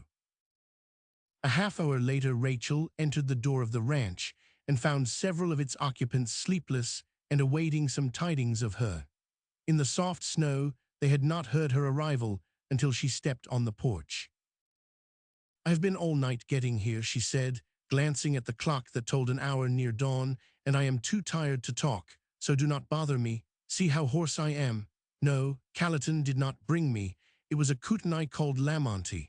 I do not know where he has gone, wouldn't come in. Just keep quiet and let me get to bed, will you? Chapter 2, A Philosophical Horse Thief.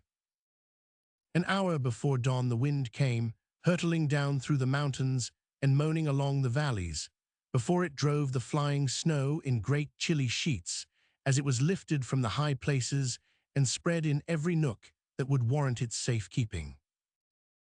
Through its fitful gusts Genesee walked into camp, his tracks filled by the eager flakes as he left them.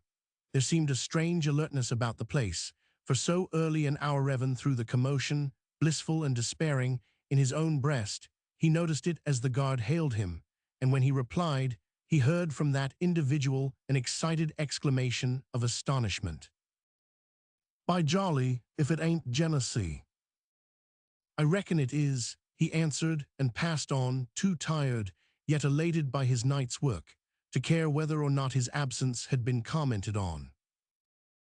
The door of the shack had barely closed on him when one of the several lanterns that he had noticed floating like stars along the snow stopped at his door, then a knock, and the entrance of a very wide-awake-looking corporal. You are to report to Captain Holt at once, was the message he brought. What's up? And the boot that was halfway off was yanked on again. That's all the message I was given. The hell you say? Well, trot along. His own frowning perplexity was no more decided than that of Captain Holt. As he looked up to notice the entrance of the scout, and there was little of friendliness in the look. You sent a man to say you wanted me. Yes, I sent a man about 2 hours ago to say I wanted you, was the ironical reply. You are not to be found. Have you any report to make? Not that I know of, he said curtly. A sort of quiet antagonism had always been felt between the chief of scouts and the new commander, but this was the first time any expression had been given it, and Genesee's intolerance quickly responded to the manner of the officer that had in it both dislike and distrust. "Then you refuse to tell me where you spent the night." The light in Genesee's eyes flashed sudden defiance. "Yes, if it comes to that, and that's the way you put it, I do." "You had better think twice before you give that answer," advised Captain Holt, his face paling with anger at the insubordination. "And another question to be put to you is, where is the half-breed, your runner?" "I do not know as that concerns you either," answered Genesee coolly. "He is my Indian, and neither of us belonging to the United States Army. We can leave camp when it suits us. But I do not mind telling you I sent him to Holland's yesterday." "For what purpose?" "My own business." "The same thing that took you from camp at 3 yesterday and kept you out all night." "Just so." "Then, since you refuse to answer a very necessary question, you may until I have an opportunity of investigating an absence that is, to say the least, suspicious. You may consider yourself under arrest." "What in?" "For horse stealing," finished the captain calmly. Genesee's hand dropped to his belt in a suggestive manner, and from the door 2 guards stepped forward. He turned to look at them, and the ridiculous idea of his arrest quelled the quick rage that had flashed up in his face. "You needn't have troubled yourself with these protectors," he remarked, "for I reckon there is not much I would want to do that they would stop me from, and as for youth is a piece of dirty work for some end. I am ready to be put under arrest, just to see some fun when your commander gets back. And now maybe you will just tell me whose horse I stole." "It is not one horse, but one half the stock belonging to the company that was run off by your Kootenai friends last night," replied Captain Holt grimly, "and as your disappearance was likely helpful to them and a matter of mystery to the command, you will be debarred from visiting them again until the matter is investigated. Even the explanation is more than your insolence deserves. You can go back to your quarters." "It's an infernal lie," burst out Genesee wrathfully. "No Kootenai touched your stock. It's been some thieving Blackfeet and their white friends, and if you interfere with the Kootenais and try to put it on their shoulders, you will get yourself in trouble, big trouble." "When I want your advice, I will ask for it," was the natural reply to the contradiction and half-threat. Genesee walked to the door with the guards, and turning, came back. "Captain Holt," with more of appeal in manner than one would look for in him, "I am ready to take my chances in this business, and I am not trying to give advice, but I am going to ask you, on the reputation you know I have in Indian matters, to be mighty careful what you do or what you let the men do toward the Kootenai. People, they are only waiting the Major's return to send word to camp that their arms and fighting braves are willing to help the troops against the Blackfeet if they are needed. I know it. Their messenger is likely to come any day, and it will be a bad thing for our cause if their friendliness is broken by this suspicion." "Your cause?" "No, I have not got any," he retorted. "I am not talking for myself, I'm out of it, but I mean the cause of lives here in the valley, lives on both sides that would be lost in a useless fight. It's all useless." "And you acknowledge, then, that you do not consider the cause of the whites as your own cause?" asked the captain quietly. "Yes," he burst out emphatically, "I will own up to you or anyone else. So make me a horse thief on that if you can. I would work for the Reds quicker than for you if there was anything to be gained by fighting for them. But there is not. They would only kill and be killed off in the end. If I have worked on your side, it's been to save lives, not to take them. And if I have got any sympathies in the matter, it's with the Reds. They have been dogged to death by your damned cause. Now you have got my ideas in a nutshell." "Yes," agreed the captain sarcastically, very plainly expressed. "To establish entirely your sympathy with your Red friends, it only remains for you to be equally frank and report your movements of last night. Go to hell and find out." And with this climax of insubordination, the scout left the presence of the commanding officer and marched back to his shack, where he took possession of the bunk and was sound asleep in 5 minutes, and altogether undisturbed by the fact that a guard was stationed at the door of the impromptu prison with orders to shoot him if an attempt to escape was made. Captain Holt's leniency with the scout, who simply ignored military rule and obedience in a place where it was the only law, was, for him, phenomenal. The one thing in Genesee's favor was his voluntary return to camp, and until he learned what scheme was back of that, the captain was obliged, with the thought of his superior officer in mind and the scout's importance, to grant him some amenities, ignore his insolence, and content himself with keeping him under guard. The guard outside was not nearly so strong in its control of Genesee as the bonds of sleep that held him through the morning and well-nigh high noon. He had quickly summed up the case after his interview with Holt and decided that in 2 days, at most, the major would be back and that the present commander would defer any decided movement toward the Kootenais until then. As for the horses, that was a bad business, but if they chose to put him under arrest, they plainly took from him the responsibility of hunting for stock. So he decided, and in the freedom from any further care, dropped asleep. Once a guard came in with some breakfast, which he ate drowsily and turned again to his pillow. When that fool, the commanding officer, concludes to let up on this arrest, there's likely to be some work to do. I'll fortify myself while I have the chance. And that determination, added to his exhaustion, served to make his rest a very deliberate affair, not to be disturbed by trifles.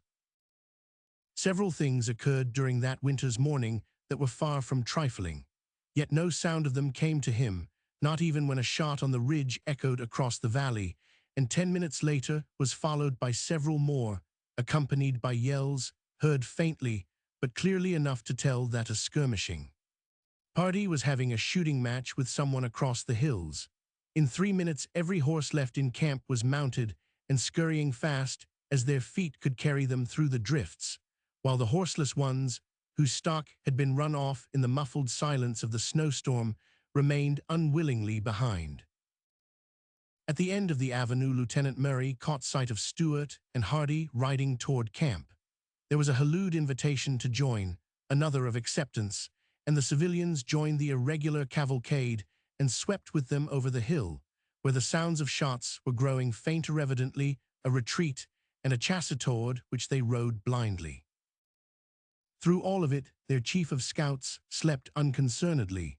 A solid 10 hours of rest was taken possession of before he aroused himself to care whether it was daylight or darkness. "Major come yet?" was the first query. "No." "Am I still under arrest?" "Yes, sir." "Then bring me something to eat, past Chuck." On being informed that the midday meal had been ended 2 hours before, his next query was whether anyone from the ranch had been to camp, but the guard thought no to reply, most grateful to the prisoner. "Suppose you tell me something about the horses being run off," he suggested. "Oh yes, I reckon I am supposed to know all about it," he added, "but just to pass the time, suppose you tell me your side of it." There was not much to tell. Hardy's men had been riding around after stray stock until late, had passed camp after 10 o'clock. About 1 in the morning, the snow was falling thick. A little racket was heard in the long shed where the horses were tied, and the sentry, thinking some of Hardy's stray stock had wandered in there, tramped around with a light to see what was wrong. He had barely reached the end of the corral when someone from behind struck him over the head. In falling, his gun was discharged, and when investigations were made, it was found that nearly half the horses, about 40 head, had been quietly run off through the snow, and the exploded gun was all that saved the rest. The trail was hot, and pursuit began, but the thieves evidently knew the country, while the troops did not, and every moment lost in consultation and conjecture was gained by the people ahead, until the wind rose and the trail was buried in the snow. The followers had only returned to camp a few minutes before Genesee was reported back, but the man surmised that if the troops did not get the horses, they were taking their pay out of the hides of the redskins. "How's that?" demanded Genesee, with the quick, perplexed frown that was as much anxiety as displeasure. Well, a young cub of a Siwash came erranding along to camp about noon, as large as life and independent as a hog on ice, and Denny Claflin, you know him, his horse was roped in by them last night. Well, he called the buck to halt, as he would a perfect right to do, and got no more notice than if the wind had whistled. Denny hates an Injun as the devil does holy water, and being naturally riled over last night, he called to halt, or he would fire. Well, Mr. Siwash never turned his head, and Denny let him have it. Killed him. Dead as a doornail, right over the ridge north. Our boys were just coming in, after skirmishing for signs from last night. They heard the shot and rode up, and then, almost before they saw them, some ambushed Injuns burst out on them like all possessed. They would come with the young one, who was sent ahead, you see. Well, there was a go-supplies fight, I guess, till our men got out from camp and chased them. So far they have not showed up since. Some of us went out afoot to the ridge and found the dead buck. We buried him up there and have been keeping an eye open for the boys ever since. Did Captain Holt go? You bet, and every other man that had a horse to go on. Even that Mr. Stewart and Hardy from the ranch went. And they have not showed up. No. No more questions were asked, and the guard betook himself to his pipe and enjoyment of the warm room, for intense cold had followed in the wake of the snow. And the prisoner, the man on watch, eyed dubiously the dark face as it lounged on the bunk. Aroused and refreshed by rest, he drifted away from the remembrance of his prison by living over with tender eyes the victory of the night before. Once he had seen it was possible for her to care for him, that once of a year ago, before she knew what he was. But lately, well, he thought her a plucky, cool-headed girl who would not go back on a friend, and her stanchness had shown that. But the very frank and outspoken showing had taken from him any hope of the warmer feeling that had existed in the old days, when she had likened him to a Launcelot in buckskin.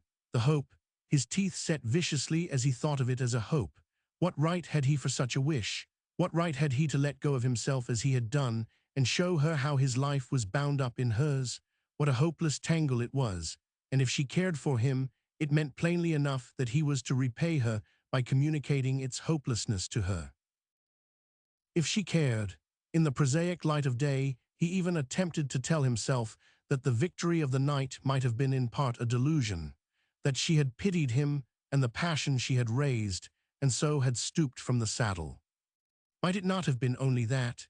His reason told him perhaps, and then all the wild unreason in the man turned rebel, and the force of a tumultuous instinct arose and took possession of him off her, for it gave her again into his arms, and the laws of people were as nothing. She was his by her own gift, the rest of the world was blotted out. Chapter 3: The Squaw Who Rides. At the ranch, a strange cloak of silence hung around the household in regard to the horse stealing. The men, hearing of the night raid, had endeavored to keep it from the women for fear of giving them uneasiness, but had not altogether succeeded. Jim had frustrated that attempt by forgetting and blurting out at the dinner table something about Genesee's arrest. "It is not true, it cannot be true," and Rachel turned with such an appeal in her tired eyes that Andrews dropped his own. "It's true, miss. He's accused of knowing all about it, even if he did not help. It's supposed to be his Kootenai friends that did it, and they say he's mighty close-mouthed over it. That tells against him. I hope to God it ain't true, for he seemed a mighty good man, but he's under guard at the camp, will not allow folks to see him, I hear, leastwise, no Injuns." Rachel glanced at the others, but found in their faces no strong partisanship for Genesee. Tilly and Fred were regretful, but not hopeful. "It seems a shame that such a fine-looking fellow should be a squaw man," said the Major's daughter. "But since he is one, there is not much to be hoped of him, though Papa did have a wonderful lot of faith in this one." Rachel's eyes lightened at the words. "What day do they look for your father back?" she asked quickly. "Today or tomorrow, though this snow may hinder them some." Well, he cannot get here any too soon, chipped in the loquacious Jim. I reckon they. Then his discourse was cut short by the toe of Andrew's boot under the table.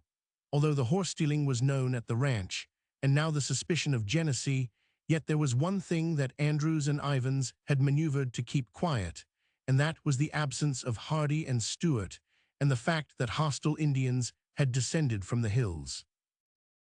Apocryphal stories had been told Tilly of an early supper her husband and guest had eaten at camp, and a ride they had taken after stock overlooked the night before. And the hours dragged on, the night came, and the two conspirators were gaining themselves the serious anxiety they had endeavored to shield the women from. And Jim, once outside the door, was threatened with instant annihilation if he let his tongue run so far ahead of his wit again. The ladies had decided not to tell Rachel about Genesee. Tilly had so clear a remembrance of her stubborn friendliness for that outlaw, but Jim had settled the question of silence, and all the weariness dropped from her at thought of what that accusation meant to him. Death. Once she got up with the strong light of hope in her eyes, and running across the snow in the dark, opened the door of the stable where Jim was bedding the horses. "Jim," she called sharply, "when was it the stock was run off from camp? What time?" "Early this morning," answered that youth sulkily. He had just received the emphatic warning against tattling. "This morning? What time this morning?" "Oh, early, afore daylight." Before daylight, she had gained a wild hope that it was during the time they were together, but from Jim's vague suggestion they had returned just about the time it had occurred in time for it. She turned hopelessly toward the house, then hesitated and came back. "Jim. Well, is Mowitzer here?" "Yes, cannot you see?" But she could not see very clearly. Something in her eyes blinded her as she thought of Mowitzer and the glad days when they knew each other first, and of Mowitzer's master and his voice as she had heard it last, and the words. Oh, the despairing, exultant, compelling words. And then, after he had gone from her, could it be so? "Take good care of the mare, Jim, until he needs her." When the girl re-entered the house, Tilly turned with a lecture to deliver on the idiocy of going out without a wrap.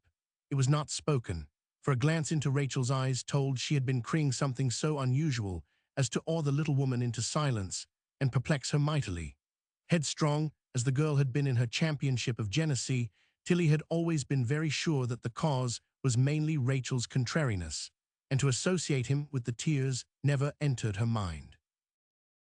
The evening wore on, and about the fire there were conjectures about the protracted stay of Hardy and Stewart, and wonderment from Fred that not a man had called from the camp all day and evening.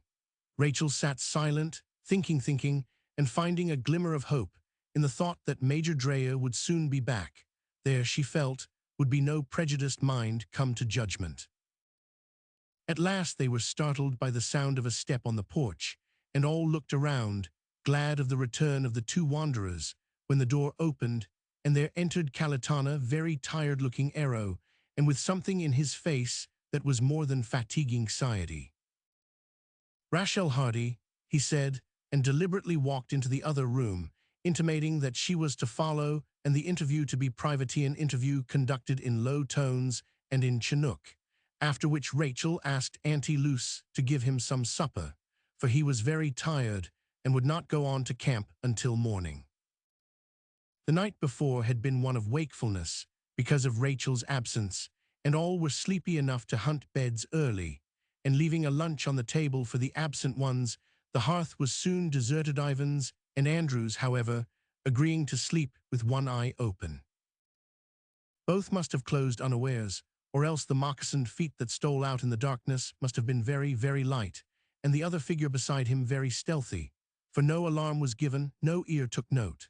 It was late, past 11 o'clock, when the sentry challenged a horse and rider coming as briskly and nonchalantly into camp as if it had been 11 in the morning, and occasioning as much astonishment as had Genesee when it was seen to be Miss Hardy. "Rather late to be out alone, miss, ain't it?" asked the sentry, as she stopped to chat with him of the continued absence of the men. "Is it?" she laughed. "I do not know what you call late over here, but I suppose we of the ranch would be considered nightals. I rode over with some mail that came late and thought I would hear if there was any news before we went to bed. Who's in command? Lieutenant Kennedy, but he turned in an hour ago. Good gracious, do you folks go to bed with the sun?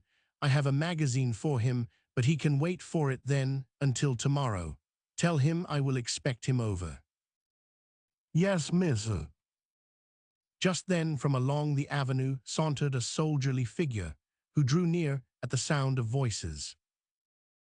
There comes Sergeant Kelp, remarked the sentry. He's on night duty in Kennedy's place.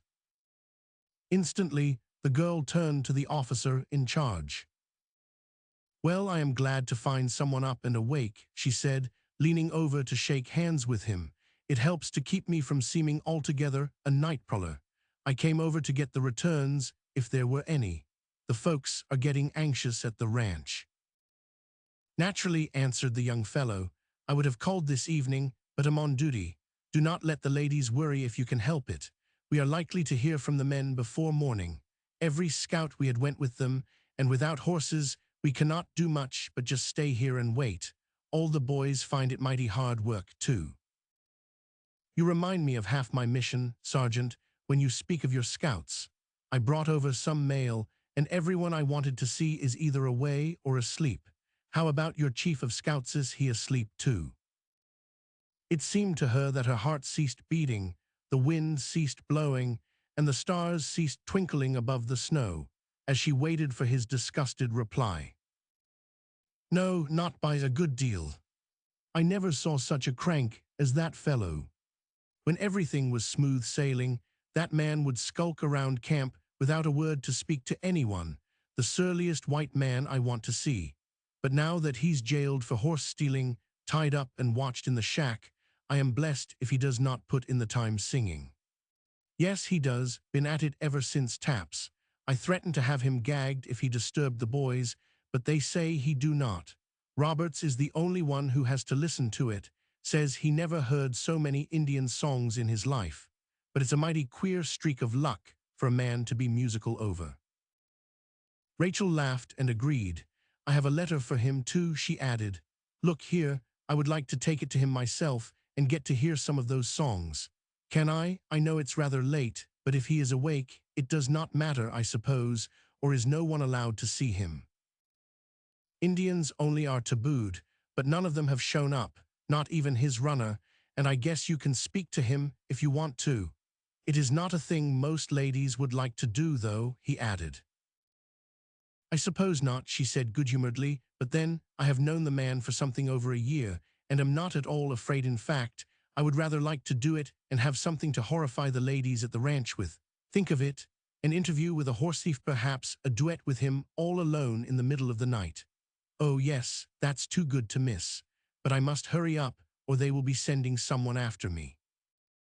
At the door of the shack, however, she paused a moment in what might be trepidation, her hand laid hesitatingly on the saddle, as if in doubt whether to remount or enter the shanty, from which she could hear the low refrain of a song of their cultus cori, solo, solo. The guard will not leave the door, she whispered, and Sergeant Kelp concluded that, after all, she was pretending to greater nerve than she possessed. Never fear, he returned. I will call him out to hold your horse, and he will not stir from the door. By the way, I will have someone to see you home when you are ready to go. Good night. Then the guard was called out, and a moment later the visitor slipped in, the prisoner never turning his head or noticing the exchange until she spoke. Jack. He turned quickly enough. God Almighty, girl, what are you doing here? She thought of the ears, possibly listening ears, on the other side of the door, and her tone was guarded and careless, as it had been with the sergeant, as she laughed and answered in Chinook. To pay a visit, what else? She noticed with exultation that it was only rope he was tied with his hands and his feet, as he sat on the bunker-plated rope of rawhide, strong enough when strengthened by a guard opposite and a loaded gun, but without the guard and with a keen knife. She checked him in the midst of a passionate protest against her coming. "I am here so that fact is settled," she said quietly. "I did not come for fun, and we have not any time to lose. I brought you a letter. It is in this," she said. "You have seen Callerton." He took from her the rubber case and extracted the letter from it, but scarcely noticed it. His eyes were turned so anxiously to her face. "Yes, and you had better read it," she advised, walking back to the door. "Rachel, read it, let them see you," and she opened the door wide and stepped out as if to make sure of the guard's presence. "It's all right, miss, I am here," he whispered, looking past her to the prisoner, opening the letter and throwing the envelope in the fire. "I will not stir from here with the beast. Do not be uneasy," and then she turned back and closed the door. She had seen he was not close enough to listen. "Jack," she said, coming back to him, "you must get out of this. Moitza is at the door. I have brought the things you will need. Can you make a dash for it and get away?" He looked at her in utter amazement. "I did not know it until tonight," she continued. "This is your chance, before the others get back, if they ever do get back. God help them." "What do you mean? Where are they?" And his hand, tight as it was, caught her own quickly. "They are in a death trap, in that gully back of the Tamanus ground. You know, right over the peak from the old mine. They have been there since dark, hedged in by the Kootenais, who are only waiting for daylight to come. Heaven help our men when it does come. The Kootenais, it cannot be them. They are not hostile." "Not yesterday," she agreed bitterly, "but they are today. They sent a messenger of goodwill to camp this morning, the grandson of Grey Eagle. He was shot down, almost in sight of camp, by one of the soldiers, and the braves he had brought, the best in the tribe, attempted a rescue. Our cavalry pursued them and were led into that ravine. The Indians knew the ground, and our men did not. At the end of the narrow pass, the Reds rolled boulders down the mountain and closed it up, and then cut off retreat, and there they are, waiting for daylight or starvation, God knows what."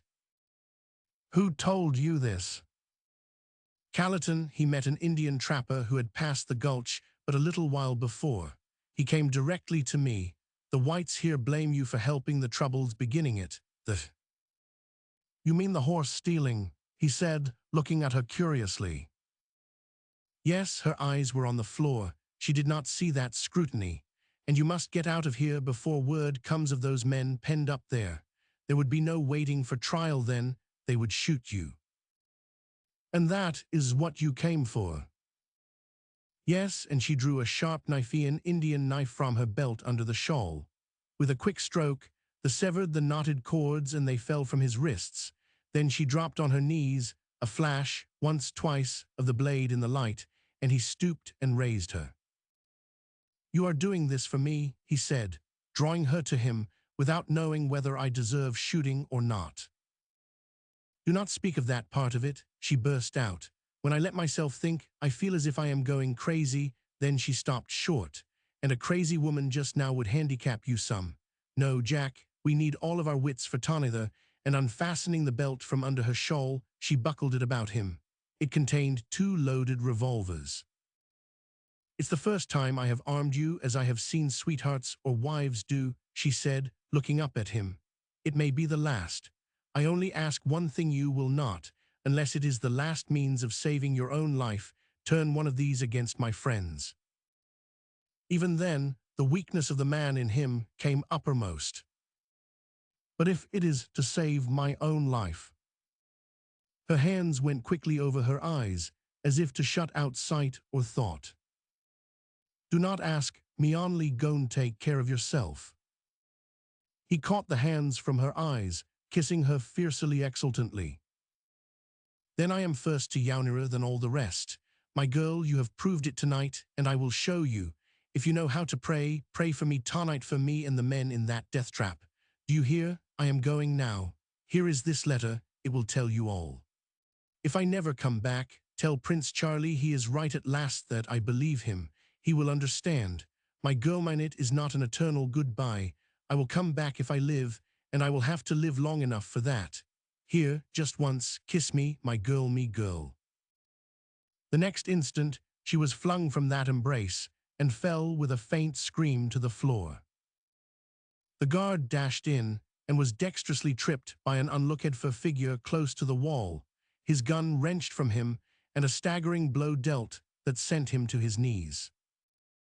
Clouds had swept over the cold stars, and the sentry could see but dimly the equestrian figure that came clattering down the avenue.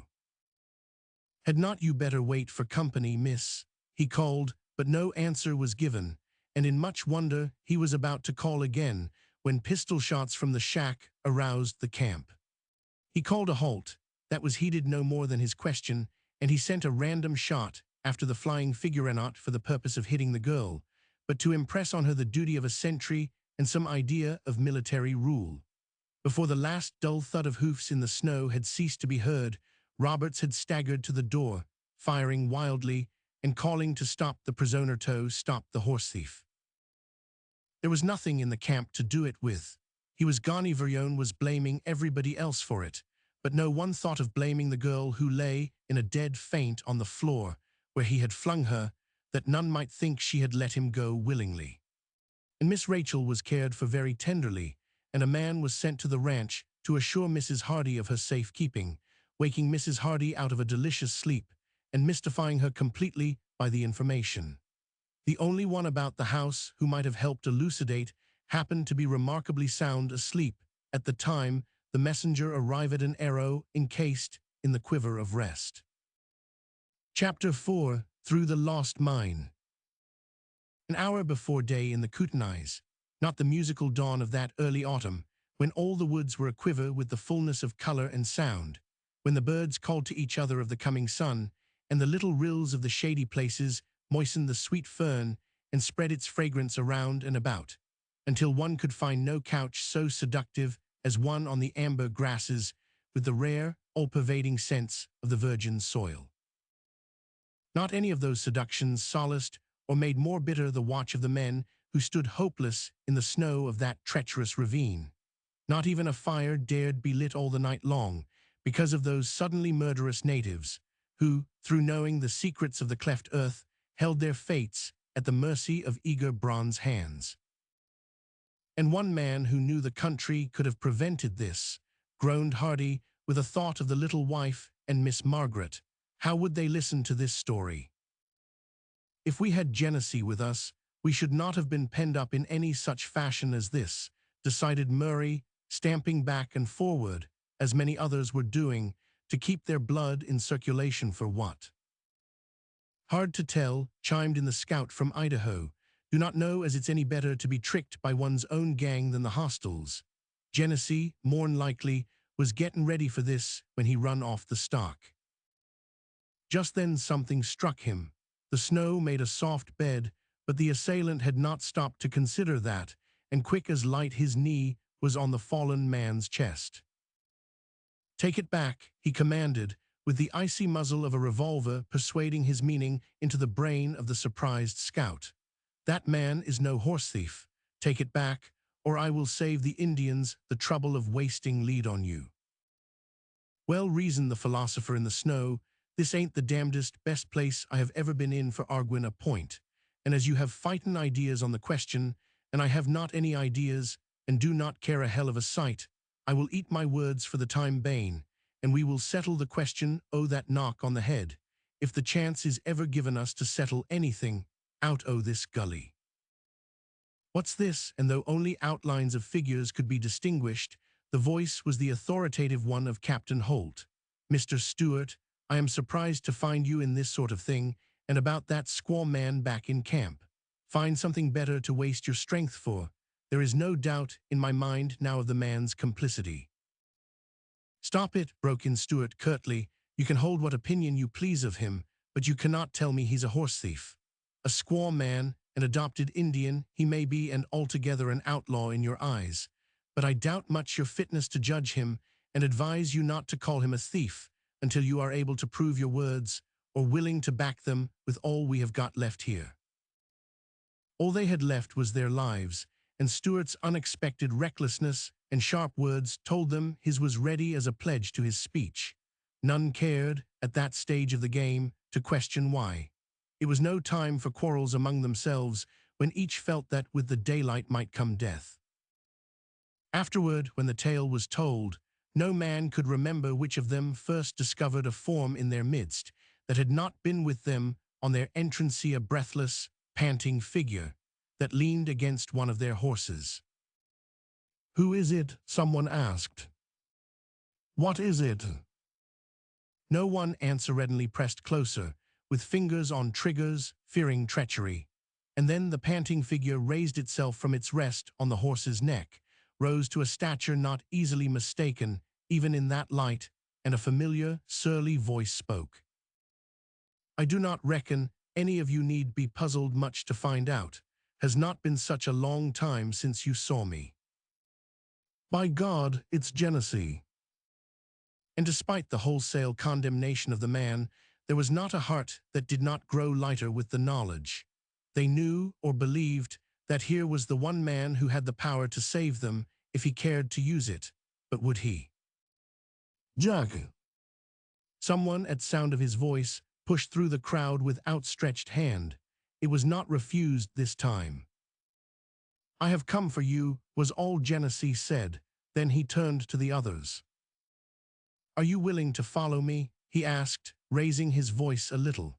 "The horses cannot go through where I have got to take you. You will have to leave them." A voice close to his elbow put in a word of expostulation against the desertion of the horses. Genesee turned on the speaker with an oath. "You may command in a quiet camp, but we are outside of it now, and I put just a little less value on your opinion than on any man's in the gulch. This is a question for every man to answer for himself. You have lost their lives for them if they are kept here till daylight. I will take them out if they are ready to come." There was no dissenting voice. Compared with the inglorious death awaiting them in the gulch, the deliverance was a godsend. They did not just see how it was to be affected, but the strange certainty of hope with which they turned to the man they had left behind as a horse thief was a thing surprising to them all. When they had time to think of it in the dusk of the morning, they had not. He appeared among them as if a deliverer had materialized from the snow-laden branches of cedar or from the close-creeping clouds of the mountain. They had felt themselves touched by a superstitious thrill when he was found in their midst. But they knew that, come as he might, be what he would, they had in him one to whom the mountains were as an open book, as the Indians knew when they tendered him the significant name of Lamonte. Captain Holt was the only rebel on the horse question. To add those to the spoils of the Indians was a bitter thing for him to do. "It looks as if we were not content with them taking half our stock, but rode up here to leave them the rest," he said, aggressively, to nobody in particular. "I have a notion to leave only the carcasses." "Not this morning," broke in the scout. "We have no time to wait for work of that sort. Serves you right to lose them, too, for your damned blunders. Come along if you want to get out of Thistle file and keep quiet." It was no time for argument or military measures for insubordination, and bitter as the statement of inefficiency was, Captain Holt knew there were some grounds for it, and knew that, in the eyes of the men, he was judged from the same standpoint. The blind raid with green scouts did seem, looking back at it, like a headlong piece of folly. How much of folly the whole attack was, they did not as yet realize. It was not far that Genesee led them through the stunted, gnarled growth up the steep sides of the gulch. Halfway to the top there were, in the summertime, green grass and low brush in which the small game could hide. But above that rose a sheer wall of rock clear up to where the soil had gathered and the pines taken root. In the dusk they could see no way of surmounting it, yet there was no word of demur, not even a question. He was simply their hope, and they followed him. And their guide felt it. He knew few of them liked him personally, and it made his victory the greater. But even above that was the thought that his freedom was due to the girl who never guessed how he should use it. He felt, some way, as if he must account to her for every act she had given him the power to perform, as if his life itself belonged to her, and the sweetness of the thought was with him in every step of the night ride, in every plan for the delivery of the men. At the very foot of the rock wall he stopped and turned to the man next him. It was Hardy. "It's a case of crawl here for a few lengths, pass the word along, and look out for your heads." The next instant he had vanished under the rock wall, Hardy following him. Then a flicker of light shone like a star as a guide for the others, and in 5 minutes every man of them had wriggled through what seemed but a slit in the solid front. "A regular cave by Hooky," said the moral guide from Idaho as he stood upright at last. His voice echoed strangely. "Hooky, Hooky, Hooky," sounded from different points where the shadows deepened, suggesting endless additions to the room where they stood. Genesee had halted and was splitting up some pine for a torch, using the knife Rachel had cut his bonds with, and showing that the handle was stained with blood, as were the sticks of pine he was handling. "Look for some more sticks around here and lend a hand," he said. "We need more than one torch. I burnt up what I had in working through that hole. I have been at it for 3 hours, I reckon, without knowing, till I got the last stone away, whether I would be in time or find daylight on the other side." "And is that what cut your hands?" asked Lieutenant Murray. "Why, they are a sight. For heaven's sake, what have you been doing?" "I found a cavern of rock and gravel right at the end of that tunnel," answered Genesee, nodding the way they had just come, and drawing their notice to fresh earth and broken stone thrown to the side. "I had no tools here, nothing but that," and he motioned toward a mallet-like thing of stone. "My tools were moved from the mine over to Scott's Mountain a while back, and as that truck had to be hoisted away, and I had not time to invite help, it had to be done with these," and he held out his hands that were bleeding, telling witness of his endeavors to reach there in time, and every man of them felt it. There was an impulsive move forward, and Hardy was the first to hold out his hand, but Genesee stepped back and leaned against the wall. "That's all right, Hardy," he said, with something of his old careless smile. "I am glad you are the first, for the sake of old times, but I reckon it would be playing it pretty low down on a friend to let him take me in on false pretenses. You see, I have not been acquitted of horse-stealing, yet about the most low-lived trade a man can turn to, unless it is sheep-stealing."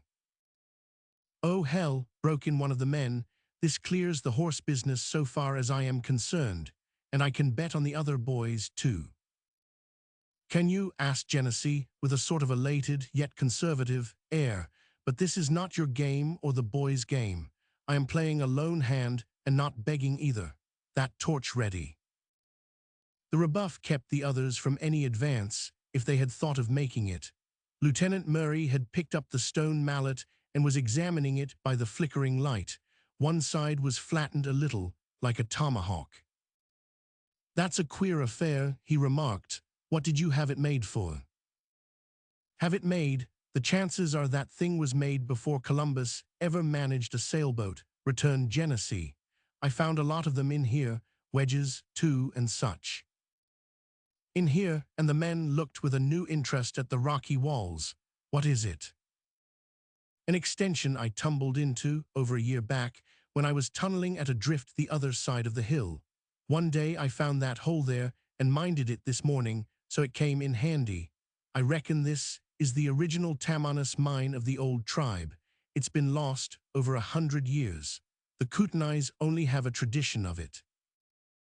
"A minegold." "Well, I was digging for a silver show when I struck it," answered Genesee, "and so far as I see, that's what was here, but it's worked out. Did not do much prospecting in it, as I left the Kootenai Hills less than a week after. I just filled up the entry and allowed it would keep till I got back." "Does it belong to you?" asked one man, with speculation in his voice. Genesee laughed. "I reckon so. Tamanus Peak is mine, and a few feet of grazing land on the east. Nobody grudges it to me up this way. Indians think it's haunted, 'cause all the rocks around it give echoes, and I—" He ceased speaking abruptly, his eyes on the pile of debris in the corner. Then he lit a fresh torch from the dying one and gave the word to strike for the outside, following single file, as the hill was pretty well honeycombed, and it was wise to be cautious. Because, said their leader, if any should stray off, we might not have time this day of our Lord to come back and hunt him up. Before leaving what seemed like the back entrance, he walked over to the corner and picked up the thing that had arrested his attention a minute before, and slipping it in his pocket, walked to the head of the long line of men, several of whom were wounded, but only one less than the number who had left camp. And the one lacking was the man who had fired the first shot and killed the messenger from Grey Eagle, himself dying from a wound after the ride into the gulch. As the scout passed the men, a hand and a pair of gloves were thrust out to him from a group, and turning his torch so that the light would show the giver, he saw it was Stuart. "Thank you, sir," he said, with more graciousness than most of the men had ever seen in him. "I will take them from you, as my own are damaged some." They were torn to shreds, and the fingers under them worn to the quick. The echoing steps of the 40 men were as if 40,000 were making their way through the mine of the Tamanus, for no living tribe ever claimed it, even by descent. The hill that contained it had for generations been given by tradition to the witches of evil, who spoke through the rock a clever scheme of those vanished workers to guard their wealth, or the wealth they hoped to find. But for what use? Neither silver in coin nor vessel can be traced as ever belonging to tribes of the northern Indians. Yet that honeycombed peak, with its wide galleries, its many entries and well-planned rooms, bespoke trained skill in underground quarrying. From some unseen source, fresh air sifted through the darkness to them, and the tinkle of dripping water in pools came to their ears, though the pools were shrouded in the darkness that, just beyond the range of the few torches, was intense. And after the long tramp through echoing winds and turns, the misty dawn that was still early seemed dazzling to the eyes, red and haggard from the vigil of the night. "You will have to get away from here on a double quick," said Genesee sharply, after a glance at the sky and up the sides of the hill from which they had come. "Once down there in the valley, the fog may hide you till sunup, and then, again, it might not. Just mind that they have horses." "We are not likely to forget it," was Captain Holt's answer, and then hesitated a moment, looking at Genesee. "Are you not coming with us?" asked Lieutenant Murray, giving voice to the question in his commander's mind as well as the others. "Yes, part of the way," said the scout quietly, but with a challenge to detention in the slight pause with which he glanced at the group. "But I have a beast to carry me back, and I am just tired enough to use it." And disappearing for a minute in the brush, he led out Moitza, and mounting her, turned her head toward the terraces of the lower valley. They passed the isolated cabin that brought back to Stuart a remembrance of where they were, then down the steps of the Tamanus and along the little lake, all swathed alike in the snow, and the mist leaving null all character in the landscape. The cabin was commented on by the men, to whom it was a surprise, looming up so close to them through the cloud curtain. "That's mine," their guide remarked, and one of them, puzzled, stated it as his belief that Genesee claimed the whole Kootenai territory.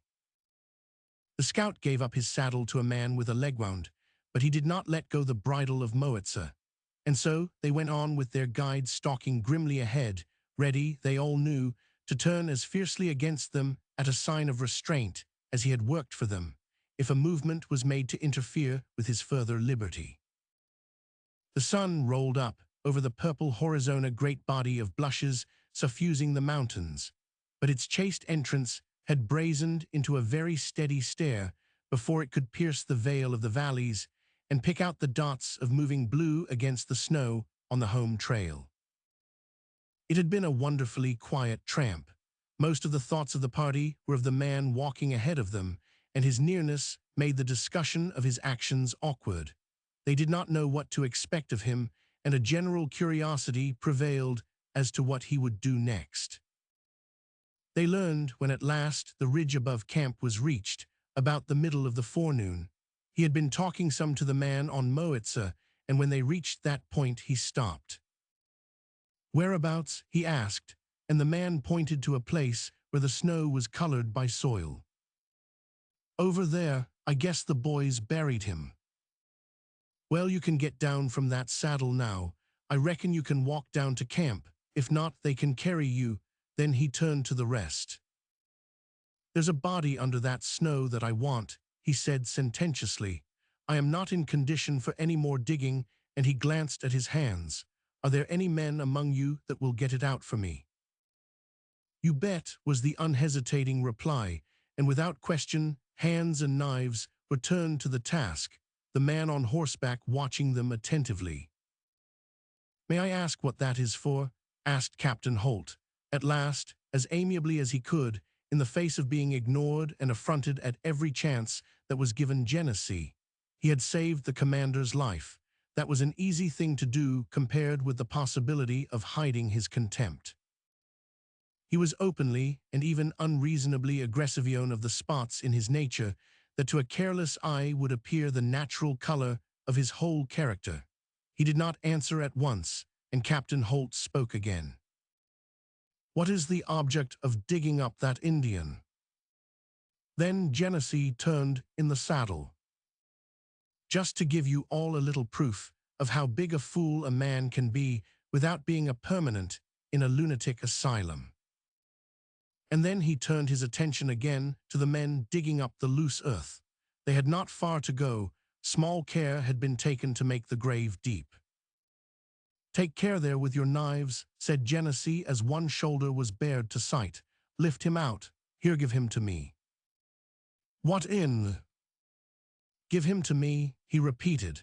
"I have given your damned fool lives back to 40 of you, and all I am asking for it is that Kootenai's dead body." Stuart stooped and lifted the chill, dark thing, and other hands were quick to help. The frozen soil was brushed like dust from the frozen face, and then, heavy, it was laid in the arms of the man waiting for it. He scanned from the young face to the moccasined feet swiftly, and then turned his eyes to the others. "Where's his blanket?" he demanded, and a man who wore it pushed forward and threw it over the figure.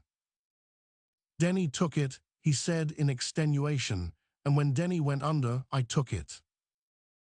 "Yes," and again his eyes swept the crowd. "Now I want his rifle, his knife, a snakeskin belt, and a necklace of bear's teeth. Who's got them?" "Well, I will be damned. How's that for second sight? Beats the devil out of hell," were some of the sottovose remarks exchanged at the enumeration of the things wanted. "I have no time to waste in waiting," he added. "If they are in this crowd and ain't given up, I will straighten the account someday if I have to hunt 5 years for the trail to them. I am awaiting." His hand was laid on the breast of the dead Indian as he spoke, and something in the touch brought a change to his face. The hand was slipped quickly inside the fringed shirt, and withdrawn, clasping a roll of parchment cured in Indian fashion. A bitter oath broke from him as he untied the white sinews of the deer and glanced at the contents. "What is it? What is it?" was the question from all sides. Genesee, in a sort of fury, seemed to hear most clearly that of the, for the hour, displaced commander. "I will tell you what it is," he burst out wrathfully. "It's a message of peace from the Kootenai tribe, an offer of their help against the Blackfeet anytime the troops of the United States need them. It is sent by Gray Eagle, the oldest of their war chiefs, and the messenger sent was Gray Eagle's grandson, Snowcap, the future chief of their people, and you have had him shot down like a dog while carrying that message. By God, I would not have blamed them if they had scalped every mother's son of you." To say that the revelation was impressive would express the emotions of the men, but mildly. Captain Holt was not the only one of them who turned white at the realization of what a provoked uprising of those joint tribes would mean in the crippled condition of the camp. It would mean a sweeping annihilation of all white blood in their path. The troops would have enough to do to defend themselves without being able to help the settlers. In God's name, Genesee, is this true? And forgetting all animosity in the overwhelming news, Holt pressed forward, laying his hand on the shoulder of the dead messenger.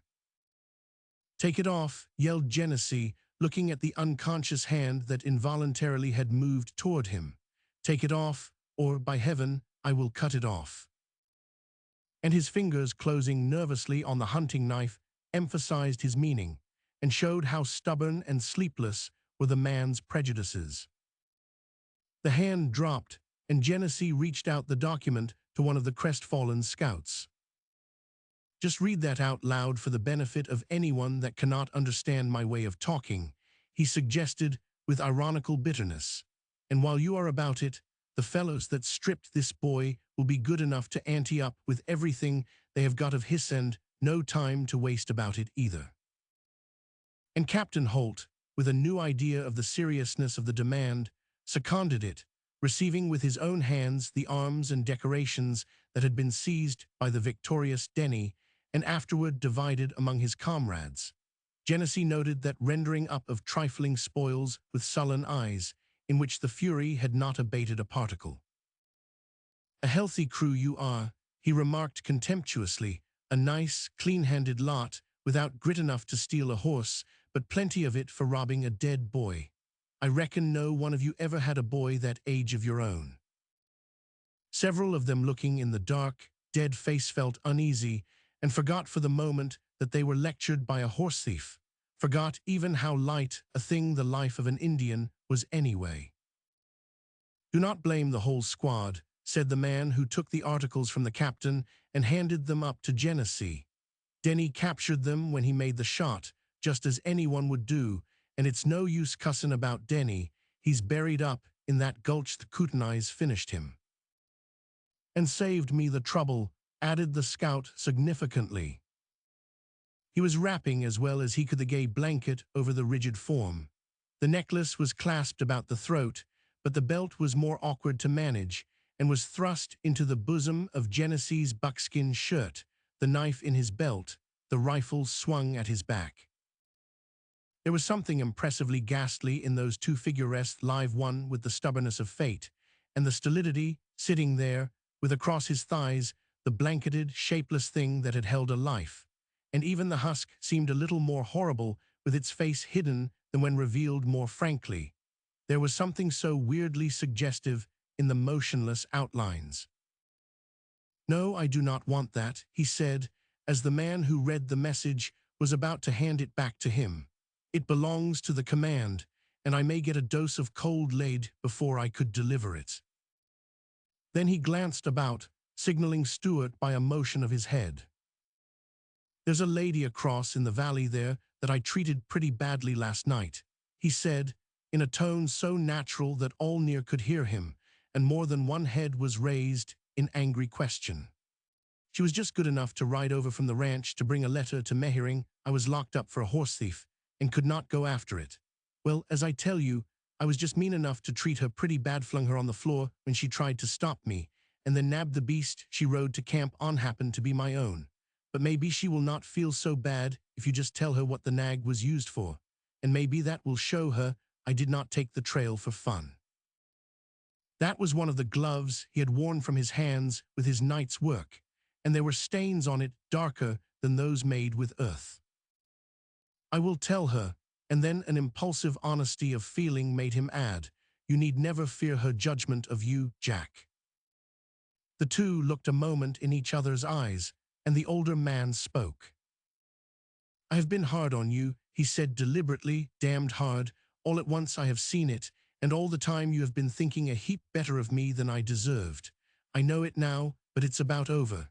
I will not stand in your way much longer. Wait till I come back."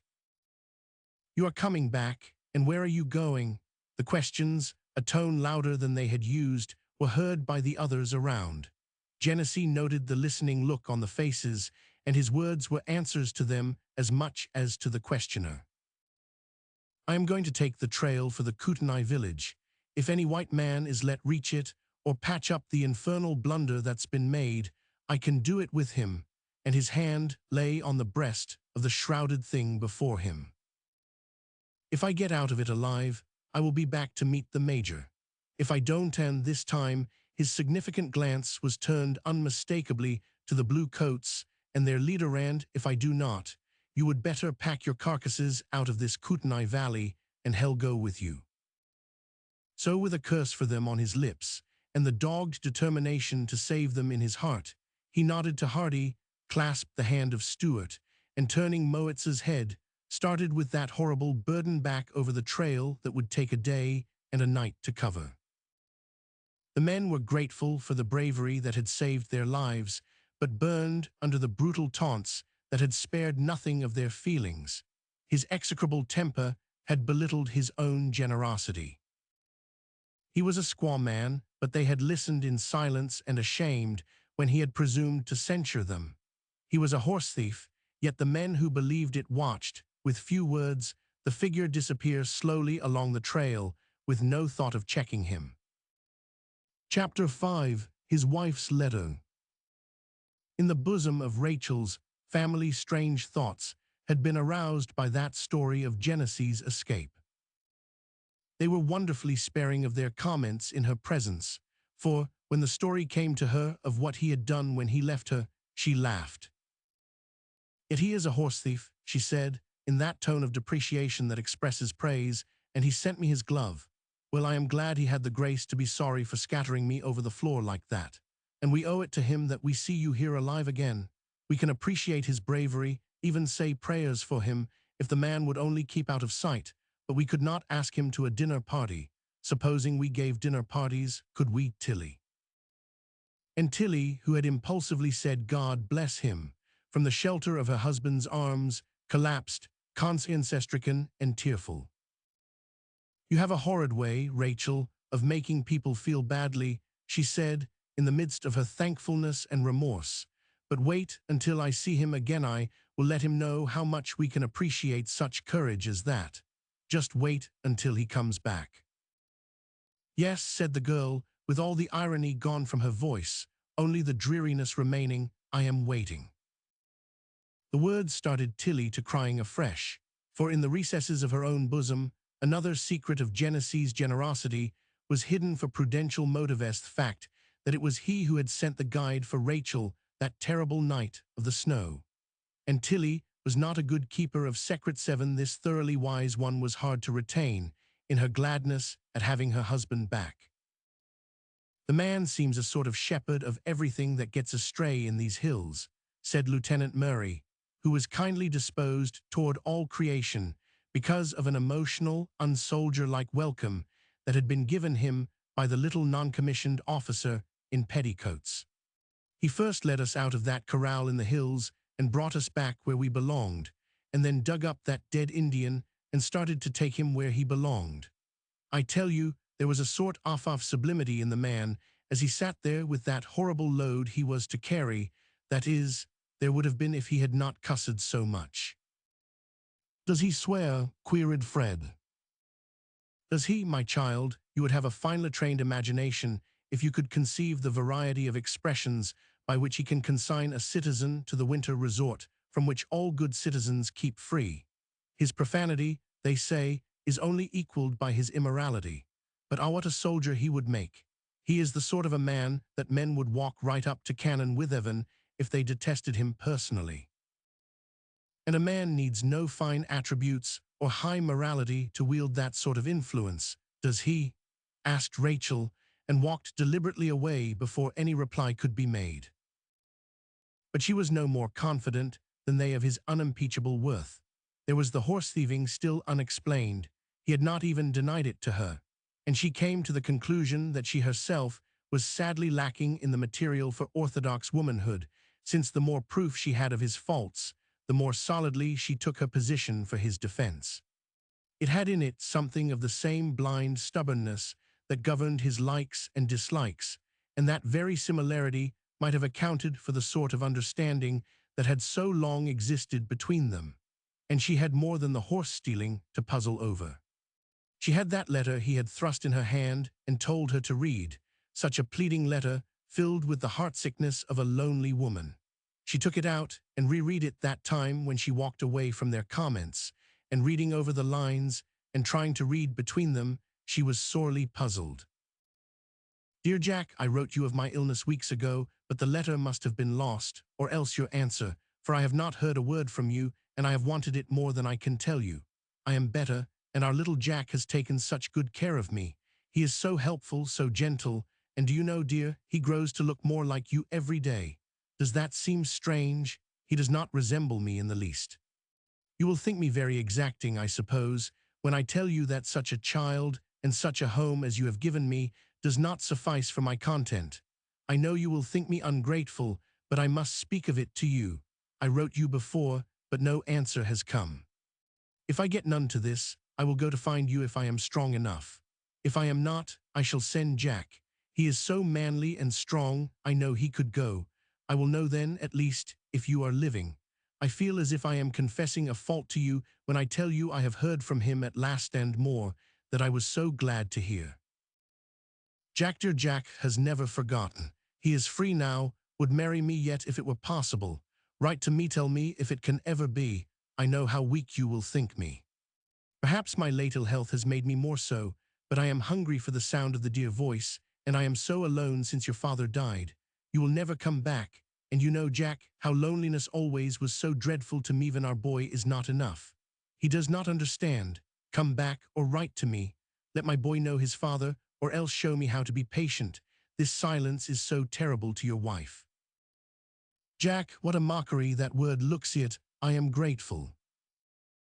This was the letter he had told her to read and give to Stuart if he never returned, but she gave it to no one. She mentioned it to no one, only waited to see if he ever came back, and with each reading of that other woman's longings, there grew stronger in her the determination that his life belonged to the writer of that letter and her child, her boy, who looked like him. Surely there was a home and an affection that should cure him of this wild, semi-civilized life he was leading. She was slipping away that almighty need he had shown of herself. She grimly determined that all remembrance of it must be put aside. It was such an unheard-of, reasonless sort of an attraction anyway, and if she really had any influence over him, it should be used to make him answer that letter as it should be answered, and straighten out the strange puzzles in it. All this, she determined she would tell him when he got back. Chapter 6. On the Heights. While they commented and wondered and praised and found fault with him, the day drifted into darkness, the darkness into a dreary dawn, and through all changes of the hours the outlaw stalked, with sometimes his ghastly companion bound to the saddle, and then again he would remount holding Snowcap in his arms but seldom halting, never wavering, and Moitza, who seemed more than ever a familiar spirit, forged ahead, as if ignoring the fact of hunger and scanty herbage to be found, her sturdy persistence suggesting a realization of her own importance. A broad trail was left for them, one showing that the detachment of braves and the horses of the troops had returned under forced march to bear the news to their village, and such news. The man's dark face hardened, and more than one of those expressive maledictions broke from him as he thought over it. All his sympathies were with them. For 5 years they had been as brethren to him. Never had any act of treachery touched him through them. To their people he was not Genesee the outcast, the immoral, the suspected. He was Lamontioff, the mountains like their own blood. He was held wise in their counsels, and his advice had weight. He could have ruled their chief, and so their nation, had he been ambitious for such control. He was their adopted son, and had never presumed on their liking, though he knew there was little in their slender power that would not have been his had he desired it. Now he knew he would be held their enemy. His influence had encouraged the sending of that message and the offered braves to the commander of the troops. Would they grant him a hearing now, or would they shoot him down as the soldier had shot Snowcap with his message undelivered? Those questions, and the retrospection back of them, were with him as he went upward into the mountains to the north. Another night was falling slowly, and the jewels of the far skies one by one slipped from their ether casket and shone with impressive serenity on the crusted snow. Along the last ridge Moitza bore for the last time her double burden. There was but a slope to descend, a sheltered cove to reach, and Snowcap would be given back to his kindred. The glittering surface of the white carpet warmed into reflected lights as the moon, a soft-footed, immature virgin, stole after the stars and let her gleams be wooed and enmeshed in the receptive arms of the whispering pine. Not a sound broke through the peace of the heights. In their sublime isolation, they lift souls as well as bodies above the commonplace, and the rider, the stubborn keeper of so many of their secrets, threw back his head with a strange smile in his eyes as the last summit was reached in the light of peace. Was it an omen of good? He thought of that girl back in the valley who was willing to share this life of the hills with him. All things beautiful made him think of her, and the moon-kissed night was grand, up there above where men lived. He thought of her superb faith, not in what he was, but in what a woman's instinct told her it was possible for him to be. What a universe of loves in human hearts revolves about those unseen, unproven substances. He thought of the time when she had lain in his arms as Snowcap was lying, and he had carried her over the hills in the moonlight. He was bitterly cold, but through the icy air there came the thrill and flush of that long-past temptation. He wondered what she would say when they told her how he had used his freedom. The conviction of her approval again gave that strange smile of elation to his eyes, and the cold and hunger were ignored, and his fatigue fell from him. And with the tenderness that one gives to a sleeping child, he adjusted with his wounded hands the blanket that slipped from the dead boy, raising one of the rigid arms the better to shroud it in the gay colors. Then the peace of the heights was broken by a sharp report. The whiteness of the moonlight was crossed by the quick, red flash of death, and Moitza stopped still in her tracks, while her master, with that dead thing clasped close in his arms, lunged forward on her neck. Chapter 7. A Rebel. Within the confines of Camp Kootenai, there was a ripple of rejoicing. At last, after 4 days lost because of the snow, Major Dreyer had arrived, pushing on with all possible haste after meeting the runaround, to the bewilderment of all. He rode into camp on one of the horses stolen almost a week ago. "No mystery about Itonly a little luck," he said in explanation. "I found him at Holland's as I came up. A white man belonging to the Blackfeet rode him in there several nights ago. The white man got drunk, picked a row, and got his pay for it. They gave him grave room down there, and in the morning discovered that the beast had our brand, so gave him up to us as we came through." Needless to say that this account was listened to with unusual interest. A man belonging to the Blackfeet, that proved Genesee's theory, of which he had spoken to Captain Holt's theory, that was so thoroughly discredited. When word was brought that the Major's party had been sighted from the south, Fred and Rachel could hardly wait for the saddles to be thrown on the horses. Tilly caught the fever of impatience and rode down beside Hardy. Stuart was not about. The days since Genesee's departure he had put in almost entirely with the scouts stationed to note any approach from the north. He was waiting for that coming back. Callerton, for the first time since Genesee's flight, came into camp. The man who had seemed the friend of his friend was again in command, and he showed his appreciation of the difference by presenting himself in person beside Rachel, to whom he had allied himself in a way that was curious to the rest, and was so devotionally serious to himself. Then perhaps it was not that Genesee who stole the horses, after all, broke in Fred, as her father told the story. "Genesee nonsense," said the Major brusquely. "We must look into that affair at once," and he glanced at the captain. "But if that man's a horse thief, I have made a big mistake, and I will not believe it until I have proof." As yet there had been no attempt at any investigation of affairs, only an informal welcoming group, and Fred, anxious to tell a story that she thought astonishing, recounted breathlessly the saving of the men by way of the mine, and of the gloves and the hands worn in that night's work, and last, of the digging up of that body and carrying it away to the mountains. Her father, at first inclined to check her voluble recital that would come to him in a more official form, refrained, as the practical array of facts showing through her admiration summed themselves up in a mass that echoed his convictions. "And that is the man suspected of stealing a few horses. Good God, what proof have you that will weigh against courage like that?" "Major, he scarcely denied it," said the captain, in extenuation of their suspicions. "He swore the Kootenais did not do it, and that's all he would say. He was absent all the afternoon and all the night of the thievery, and refused to give any account whatever of his absence, even when I tried to impress him with the seriousness of the situation. The man's reputation, added to his suspicious absence, left me but one thing to do, I put him under guard." "That does look strange," agreed the Major with a troubled face. "Refused." He was interrupted by a sound from Rachel, who had not spoken after the conversation turned to Genesee. She came forward with a low cry, trembling and passionate, doubt and hope blending in her face. "Did you say the night the horses were stolen?" she demanded.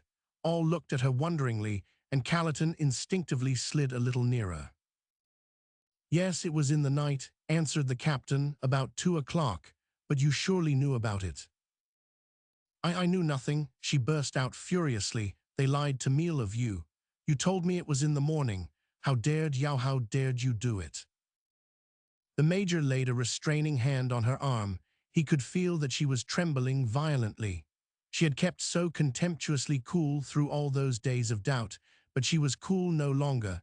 Her face was white, but it looked a white fury. "What matter about the hour, Miss Rachel?" asked the commander, and she shook off his hand and stepped back beside Callerton, as if putting herself where Genesee had put himself with the Indians. "Because I could have told where Jack Genesee was that night if they had not deceived me. He was with me." Tilly gave a little cry of wonder and contrition. She saw it all now.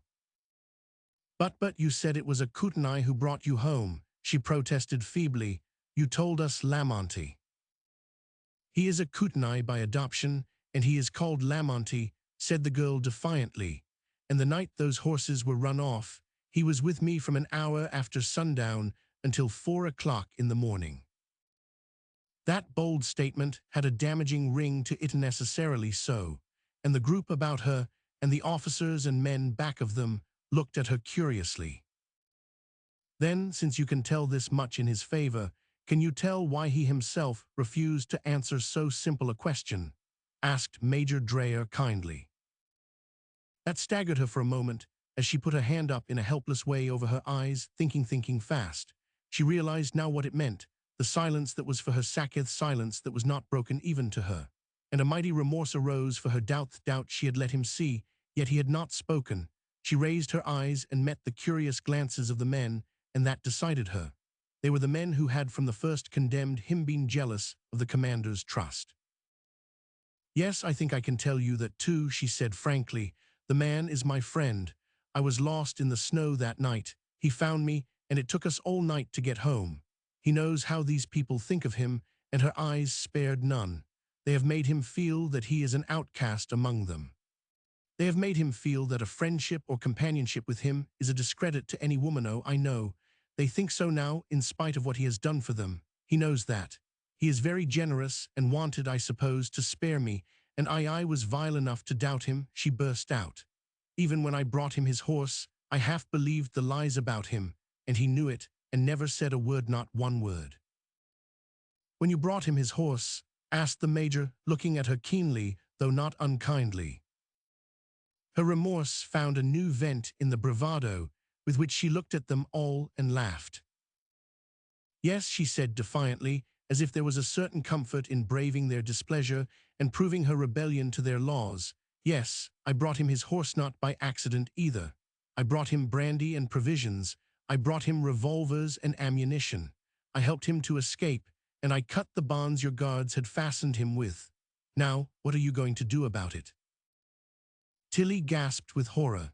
She did not quite know whether they would shoot her as a traitor or only imprison her, but she knew military law could be a very dreadful thing, and her fears were extravagant. As for Miss Fred, her eyes were sparkling.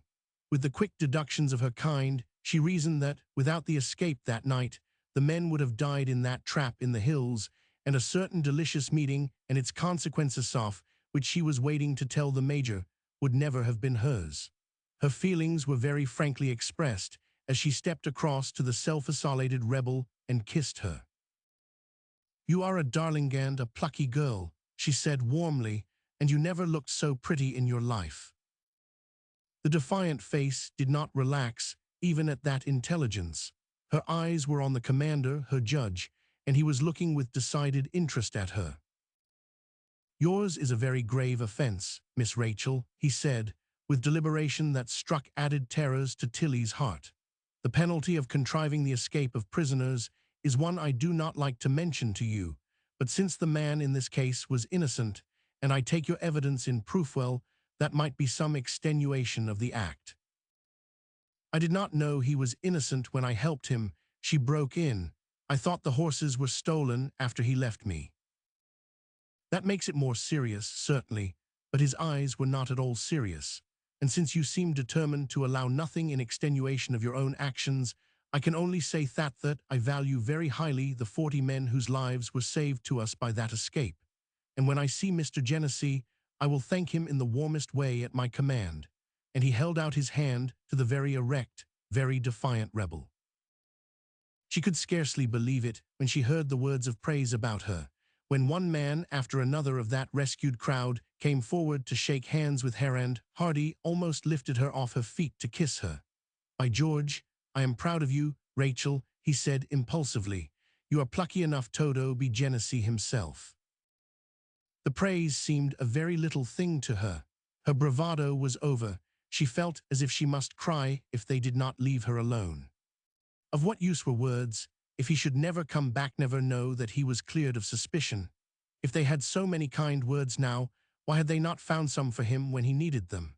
She did not know the uncompromising surliness that made him so difficult of approach to many people, especially any who showed their own feeling of superiority, as most of them did to a squaw man. She heard that term from the Major a moment after he had shaken hands with her. He had asked what were the other suspicions mentioned against Genesee. She could not hear the answer. He had moved a little apart from her, but she could hear the impatience with which he broke in on their speech. "A squaw man, well, what if he is?" he asked, with a serene indifference to the social side of the question. "What difference does it make whether the man's wife has been red, or white, or black, so long as she suited him? There are two classes of squaw men, as there are of other men on the frontier, renegades, and the usual percentage of honest and dishonest citizens. You have all apparently been willing to understand only the renegades. I have been along the border for 30 years, and some of the bravest white men I have ever seen had Indian wives. Some of the men whose assistance in Indian wars has been invaluable to us are ranchmen whose children are half-breeds, and who have taught their squaws housework and English at the same time, and made them a credit to any nation. There's a heap of uncalled for prejudice against a certain class of those men, and so far as I have noticed, the sneak who abandons his wife and children back in the States, or borrows the wife of someone else to make the trip out here with, is the specimen that is first to curl his lip at the squaw man. That girl over there strikes me as showing more common sense than the whole community. She gave him the valuation of a man." The Major's blood was up. It was seldom that he made so long a speech, but the question was one against which he had clashed often, and to find the old prejudice was so strong a factor in the disorganizing of an outpost was enraging. "And do you realize what that man did when he took that trail north?" he demanded impressively. "He knew that he carried his life in his hand as surely as he carried that body, and he went up there to play it against big odds for the sake of a lot of people who had a contemptible contempt for him. And cursed us soundly while he did it," added one of the men in an aside, but the Major overheard it. "Yes, that's like him too," he agreed. "But if any of you can show me so great a courage and conscientiousness in a more refined citizen, I am waiting to see it." Then there was the quick fall of hoofs outside the shack, hurried questions and brief answers. One of the scouts from the North Ridge rushed in and reported to Major Dreyer. "A gang o' hostiles are in sight, not many. They have got our horses. Think they carry a flag o' truce, but could not spot it for sure.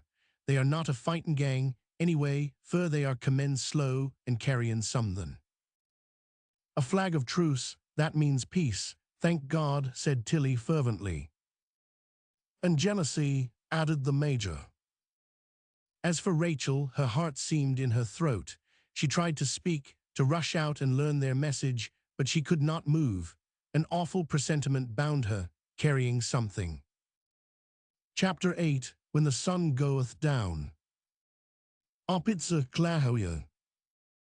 They brought him his dark, sad-faced brother sparing him on a bed of elastic poles and the skins of beasts, and walking through the lines of bluecoats as if not seeing them, they laid him on the floor of the shack and grouped themselves clannishly in one corner near his head. Stuart knelt with trembling hands to examine the cruel wound in the throat and turned away, shaking his head. He could not speak. There was a slow, inward hemorrhage. He was bleeding to death.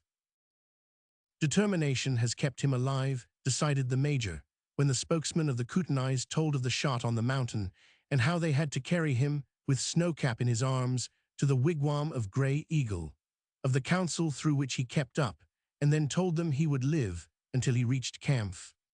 Was so sure of it, for the body of Snowcap he had asked the horses left in the gulch, and was given theme and much more because of the sorrow of their nation.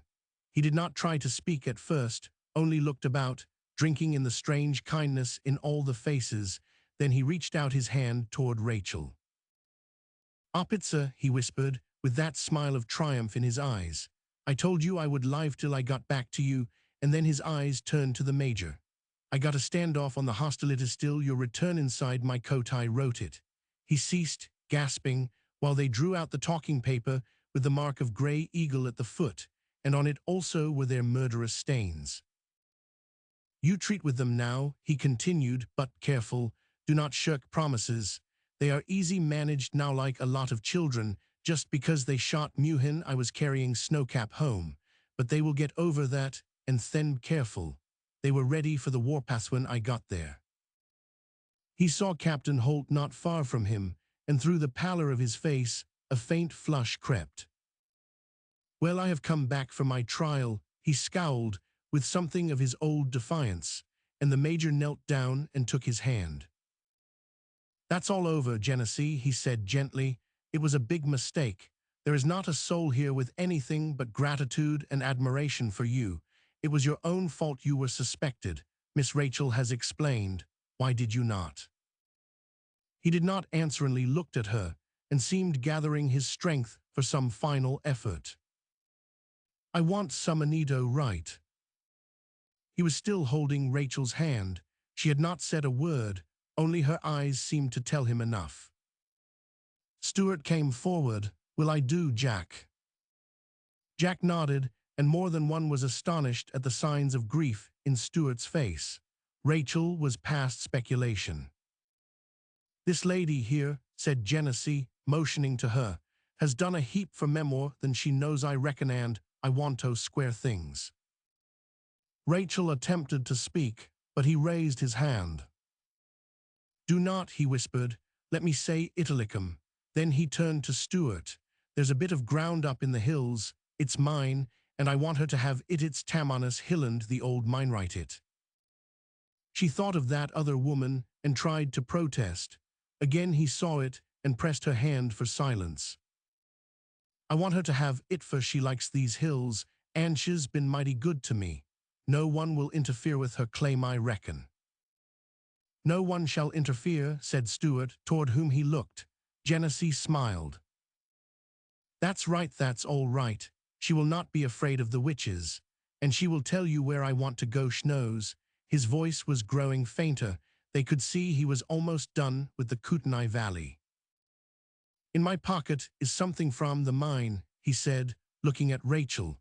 "It will show you, and there's another will in the banquet Hollands, it is for Annie." Stuart guided his hand for the signature to the paper.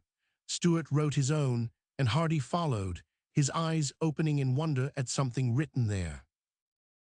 A slight rustle in the group at the door drew the major's attention, and a young face coming forward made him turn to Stuart.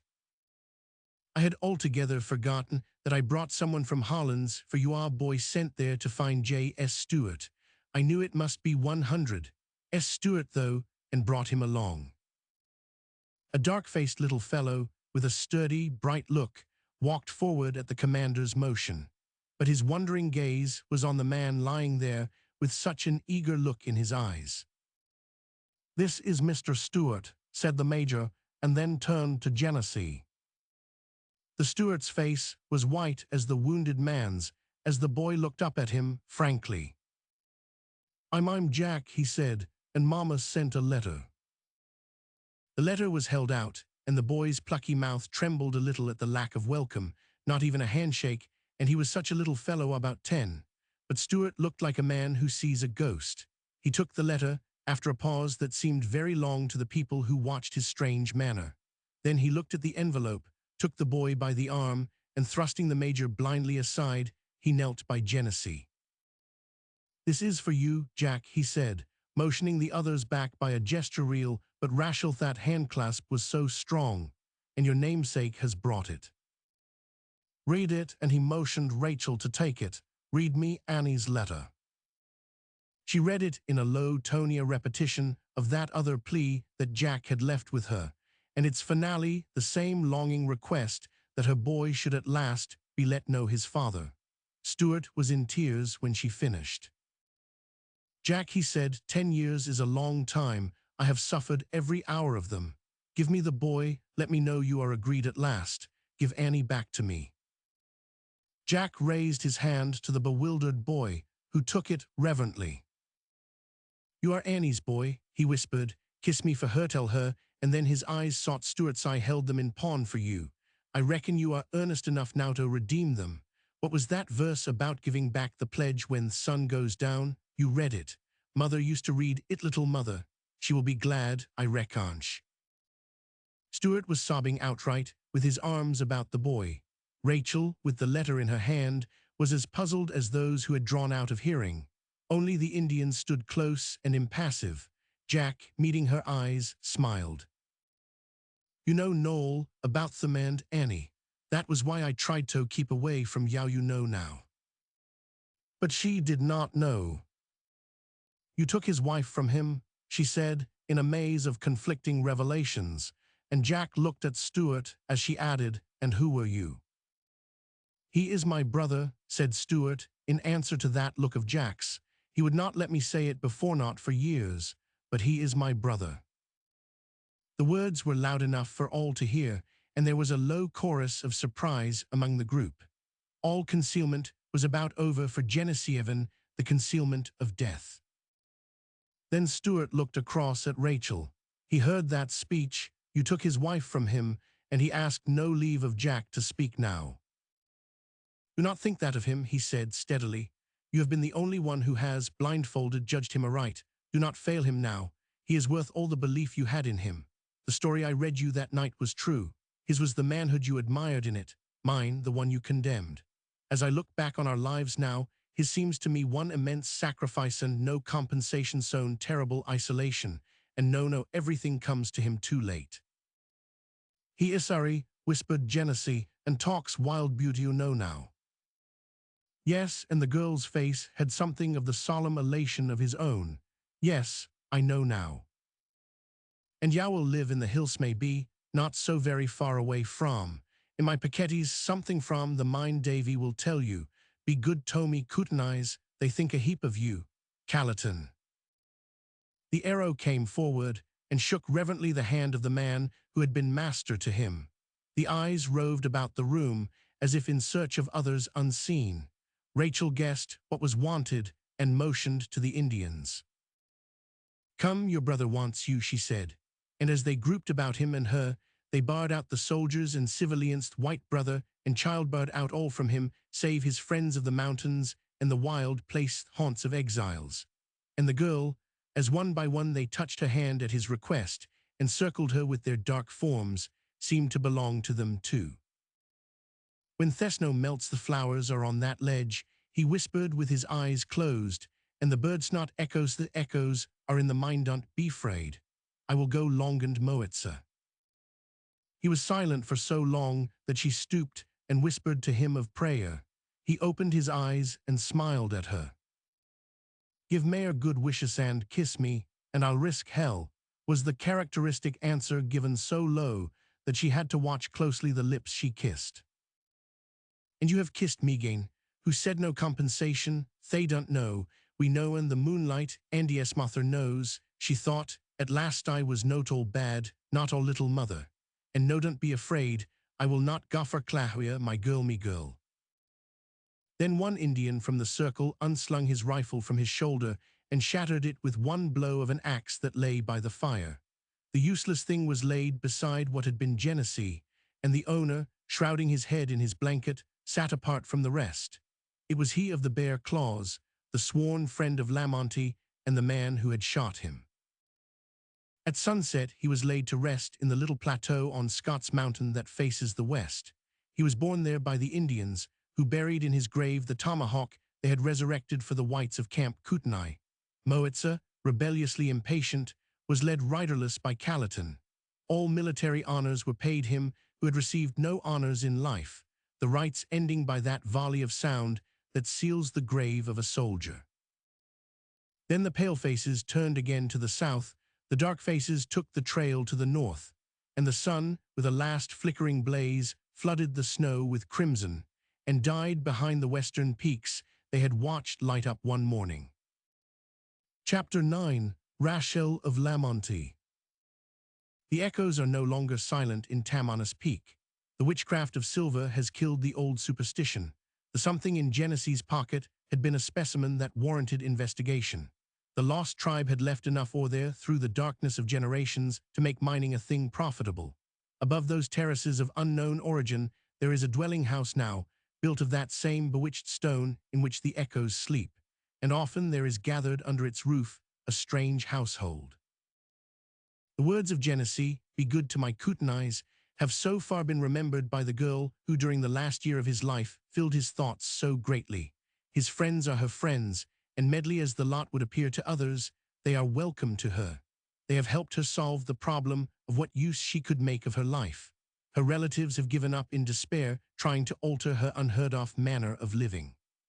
The idea is prevalent among them that Rachel's mind, on some subjects, is really queer. She was always so erratic. They speak to her of the loneliness of those heights, and she laughs at them. She is never lonely. She had his word that he would not go far.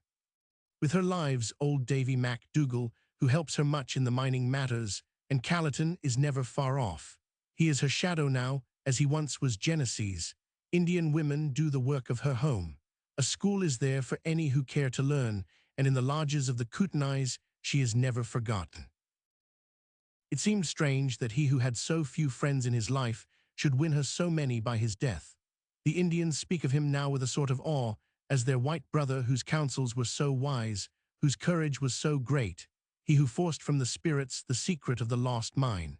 He has drifted into tradition as some wonderful creature who was among them for a while, disappearing at times, but always coming back at a time of their need. To Rachel they turn, as to something which they must guard, for he said so. She is to them always Rachel of Lamonti of the mountains. From the east and south come friends, sometimes letters and faces of people who knew him, Miss Fred and her husband, and the Major, who is a staunch friend and admirer of the eccentric girl who was once a rebel in his camp. And in reminiscences, the roughness of his Kootenai chief of scouts is swathed in the grey veil of the Pastonley. The lightning flashes of courage are photographed in the veteran's memory.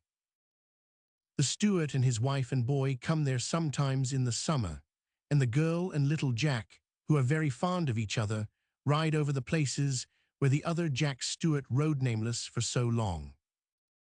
As for Prince Charlie, his natural affection for children amounts to adoration of the boy. Rachel wonders sometimes if the ideal his remorse had fostered for so long was filled at last by the girl whom he had left a delicately tinted apple blossom, and found a delicate type of the invalid, whose ill health never exceeds fashionable indisposition. If not, no word or sign from him shows it. The pretty, ideal phases of domestic love and life that he used to write of are not so ready to his pen as they once were through his dreams and remorse. Much changed for him are those northern hills, but they still have a fascination for him, and he writes of them a good deal. It is the witchcraft of the place, or else it is you, Rachel, he said once. Both help me. When life grows old and stale in civilization, I come up here and straightway am young again. I can understand now how you helped Jack. His wife, a pretty little woman with a gently appealing air, never really understands Rachel, though she and Tilly are great friends. But despite Tilly's praise, Annie never can discover what there is in the girl for Charlie and all the other men to like so much, and even poor, dear Jack, who must have been in love with her to leave her a silver mine. To Annie she seems rather clever, but with so little affection, and not even sympathetic, as most girls are. She heard of Rachel's pluck and bravery, but that is so near to boldness, as heroes are to adventurers, and Annie is a very prim little woman herself. She quotes my husband a good deal and rates his work with the first writers of the age. The work has grown earnest. The lessons of Rachel's prophecy have crept into it. He has in so many ways justified theme, achieved more than he hoped, but he never will write anything more fascinating than the changeless youth in his own eyes or the serious tenderness of his own mouth when he smiles. Prince Charlie is a rare, fine lad, old Davy remarked at the end of an autumn, as he and Rachel watched their visitors out of sight down the valley, a man fine enough to be brother to Genesee, and I ne'er was wearied o' him, till I hearkened to that timorous fine lady o' his lilting him into the chorus o' every song she sung. By her tellin', she's the first o' the wives that's ever had a husband. But she is not a fine lady at all, contradicted Rachel, and she's a very affectionate, very good little woman. You are set against her because of that story of long agoned that is hardly fair, Davy MacDougall. Well then I am not, lass. It's little call I have to judge children, but I own I am o'er cranky when I think o' the waste o' a man's life for a bit pigeon like that'n a man like my lad was. The prize was no worth the candle that give light to it. A man's life is a big thing to throw away, lass, and I see nothing in that bit o' daintiness to warrant it. To me, it's a woeful waste. The girl walked on beside him through the fresh, sweet air of the morning that was filled with crisp kisses, the kisses that warned the wild things of the Frost King's coming. She was separated so slightly from the wild things herself that she was growing to understand them in a new spirit through a sympathy touched less by curiosity than of old. She thought of that man who slept across on Scott's Mountain in sight of Tamanus Peak, how he had understood them, not through the head, but the heart. Through some reflected light of feeling, she had lived those last days of his life at a height above her former level. She had seen in the social outlaw who loved her a soul that, woman-like, she placed above where she knelt. Perhaps it had been the uncivilized heroism, perhaps the unselfish, deliberate sacrifice, appealing to a hero-worshipper. Something finer in nature than she had ever been touched by in a more civilized life had come to her through him in those last days, not through the man as men knew him, and not through the love he had borne her, but through the spirit she thought she saw there. It may have been in part an illusion women have so many, but it was strong in her. It raised up her life to touch the thing she had placed on the heights, and something of the elation that had come to him through that last sacrifice filled her and forbade her return into the narrowed valleys of existence. His wasted life, it had been given at last to the wild places he loved. It had left its mark on the humanity of them, and the mark had not been a mean one. The girl, thinking of what it had done for her, wondered often if the other lives of the valley that winter could live on without carrying indelible coloring from grateful, remorseful emotions born there. She did not realize how transient emotions are in some people, and then she had grown to idealize him so greatly. She fancied herself surely one of many, while really she was one alone. Yes, lass, a woeful waste, repeated the old man, and her thoughts wandered back to their starting place. No, she answered with the sturdy certainty of faith. The prodigality there was not wastefulness, and was not without a method, not a method of his own, but that something beyond us we call God or fate. The lives he lived or died for may seem of mighty little consequence individually, but what is more than likely to be right, Davy MacDougall, even if we cannot see it from our point of view. Then, after a little, she added, he is not the first lion that has died to feed dogs. There was that man of Nazareth.